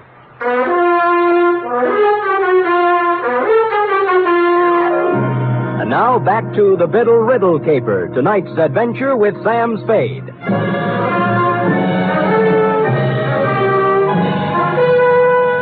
In accordance with Chapter 5 of the Private Detective's Manual entitled How to Keep Your License, I called Homicide and gave him the facts and figures, then went back to the study.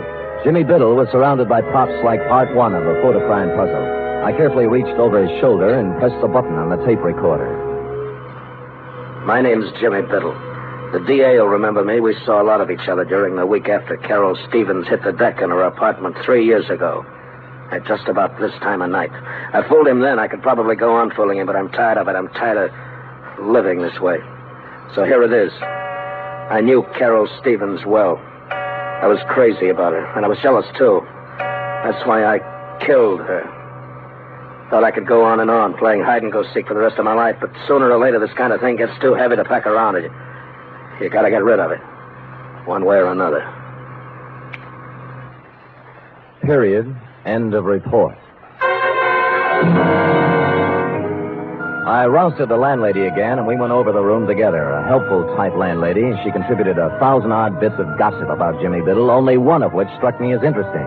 She'd come in this morning, she said, to clean his apartment, and among other things, had wound and set the 8-day clock on the mantel. The same clock, which was now exactly 4 hours fast. Looking closer at the tape recorder, I saw a small label pasted above one of the knobs, reading, Murgas and Reed, recording technicians. Next scene, the manufacturing section of Sansom Street. A 5-story building, all dark at this hour, except for a light in the office on the second floor back, which happily turned out to be D1. Murgas? Reed! Anybody! Hello. What do you want? Well, the pastry cook. I'm sorry. We're closed, you see. Office hours 9 to 5. Now, wait a minute. Just a minute, pastry cook. I'm not a pastry cook, sir. My name is Murgas. I am one of the proprietors here. Just a moment, sir. Sorry. It was getting cold out in the hall. Oh, so you're Murgas, huh? I am. And I don't care who you are. I know all about it, sir. I know it wasn't a practical joke. What wasn't a practical joke? That tape. You can march right back to the man you're working for and tell him he can't buy me off. Is that clear? Not very. There's no use denying it. I saw you in his office this afternoon when he threatened me. Get down, Murgas! What is it?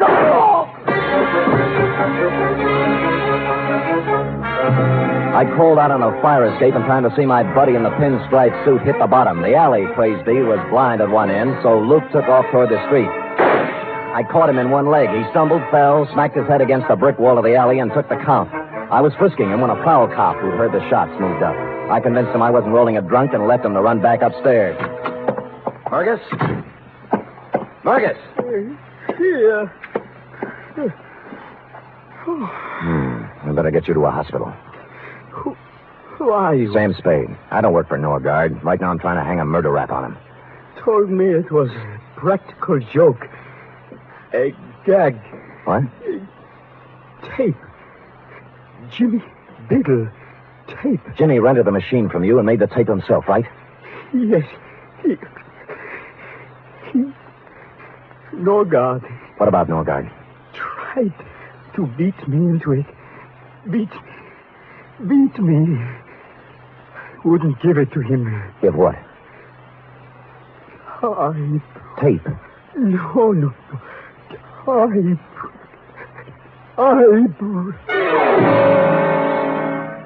tried to point to the desk as he passed out, and so to this already bubbling stew, we had a crucial typewriter. While waiting for the ambulance, I cased it and found nothing. then stuck a piece of paper into it and began to type. 4 quick brown foxes had jumped over 4 lazy dogs when the sound changed. I looked closer, then tackled a messy job I always leave to my secretary. I hate to play with typewriter ribbons, but this wasn't a typewriter ribbon, since said ribbon had come to an end and I was pecking away at a piece of sound tape.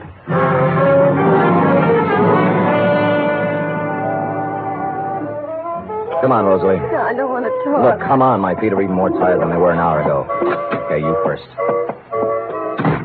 All right, now. I'm sorry, Mr. Spade. I thought you were lying when you said Jimmy was hurt. Look, let's not go into that now. He was blackmailing Norgard, right? I don't even know who Norgard is. You knew Jimmy was shaking someone down, didn't you? I never knew where he got his money. I just know it was dirty money. He'd laugh and say he was living high, but not for long. He never mentioned Norgard? No, he just said he was going to make $50,000 on a radio program. Did he say how? Singing. I thought he was kidding, then he showed up with that tape recorder. Well, he wasn't kidding. Then what? He wanted to be alone, he said. He was going to make an audition and send it to a sponsor. That's where he made the mistake. He sent it to the wrong sponsor. Huh? He figured to hit Norgard for the biggest touch of all. Thought hearing it might make him dig deeper. So he recorded his statement, sent it to Norgard for a sample. But there was something he didn't think of. What do you mean? He should have studied up on his tape recorders, baby. With a pair of scissors and a good technician, Jimmy's eyewitness account turned into a first-class confession. The final phase of the Biddle Riddle was, as you will recall, Tracy, enacted on one of the sound stages of the nation's leading network, where, as you will also recall, you were busily transcribing the testimony of various witnesses on the Carol Stevens case. How you got him there, I'll never know. But there he was, as big and legal-looking as ever, perjuring himself once more into one of your microphones. I walked out of the Twin Dragon on Grand Avenue. As I remember it now, Biddle was across the street. He apparently recognized me, though. Excuse me, will you, fellas? What? Oh. Hey, you idiots. You ruined it. I'm sorry, Tracy. Oh, we'll have to start it over again, Mr. Norgard. Would you mind if I record a few remarks? Spade, please understand my position. Biddle's confession has changed everything. I know. The killer is not at large. Yeah. 24 hours we spent recording the show. Now it'll all have to be done over again. Sorry. These people at this house. Listen, Tracy. All right, Spade. What is it? I'm only trying to help. Now, where's Biddle's confession? On the machine there. We're going to dub it onto the main tape. Good. Now, be a good lad and show me where you're starting to stop it, huh? Right there. Okay. What is this, Spade? This is going to interest you, Mr. Norgard. Now, let us turn to the tape, keeping our eyes on the spool as it slowly feeds Jimmy Biddle's last statement. My name's Jimmy the Biddle. amplifier. The DA will remember me. We saw a lot of each other during the week after Carol Stevens hit the deck in her apartment 3 years ago. At just about this time of night. I fooled him then. I could probably go on fooling him, but I'm tired of it. I'm tired of living this way. So here it is. I knew Carol Stevens well. I was crazy about her, and I was jealous, too. That's why There's a riddle for you, Norgard. He said the girl died, quote, at just about this time of night, unquote. But the clock struck 3 times. We know she died at 11. What happened to the other 8 chimes? Spade, this is no Be time. patient with me, Tracy. What about it, Norgard? Well, how do I know? The man was crazy, maybe. No. He wasn't crazy. Stupid, but not crazy. So we take this spool of tape off and put this one. What's that? This is the part that was cut out. Got it from the guy who did the splicing job for you, thinking it was a practical joke or something. Sam, do you know what you're saying? Yeah, but Biddle says it better. The last thing we heard was I was crazy about her, and I was jealous, too. That's why I killed her. Only he didn't say killed her. Just, that's why I... Well, standing outside in the hallway of her apartment the night she died. I'd seen her leave the theater with a guy I recognized. And I followed him home to her place. Heard the argument, everything, but I had no idea he'd kill her until I heard her hit the floor. Door busted open then, and he came out looking like a crazy man. He didn't even see me. He just ran down the back stairs as fast as he could go. I went in and saw her lying on the floor, dead. I could have killed him then, but I thought of something better. He's good pay. The cash comes right on time. But I'm tired of living this way. So there's the story. The man who killed Carol Stevens... That's your right.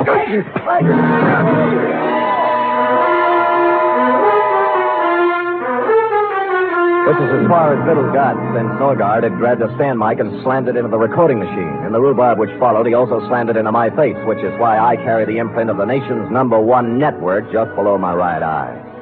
So that's about the crop, Tracy. Norgard and Pinstripe now lie cheek by jowl in the jail hospital trying to think of an honest lawyer who'll defend them. While you, Tracy, with a third round of interviews before you, are considering tossing out Carol Stevens and doing the shooting of Dan McGrew. Period.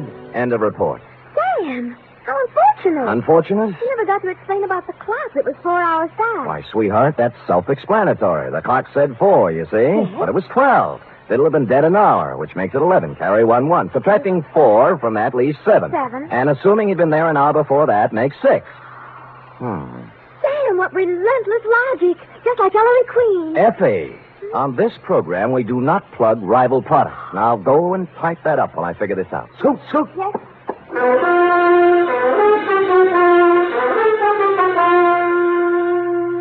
3 chimes mean good times on NBC. There's mystery and music every Saturday on NBC. For Mystery tomorrow, Herbert Marshall stars as the Man Called X. The Man Called X is a man without a name who travels the world over combating the forces of international espionage and intrigue. For music tomorrow, your hit parade brings you the top tunes in the land, played by Raymond Scott's orchestra and with vocals by Snooky Lanson and Eileen Wilson.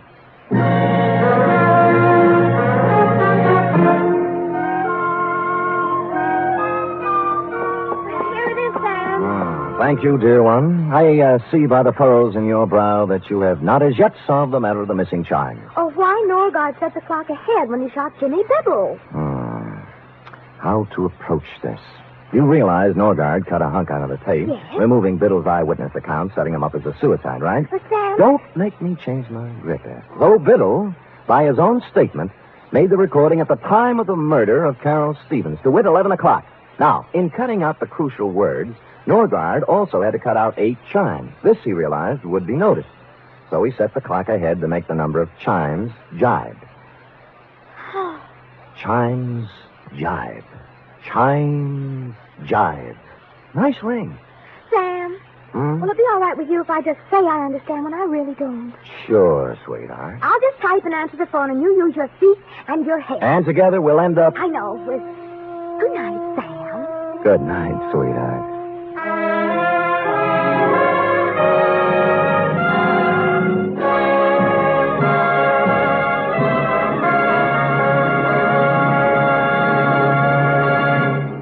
The National Broadcasting Company presents The Adventures of Sam Spade, Detective.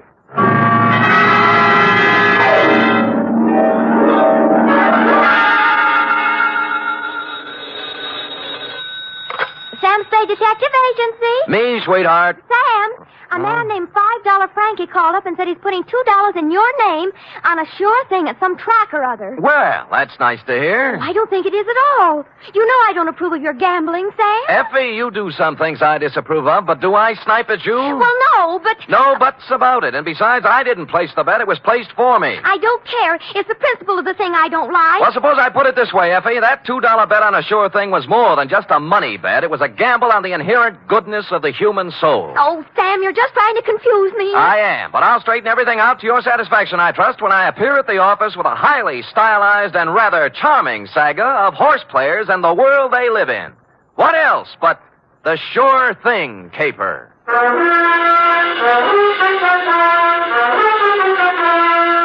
NBC, William Spear, radio's outstanding producer, director of mystery and crime drama, brings you the greatest private detective of them all in The Adventures of Sam Spade.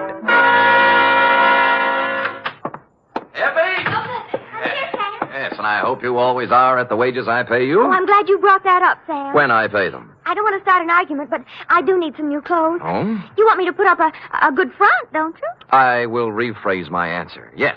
Well? Effie, if you can hold Warp and Wolf together for a few weeks, I have a feeling we'll be rolling in dough, driving big cars and wearing mink. Oh, you mean that best. All conjecture. Enough of your sneering. Now, you hear me out. Weigh the evidence, and maybe you'll feel differently. I doubt it. No good comes of playing the horses. Dates? Fill it in. 2 $5 Frankie, care of... Sam, wait a minute now. $5 Frankie what? What's his last name? I don't think he has one, F. As I get it, he was born just before a Gold Cup handicap at Pimlico, and they didn't have time to give him a last name and place a bet, too. So they chose the bet. Oh, Sam, that's awful. What do you mean, awful? That horse paid 18 to 1. Well, to get on, 2 $5 Frankie, care of Patterson Smoke Shop, Myrtle Street City, from Samuel Sucker Spade, San Francisco, license number 1375596. Subject, the sure thing caper. Dear $5 Frankie, For you to be seen at the hour of 1 p.m. post time anywhere but at the track is truly a veritable, unbelievable occurrence. So when my door pivoted open Monday at said hour and a short gent with 36 shoulders and a 44 long plaid coat came in, my eyes told me it was you, but my mind screamed no. I checked your wide-brimmed pork pie, your zoot gabardine slacks, suede and alligator wing-tipped shoes, and it still repeated, you. Sammy, do not look as if you have just lamped the ghost. It is I, $5 Frankie. But at this hour, Frankie, what is it? Your watch broken? Did you lose your way? You sleepwalking? What? No, Sam. I am in complete possession of my faculties. Good. And I came here with the full knowledge of my intellect. I even see through the crystal of my timepiece that it is 1 o'clock, the hour from which they break from the barrier. That's right. But I have not been drinking, and as for sleepwalking, that is strictly for gents with unhappy marital relationships. All right, Frankie, I'm forced to agree with you that you're standing in front of me instead of the $5 window. Now, what's the dope? Well, ordinarily, I do not resort to hiring a strong arm to consummate my business dealings. Naturally. There being a full supply of such muscles lying around the back room of Patterson's smoke shop. Loose? But when the job calls for both tact and muscle, I am forced to roam far abroad in search of the same. You mean you have a job for me? A real honest-to-Seabiscuit job that'll pay money? With the ordinary Seamus, I might try to offer a little paddock chatter, you know? Yes. But with you, Sammy, I will tender coin of the realm. Good. I will pay you, of course, in $5 bills, as is my wont. In advance? 10, 20, 30, 40, 50. 10 times 5. Figures. Now, do you veritably consider yourself in my employ? I am veritably in the race, Frankie. Good. Now, Sammy, leave it to be understood by both parties that I am not touting you off on any sour deals. A rather curious situation has arisen, and I will explain it to you candidly, as they say in certain novels which I have not read. Well, most novels lose so much in the translation. True. Yes. My narrative begins yesterday, to be exact.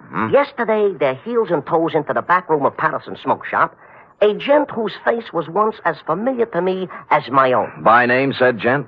They call him Gentle Joe Higgins. Gentle Joe. Yeah, a horse trainer by profession, which in our civilized society stands second only to jockeys in importance. Granted, no argument. Well, I say to Gentle Joe, it has been some time, Gentle Joe, since I see you around and about. And he says, I have gave up the old life for the new, as I no longer am welcome at the track since a certain embarrassing incident 5 years ago. What incident was that, Frankie? A horse doping job, the illegal type, which depresses me to relate. So I will not. Ethics. Yeah. Well, Gentle Joe looks a little worse for the wear, his clothing being literally shabby. Oh, I figure a touch, and I am preparing a story that will wring tears from a tax collector even. But Gentle Joe does not mention the word touch. Instead, he announces he has a sure thing. Sammy, you know how those words do to a horse player. It's like throwing a bale of catnip to a lion. Oh, my arteries open to let the blood through faster. My nerves give off loud ringing noises, and my mind is already computing. Of course. Well, before I can stop myself, I have pressed 500 rocks in Gentle Joe's hand, begging him to place them on the same sure thing. I'd have done the same thing under the circumstances. Of course. But Gentle Joe says it will take at least 1,500 rocks to pull off the deal. Oh. He further advises me that the horse in question is due to return 20 rocks to 1. So you gave him the other 1,000? Well, not having it in my genes at the time, I cut 2 other business and professional friends in on the gravy. Dinosaur Torelli and Bones Moulton, 5 bills apiece. And then? Gentle Joe rushes out of Patterson's and... has never been heard from again. A sad tale. You think he just stole the money? Sam, Gentle Joe Higgins is a horse player, not a common sneak thief. I'm sorry. But did he leave town? He did not. On the advice of certain informers, I tracked this Gentle Joe to a ramble-shackle rooming house on Clark Street. 241 to be exact. And? And there the trail gets very cold indeed. He's made his move, huh? No. But he had a landlady who would not let me in. Complicated. Oh, she is a frightening person to behold. She is indeed half wildcat and half witch. I'll deal with her. Good. And tell Gentle Joe that I am not an overly suspicious person, but also relate to him my position. Dinosaur Torelli and Bones Moulton are 2 such gents as it is wise not to cross. Rough. Back fence gossip has it they are the Undertaker's best friend. Well. Indeed, it is also rumored they are behind their quota for the month. Well, and Sam, Yeah? at Bay Meadows, Yeah? a bad card. Nothing going today. Oh. In preparation for my meeting with this redoubtable landlady, I ran through my repertoire of low, mean faces in front of the mirror, leaving smoking holes in the glass. And then I stamped out, heading for the rooming house on Clark Street, 241 to be exact. My knock was answered by, well, it was even worse than you told me. She was gumming a sen-sen. What are you standing there for? You're shading my geraniums. Oh, no. Well, sir?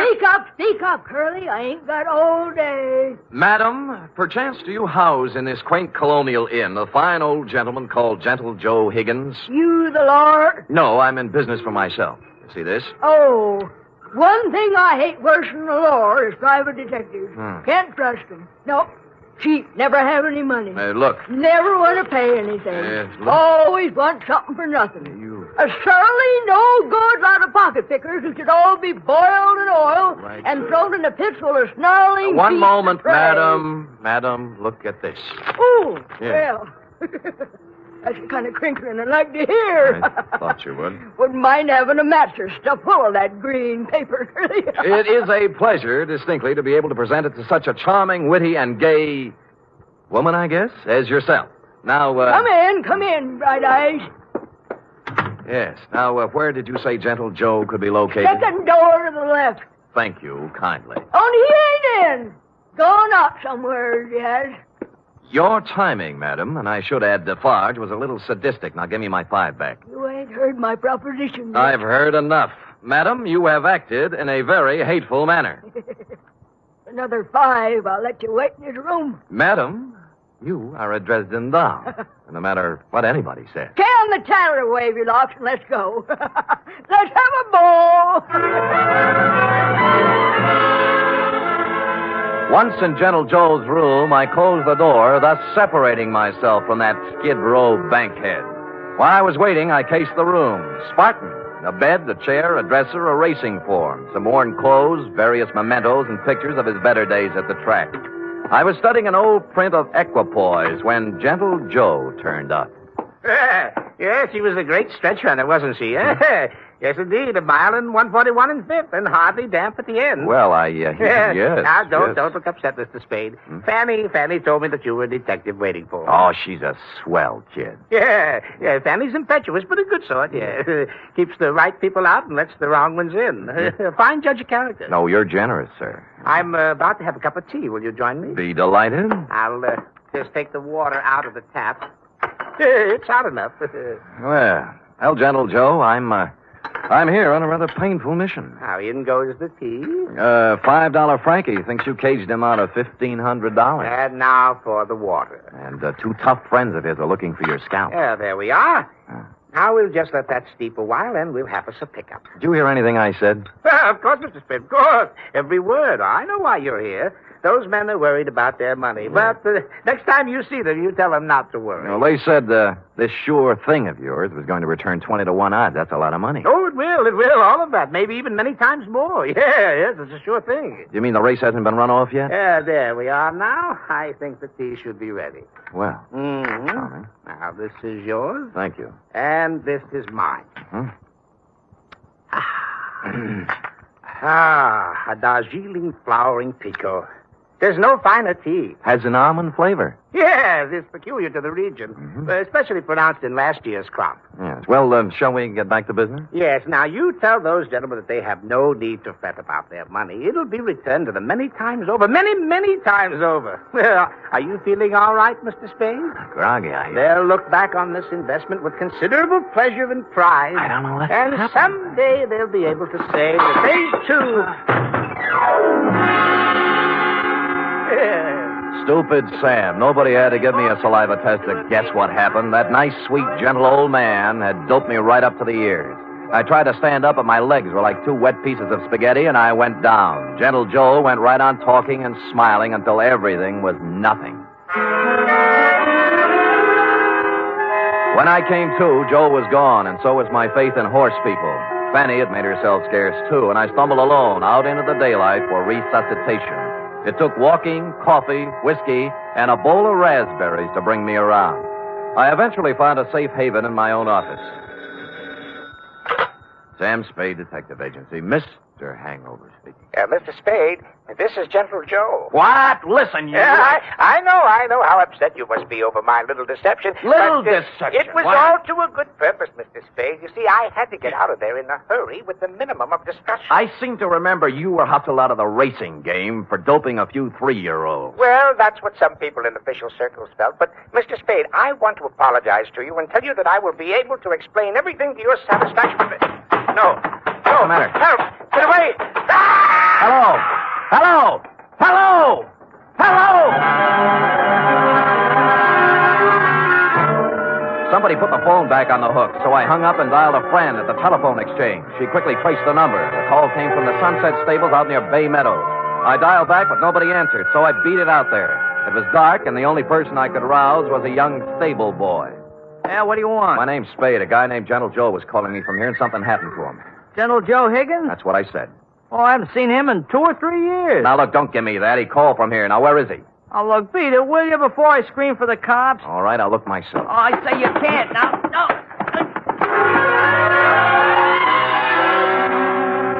But I did. There were 2 phones inside the stables, both hanging on posts. The second one had the number the phone company had given me, and although someone had tried to cover it up with sawdust, on the floor, under the phone, were 3 tea bags, and somebody had done a lot of bleeding. Looked like Gentle Joe's parlay had run out.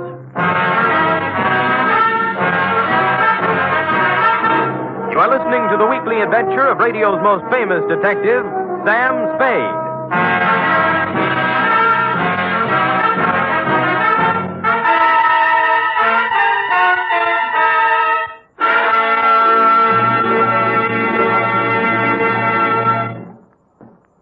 3 chimes mean good times on NBC.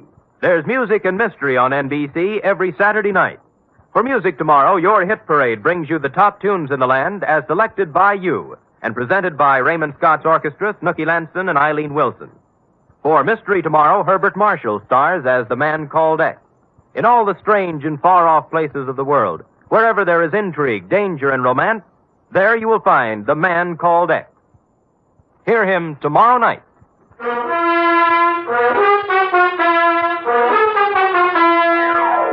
And now back to the Sure Thing caper, tonight's adventure with Sam Spade.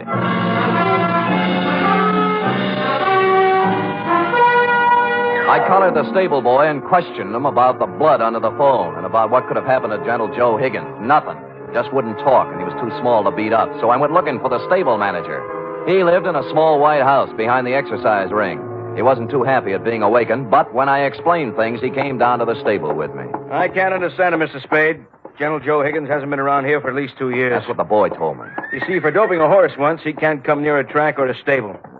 If we let him hang around here, the racing commission would fine us. Well, he called from here and something happened to him. The number the phone company gave me matches up with one of your phones. There was a lot of blood on the floor, too. Here we are. Now, which phone was it? That one.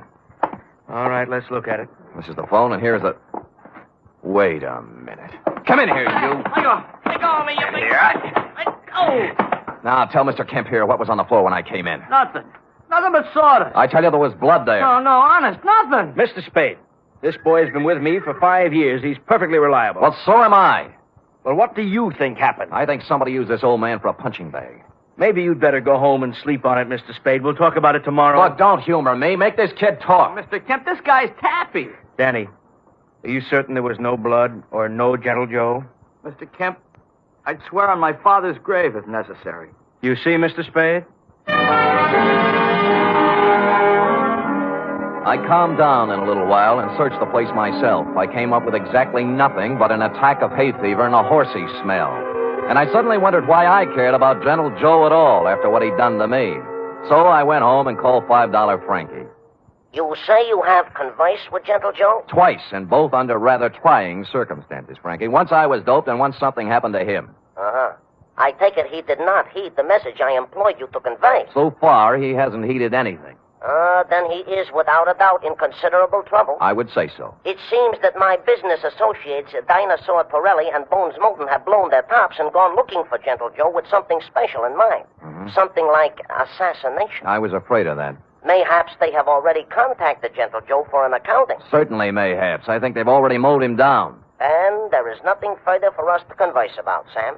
It is history, and it will be recorded thusly. Well, if you say so. And if I might tender a bit of advice, I would say, hop into the Simmons, Sammy, and knock yourself off a few hours of that ever-loving forgetfulness. And when you arise, you will have erased from your mind the names of Gentle Joe Higgins and yours truly, $5 Frankie, for some time to come. I was tired, and it seemed smart to take his advice. So I did. I went to bed. It must have been 3 a.m. when something woke me up. It was a ghost with a big white head tiptoeing into my room. The thought was so absurd that I turned over and started back to sleep. That's when the ghost touched me, and I grabbed for him. Hey, let me go, Mr. Spade. Let me go. It's me, Gentle Joe. Will I turn on a light? Of course, I look a little different. The bandages around my head look like a turban. What happened to you? I was in Mr. Kemp's house when you were searching the stable. Stupid me. I should have come out then, but I didn't. And then I got to thinking I certainly owed you some kind of an explanation. So I found your address and came here. All right, I'll collect the explanation. Now, first, what was the dope for? Well, I was afraid you might take me back to $5 Frankie and his friends before I did what I had to do. Would you care to tell me what that was? I wanted to buy a horse. With their money? Yes, with their money. They thought you were betting it on a horse, a sure thing. I know, but let me explain. I was thrown off the tracks for doping a horse. I needed money, but that's another story. After 5 years, I could get my trainer's license back. Tell me more. Do you know what it is to love horse flesh and not be able to go near it for 5 years? No, the bangtail bug never got me. You can't con guys like Frankie and his thugs out of some money to buy a horse whenever you want one. There's more to the story. The horse I doped didn't get into the race. And the jockey had to ride another mount. He was thrown and killed. Well, it was too bad. I felt that I'd murdered the man. His name was Sandy Bean. Sandy Bean? That stable boy at Sunset Stables any relative? His son. Oh. His wife and son ran out of money, and they've had a hard time of it. I've worked as a janitor for the past 5 years trying to raise enough money to buy them a horse to help make up for what I did. How much did you save? Only $1,500. The horse I wanted, a 2-year-old named Sure Thing, cost $3,000. Well, things are beginning to clear up now. How did you figure you could take money from Frankie to buy it? Well, Frankie and his friends made a lot of money off Sandy Bean when he rode. I figured it wouldn't hurt them to pay a little of it back. Well, I don't think they'd see it that way. I wasn't stealing the money. I was going to give each of them a 10% of the horse. I didn't dare tell it until after I bought it. Well, Gentle Joe, maybe they'll see the light, but I doubt it. I was going to take 10% for training her, give the other 60 to Mrs. Bean and her son, Danny. He'll make a good jockey. And Sure Thing is a great horse. I know. They'll make a lot of money off of it. It's a noble plan. Tomorrow my 5 years is up, and I wanted to give them the horse then. I see. Who roughed you up when I was talking to you on the phone? Danny was backing a horse into the stable, and it got excited. Started kicking, and I was in the way. I thought maybe you'd been done in. I know. That's why I came to see you and explain things. Can you do anything to help me? Well, All right, everybody, just stand where you are. There's no need to wave a gun around here. Get up, you. Gentle Joe, we've been looking for you around and about. Now, Dinosaur, now look. Here all we wish to hear from you, Joe. Come along. Look, you're not going to take him out of here without a fight. We wouldn't mind this at all, inasmuch as we come equipped with a little artillery. Bones, I didn't steal that money. Shut up. All right, knock it off. You want some of the Sam? Yeah, if you think you can do it. And it turned out they could. I knocked Pirelli's gun aside, hit him with a hard left, and he didn't go down. I tried a right, then a knee, then a couple of elbows. And I was just getting ahead of the game when something hit me across the face and printed Colt 45 on my forehead. I know this sounds repetitious, but I went out again. Honest, I did. Really. I'm sorry. Appropriately, it was dawn when I woke up cold and headachy. Of course, I was alone. Gentle Joe Higgins was the victim of a successful snatch, and I had an idea what might have happened to him. I dressed and started looking all over town, but I didn't have any luck. Any. It wasn't until I was eating breakfast and met a police sergeant I know that I got a tip. Morning, Sam. Hello, Sergeant. What happened to you? I tried to kiss her. I didn't know they made those kind of dames anymore. Mind if I sit down? Pleasure. Yeah, we got a homicide this morning. Yeah, who? Who knows? Just an old man. Found him in the park. Somebody really worked him over. What do you look like? Ooh, 5'10", white hair, old clothes. Probably a bum. Where is he, Morg? Yeah. Kelsey's putting a rundown on him now. Well, I'll see you later, Carter. Thanks. Hey, Sam. Haven't finished your breakfast. They let me in the morgue, and I took a look at the corpse. And once I saw it, I knew just where I had to go. I caught a cab out to the Sunset Stables. The horses were just having their rolled oats when I pulled in, and Danny Bean, the stable boy, was there, dressed in his cleanest Levi's. What do you want? Where's the show going to be? What show? When Gentle Joe gives you the horse. Isn't this the day? Okay, so you know. Gee, I'm sorry about last night, Mr. Spade. I had to keep it a secret. Forget it. You did the right thing. When's the ceremony? In about an hour, right here. You want to wait? Sure. I wouldn't miss it for the world. Of course, I cheated a little. I didn't tell you who it was I saw in the morgue. The truth was I didn't know. It wasn't Gentle Joe Higgins, though, and so I reasoned thusly if Torelli and Moulton didn't finish him off in the night, he must have gotten out of it somehow. He was a resourceful old man, and I was sure nothing short of death would keep him from presenting Denny with a horse on the day he planned. And I was right. An hour later, he came walking in leading the prettiest chestnut mare I'd ever seen. There was a smile 2 feet wide on his face, and behind him, carrying blankets, a saddle, and riding colors, were who else? $5 Frankie, Dinosaur Torelli, and Bones Moulton. Well, Mr. Spade, this is a surprise. It was a pleasant one. Yeah, this is sure thing. Oh, isn't she a beauty? She is indeed. How'd you do it, Gentle Joe? Well, Mr. Spade, I just invited them over to my place to have a cup of tea. You get it? Yeah. While we was half out, he explained the whole thing to us. Sounds like a good deal to me. We can win both ways on the track and at the window. Oh, look at the life of that horse. Just waiting to cross the finish line. Sammy boy, this is indeed a signal occasion, huh?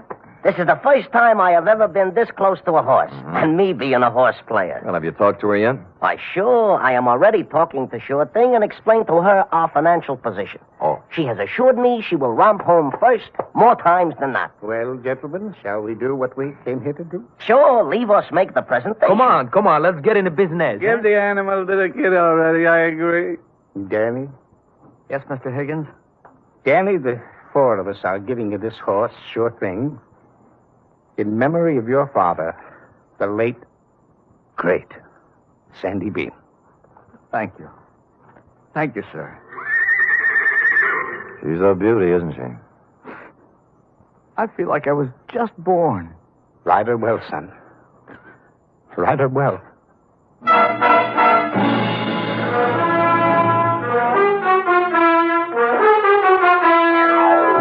And I think he will. Period. End of report. Oh, Sam, it was so beautiful. A simple, old-fashioned type story, F. We feel we can use one now and then. And I'm glad nothing happened to anybody. Because I just love them all. Everything considered, F, they weren't half bad. Now, how about typing it up? Oh, I'd love to.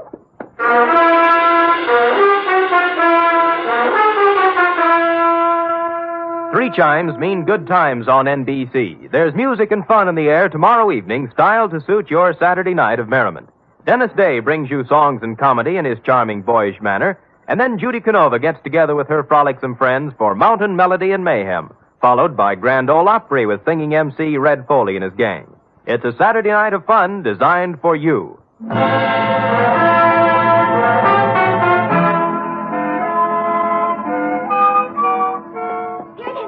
All typed up. Now, let me see now. You captured $5 Frankie's peculiar style. Perfect. And that wasn't easy. Oh, Sam, I was just thinking. Oh? We ought to contribute something along with everybody else.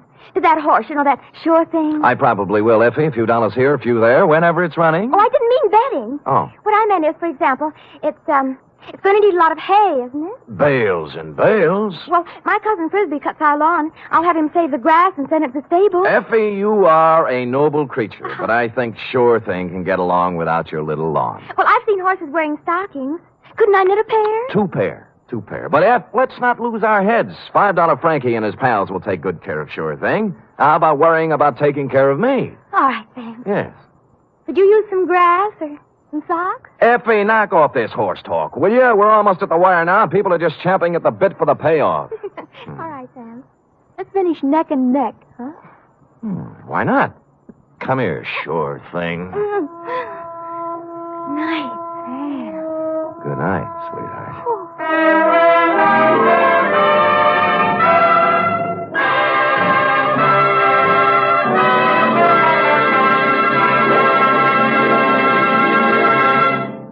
The National Broadcasting Company presents The Adventures of Sam Spade, Detective.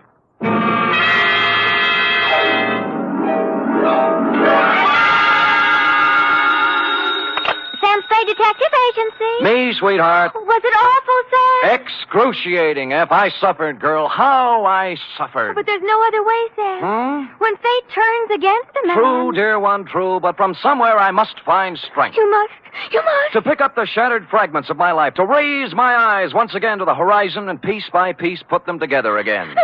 And the two of us, dear one, hand in hand, shall go marching down the years together. Oh, yes. Brace yourself, sweetheart. I'll try, Sam. Gather together the homely, humble tools of your trade. Find 6 dry handkerchiefs and prepare to greet me with a smile behind the tears. I'll be down before you can change stations with a report entitled The Soap Opera Caper.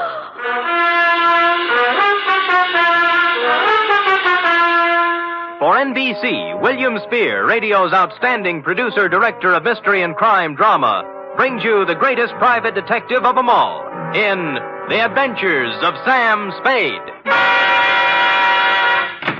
Sam? Who called, young widder Perrine? Lane F. Is it all over, Sam? Is a soap opera ever over, dear one? Oh, but it's out on the phone like you... I know, but it's not the end. It's never the end. Pull up a chair now. Take a firm grip on pad, pencil, and your emotions. Got 'em? I'm at the ready, Sam. Good show. To Agatha Pilbeam, from Samuel Spade, license number 137596. Subject, the soap opera caper.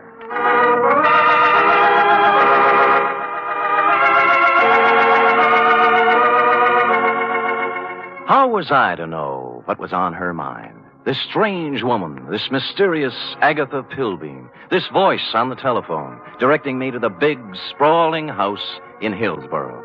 Is that clear, Mr. Spade? How urgent is it, Miss Pilbeam? Very, very urgent, Mr. Spade. I don't know which way to turn. So I went to the big, sprawling house in Hillsborough, pulled up behind an ancient Model A parked at the curb, and was walking past it toward the gate when... Spade. Huh? Oh, Croc Morton, isn't it? Good old Sammy, you remember. Yeah. When'd you get out? Last month. But I'm a good boy now. Here, take one of my cards. If you know anyone who needs a first-class private eye, Croc's available. What are you doing here, Sam? A lady wants to see me. The soap opera queen? Is that what she is? Sure, 6 or 8 of them, she writes. Behind the Clouds, The Heart of Julia Jukes. That must be Life, I forget the rest. Yeah. Beats gumshoeing, Sammy. Yeah, well, right if you get work, Croc. I'm on a job right now. I mean, you got your license already? Oh, me? Well, you can always run off a photostat of someone else's. Oh, Sam, that's mean. Croc was a crook, but a nice crook. He never killed anybody. He was just an uncurable camera fiend, specializing in taking pictures of people doing what they hadn't ought to be doing. Stuff like that. Or if you wanted a photostat of somebody else's document, Croc was your man. Well, I walked up the drive to the door, threw it past a white shirt front that turned out to have a butler in it, and toward what seemed to be your study. But it wasn't. It was your bedroom, and you were reclining on 6 pillows with a cigarette in a long holder in one hand and the mouthpiece of a dictating machine in the other. But, John... Hush, Melinda. There is no way to go now but ahead. John, you're so strong. I need you. I need your courage. We must face this thing together, Melinda. The organ What was a Veronica phonograph says is true. playing in her If ear. there is indeed I another waited for an woman who opening, has but there life. just wasn't any, Don't so I had to say it, interrupt. John, don't even... Miss Don't Pilbeam. you see, Melinda? We can't run away from life. Miss... We must approach this Miss thing Pilbeam? calmly, Melinda. Don't... beg pardon? Just a minute. My mood music. I see. I'm Sam Spade, Miss Pilbeam. Come sit beside me, Mr. Spade. Well... It's time we talked things over. Well, thanks. Maybe you'd better start at the When beginning. a woman reaches 40, Mr. Spade, she comes to lean upon her man. Oh? To look upon him not just as someone to cherish, but as a source, a spring, a fountain of strength. Mm-hmm. Are you still dictating? I'm talking about me, Mr. Spade. Oh. Whom can I turn to? Whom? I grope, I flounder in the darkness. I cry out, I listen in vain for an answer. But there is none. Well, you always have a better chance of getting an answer when you ask a question. What do you mean? What are we talking about? What indeed? Well, I haven't caught the show lately. You'll have to bring me up to date. Why don't you run through the announcer's part, will you? You know, right after the organ when he says, when we left Julia Jukes yesterday... I'm sorry, I thought I told you on the telephone. No. For many days now, I've seen somewhat of a strange new look on my husband's face. Husband? Dr. Martin Hawks. Oh, you're married. I thought it was Miss Agatha Pilbeam. Oh, 2 years ago today, I met young Dr. Hawks and married him. Good. Life became beautiful, a gay, laughing thing, a road to happiness. And then... Then? A cloud passed over the sun. Martin became moody, silent. I tried to penetrate the shell, but he only drew farther into it. A strange, terrifying crevasse seemed to have opened up between us. Well... What is it, Martin? I asked him repeatedly. But he'd only stare silently out the window, and finally walked silently from the room. Well, how long did this go on? How long a series did you get out of it? For weeks, until a few days ago, when the final blow fell. It was evening, and Agatha and Martin were at dinner. Let's look in on them as... Oh, sorry. We were at dinner when the doorbell rang, and I answered it. It was a telegram from Martin. From Mexico. I gave it to him and watched the blood drain from his handsome features as he read it. His hand trembled, his jaw clenched. But you forced yourself to speak. Yes. What is it, Martin? I asked. Tell me, please, for the sake of our love. And he... Looked down at me as if I were a stranger. Well. Then he crumpled the telegram, threw it savagely into the fireplace, and strode silently from the room. Here, I rescued it from the flames. Read it. Thank you. Regret must confirm your worst fears, Cardoza. What is the terrible secret of Martin Hawks? Yes. Why did he act so strangely when the mysterious telegram arrived from Mexico? And above all, where is he? You mean he didn't come back? He's been gone for 4 days, Mr. Spade. I must find him. Now, of all times, I need his love. When a woman reaches 40... I know. What do you mean, now of all times? It's been just a week now since the report came back from the laboratory after my physical examination. Oh. The doctor from Vienna. Mm-hmm. You see, Mr. Spade, I, too, have a terrible secret. Well, don't you want to tell me about it? Yes. I have a very rare, incurable disease. There are only 6 short weeks to live.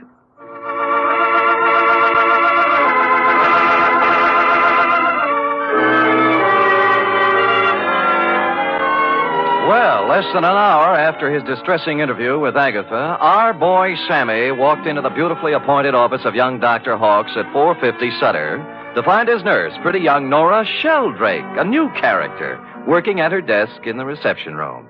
In response to a question from Sammy, we hear Nora saying... I have no idea where Martin has gone, Mr. Spade, but I can tell you why. Tell me, Nora. Please feel free to tell me everything. It's that woman, Mr. Spade. Agatha? Yes, Agatha. Mm-hmm. She never understood Martin. She doesn't understand Martin. She never has tried to understand Martin. Do you hear me? She never has tried. I take it you don't care for Agatha Pilbeam. I hate her. Nora? I do. I hate her. She thinks her money can buy everything, even Martin. Well, it won't. She knows that now. Well, calm yourself, Nora. Try and think back now to the last time you saw Martin Hawks. It was Monday. 4 days ago? Yes. The call came from some legal firm named Bennett and Hatch. Now, let me write that down. I switched the call into Martin. I was worried for him. I was concerned. I have to admit now I did a terrible thing. Ah, you listened in. I did. They told him his sister was in town, that she was working at some nightclub, and wanted to see him. What nightclub was this? Let me see. It was the Tortuga. Mm-hmm. What else? That's all. They hung up then, and Martin came out. I watched the blood drain from his handsome features. His hand trembled, his jaw clenched. Yes. I'm going out, Nora, he said. If I'm not back, don't worry. That's all. It was so like Martin.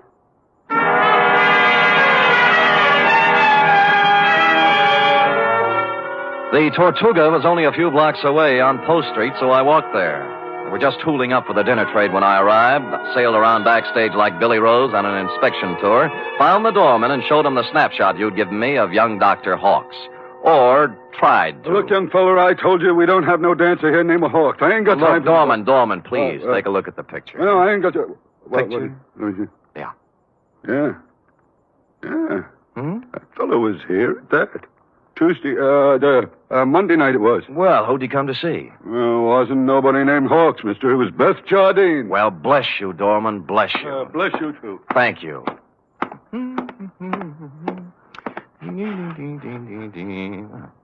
Beth Jardine. Well, Come in.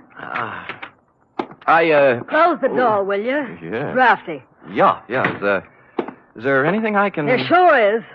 Zip me up, Jack. I'm Sam. I don't care if you're Boris Karloff. You got hands, haven't you? Well... Zip me up. Okay. You say when.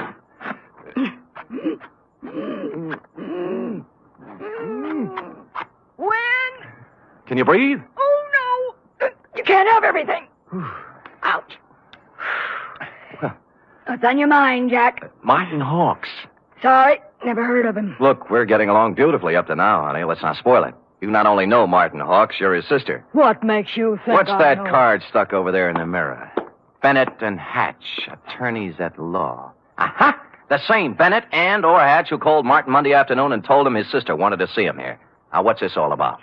I can't tell you. He got a telegram from Mexico. Mexico? Yeah, it upset him. Something awful. What'd it say? Regret must confirm your worst fears. You're dead, huh? Yeah. Oh, that's great. Great. Pretty hilarious, huh? Jack, you just ain't got no idea. I got a piece of advice for you, Jack. Oh? Forget about Marty Hawks and live a long and useful life.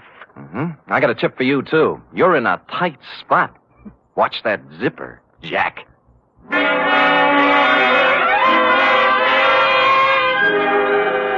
One of the heavier soap opera types, Beth was, with a throaty voice and the talent for besmirching reputations. What was the mysterious influence she wielded over young Dr. Hawks? How much did she know about his strange disappearance? What about the cryptic telegram from Mexico City? And what about dinner? The last question I could answer. I stopped at Schroeder's for sauerbraten and potato pancakes, ran into Larry Mahoney of Homicide, who was off duty, and we stopped in at a handy alley and bowled until 11. I was walking back down Market Street when I passed the Flood Building, which reminded me of the firm of Bennett and Hatch, who resided there. As a matter of fact, it looked like they were there right now, since the light was on behind the second-floor window with their name on it. Now, the sensible thing would have been to call around 9 in the morning, but as I seldom do sensible things, I hustled up the stairs and down the corridor to their office. Someone other than Bennett or Hatch had put in some time, obviously. The drawers of a dozen or more file cases had been pulled out and dumped on the floor, the desk drawers likewise. And to mark it clearly as the work of a thoroughgoing professional, the safe door was off its hinges. All this took me back to the Model A parked in front of your house this afternoon, Agatha, and I was contemplating same when... Hello? Bennett. Yeah? Good, Christopher. I was scared you wouldn't be there. Tried to get you at home. Do it, baby, do it. Pull the string. We'll never make it with this guy. We're through. Pull the string here. Do it, baby, do it. Make it... Hello? Operator! Operator! Operator! I finally got someone at the Tortuga Club who knew where Beth Jardine lived, an apartment on Russian Hill. I didn't stop to ask which apartment, and when I got there, I found I didn't have to. All right, stand back, everybody! Stand back! Dugan! Hello, Sam. What happened? Dame just knocked herself off. Huh? Jumped from a room on the 8th floor. Stand back, you yahoos! There was no need to, but I looked at her anyway, just to make sure. It was Beth, all right. When she said she was through, she meant it. I was just turning to go, and something big in a tan camel's hair brushed past me and bent over the body. Where is she? Where? Beth! Sister! Beth! Pam! Oh!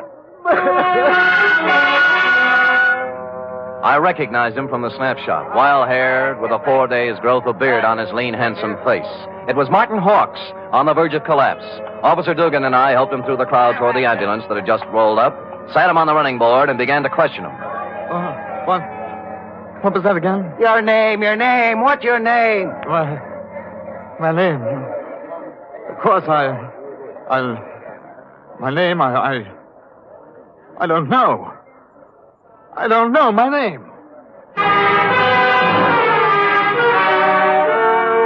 It happens to everyone in soap operas, sooner or later. When he filled out the forms on poor Beth Jardine, old Doc Peterson gave Martin a double O, blew his nose, and announced with a twinkle in his eye, Appears to me like young Dr. Hawks has got himself a case of amnesia.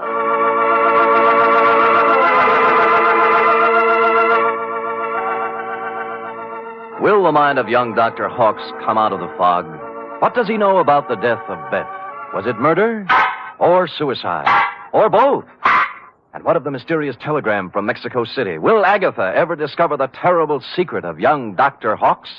And will stupid Sam ever discover anything? Before we continue, a word from our announcer.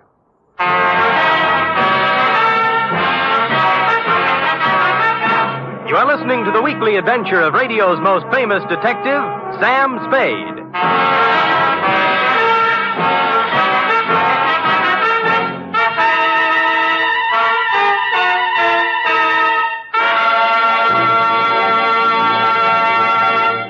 Three chimes mean good times on NBC. Saturday night is date night, but tomorrow poor Dennis Day has trouble with his girlfriend Gloria. However, Dennis manages to sing his way out of trouble in his charming, boyish fashion. And say, why not let Dennis help your Saturday evening along, too? And for more music and fun tomorrow, there's the Judy Canova Show, starring Judy in a melodic and carefree half hour of laughs. And Grand Ole Opry with singing MC Red Foley and his special guest, cowboy troubadour Ernie Tubb.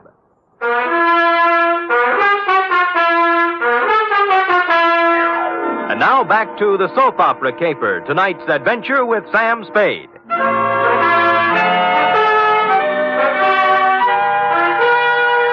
It's a half hour later now, in the sterile whiteness of a hospital room, that the three of us, you, Agatha, I, and old Doc Peterson, gather around the pale, quiet form of young Dr. Hawks.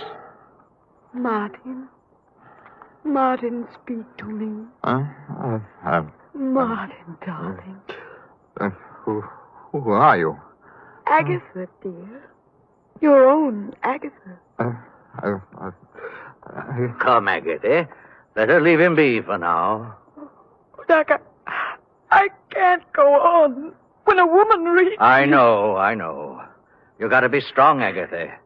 Sam, we better leave him be for now. Well, you're the doctor. Oh, Doc, what could have done this to Martin? Oh, shock sometimes. You don't mean... Yes, I'm afraid I do. Seeing his sister, then? Could be. Or sometimes it's just a matter of a body getting into such a fix his mind backs off and refuses to have any part of it. The wire from Mexico City. Huh? His terrible secret. The strange threat hanging over him and his sister. Driving one to suicide. And the other to this. Well... No wonder poor Martin gave away before this. Sure. And there's still another explanation. How's that, Sam? That he figured amnesia was a nice, easy way not to have to account for what he's been up to for the last 4 days. Or where he was when the dame took off from the 8th story. Mr. Spade, you're not accusing Martin. There's something buzzing around in his little mind. The nurse tells me she got him into a pair of pajamas and tucked him in nice and cozy before we got here. Well? Yes, well? You may not have noticed, Agatha, because he'd pulled the covers up around his neck, but our boy had his clothes back on just now. What? Martin! Hey, he's gone. Indeed he was Martin, as we could plainly deduce from the open window and the curtains blowing gently out over the fire escape. Young Dr. Hawks, indeed, had packed up his amnesia, his terrible secret, and his toothbrush, and taken off into the night. So I left you sobbing gently on old Doc's shoulder and found me a phone in a drugstore a safe distance away. On the 48th ring, Bennett of Bennett and Hatch attorneys answered. He was sleepy. I used all my soft answers, and he used all his hard ones, and finally we got to the point. All right, Spade, all right. The Jardine dame left a sealed envelope with us. What was in it? How do I know? It was sealed, marked personal and confidential, to be delivered to the city attorney in the event of my death. Signed Beth Jardine Hawks. Signed how? Beth Jardine Hawks. Not Beth Hawks Jardine. No, is it important? Just a tiresome detail, Bennett. So she brought you the envelope, paid you a fee, and you stuck it in the vault for her. Then what? Well, she had us call her brother and tell him to meet her at the Tortuga. Period. That ended our part of it. We didn't even get our feet wet. On the contrary, Bennett, you're up to your ears. In what? Blackmail. Bye. Which explained many things. To wit, A, the wire from Mexico City from the lawyer named Cardoza. B, the murder of Beth Jardine. And C, the reason for young Dr. Hawk's mysterious flight from the hospital, his mind still fogged with amnesia. It did not, however, explain why stupid Sam had kept Croc Morton's business card in his vest pocket for 21 pages without doing something about it. The address was near 3rd and Howard, not one of the better business sections, even for a private detective. I walked down 3rd Street, past the sherry and muscatel joints, looking at numbers, and then discovered it wasn't necessary. The old Model A was pulled up in front of what might have been a respectable office building before the earthquake, but now couldn't decide whether to be a warehouse or a tenement. Thus far, a harmonious picture. But behind the Model A was something twice as long and 3 times as shiny, with a motor running. Out of place by about $4,000. Out kind of late, aren't you, Nora? Sam! Nora. Sam! Nora. Don't reach for the horn. But he told me... Sure, and you believed it, like everything else he told you. Come on, get out. I will not get out. Oh, but you will, or I'll pull you out by your pretty blonde hair. Now, come on. You... Oh! There, that's it. You can't do this to me, Mr. Spade. Nothing can stop Martin and me. We have our right to happiness. Uh-huh. Just the two of you. Chins up, eyes on the horizon. Let the dead past bury its dead. How can you joke It's about... no joke, believe me. You got taxi fare? Why? Because you're going to get in my cab, go home, put your hair up in curlers, and go to bed. After saying to yourself 1,000 times, what a lucky little girl you are that Martin Hawks didn't shove you out a window, too. Now scoot. Scoot! It was a kind of a dark stairway that made me yearn for the comfortable feel of a shoulder holster under my left arm.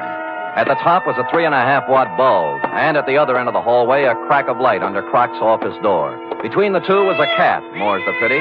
So abandoning my stealthy approach, I walked up to the door, turned the knob, stuck my hand in my side coat pocket like Edward G. Robinson, and kicked the door open. Croc was sitting at his desk behind a stack of bills. The closet door was just closing softly.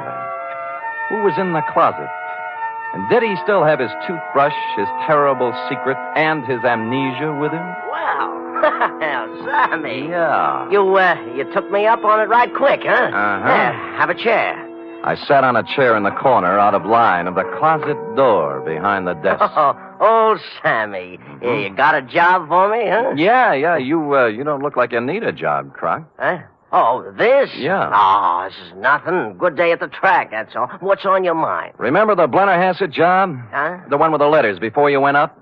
What are you talking about, sir? The shakedown, Croc. The dame who wanted you to get the letters back. Remember? You know, so you got 'em for her, delivered and collected after you had the photostats made. Sam, you're crazy. I never done no such thing. You can level with me, Croc. You collected on the photostats for 8 years. Oh, wait, Sam. Well, forget it. Anyway, I got another one. Dr. Martin Hawks, married to the soap opera queen, you know. What about it, Sam? She's worth a couple of $1 million and has 6 weeks to live. As her husband, he's her only heir. Nice spot to be in. Yeah. Only he isn't her husband. Huh? Because the Mexican divorce from his first wife, the late Beth Jardine Hawks, wasn't legal, you know. What? She blew in a month ago and began shaking him down after leaving the marriage certificate and a batch of other papers with some lawyers for life insurance. Sam, I just ain't interested When in you hear whether... the payoff, Croc, it's just like the dame with letters. Oh, what do you mean? Hawks hired someone to crack the lawyer's office and get the papers out of the safe. Some smart guy, yeah. An unfrocked private eye who doesn't have a license. I found out where he had the photostats made, though. I can get copies. Spade, for crying out loud, shut up. The closet doorknob was turning slowly. I waved him out of the way and picked up the chair. It was all over 2 seconds after it started. A door flew open. He came out with his terrible secret, which turned out to be a gun, and I wrapped the chair right around his head. So I picked up the gun and Croc and young Dr. Hawks, and we all picked up a ride to headquarters. Only one scene remained to be played in today's exciting episode. I shall try to be brave, Mr. Spade. Sounds like such a cliche now. Good show, Agatha. Good show. Good show. Life must go on, you know. Even when a woman... You were born in 1911, I believe. Yes. As I say, life must go on, even when a woman reaches... Indeed it must. Indeed it must. We have our happy moments and our sad ones, our pleasures, our trials, our joys, and our heartbreaks. And sometimes, Mr. Spade... Yes? Sometimes at the bottom of our cup of bitterness, we find a pearl. We do? The laboratory test. A mistake, definitely. They got yours mixed up with someone else's, and you have no incurable disease and many years of happiness ahead of you. Yes, Mr. Spade. But happiness? I wonder. Can a woman past 40, whose husband is a convicted murderer, find happiness? Alone? Good show.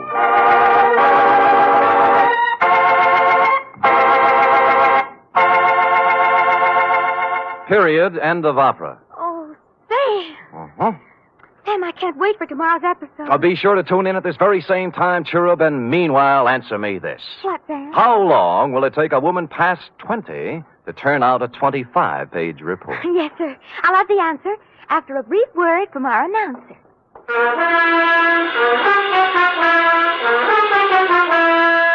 3 chimes mean good times on NBC.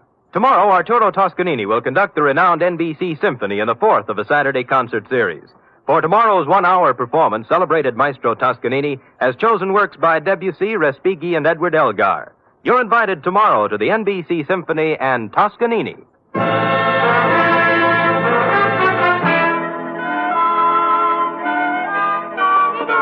Oh, dear. Oh, there, little girl. No tears now. No tears. They're tears of gratitude, Sam. When I read all this about other people's troubles, I'm so grateful to you for the smooth life we have together. Effie. Sam. Effie. Sam. Effie. Sam. That takes about 10 seconds. Go ahead. I'm only merely a secretary, but... It's over now. Matter of fact, we're 10 seconds over. Oh, well, Sam, I haven't even your wife to be versus... Nothing but peace and quiet. Fairly regular paycheck. With only a corpse now and then to produce a ripple on the mirror smoothness of our bliss. Oh, that's beautiful, Sam. I thought so. You don't have a single terrible secret either. No, but just to keep you interested, dear one, from time to time I shall pick up a piece of paper, read it, let the blood drain slowly from my face, then clasp you to me thusly, Sam! Holding you close, and just before striding silently from the room, mutter in your shell-pink ear. I know. Good night, Sam. Good night, sweetheart.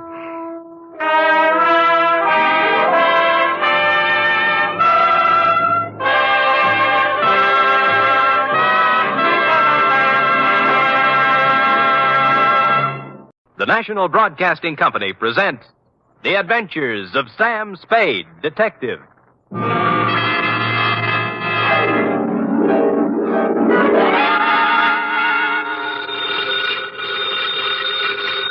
Sam Spade Detective Agency. Buono, buono. I beg your pardon? Suonate il campanello. Sam, what are you... Nothing at all, sweetheart. I just happen to have the tourist lists of handy Italian phrases before me. North Beach never did that to you before, Sam. North Beach never did anybody like it. Just did me, F. But I thought you said old Bartolomeo just wanted you to drop by for a friendly talk. And some garlic bread and red wine. But does that explain the knife gash on my coat? Your new tweed? My old tweed now, Cherub. You see, it was never meant to be swum in. The bay? Yes. Not again. What else? By now, your keen feminine instinct should tell you this is not the social call, Wonder Girl. As a matter of fact, I plan to drop by presto presto with words anent a little something I call View of Fisherman's Wharf from the Water, or the Crab Louis Caper.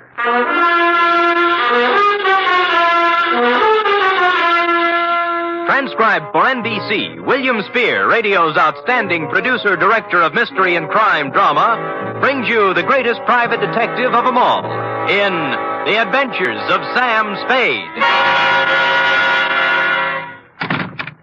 Zing, zing, zing-a-ding-ding-ding-ding-ding. Buongiorno, Sam. Well, ballooning up, huh? Let me see now.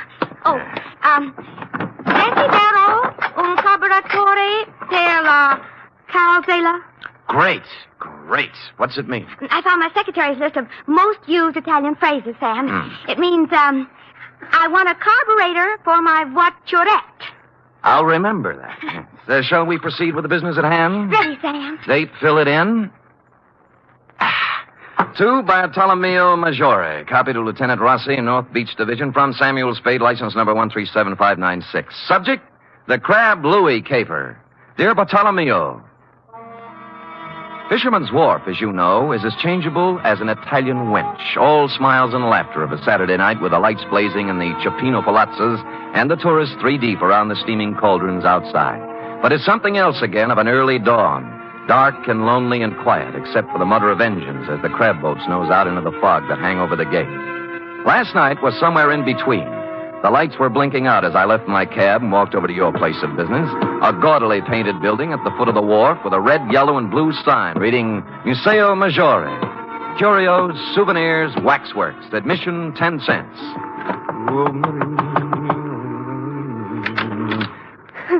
Who is it? I'm Sam Spade. Bartolomeo called me. He isn't here. Flashes grotto at the end of the wharf. Thanks.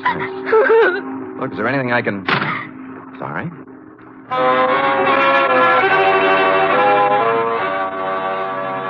Except for Flaskies at the very end, the wharf was dark now. It seemed early, as if something had interfered with business as usual, and the late customers had been brushed off a couple hours ahead of time. I peeked through a hole in one of Flaskies' window shades and saw why. It looked like the entire population of North Beach was inside. If everyone is ready... Un momento. Who's this? Me?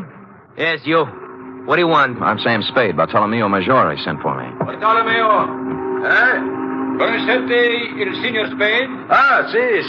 Obrigatissimo, Vasquez. Ah, there, Mr. Spade. You are wondering why you are here? Well, as a matter of fact, I am, Bartolomeo. I thought that... I know. It's about my son, Louis. My son, my only son. Oh, he's inside? No, not inside. Out in the darkness somewhere. Cold and alone. You mean he... See. 6 days now they have searched for his body. Oh, when did it happen? 1 week today. Crab boat? His boat, the San Felipe. Was he alone when it happened? You detectives. You strike the point. My Louis always he fish alone. Until this time. Who went out with him? Dominic Torrio, his friend Dominic. This gathering is assembled in Dominic's honor, you see. You mean a hearing or something? Something more than that. Come, listen to them. I'm a sick! In my belly, I'm a sick!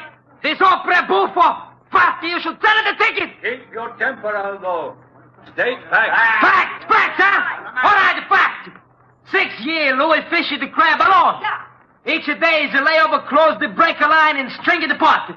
Each day he's bringing the San Felipe home, okie-dokie. That's right, everybody. Sure. Until one fine day, Dominic hit the go with Louis to help.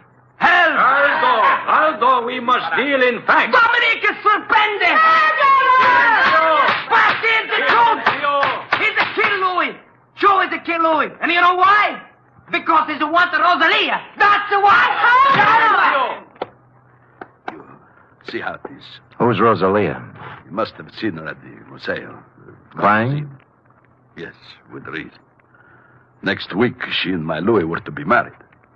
It's tough. You think this Dominic was in love with her, maybe? I think nothing, senor. 2 men, friends, alone in a boat in a heavy fog. One of them dies. The other says it is an accident. It is not for us to think or make guesses. Say, what am I supposed to do? In the records of the police, senor, my Louis died in an accident. Mm-hmm. In the hearts of his friends, he was murdered. For my sake, for Dominic's, For the sake of us all, we must know the truth. For this, I prefer to employ one who is professional and impartial. Come. We go in. I don't believe it. Believe me, before heaven, I mean it. Silencio. Once again, Dominic. How far was the boat from Seal Rocks? 100 yards, I think. I heard the break. Silencio. Let Dominic tell the story. Go on now. You had dropped the last crab pot over the side. Then? Something went wrong with the motor. Louis told me to look at it. I went below, then it happened. Louis was leaning over the gunwale. We untangled a float, and the sea took us by the stern. We broached. I saw him go over and plunge into the white water. I brought the boat about then. For 2 hours, I yelled, I circled around, I blew the whistle, everything. Then the Coast Guard came. Fosky, I swear it, that's all I know. I never saw Louis after that. Silencio! My brothers, it was your will that I sit here in judgment of Dominic Torrio. Before I go on, are there any more questions you have to ask him?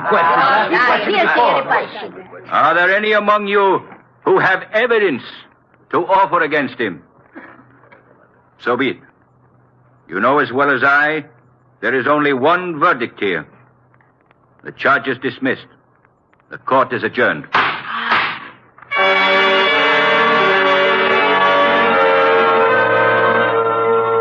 Everyone was still for a second, like a big tableau. Fosky, white-haired and dignified on the platform, looking down at Dominic, and the rest of them all on their feet now, boring holes through them with their eyes. He was the first to move, turning slowly, walking out through the crowd toward the door, looking tentatively from face to face, knowing now he hadn't been acquitted at all, as one by one they turned their backs on him. I felt terribly sorry for Dominic, until he walked past me and I got a look at his face, at his eyes. In my racket, I see that look more often than the next guy. I never saw it any clearer than I did now. It was fear and hatred and guilt. So I left you talking to Fosky, Bartolomeo, and walked back down to the wharf to the Museo. Rosalia. I told you Bartolomeo is not here. I've seen Bartolomeo. I want to talk to you. Sit down. I don't want to... Sit down. Oh. That's a good girl. It was quite a place, the Museo. A catch-all for everything nautical you'd run across in 60-odd years of living on the sea or next to it. From a 10-foot shark pickled in formaldehyde to a life-size figure of Captain Kidd, complete with drawn sword, lace cuffs, and treasure chest at his feet next to the door. I turned back to Rosalia, sitting on a rum keg under a flickering hurricane lamp, the only light in the room. What do you want of me? Bartolomeo wants the truth about what happened on the San Felipe. They're deciding that at the meeting. They already did. They did? You mean Dominic... How did they decide? Dismiss the charges. No evidence, no witnesses. It was the only thing Fosky could do. You feel better? It doesn't bring back my Louis. No, it doesn't. Dominic's going free now, from both the law and his people. No vengeance for Louis. Why were you crying when I came by tonight? Haven't I the right to cry with my Louis? Drop it. Huh? Why didn't you go to the meeting? Afraid to give yourself away? I didn't feel like it, that's all. You're a Sicilian, Rosalia. Vengeance is pretty important to you. If you'd loved Louis, you'd have been in there screaming for Dominic's scalp. You shut your mouth. But no, you sat home crying. Not for Louis, but for Dominic, right? How long had it been going on?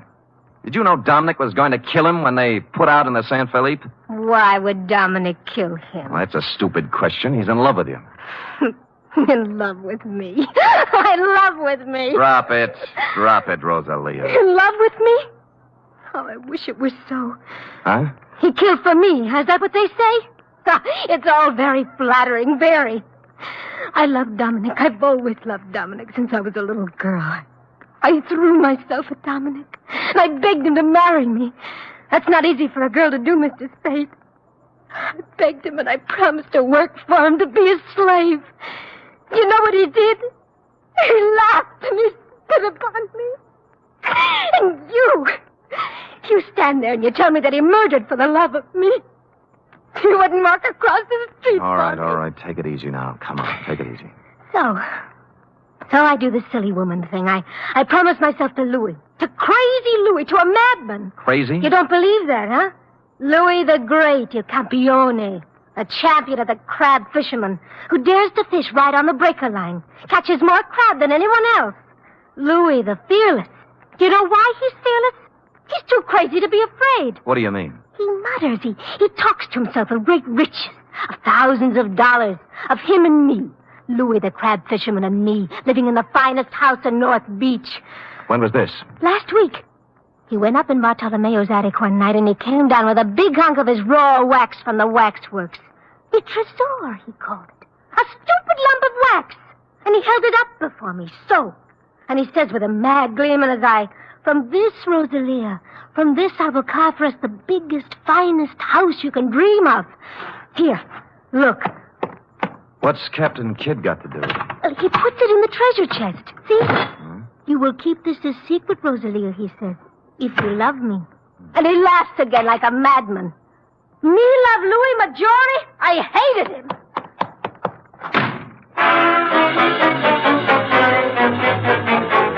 Too good to be phony. The triangle notion had to go. You could hardly blame Rosalia for thinking he was crazy. And the treasure chest was a hunk of tallow. Not a very fresh hunk at that. And Louis's routine with it must have hit her like the graveyard scene from Hamlet.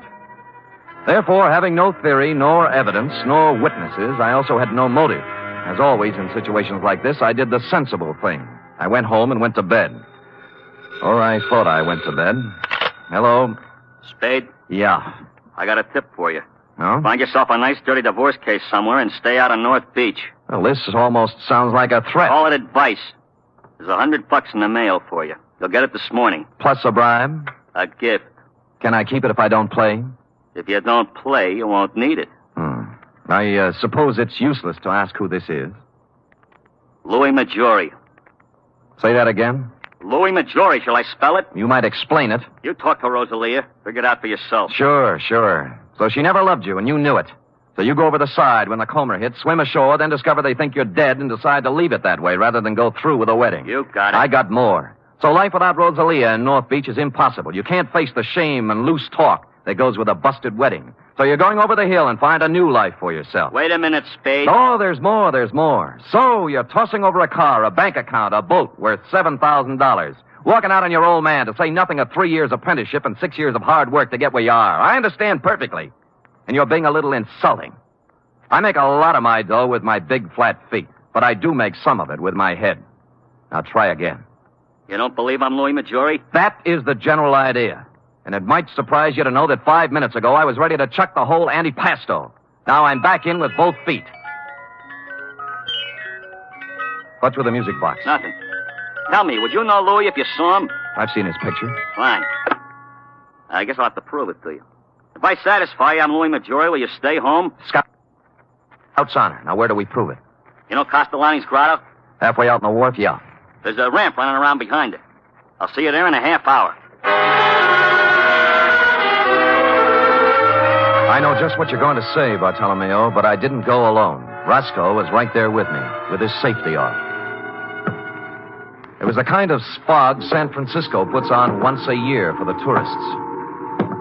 Just to nail down its position as runner-up to London.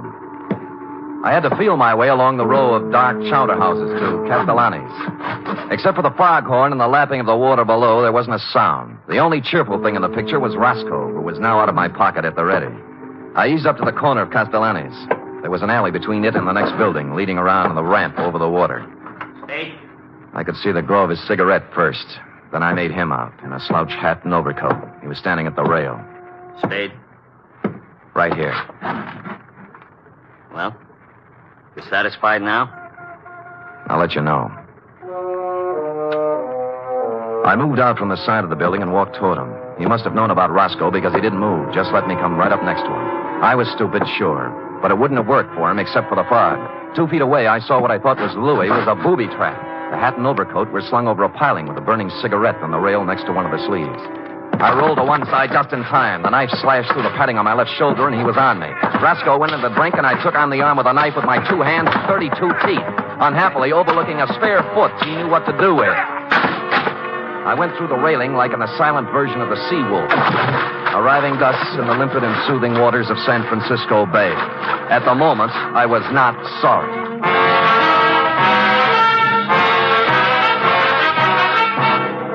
You listening to the weekly adventure of radio's most famous detective, Sam Spade.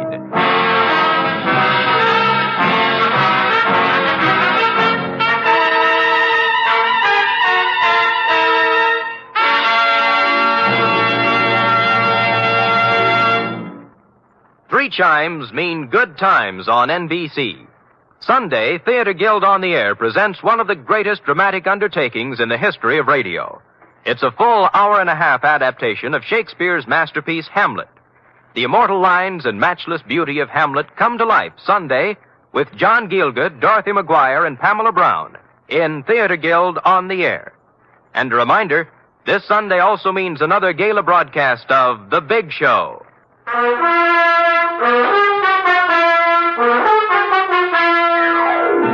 And now back to the Crab Louie caper, tonight's adventure with Sam Spade.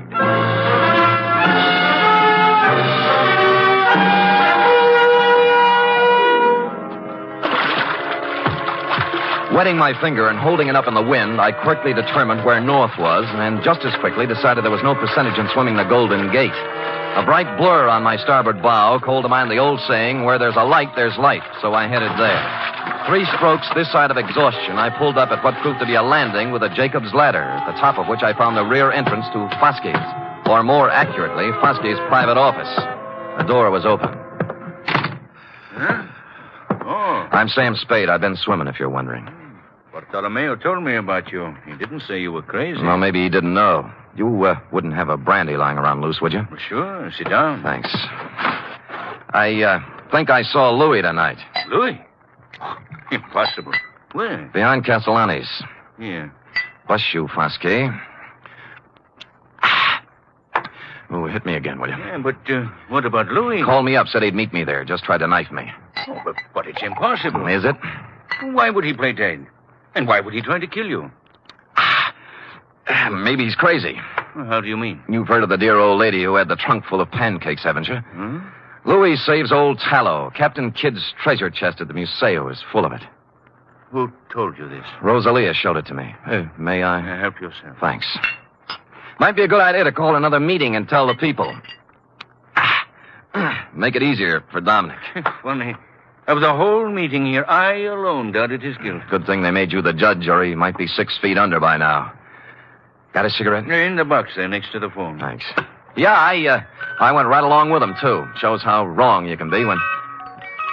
When what? When you go by emotions and not by evidence. This is, quite a cigarette box. Yes, it stops when you put it down. Hmm? Well. I suppose now you'll drop your assignment? Sure. I'm a detective, not a psychiatrist. You've got a lunatic running around, that's your problem. Good night, Foskey, and thanks for the brandy.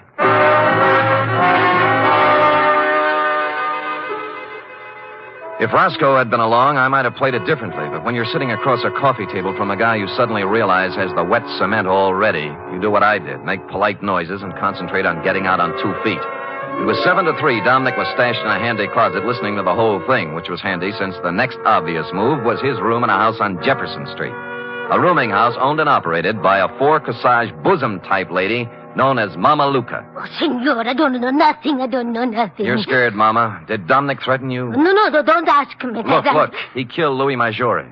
I gotta know why. I don't know why. I don't know nothing about it. Louis came here? Yes, Louis came here the night before it happened. Why? I don't know. He was all excited. A handful of wax. Wax? You know. What about it? He showed it to Dominique, and they go into his room and talk, and then he ran off to send a telegram. Telegraph office, huh? Well, since it's official business, I can let you read the office copy. Here. This message just came in tonight. Dominic Torrio. Regarding your inquiry, analysis of samples sent here by Louis Maggiore, highly promising.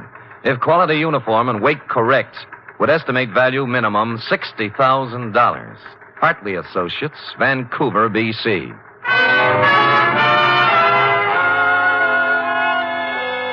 A lump of smelly stuff that looked like old tallow, picked out of the ocean and worth $60,000, was a strong enough clue for even stupid Sam to pick up. I left the telegraph office on the double and pulled up at the Museo Maggiore 10 minutes later. Blasted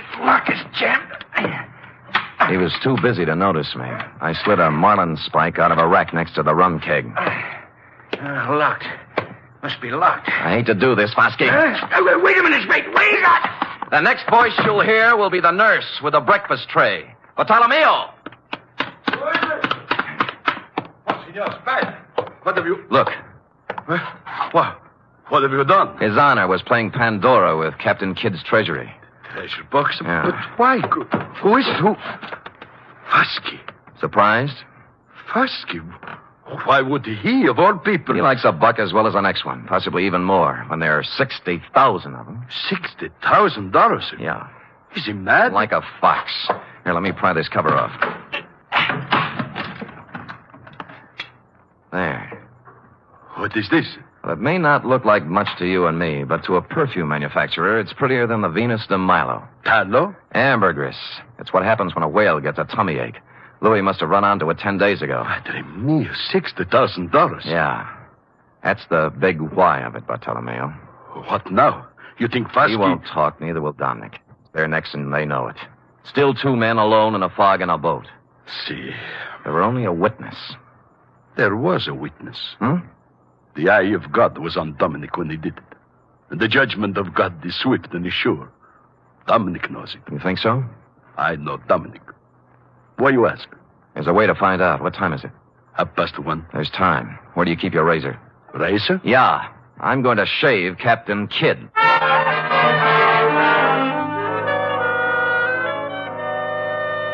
Which I did, finishing around 2 a.m. During the next 3 hours, I got wet, cold, and seasick in the order named, but made it back to the Museo in time for a couple of stiff horns of grappa before you and I hustled down to the wharf, where Dominic was picking up bait for his crab nets. Dominic? Huh? Oh, Bartolomeo. And the Senor Spade. I remember Mr. Spade. Yeah, last night back at Castellani's. I don't know what you're talking about. Sure, Dominic. It's all a horrible mistake. Lay off me, will you? Heard what Fosky said, didn't you? They dropped the charges. I'm innocent. They cleared me. That's just why we're here. We want to make it up to you, my boy. What's in your mind? You did Louis a great favor, Dominic. When his 32 crab pots got too much for him to handle, you went along to help him. Today, we're going along to help you. Now, when do we cast off?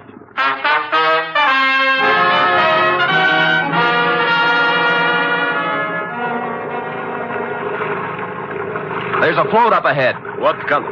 Yellow and red. Is that yours, Dominic? That's mine. Great. Pull up alongside. Well? What's this all about? I told you, Dominic. You're lying. What are you trying to do? Break me down? He's dead in an accident. You heard what Fosky said? Yeah. Forget it, Dominic. Forget it. We love you like a brother. I told the truth. What are you trying to do? Torture me? Is that what you want? Revenge? No. The matter is in other hands now. What? You mean? There is always one witness, isn't there, Dominic? Oh.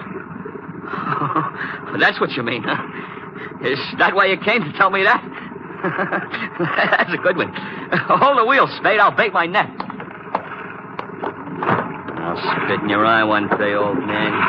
One day when you get smart. You and the whole lousy we war. We both watched him hold the line, playing it on the me. deck, prattling to himself like a little kid whistling in the dark. He was a lousy actor, pale under his sunburn and drenched with I sweat. won't let you forget Up it came, coil by coil. To prove. Then it began to come slower. And make it stick. When I can prove it in court, I'll sue you till you bleed. Hey, what's the matter here? What's pulling on this line? Maybe it's your conscience, Dominic. It's heavy. The Lord moves in strange ways. Hey, can't get it up. Let me help you. There we go. 1, 2... Up! Louis! Get away from me! Let me go! Louis! No!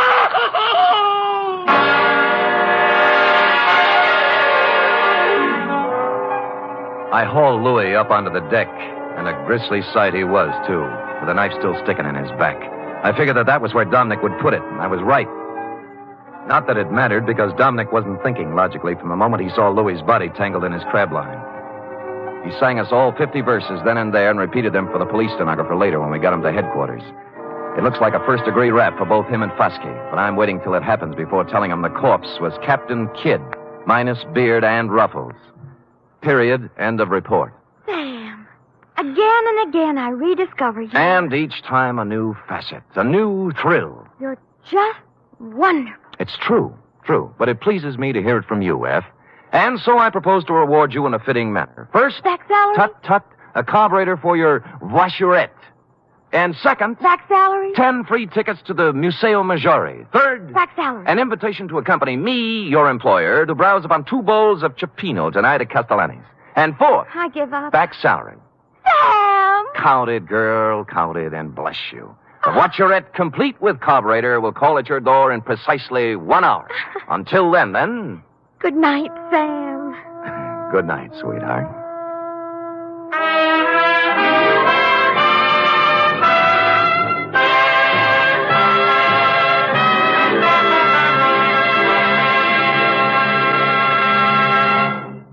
The National Broadcasting Company presents The Adventures of Sam Spade, Detective.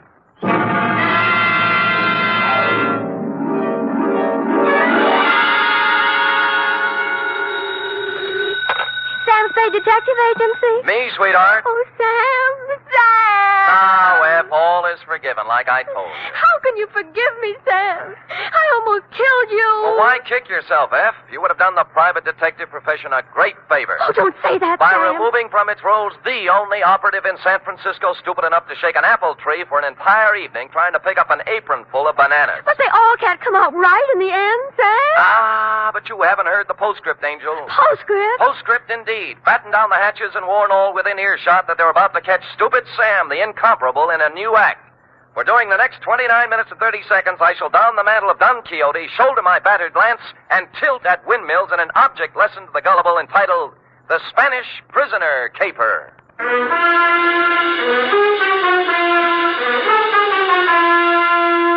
Transcribed for NBC, William Spear, radio's outstanding producer-director of mystery and crime drama, brings you the greatest private detective of them all in The Adventures of Sam Spade.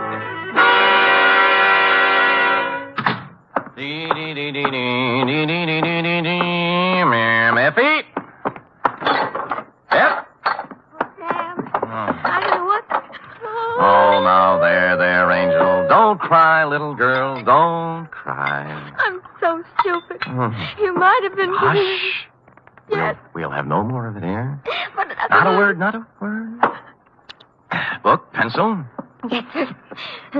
Go ahead. Date, fill it in to Miss Marjorie Loveland, Brockhaven Apartments, from Samuel Spade, still license number 1375596. Whoa. Down, F.A., down. Subject, the Spanish prisoner caper. Dear Marjorie. When they made you, darling, they threw the mold away. In this day of the emancipated, self-sufficient, 100% competent female, it came as a fresh breeze and a boost to my masculine ego to run across a lady, white-haired and fragile withal, who needed protection. After meeting you, I knew what the fellow had in mind when he wrote, "Heaven will protect the working girl." As a matter of fact, you could have been the very girl, since you and the song were about the same vintage. Do please sit down, Mr. Spade. May I fix you some tea? No, thanks. I planned to come to your office, but I decided I just couldn't risk going out at this time. Oh, why's that? Well, he might come, you see. And I'd never forgive myself if I was out. Oh, who's this? Senor Palmera. Oh. Oh, he's more than a week overdue now, and I'm on pins and needles. I gave him my address here at the Brockhaven. But there's the Brocklebank and the Brockhurst and the Brockmorton and the Brock. Yeah. It would be so easy for him to become confused, being a stranger in town. Well, I'm a native. I'm confused myself. Well, I thought perhaps you could locate him.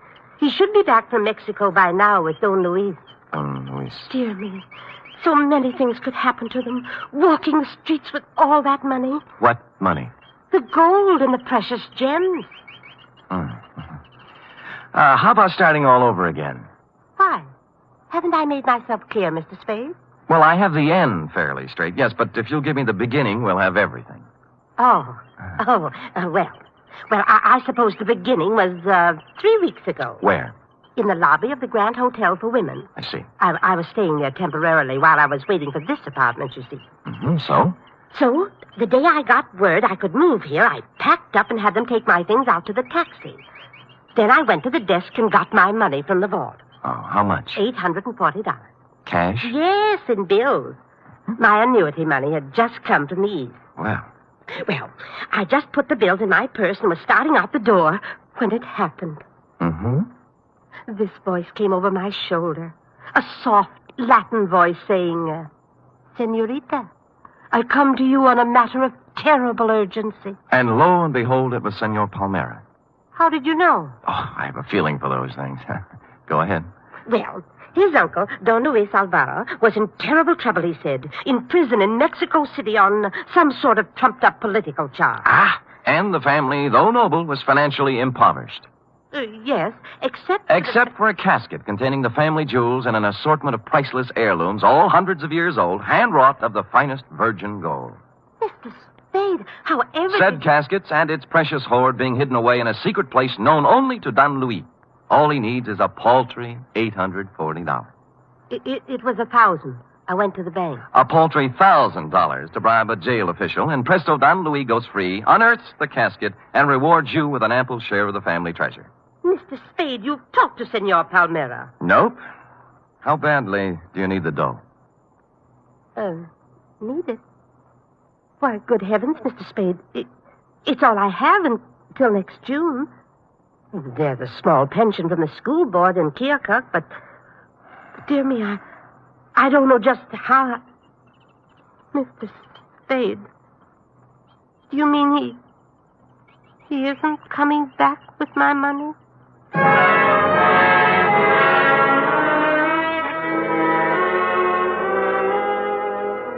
The truth of the matter, Marjorie, was that you'd fallen for the Spanish prisoner's swindle. A hoary old chestnut that goes back to the day of P.T. Barnum and before. But you looked like if I gave you an honest answer, you'd dissolve into tears. And as I said, I was in one of my heaven and Spade will protect the working girl moods, so I made up a dishonest one. Mr. Spade, will... I'll try and look him up. Maybe it's all a terrible misunderstanding. Oh, good.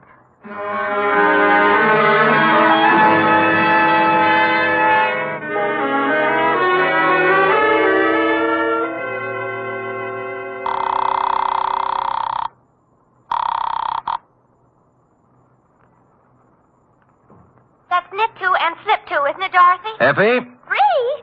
What'd you say? Miss Perrine. Oh, Sam Spade, Detective Agency. Mr. Spade is... This is Mr. Spade, charming one. Oh, Sam, I'm sorry. Yes. Dorothy's here, and I'm trying to learn to knit argyle socks. Oh, fine. Drop all stitches and look in the file for me, will you? I remember getting a circular a while back on a con man who was running the Spanish prisoner around here. What would it be under, Sam? Spanish prisoner? Con games, obsolete. Get out the file. Oh, just a minute. It's Sam, Dorothy. Count those stitches while I look in the file. Confidence game. Oh, here. You told me to knit two and slip two, I'm sure. Sam! Yeah? I found it. His name's Pedro Rodriguez. Rodriguez? There's no address, but it says he habitually associates with somebody named Lolita Montoya. Sounds Spanish. Slightly. Any address for her? 615 Mason Street. Fine. And that's all there is, Sam. Mm-hmm. Oh, golly, I'm so mixed up with these darn argyles. Oh, what's so tough about that? Well, you ought to try it sometime. What row are you on? 27th. Knit three and slip one, she says, and I don't... She's wrong. Knit two, slip one, knit one, pass one, and knit one. You got it? Sam! How versatile! Nothing at all. I've been going out with a gray lady.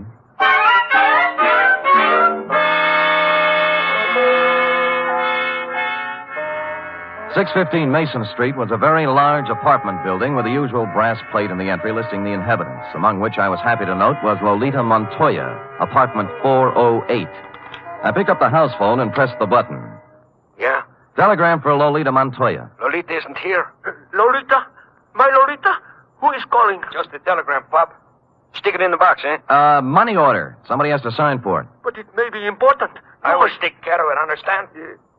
Yes, I understand. Sonny? Yeah? Climb back into that cab I saw you get out of. Hustle over to Western Union and tell the president Lolita's on a vacation. Get it? Score for you now. Hello? Hello? Well.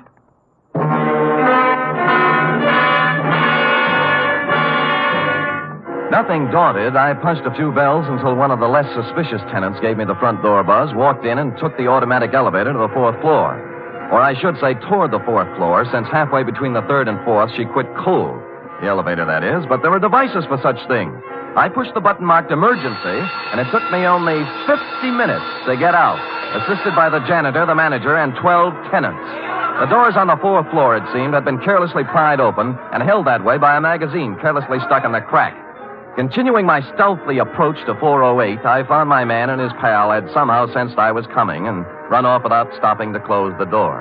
The apartment was filled with cigarette smoke and not much else, a bed, an empty dresser, and a table on which were one pot half full of foul black coffee, a little pointed gadget that looked like a nut pick, and a handful of metal shavings. I was contemplating what connection, if any, this had with your missing $1,000 when... Yeah? This is Stuyvesant, Pedro. I just wanted to inquire how everything is coming along, if at all. See, great. How much? Well, there's 1,000. Is it good? Oh, gee, boy, what do you think? Pedro, this here is joyous news. Like you said, Pedro, our Spanish prisoner is a valuable man. Huh? I must hustle over to the lighthouse and inform Lolita. Lighthouse? She has been very conscientious in the role, Pedro, very. Oh, see, great. It's not every girl who would sell out her grandfather so readily, Pedro. Nope. We must not take Lolita for granted. I will give it a new rumble, and we'll see you tonight at Simplex. Right? See, right. Au revoir, Pedro. Au revoir? What au revoir? Oulay, Stevie.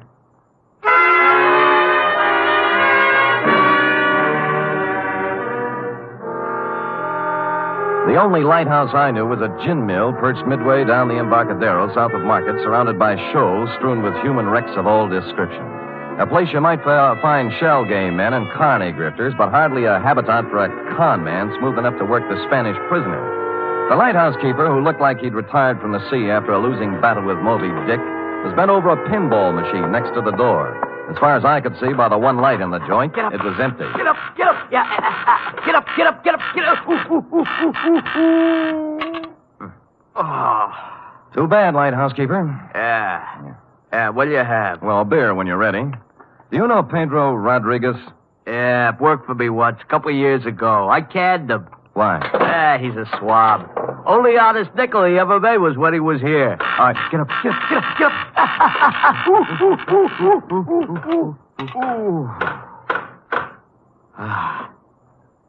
Thanks. Yeah, crooked swab is Pedro Rodriguez. He's up to something right now, if you ask me. Spanish prisoner? Oh, you mixed up in it too, huh? Nope, I just want to be. How does it go? Well, I don't know much about it, only it seems to smell. See, Pedro was sitting at the bar the other night with another swab, talking about an old Spanish gent who's going to make him $1 million. Just come over from Spain. Get up, get up, get up, get up.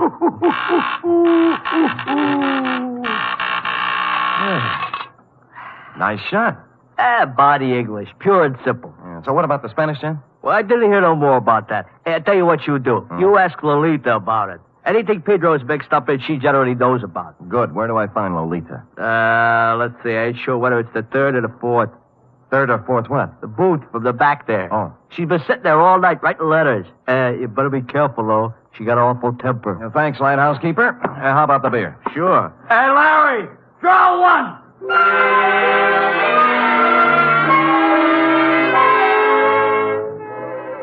So Larry drew one, and I took it down to the bar to a point opposite booth number 4, which indeed contained Lolita, a fragile little thing wearing a turtleneck sweater marked Stillman's Gym. The table was covered with writing paper, and her alabaster brow was a mass of unsightly wrinkles as she chewed the end of her fountain pen. I'd no sooner settled down when the front door opened and what appeared to be the reincarnation of Gargantua the gorilla, only with clothes, steamed down the aisle and slid in next to Lolita, who was not alarmed at all. Lolita, I bear tidings. Listen to this. I am making progress. Grandfather dear, you cannot know how dire is the peril into which I have been thrust. Okay? Possibilities. Or maybe, Grandfather beloved. As I take up my pen in hand, I am overcome with fear. Things look very black indeed. I have fallen into the clutches of a... Stuyvesant, what are you grinning at? I have just conversed with Pedro on the telephone. We are in. Really? Yeah. Hey, you mean no more letters? No more. Pedro is exalted. He says that... What's the matter? Are we interfering with your train of thought, Buster? No. Go right ahead. I'll just sit here and drink my beer. Wait a minute. Now, look, George, there is plenty of bar down near the front door. Leave him be, Lolita. He's just a schmuck. I'm not so sure. He's got an honest look about him I do not like. What is on your mind, George? Pedro. Pedro, huh? Yeah, he's getting careless. Shortchanged a friend of mine $1,000. How does this figure? This man is subtle, Stivey. Yeah. You are anxious to put the bite on Pedro for $1,000, right? Huh? That is, unless Pedro wants to take a 5-year rap, it's up to him. 5-year rap for what? Stupidity. They ought to know better than to try to get by with a Spanish prisoner, honey. Spanish prisoner? He knows. What'd I tell you? It's a shakedown. Are you? Relax, Iverson. Violence will get you nowhere. Out of my way, Iverson. I'll show this tin horn. Lay off, Lolita, not the gun. I said get out of my way. You better let me have it, baby. Lolita, temper.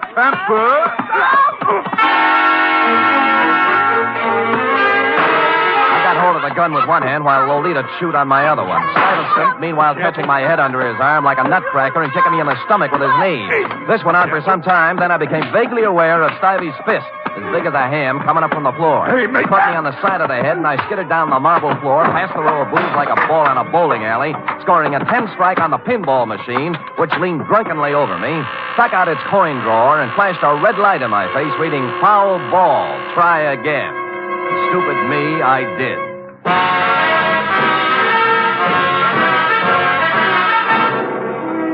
You are listening to the weekly adventure of radio's most famous detective, Sam Spade.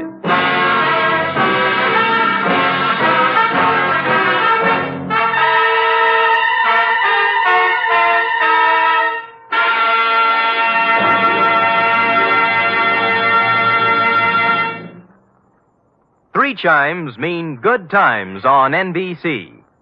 There's music and mystery tomorrow on NBC. For music, your hit parade brings you the top tunes in the land, as selected by you and presented by Raymond Scott's Orchestra, Eileen Wilson, and Snooky Lanson. For mystery, Herbert Marshall stars as the Man Called X, an intrepid adventurer in international intrigue who travels to all corners of the world. Wherever there is danger, romance, and mystery, there you will find the Man Called X.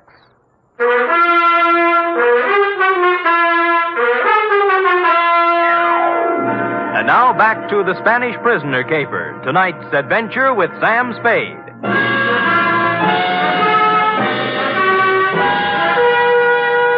I came to with my head jammed between the brass rail and the bar next to what proved to be the lighthouse keeper's left shoe, parked as always in front of the pinball machine. Larry, that's up front. Oh. Get up.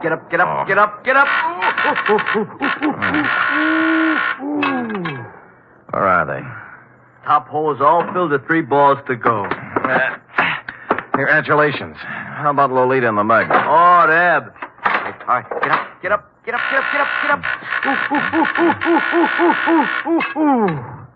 Oh, Deb? Took off, blast them. I had 780,000 points run up, and they had to go and throw you at the machine, cause a tilt. And Larry!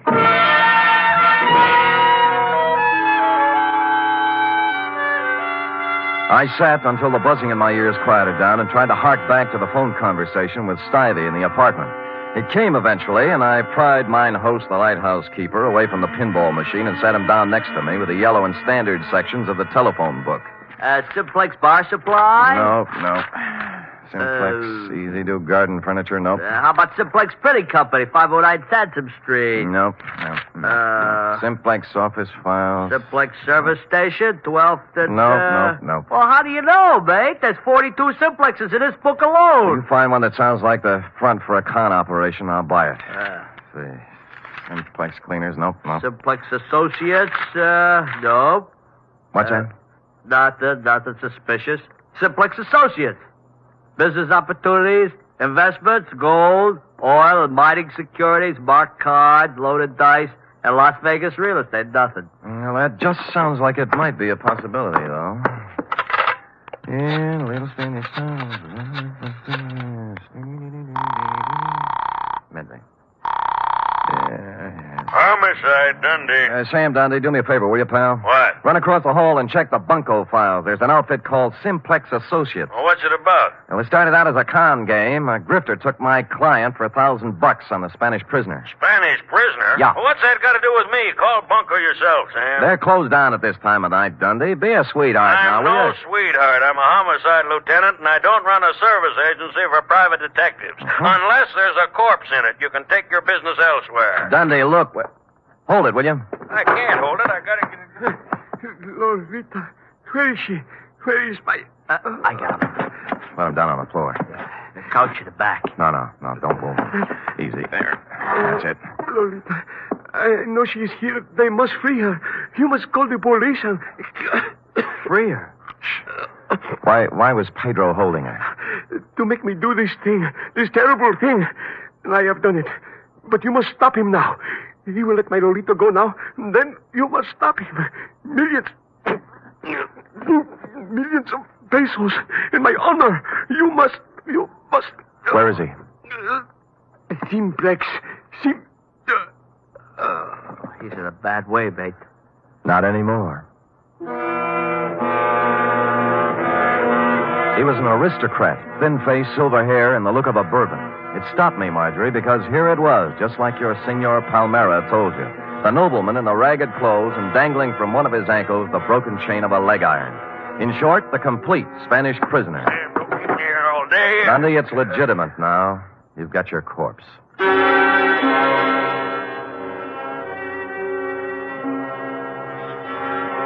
There was nothing on him to indicate who he was or where he came from, but I had a feeling I'd seen him before. After making the lighthouse keeper promise me he'd lay off the pinball game until Dundee arrived, I took off for my office on a very practical errand. Buckling on my 45, sweetheart. And if I had a light tank and a bazooka, I'd take them, too. Oh, Sam, your face I is know, sweetheart. Oh, Sam. About the Spanish prison? Well, there's a real Spanish prisoner in this one, F. He's dead now, by the way, and from the cheap grift of $1,000 from a poor retired school teacher. We're now up in the $1 million bracket. They got a murderous ex-Corrine playing like she's been kidnapped and writing extortion notes to her grandpa, and a mug who looks like a monkey's nightmare, and nut picks and metal shavings, and someplace or somebody named Simplex, not to mention... Oh, Sam, stop it. It's all my fault.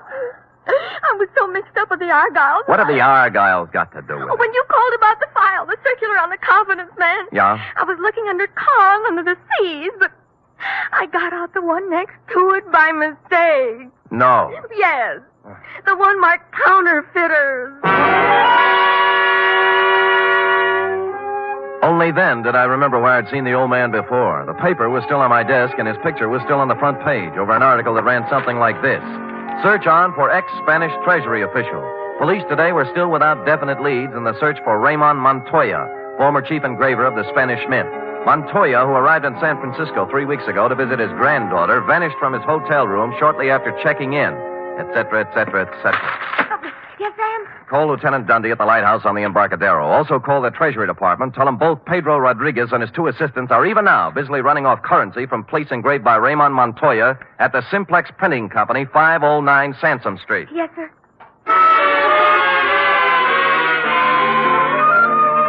Mexican pesos it was, by the basketful. And the Treasury dicks agreed it was a happy thing for Mexico that Ramon had kept his engraver's tool on the right side of the law up to now. As to the matter of your Senor Palmera and his Spanish prisoner, I had excusably, I hope, lost my enthusiasm. And so it was, Marjorie, that I walked into the Palace Hotel lobby a couple of hours later to call you. Yes, sir? I'd like some nickels to phone, please. Why, sir. Shall I? No. They're phony Mexican bills. Oh, dear. Dear me. Oh, good heavens, you shouldn't show money around like that. I just stuck them in my pockets for evidence. Forgot to turn them over to the Treasury. Here we are. Here's the dime. Yes, sir. And here you are. Thank you. Hey, senor, you dropped some big money. Keep it. Huh? Yeah. Put these back in my pocket.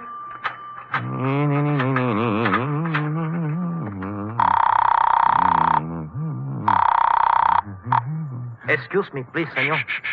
Hey, Chum, look, I want to talk on you. Hello? Marjorie, this is Sam Spade. Look, senor, I got to talk to you. Mr. Spade, did you find him? I'm sorry, Marjorie. I beg your pardon, senor. Just a minute, Marge. Look, buddy, you can have the phone in a minute. Now, will you relax? You mean my money is gone? I'm afraid so, Marge. It's an expensive lesson, but it's worth it if you remember, honey. From now on, never flash your money in public places. Senor, please. I'm almost through. Will you wait a minute? And never trust strangers, Marge. The world is full of sharks looking around for easy, middle-aged ladies with bankrolls. But he seemed so honest, Mr. Spade. That's the trouble. The way he came up to me and said, Senorita, I come to you on a matter of terrible urgency. I know. He saw your bankroll, and he figured... you on a matter of terrible urgency. Figured you look like an easy mark, Marge, so... Senor?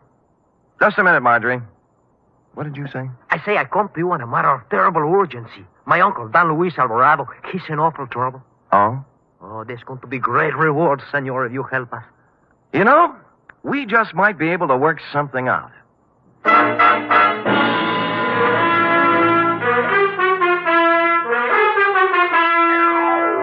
Well, Marjorie, he had $1,358, from which I deducted your $1,000 enclosed herewith, plus $58 representing my standard retainer. Period. End of report. Oh, it must be awful to be gullible like that. Dear, sweet little soul. Yes. Imagine her falling for a transparent swindle like that.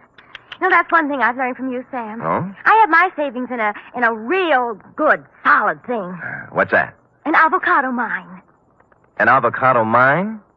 Where? In Nome. That's in Alaska, you know. Mm-hmm. Well, nevertheless, and notwithstanding, go type that up.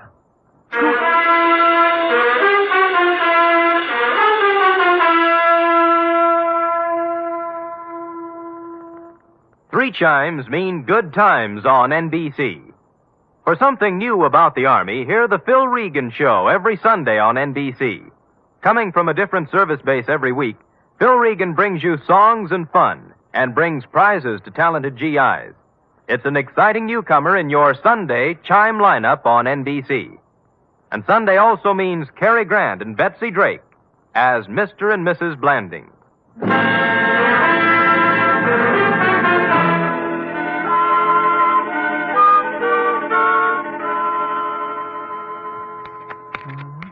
Here it is, Sam.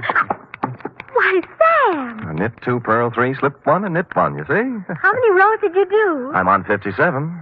Are you sure you're right, Sam? Well, look at it. Have you ever seen such argyle? Well, that's what I mean, Sam. They sort of billow out, don't they? Well, who cares? That guy you're making them for probably won't appreciate them anyway. But they have to fit, Sam. Well, look at that. It'll make a perfect sleeping bag for a fat cat. Now, tell him your boss lost them up. But, Sam... Oh, dear. What's the matter? Well, it was going to be a surprise. Therefore, No. Yes? Well, I'll treasure him, sweetheart. That's beautiful. Just what I wanted. That's my boss.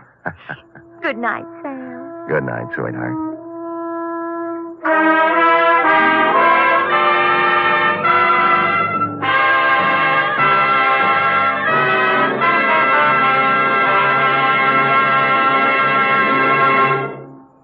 The National Broadcasting Company presents The Adventures of Sam Spade, Detective.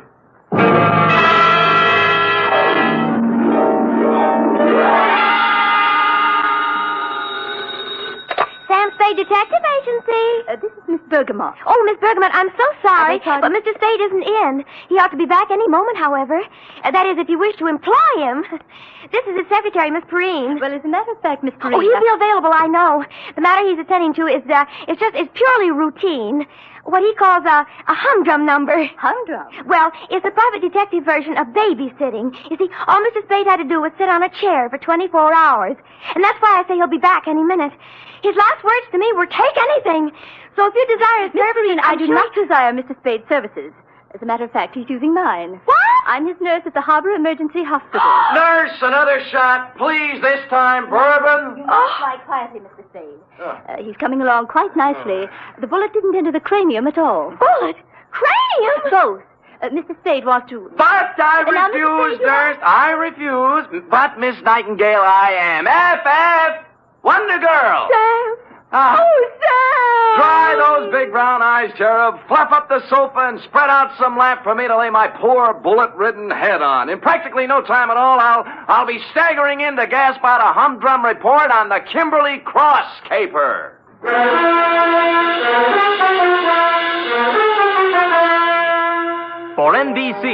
William Spear, radio's outstanding producer, director of mystery and crime drama, brings you the greatest private detective of them all in The Adventures of Sam Spade. Hospitals, milk. Have to break down your whole constitution, give you fits. Sam?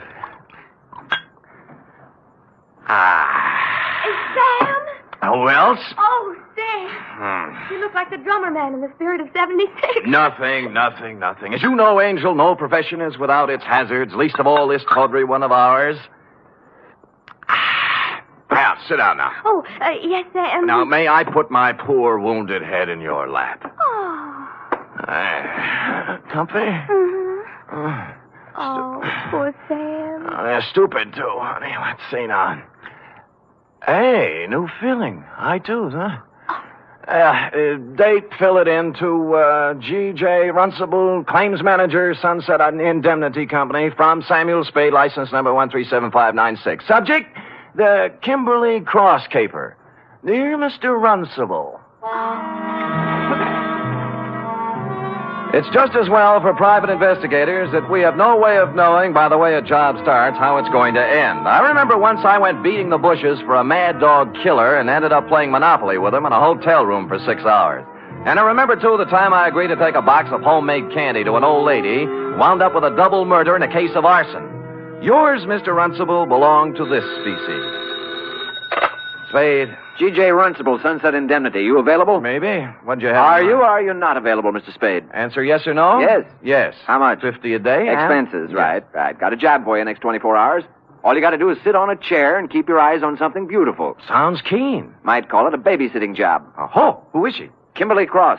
Pretty? Like $250,000. Oh, rich, too, huh? She's on exhibit at the Bergendorf Galleries on Sutter Street. She's on exhibit? Get over there right away. Well, I'd better. Check with Mr. Bergendorf personally and then see Johnny Stroud, our company man. He'll give you instructions. Fine. Now, why don't you tell me what we're... Hello? Hello? Always happens on page 6.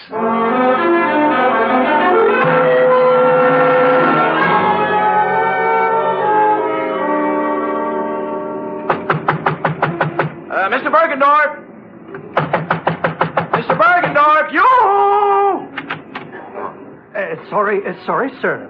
The exhibit officially does not until 9 a.m. begin. As you see... It's 8:45. I won't charge you, Mr. Bergendorf. I won't charge you. You can bring out the baby any time now. Mr. Runcible of the Sunset Indemnity sent me. Here's my credentials. Mr. Spade, you are? Mr. Spade, I am, yes.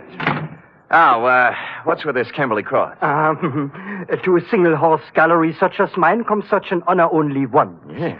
Today only Bergendorf's is with Tiffany's in the same class. Mm-hmm. Here. Huh? Is picture of Kimberley Cross. Yeah? 14 stones, all blue-white. 8 down, 6 across. Total, $268,000 plus 20% tax.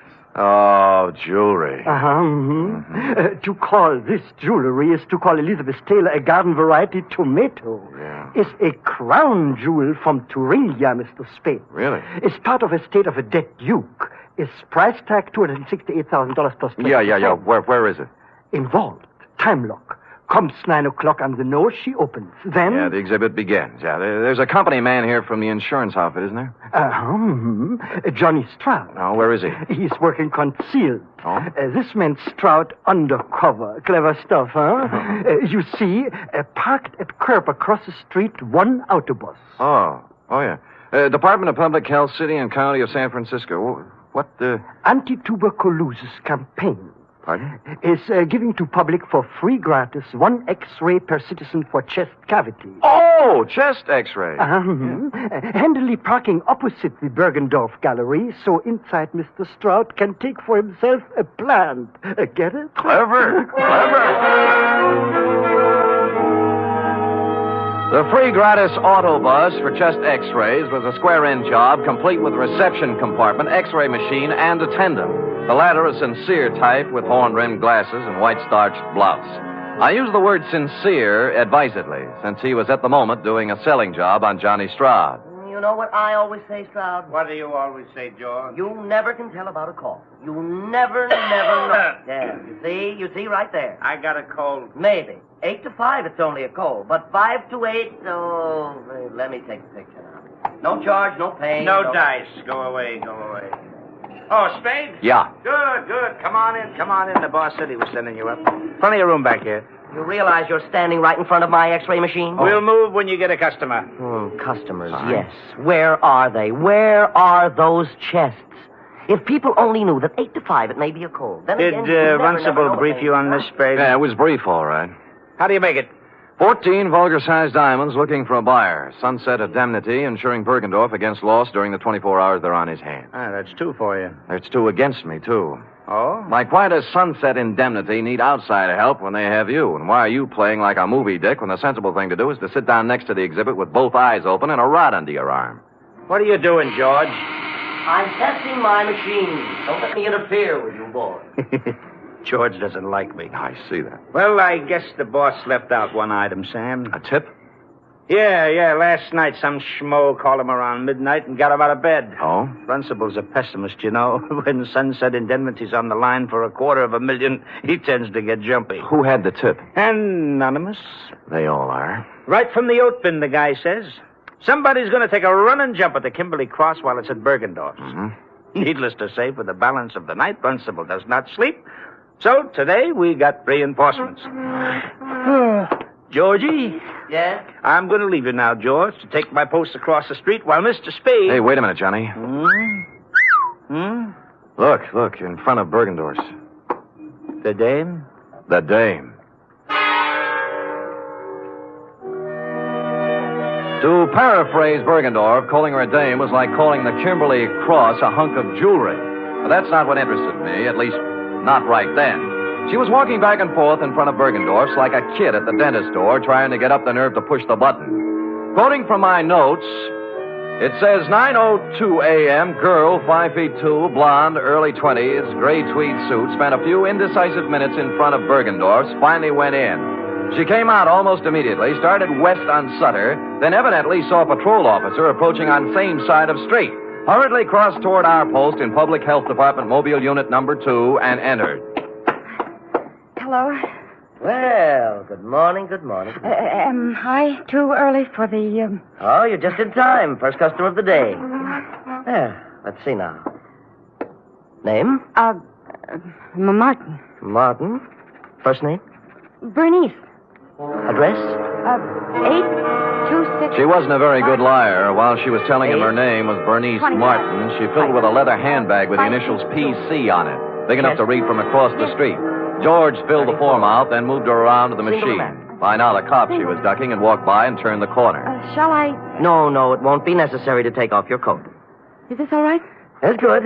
Stand right there. Hold still now. Take a deep breath. Hold it. There. That's all there is to it. You're doing a wise thing, lady. You think so? Certainly. 8 to 5, it's only a cold, but 5 to 8, you never know. Here's your stub with your number on it. We'll notify you in a few days. Thank you. Thank you.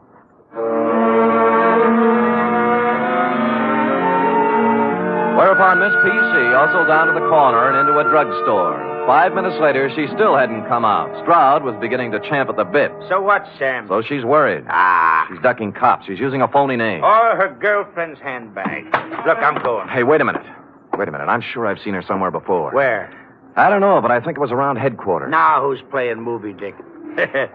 Look, it's 10 after 9. I'll go over and settle down next to the vulgar diamonds, and you make yourself comfy with Georgie. If I get busy, out you go, Keep pal. your eyes on the customers going in and out. There's a good loud burglar alarm over the door there. You can hear it a block away. You see what I mean? It's good and loud.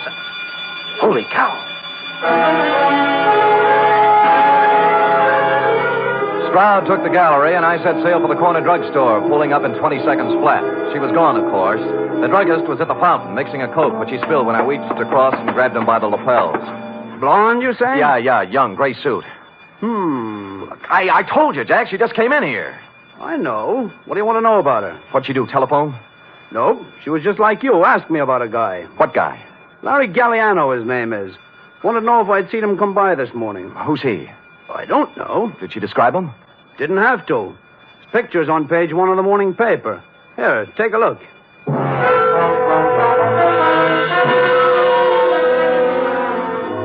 It was no time to dawdle, but I gave it 10 seconds. Larry Galliano, a one-time gas station stick-up artist, had just been released from Quentin after doing 5 years. On the way across the street to Bergendorf's, it came back to me where I'd seen her, standing outside the courtroom, crying when they sentenced him 5 years ago. Over here, Sam. Yeah. Oh, no. Bergendorf, huh? Yeah, shot from behind. The stones, needless to say. Sure. Maybe you were right about that day. No, she didn't have time. Someone was hiding in here waiting for Bergendorf's to open up this morning. How'd you get out? Well, there must be a back door in this joint. I'll check it. The phone's on the desk. Wake up Lieutenant Denny, huh? Right. How he'll love it, too. 2 of us holding hands across the street while... Stroud! Johnny Stroud! Look, it's me, Bergendorf, Sam Spade. Stroud! He's checking the back door. Who did it? Oh, double-crossed me. Once it is all. Who? Who you talking about?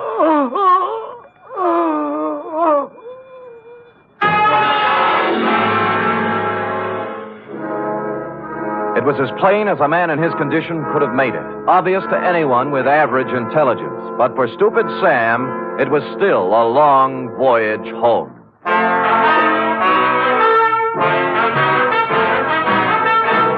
You are listening to the weekly adventure of radio's most famous detective, Sam Spade.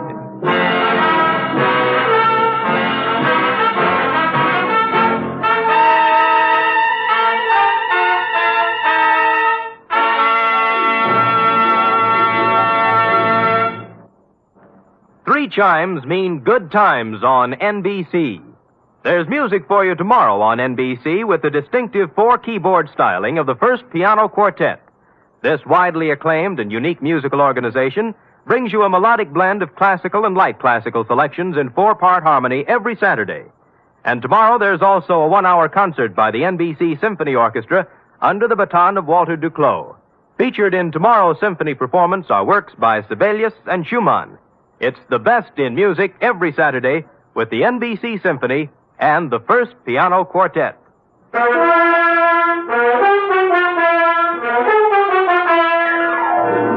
And now back to the Kimberley Cross Caper, tonight's adventure with Sam Spade.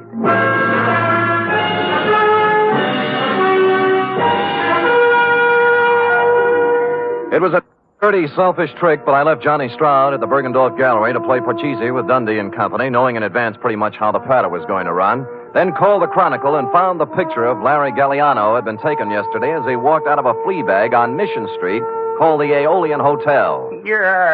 Galliano? Yeah. Sure. I know him. Stayed here night before last. Until I found out about him. Oh, found out what? That he was an ex-con. Wow. This here's a respectable joint, house, mister. We don't cater to felons, misdemeanors, or any other members of the Demon. Demon? Yes, indeed. So, when I found where Galliano come from, why... Yeah. Now, look, did he give you a forwarding address? I don't know. Let me see, son. Yes. Oh, yeah. Christopher Apartments on Jones. See. See, you're in luck, young man. Yeah, my girlfriend's a landlady over there. Now, looky here. Don't you sweet talk her now.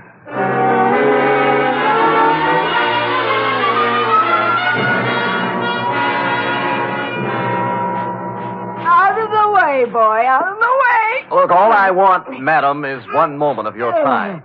I already told you, boy, I don't know no Galliano. Never heard of him. Go up, Troy. I don't want to hear from him. Yeah, well, wait a minute now. Will you just take a Not look one at... side, boy, one side. I'm I got sorry. 4 more right there. Sweet. I had no time for Well, it. Mrs. Landlady, I'm afraid you've lost out. What? Yeah, you were in line to win a bagless vacuum cleaner, you know. Oh, but wait a minute, Curly. Wait a minute. What you want to know, bud? Yes. Well, this Galliano just might be using another name. Now, this is his picture right here. Oh. Yes. Now, I will rephrase my question. Has he been around? Nope. I see, landlady. Well, Do I win? Oh, I am sorry, but stand by for the giant jackpot. Is it electric?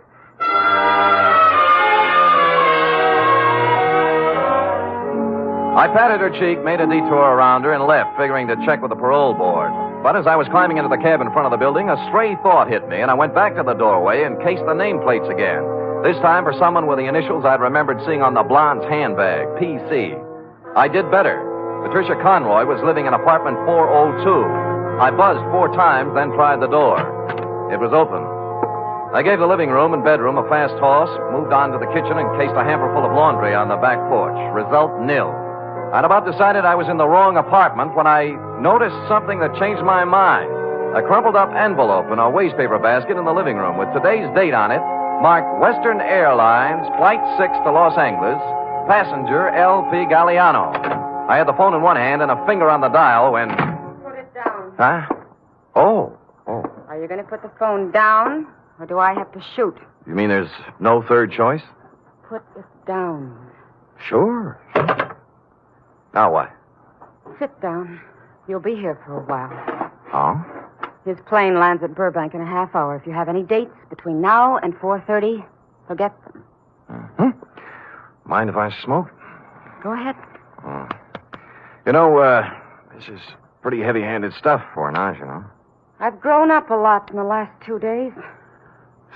Not enough, honey, or you wouldn't be stooging for Galliano. He can't run away from this kind of a rap, you know. 48 hours. Hmm?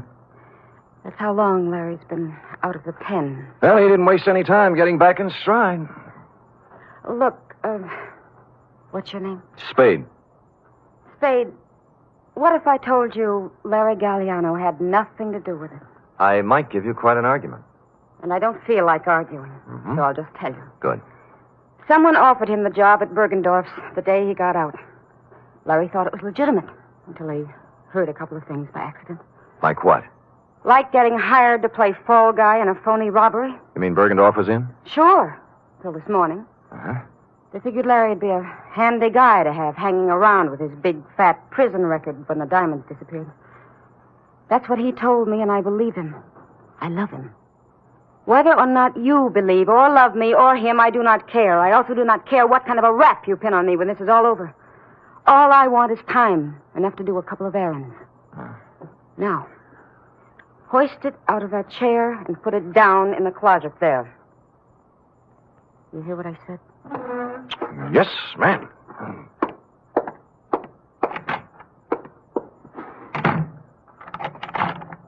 I was wrong. She was no ingenue. Happily, the closet had a light in it, so I settled down on a hat box and read some old copies of Mademoiselle until 5:30 when I heard the door close. What with soundproof outside walls, no window, a double slab door with a lock she thoughtfully filled with gum, it was almost 7 when I got back to my office. The next move, of course, was to call Lieutenant Dundee and wise up the Los Angeles police on Galliano. I picked up the phone and put it down 4 times. There was no use kidding myself. The yarn she told was pretty wild, but there was something about the way she told it. And I believed her. In here. Yeah. You remember me this morning? Oh, George, yeah. the technician from the X-ray mobile unit? Yeah, George, what's on your mind? Funny thing, that girl, 34 chest, you remember the blonde? Oh, yeah, I remember her very well, George. What about the blonde? Well, I tried to call her. Operator says there's no such number, and the company has no record of a Bernice. She was using a phony moniker, George. Her name's Patricia Conroy. Now why would she do that? Well, a girl's got to be careful, you know. She does, for sure. How come? How come? I kind of took an interest in her case, you know. I rushed the pictures through as soon as we closed up tonight. She's an incipient case. Oh? Yes. I wanted to wise her up right away. You see, here. Oh. This is... No, this one's Johnny Stroud. I took it when he wasn't looking. Told him I was testing. He was right at that. Nothing wrong with him. But I always say you never... Yeah. How about the girl? How about the girl? Cold. Oh, yes. Yes. Here, now, look. You see this shadowy part here? Yeah? Hey, wait a minute.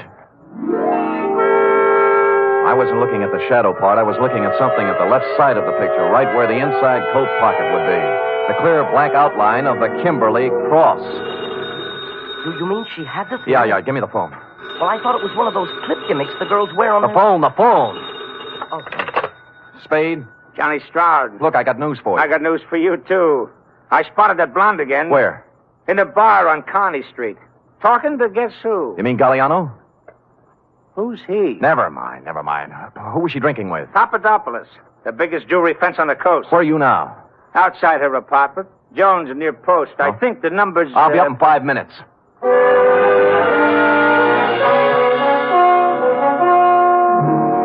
Look, like I told you, Spade, I don't want to argue. She says she doesn't want to argue, Sam. Too bad. I don't mind telling you I'm a little burned up, baby. I fell for that line you handed me this afternoon. I didn't even mind sitting in your closet for 2 hours. What's that? Sure, she's got a 32 tucked away here somewhere. Had me looking up the barrel while she dished out a lot of... Who's got the cross, honey, you or Galliano? We don't know anything about it. Then what were you doing in that bar with Papadopoulos? Larry said whoever had it would try to move it through him. I thought I could get to him, but I was wrong. How does that sound? What do you think? Look, I walked into Bergendorf's this morning. Why'd you run out? The vault was open. Furniture was overturned, and Bergendorf didn't answer when I called. I figured it was a setup for Larry to check in, and he was on his way, so... It does sound phony. It sure does, honey. I had a lie, I guess. I could make up a better story than that. Oh, you're doing great. Why'd Larry blow Tom? You need a diagram? He was scared. What chance is an ex-convict when it's his story against someone else's? What did you do with the 32? In the drawer. Over there. Now, here's the big question, honey. I can't tell you anything else. Where are the diamonds? How do I know? How do I know? Look, you're a real modest girl, Patricia. As a liar, you're sensational. I'm not lying. Oh, believe me. You had the Kimberley cross in your inside coat pocket when you came into the wagon this morning. What are you talking about? I'll get it. The X-ray, baby. Take a look. You asked for a diagram. There it is. In your inside left pocket. Oh, wait a minute. Hello? Mr. Spade? Yeah? This is George, the technician again. This is all wrong. Hold it, George. Let me see that. I don't have any inside pocket. Look, I'm wearing the suit right now. Hold it. George, what is it? Well, I got to worrying about that print of Miss Conroy's. The incipient case, 34 chest, you know? Yeah, what about it? I called the lab and they checked again. It's a mistake, Mr. Spade. A switch. It belongs to someone else. Who? Johnny Stroud. Oh. Oh, well, George, you won't have to worry about making more extra prints. What? The ones you have will do. Huh? Yeah, thanks. Thanks a lot, George. George is getting worried. Extra prints? Yeah, I had him run off a batch. Evidence, trial, DA's office, you know. Now, let's take her in, huh? Just a minute. This is crazy. I have no inside pocket. How You wouldn't argue with a picture, would you, honey? Give me the gun, Johnny. We'll take her in together. No, wait. I want to settle something else. Johnny, you're pointing that thing at me. It might go off. Yeah, it might have that. What's eating you, Johnny? I know what's eating him. He's... Shut up. You aren't a very good liar either, are you, Sam? There aren't any extra prints. Well, there's always George. In a couple of hours, there won't be any George. Now you don't.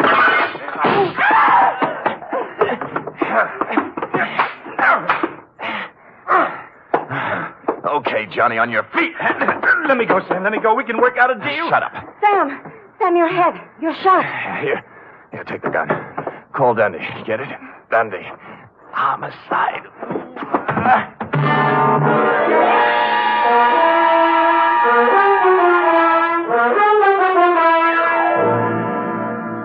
And the next voice I heard belonged to cool, brisk Miss Bergamot of the Harbor Emergency Hospital. Period. End of babysitting session. How intrepid, Sam. What's your wound? Nothing, sweetheart, nothing. As Hopalong Cassidy always says in Reel 6, don't worry, honey, it was only a scratch. Now... Wait. Can't you get up without moving your lap? No, but Sam, there's one important omission. Oh? The Kimberley cross. What did Stroud do with it? That cherub is an intramural affair between Stroud and Mr. Runcible. While, as you know, this report is an affair between you and the portable. Scoot.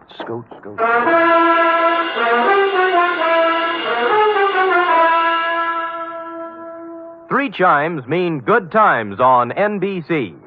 There's music and mystery for you tomorrow evening. For music, it's your hit parade bringing you the top tunes in the land with Eileen Wilson, Snooky Lanson, and Raymond Scott's orchestra. For mystery, it's The Man Called X, starring Herbert Marshall as an intrepid adventurer in international intrigue who travels wherever there is mystery, danger, and romance.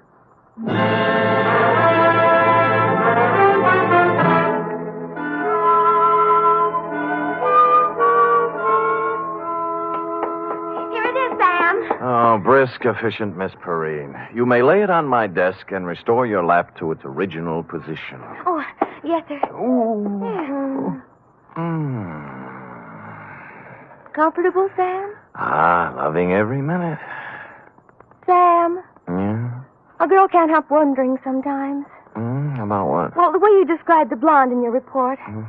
Glamorous, like the Kimberley cross and all. You like that? Oh, I just wish sometimes someone else could be her secretary, and I'd be the one you'd meet in a room with velvet draperies and a long cigarette holder and slanting glasses and a black lace negligee. Hold it, girl, hold it. You've gone quite far enough. I know, but it's only natural for a girl to want to be glamorous, Sam. Pardon me. You show up with any of those props, and I'll turn you over my knee. You like me the way I am, Sam? Yep. Why is it always this way? Just when I think I'm getting somewhere, I find myself saying, "Good night, Sam." My sweetheart.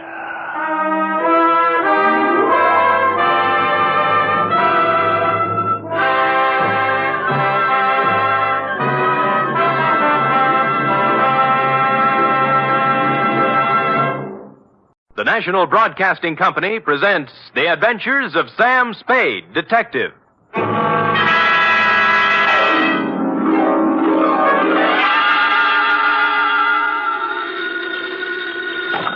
Sam Spade Detective Agency. Me, sweetheart. Sam!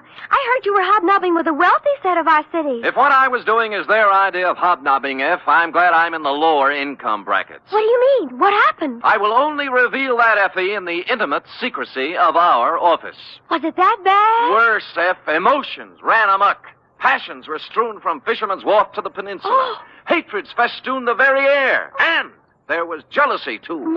It was positively lurid, as they say. Well, do you think it's all right for me to hear it? Well, I'll expurgate it a little, F. I'll water it down to your strength. I'll use monosyllabic instead of polysyllabic words, and so on. Now, Sam, I want you to tell me everything you think I should hear. And then just a little more. It's a deal, F. Prepare yourself for listening, and I will shortly make my entrance with a saga of society skullduggery, the lowdown on the uptown and all that. Now, if we need a name for it, why not call it the Vendetta Caper or the Revenge of Monte Cristo?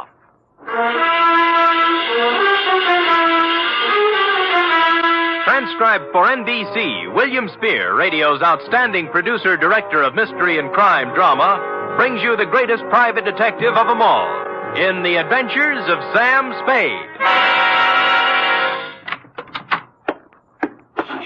You don't have to call, Sam. I'm right here. Let me take your coat. Well, Effie, isn't this sufficient of you? Now be quiet and give me your coat. All right. Thank you. Now, I've oiled your chair so it won't squeak. Sit down. Well, you make me feel like an emotional invalid, but it's wonderful. And here, Oh, well, miracles never cease. a double. Well. It's 8-year-old stuff. I had Friskin's drugstore send it up. Applejack, it's called. Applejack. Well, what brought it on, F? Why this particular polishing of the Applejack? Well, Come on, out with it. no, I just thought, well, you've been working with the rich people, and maybe you were handsomely compensated. Hmm? And, my back salary? You're not mad, Sam? Well, as it happens, I did make a few dollars, and yours will be the first account settled. Oh, Sam! So, it wasn't me. It was the money all the time. No, Sam, no, I just... I accept your apology. To Lieutenant J.F. Randall, San Francisco Police Department, from Samuel Spade, license number 137596. Subject, The Revenge of Monte Cristo. Monte Cristo? Is this a historical drama? Christoph. Cristoff.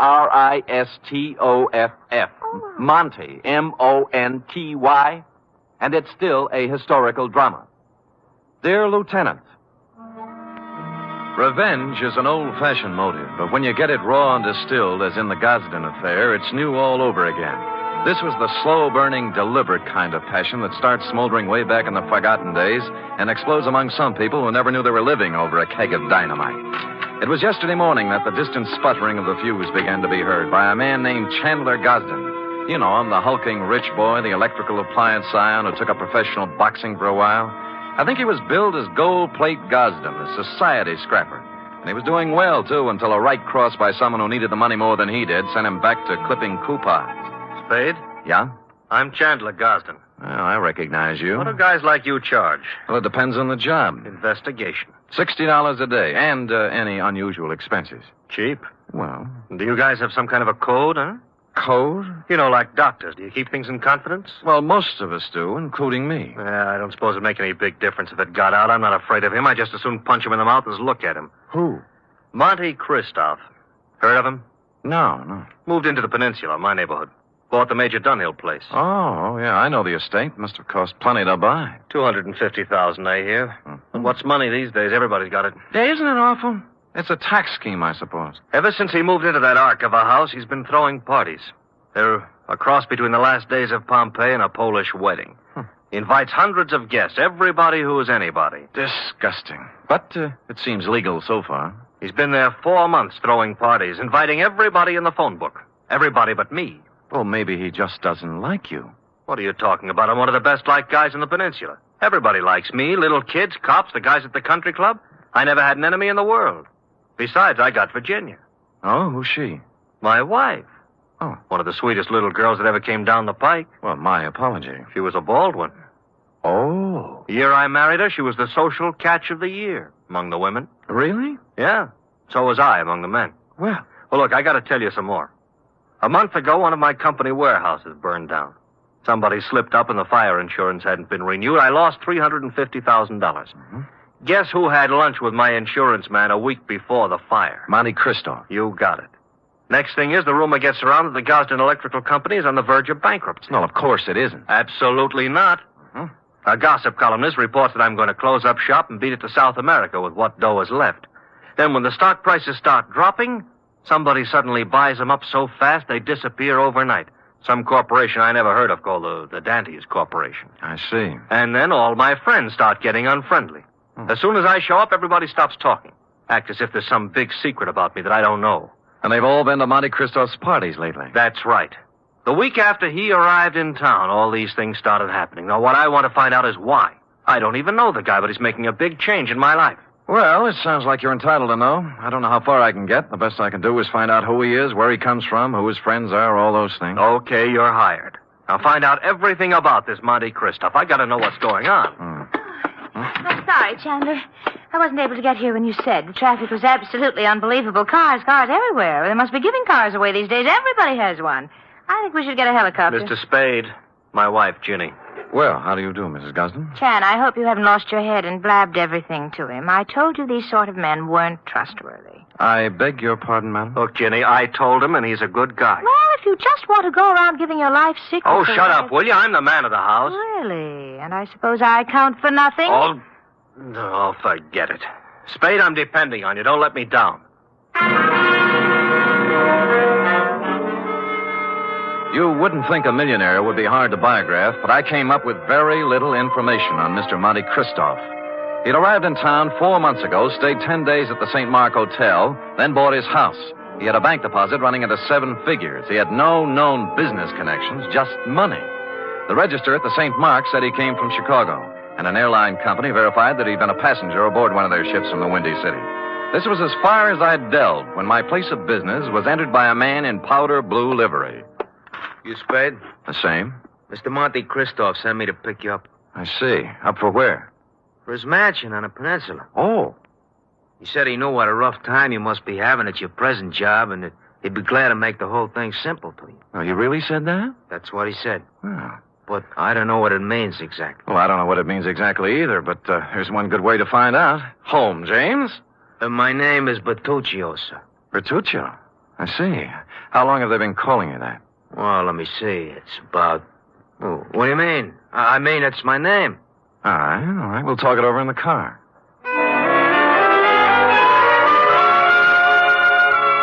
The car was long and blue and smooth. I'm as democratic as the next guy, and I would just as soon have ridden up front with Bertuccio, but no, he wouldn't hear of it. I had to ride in a back seat with a window of bulletproof glass separating us. And thus we rode down to the peninsula. We glided down elm-shaded streets and finally through the gate of Monte Christoph's estate. The driveway was lined with spring green poplars. The mansion door was opened by a rear admiral, and I was ushered in. I wouldn't want to say that the living room was large, but I coughed once, and it was a full minute before the echo came back. A door opened somewhere, and a tan, hard-bodied man walked in across the marble floor with an outstretched hand. It was tougher than whalebone. I appreciate your coming, Mr. Spade. Mr. Christoph. Did you have a drink? Champagne, scotch, Irish, what? Oh, anything, whatever you like. Good. I figured you for rye. It's already ordered. Rye it is. Cigar? No, thanks. They're custom rolled Havanas, made expressly to my own taste. No, thanks anyway, but I have some beat-up cigarettes here, son. Oh, try mine. The King of England, I did him a favor once. He ships them over. How is George? You drink, Mr. Spade. Oh, thank you, Bertuccio. Now, you've been investigating me. Yes. And you haven't found out anything. How'd you know, Mr. Christo? There was nothing to find out. Well, you read. I'll do you a service and save you time and money. Well, that's a handsome offer. I accept. I was born in Michigan to a prosperous lumber family. I went to Phillips Andover and Harvard. Well. Marks Fair. I served with the Army in the recent war. Major. Military police. Wounded twice. Parents died while I was in Italy.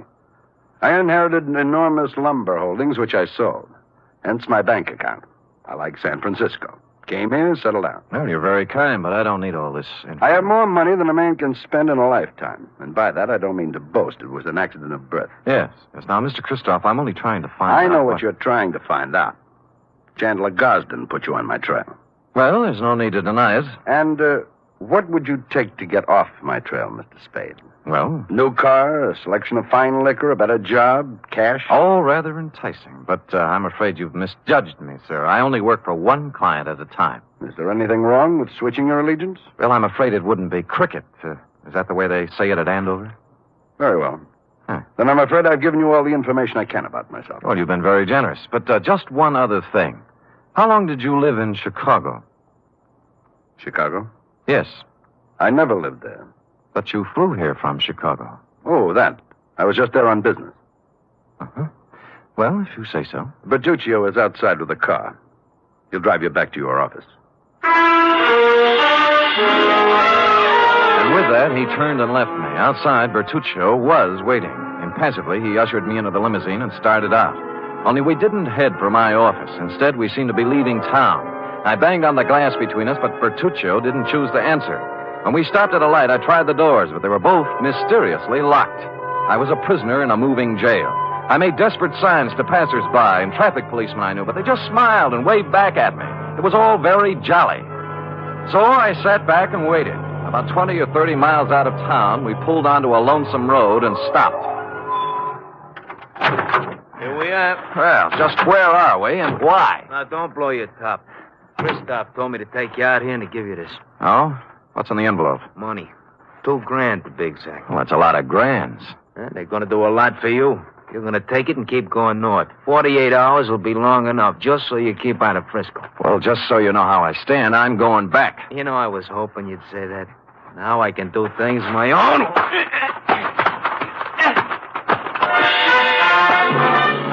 He pulled out a long black sab and started wielding it. The first cut just grazed my head and smashed into my shoulder. I blocked his second blow and moved in for some close work. The third time he swung at me, his arm caught an overhead tree branch, and that was his undoing. He took 4 or 5 and then went down and out. I searched him, and his billfold revealed that he was Joseph Kowalski, late of Chicago, Illinois. The cards and addresses it contained left little doubt that Kowalski was in the rackets. I threw him in the car and drove back to town and police headquarters. He was awake by then, and I had to drag him into the hall. You want him locked up, Sam? What for? Assault and battery, assault with a deadly weapon, assault with intent to murder, mayhem, anything. You can't lock me up. I didn't do any of those things. Anyway, if I did do them, it was in San Martin County, not Frisco. Well, Sam, I don't know what I can do. He's got to do something in our jurisdiction. Sure, see? All right, he picked my pocket on the way into town. Here, Kowalski. What? See, look, he's got my wallet in his hand right now. Why, of all the brazen lawbreakers, you gonna let him get away with this, walking right into headquarters with the evidence in his hand? Oh, wait a minute. Come on, Kowalski. We go pretty hard on pickpockets in this town. I'm being framed. I want a lawyer. Get me a telephone. He was dragged away, protesting. He got no sympathy from me. He started. Lieutenant Randall then teletyped Chicago to find out more about him. In about an hour, the report came back. I won't read his whole record, Sam, but he's paid for everything, they say. He's clean. Huh? However, it does say he was the bodyguard for a man named Barney Moffat. It says Moffat was a shady business operator. Picked up several times, but nothing hung on him. He left town about the same time Kowalski did. He's listed as undesirable, but he's not wanted. Oh, thanks, Lieutenant. If a man named Barney Moffat had a hood named Joseph Kowalski as a bodyguard, and they both disappeared from Chicago at the same time, the obvious conclusion was conclusively obvious. I drove the limousine back to Christoph's estate. But as I parked the car, my headlights hit another car. There was someone getting into it, Mrs. Chandler Gosling. Oh, you, what do you think you're doing? Remember me, Sam Spade? Oh, detective. Yes. What are you following me for? What were you doing in Christoph's house? I thought he wasn't a friend of yours, or your husband. Mr. Spade, get in, please. Let's talk. Okay, spill it. It's none of your business what I was doing in there. Whatever it was, I want you to forget you ever saw me. That'll be pretty hard to do. Would money help you? In this case, no. What do you care what happens to my life or Chan's or Christoph's? Because your husband's paying me to worry. All right. But if I were you, I'd just forget that you ever met any of us. Because this mess we're in is so bad that nothing you or anybody else can do is going to get us out of trouble. With that, she burst out crying, and I couldn't get anything else out of her, so I let her go, and she drove off. I walked up to Christoph's house, knocked on the door, and a servant opened it. Took a couple of steps inside when 6 pairs of arms grabbed me. Some of them had fists on them. The struggle was just getting lively when Christoph appeared. All right, let him go, let him go. Well, I don't appreciate this kind of treatment, Christoph. You earned it, Spade. All right, men, take a walk. Now, what's it all about?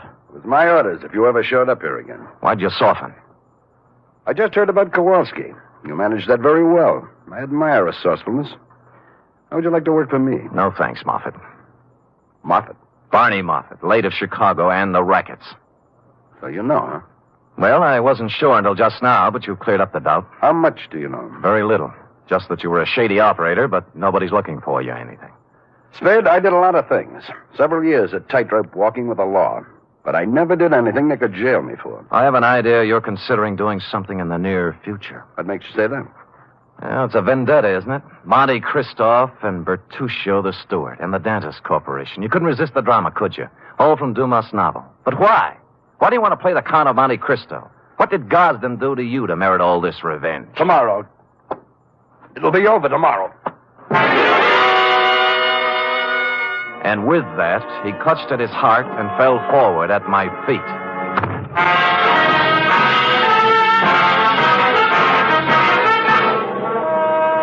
You are listening to the weekly adventure of radio's most famous detective, Sam Spade.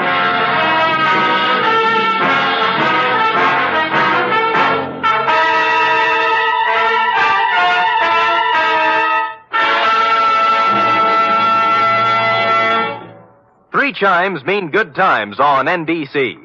If you've been searching for mystery on Saturday night, put away your magnifying glass and follow these clues. Dial this NBC station tomorrow evening and listen for the chimes, and then you'll be off on a perilous trip with The Man Called X, starring Herbert Marshall. And if you've been searching for music, too, on Saturday, then Eileen Wilson is your dish as she stars in Your Hit Parade with Snooky Lanson and Raymond Scott's orchestra. And now back to the Vendetta Caper, or The Revenge of Monte Christoph, tonight's adventure with Sam Spade.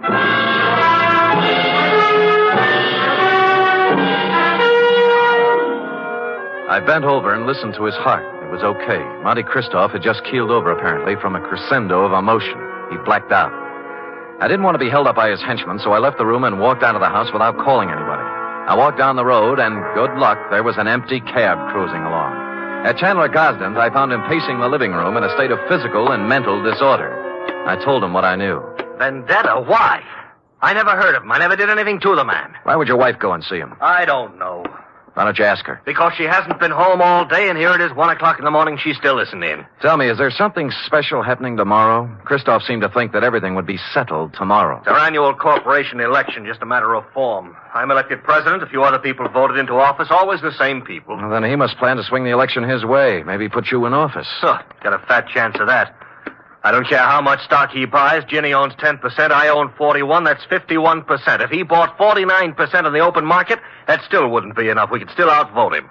You're sure you've got the stock in your possession? Sure. I saw it last week when I was down in the vault looking for my birth certificate. Stupid me, forgot I don't have a birth certificate. Huh? No, that must be Edson, my lawyer.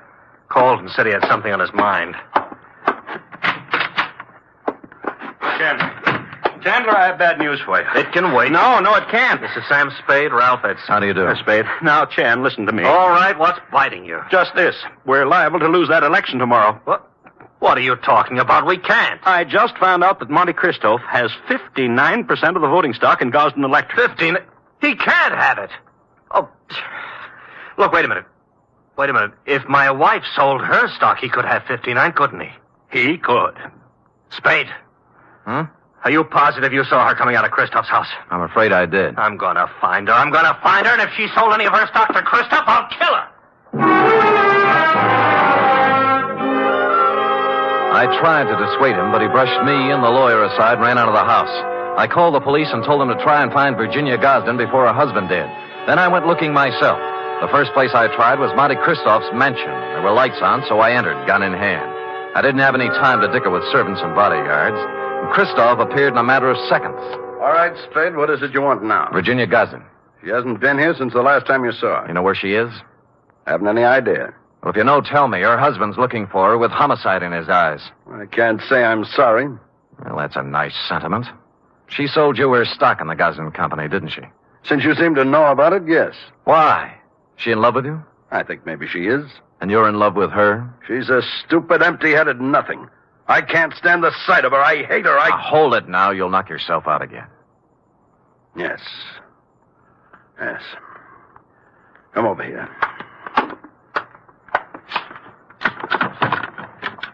Take a good look at that.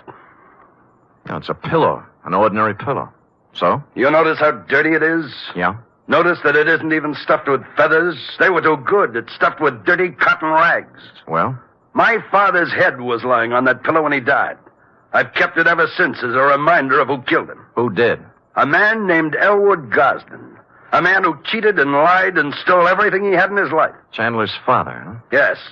My father and Elwood Gosden had a hardware store once. My father invented an electric iron. Ever heard of the Gosden iron? Yeah. It should have been the Moffat iron. Elwood Gosden stole the plans from my father, registered them first, and then drove my father out of business. He made a fortune out of it, and then went into other electrical appliances. Well, things are beginning to gel now. My father became a peddler and died poor and broke and ill. My mother died 20 years before she should have from overwork, while the Gosdens grew fat and respected on the Moffat brains. So you started your vendetta, huh? I started it the day my father died. I set out to make one thing in this world, money. And I made it in handfuls. You can look me up. Barney Moffat, Chicago. Gambling, black markets, gun running, slave trading, anything and everything that had a big profit in it.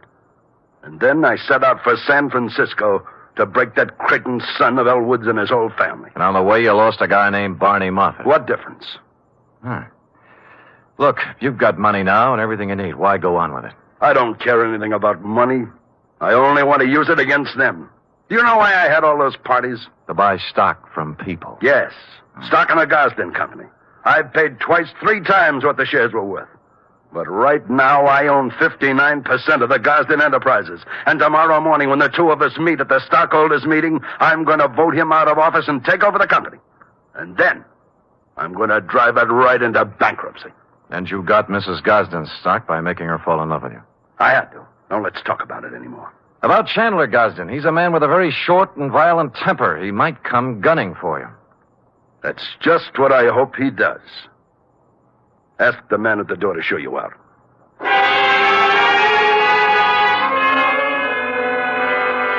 I spent most of the night trying to find Virginia Gosden with no luck. Chandler didn't return to his house, so I didn't know what he was up to. It was early the following day when I got my first report. Lieutenant Randall called me down to police headquarters. We found her, Spade. Dead or alive? Oh, about halfway in between. She was shot in the chest at close range. Gun right up against her. But she's still living. And what are her chances? Fair. Where'd you find her? In a walk-up apartment on Polk Street. It was registered to her. Looked like a love nest, a place where she met a boyfriend or something. No weapon. I see. I figure murder attempt, her husband. We have a pickup on him right now, but so far he's vanished. Shame, fine old San Francisco family. What do you know, Sam? Well, give me a free hand for a couple of hours, will you? Maybe I can do something for this fine old San Francisco family.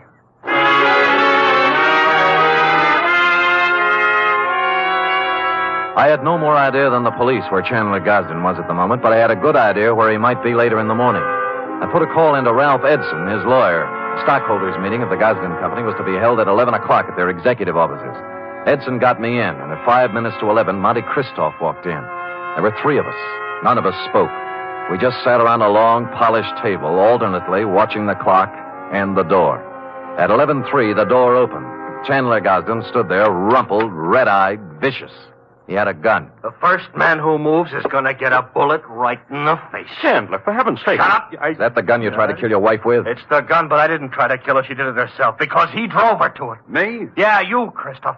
You were meeting her in an apartment. Don't think I've been dumb. Put the gun away and let's get down to business. Are you kidding? I got the same gun she used on herself, and I'm going to use it on you. Well, stop talking and get it over with. You act as if you want me to do it. All right. Edson, Spade, clear out of here. Gosden, use your head. I said get out of here. Now go on. Okay, but don't take your eye off him. He's got a gun in his pocket. Don't worry, I won't. You were working for him. Working for him all along. Everybody was. No, now listen to me. He wanted you to kill him. He doesn't care about himself. He just wanted you to be put away for murder. Spade, this is our affair, not yours. Now, look, both of you shut up and listen. This is a tough thing to try to settle something that's been boiling up in you, Moffat, ever since you can remember. You spent all of your grown-up life trying to get back at the wrong man. It appealed to some ironical sense of yours to carry out the Monte Cristo revenge story.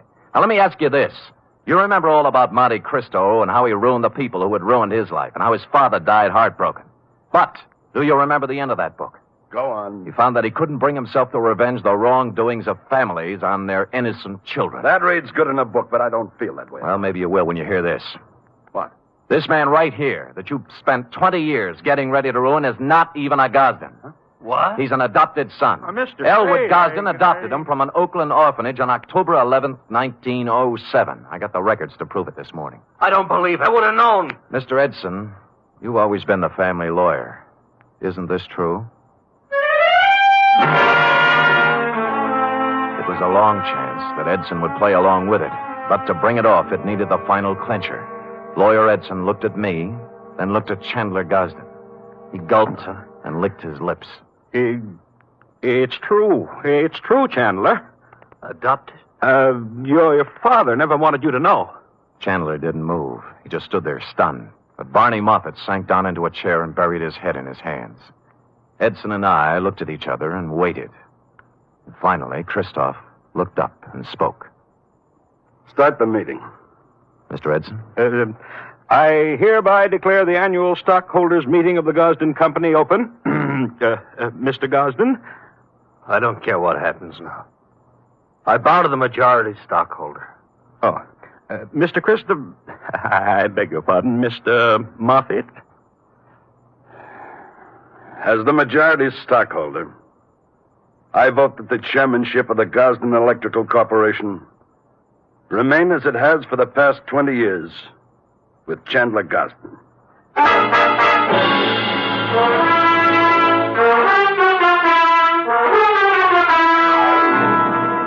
Period. End of report. Oh, Sam, you were magnificent. It was rather a stirring scene, wasn't it?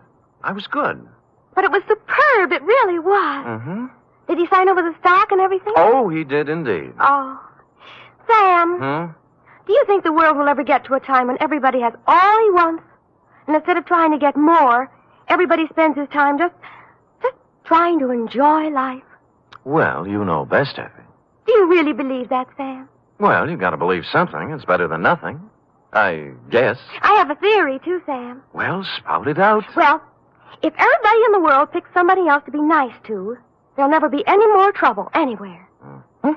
How do you figure that? Well, before you can be nice to somebody, you have to think nice thoughts, see? And once you start thinking nice thoughts, well, you can see how silly the bad ones are. Effie, come here. You know, I might just put you up as a candidate for a chair of philosophy at Columbia. Oh, Sam. I know who you picked out to be nice to. Me. True? And I picked you. Good night, Sam. Good night, sweetheart.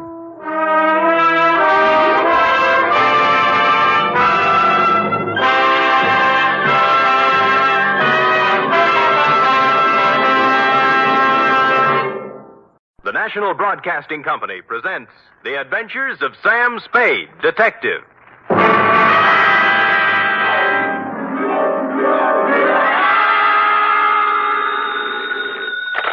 Spade Detective Agency. Hi. Sam? Who else? Did you wind it up, Sam?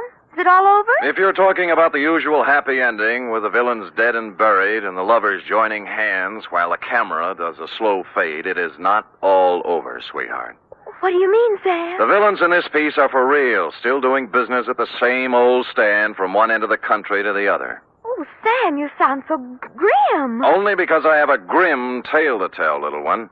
So warn all within earshot that if they seek bluebirds of happiness, sweetness and light, and love conquers all, to try another detective. Because even now, I am on my way with something that might butt into your sleep for the next few days. To wit, my report on the Denny Shane caper.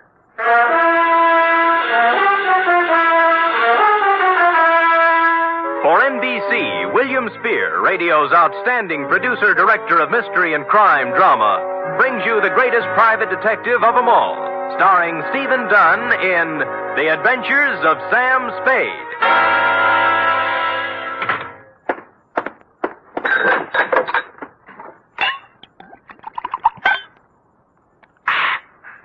Effie! Sam? Yeah. Oh, I'm sorry, Sam. I didn't hear you come in. Ooh. Oh, tired, Sam? Yeah. You look pale. I guess maybe I'm a little sick, too. Now, Sam, I warned you about heavy lunches when you're on a case. Not that kind of sick, Angel. This kind starts at your shoe tops, runs up your backbone, and kicks around in your head till you're... Where's the book? Right here, Sam. Okay. The date, fill it in. 2? To John Q. Public. From Samuel Spade, license number 137596. Subject, the Denny Shane caper. Dear John Q.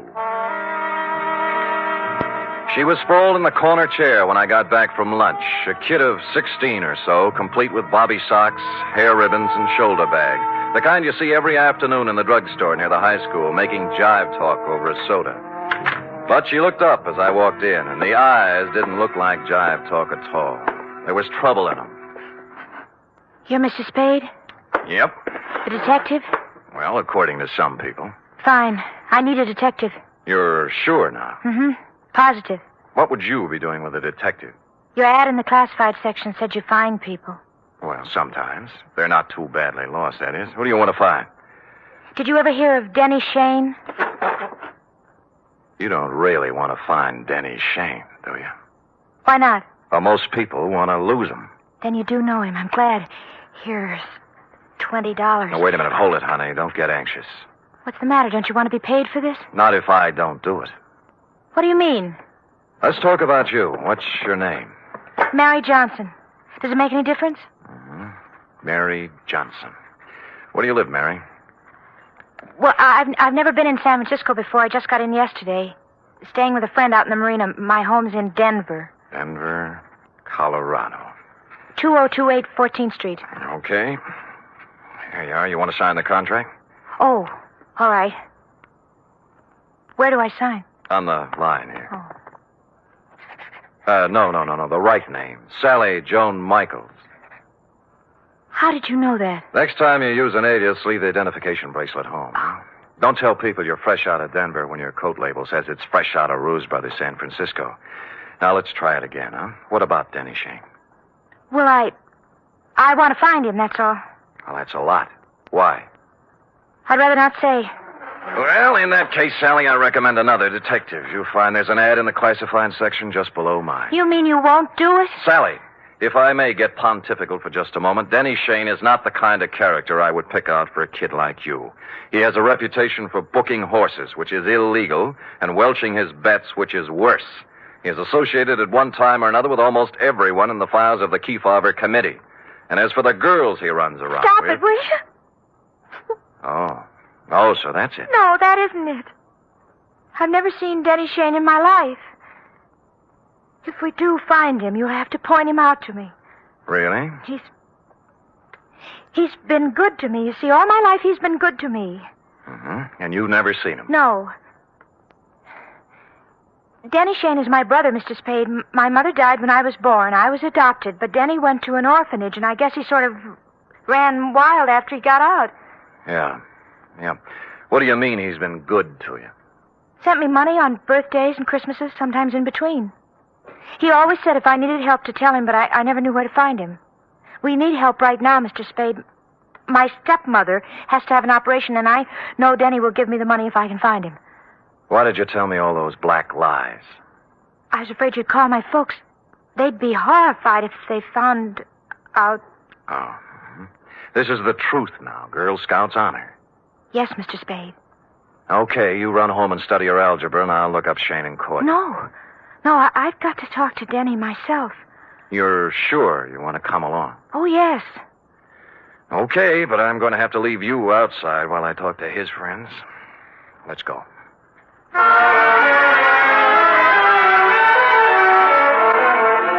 I hadn't seen Shane since 3 years ago when he conned a client of mine out of $3,000 on a phony mining stock deal. I knew it was waste motion, but I checked the hotel where he was living then and found he was long gone. Came next in the following order: one gambling joint in South City, one saloon in the Mission, and one very dubious apartment on Turk Street, run by a charming wench wearing wedgies, culottes, and peach brandy. She gave me a peachy smile. Oh, Denny Shane? Don't step on your laughs. You seen him lately? Funny you asking about Denny. I saw him yesterday. First time in 2 years coming out of Augie Dano's. Oh, who's Augie Dano? Runs a gym exercise studio, reducing setup on Sutter Street. You know, work a little, lose the middle. Get it? Yeah, I got it. But anyway, thanks.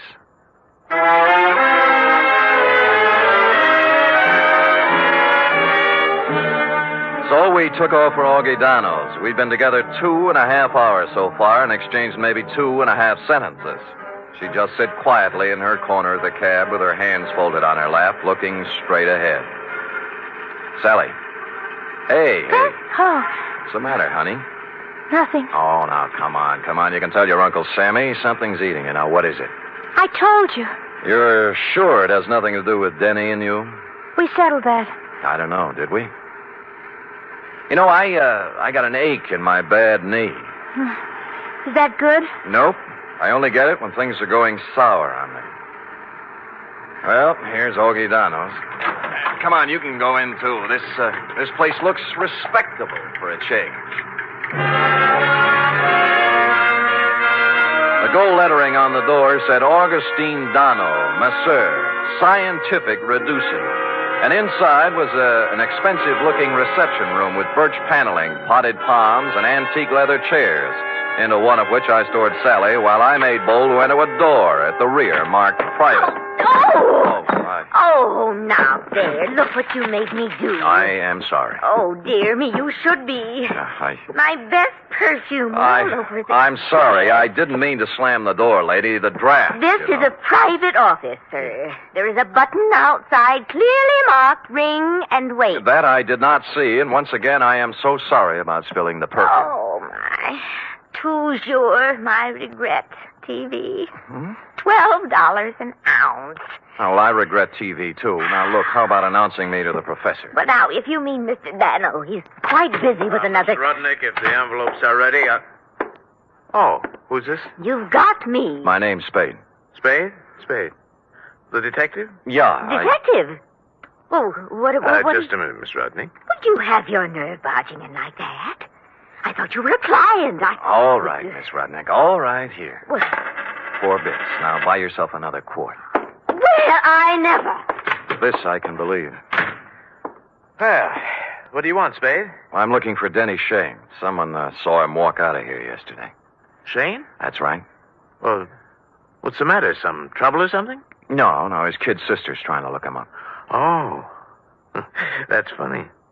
What? Well, that someone saw him coming out of here. I'd never heard of the guy. Of course, we got people in here all the time, salesmen, agents, friends of clients, But no Shane. Not that I know of. What's he look like? Oh, about my height, blue eyes, pale complexion, too thin to be coming here as a customer. Well, I wish I could help you, pal, but like I say, so many people come in and out of here, you know. Sure. Thanks anyway. Bye. Bye. Any luck? No, never heard of him. Come on. Too bad. Where to now? Oh, there are a couple of more places. After you. Cab's gone. Well, I told him not to wait. I thought we might have something to eat across the street. I'm not hungry, thanks. Look, you better call your parents. No, don't. I told them I was spending the night with a girlfriend so they wouldn't worry. That's another big black lie. Look, I'm tired of playing this way. I want it all. I told you. You're eating your heart out over something, and it's not Mama's operation. Now, it's something bigger, and it hurts worse. And don't tell me any different because it's written all over your face. Please don't ask me any more, please. Oh, skip it. Where's the cab? Don't take me home. That's just where you're going, honey. Well, What's the matter? look, coming up the street.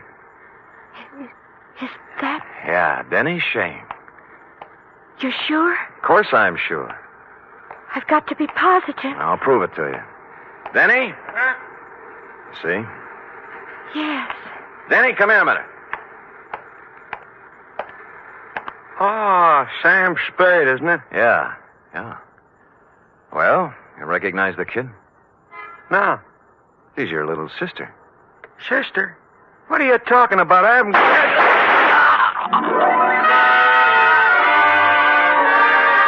It all happened in less than a second. So hard, so fast, so horrible, it froze me in my tracks. The shoulder bag flew open, there was an automatic in her hand, and then Denny Shane was dead on the pavement, and she was turning toward me, her face a sick gray color, handing me the gun, handle first. There. It's done now.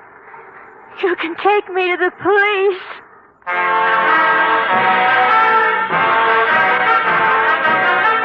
You are listening to the weekly adventure of radio's most famous detective, Sam Spade.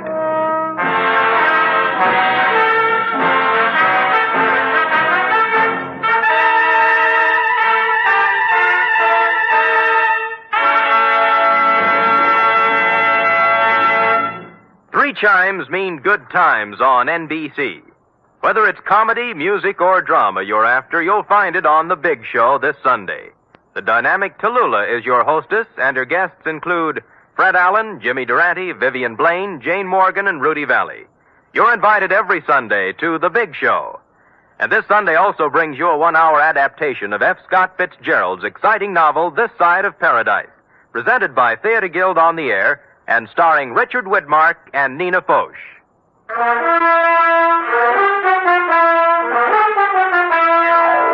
And now back to the Denny Shane caper, tonight's adventure with Sam Spade.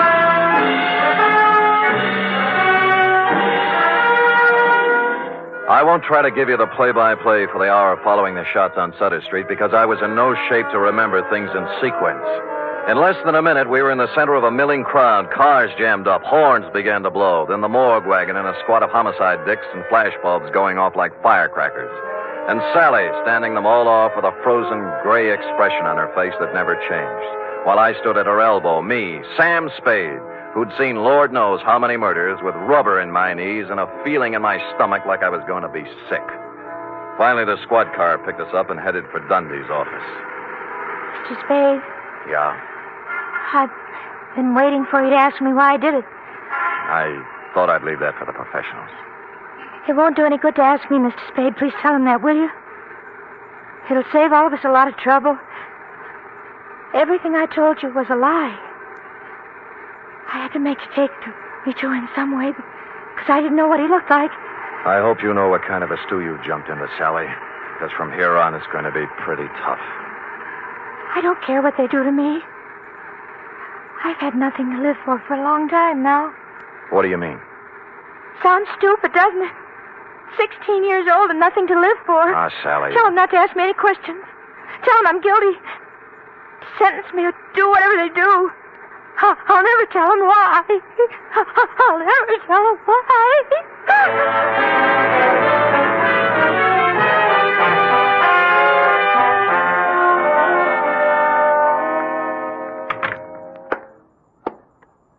Give me a cigarette, Sam. Yeah. Why did I have to grow up to be a homicide, Dick? No dice, Lieutenant? No dice. It's her old man's gun. Hooked it out of his drawer this morning before she left for school. I still think she's mixed up with Shane somewhere. Dundee, believe me, that's one thing I can guarantee. She didn't know Shane from Hopalong Cassidy. Well, I'm only falling back on the standard answer to this kind of a clam bake, Sam. This is not a standard clam bake. You're telling me. You know, Sam, it kind of scares you. What the Sam hell's happening to our kids? A 16-year-old girl still in high school walking up to someone on the street? Shut up, Dundee. Oh, I'm sorry. It's got me, too. She's resting on the couch in there. Stick around till I get back. I gotta go down and wait for her folks.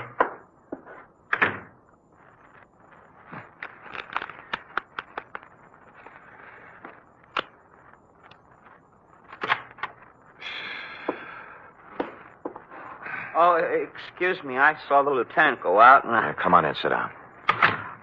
I'm a friend of Sally's. Do you think I could talk to her for a minute? Well, I don't think she feels like talking. Look, I got to, mister. I got to talk to her. What's your name? Eddie Tucker. I go to school with Sally. I've been waiting for 3 hours outside for a chance to talk to her. Can't I, please? What's it about? It's kind of personal. Okay, through the door there. Oh, thanks. And leave it open. Yes, sir. The minute he went in, I slid along the wall into a corner between the door jamb and a file case. And through the doorway, I could see them both in a mirror on the far wall of the inner office. Sally. What are you doing here? I had to see you, Sally. I heard about it, and I had to see you, that's all. You're wasting your time, Eddie. It's all over and you know it. You shouldn't have done it, Sally. You know what I promised you. I know what you promised me all the other times, too. This was for keeps, honest. So are the other times. All right, look. Look at this, see? Out the window. Watch. Now do you believe me? Eddie, it's not your fault anymore. I don't blame you, honest. All those promises... I'll keep this one, Sally. Honest, I will. No. You're a zombie, Eddie. You know what a zombie is? Someone who moves and walks around, but who's dead inside. Go away. Now. Go away. He got up slowly and walked past me out the door, rosy-cheeked, 17, with a tired, old man look in his eyes. A few minutes later, the matron came by, and I left her with Sally. The window in Dundee's office opened onto a second-floor roof below, and directly beneath it, I picked up what Eddie had tossed out. A set of car keys in a leather case, plus a third one that looked like it belonged to a school locker with the number 339 on it. And written in ink on the leather inside, like a memo, was Denny Shane, 778 Turk Street, apartment 4.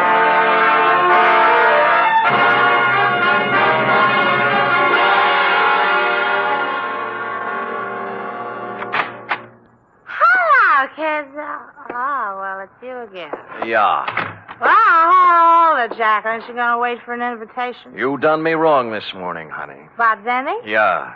Said you hadn't seen him in 2 years. I told you about Augie Dano, didn't I? Anyone told you about Denny Shane? No great loss. Pax for biscuit. Oh, would you like a drink? Thank you, no. Now, what about... I had it coming to him sooner or later. Never made an honest buck in his life. How did he have it coming to him? Like he got it, like they all get it. What was his racket? Numbers. You know how it works? You buy a number Yeah. How do you know all this? Curiosity. Intellectual curiosity. I want to know things. All the time I want to know things. Follow? So one day, when Denny leaves his suit to be cleaned and I find a book in his pocket, I ask the questions. What book? His numbers book, stupid. What's that? Oh, you know, with the names and numbers of all his customers. You wouldn't know where it is, would you? Perhaps.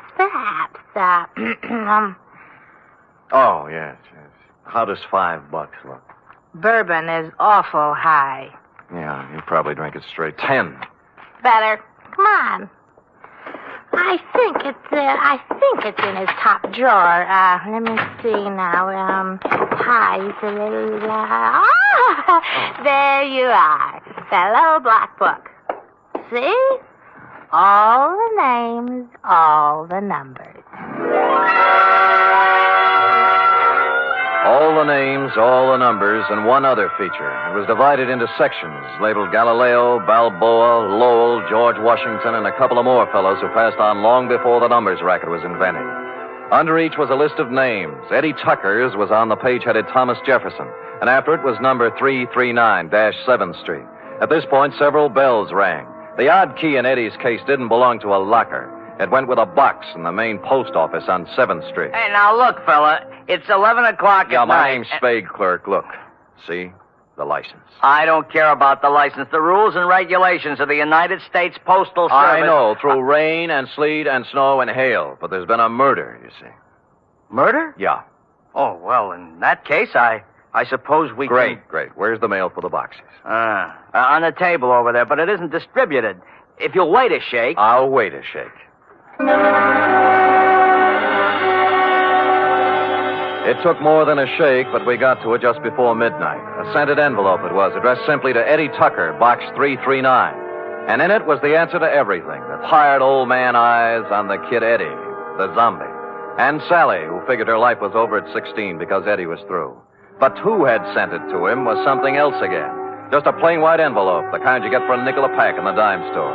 I looked at it a little closer, wondering what manner of stationer would deem it fitting to sprinkle perfume on the kind of envelope most people mail their bills in. And finally, a possible explanation took shape in my mind. You don't have to hit Spade on the head with a baseball bat. Any large-sized mallet will do. Not just a minute, Spade. I deserve an explanation. You'll get it, Augie. I'm in bed asleep. What do you get off buzzing my bell this time of night? Patience. But look. You're alone? Yeah. Good. Yeah. Well, what are you taking your coat off for? Just relax, Augie. Yeah, there's the coat. Tie. And now the shoulder holster. Shoulder holster? Here we are. Wait a minute now. What is all this? Well, you know the old saw, Augie. Work a little, lose the middle. What I need is exercise. Great. All right, you come around to the studio sometime. What's the matter with you? Are you crazy? Yeah, get up. I want to try it with the right hand. Look, Spade, They got ground rules over at headquarters now, Augie. No white lights, no rubber hoses, but they don't apply to private dicks. Get up! Listen, if you're looking for trouble, The right's even better. Okay, up you go now. Come on! Up against the wall. Now. Hey, let go of me, Spade. Let's talk, huh? Talk? Yeah, about Denny Shane, about the kids he smeared with his filthy hands. High school kids from Balboa High and Lowell and George Washington. Good kids, straight kids. I don't know nothing about you. Your outside man, wasn't it? Your roper. Turning up in drugstores and jive joints with those dirty little packets of heroin he passed out as headache powders. No, I don't know nothing about. So he got him hooked hard, huh? Hey, off. There was no more, and then they got a mailbox number and a key. Then they raised money any way they could. I got nothing to do with it. My studio. Yeah, your studio's a front. Does the dame down there know what's in those envelopes she mails every day, or does she think they're statements? Come on, talk, Donald. Talk! Talk!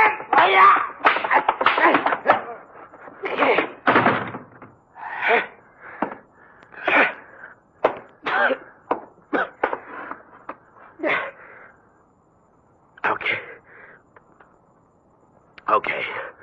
I'll talk. Which he did, a full hour's worth in Dundee's office, and a harrowing tale it was. I felt like printing up 1 million copies and mailing it out to every father and mother in the country. They'd taken him downstairs when I happened to glance out of Dundee's window, and down on the second floor roof, a point of light was moving back and forth slowly from one end to the other.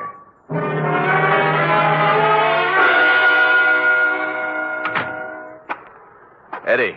Where are they? Where are those keys? I've got to have them. Here. Oh, thanks.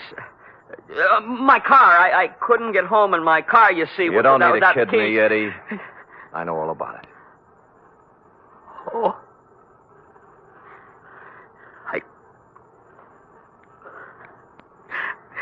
can't do anything about myself, Mr. Spade. I'm helpless. What she said. Zombie. You're not helpless. You can't handle it alone, maybe, but you're not helpless. Other guys have licked it, and you can, too, if you want it bad enough. I want you. Honest. Good, that's all you need. We'll take care of the rest. Let's go, huh?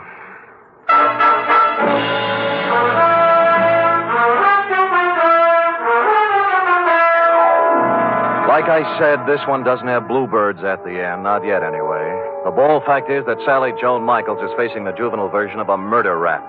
However, the best criminal lawyer in town has volunteered to defend her, and the state will be represented by the most half-hearted prosecution that ever set foot in the courtroom. Eddie Tucker's entering a sanitarium tomorrow, making him luckier than some of the other kids in that little black book. What about yours, John Q? Period. End of report.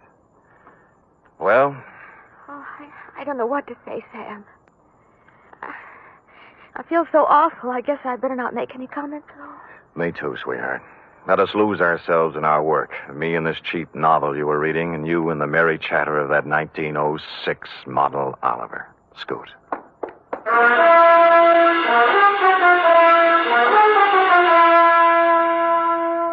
3 chimes mean good times on NBC. This Sunday, there's fun for you with 2 delightful families, the Blandings and the Harrises. Mr. and Mrs. Blanding stars Cary Grant and Betsy Drake as the troubled but proud owners of the famous Dream House. And the Phil Harris Alice Faye Show brings you Phil and Alice, plus Brother William, darling child Julius, and the ever-present Frankie Remley.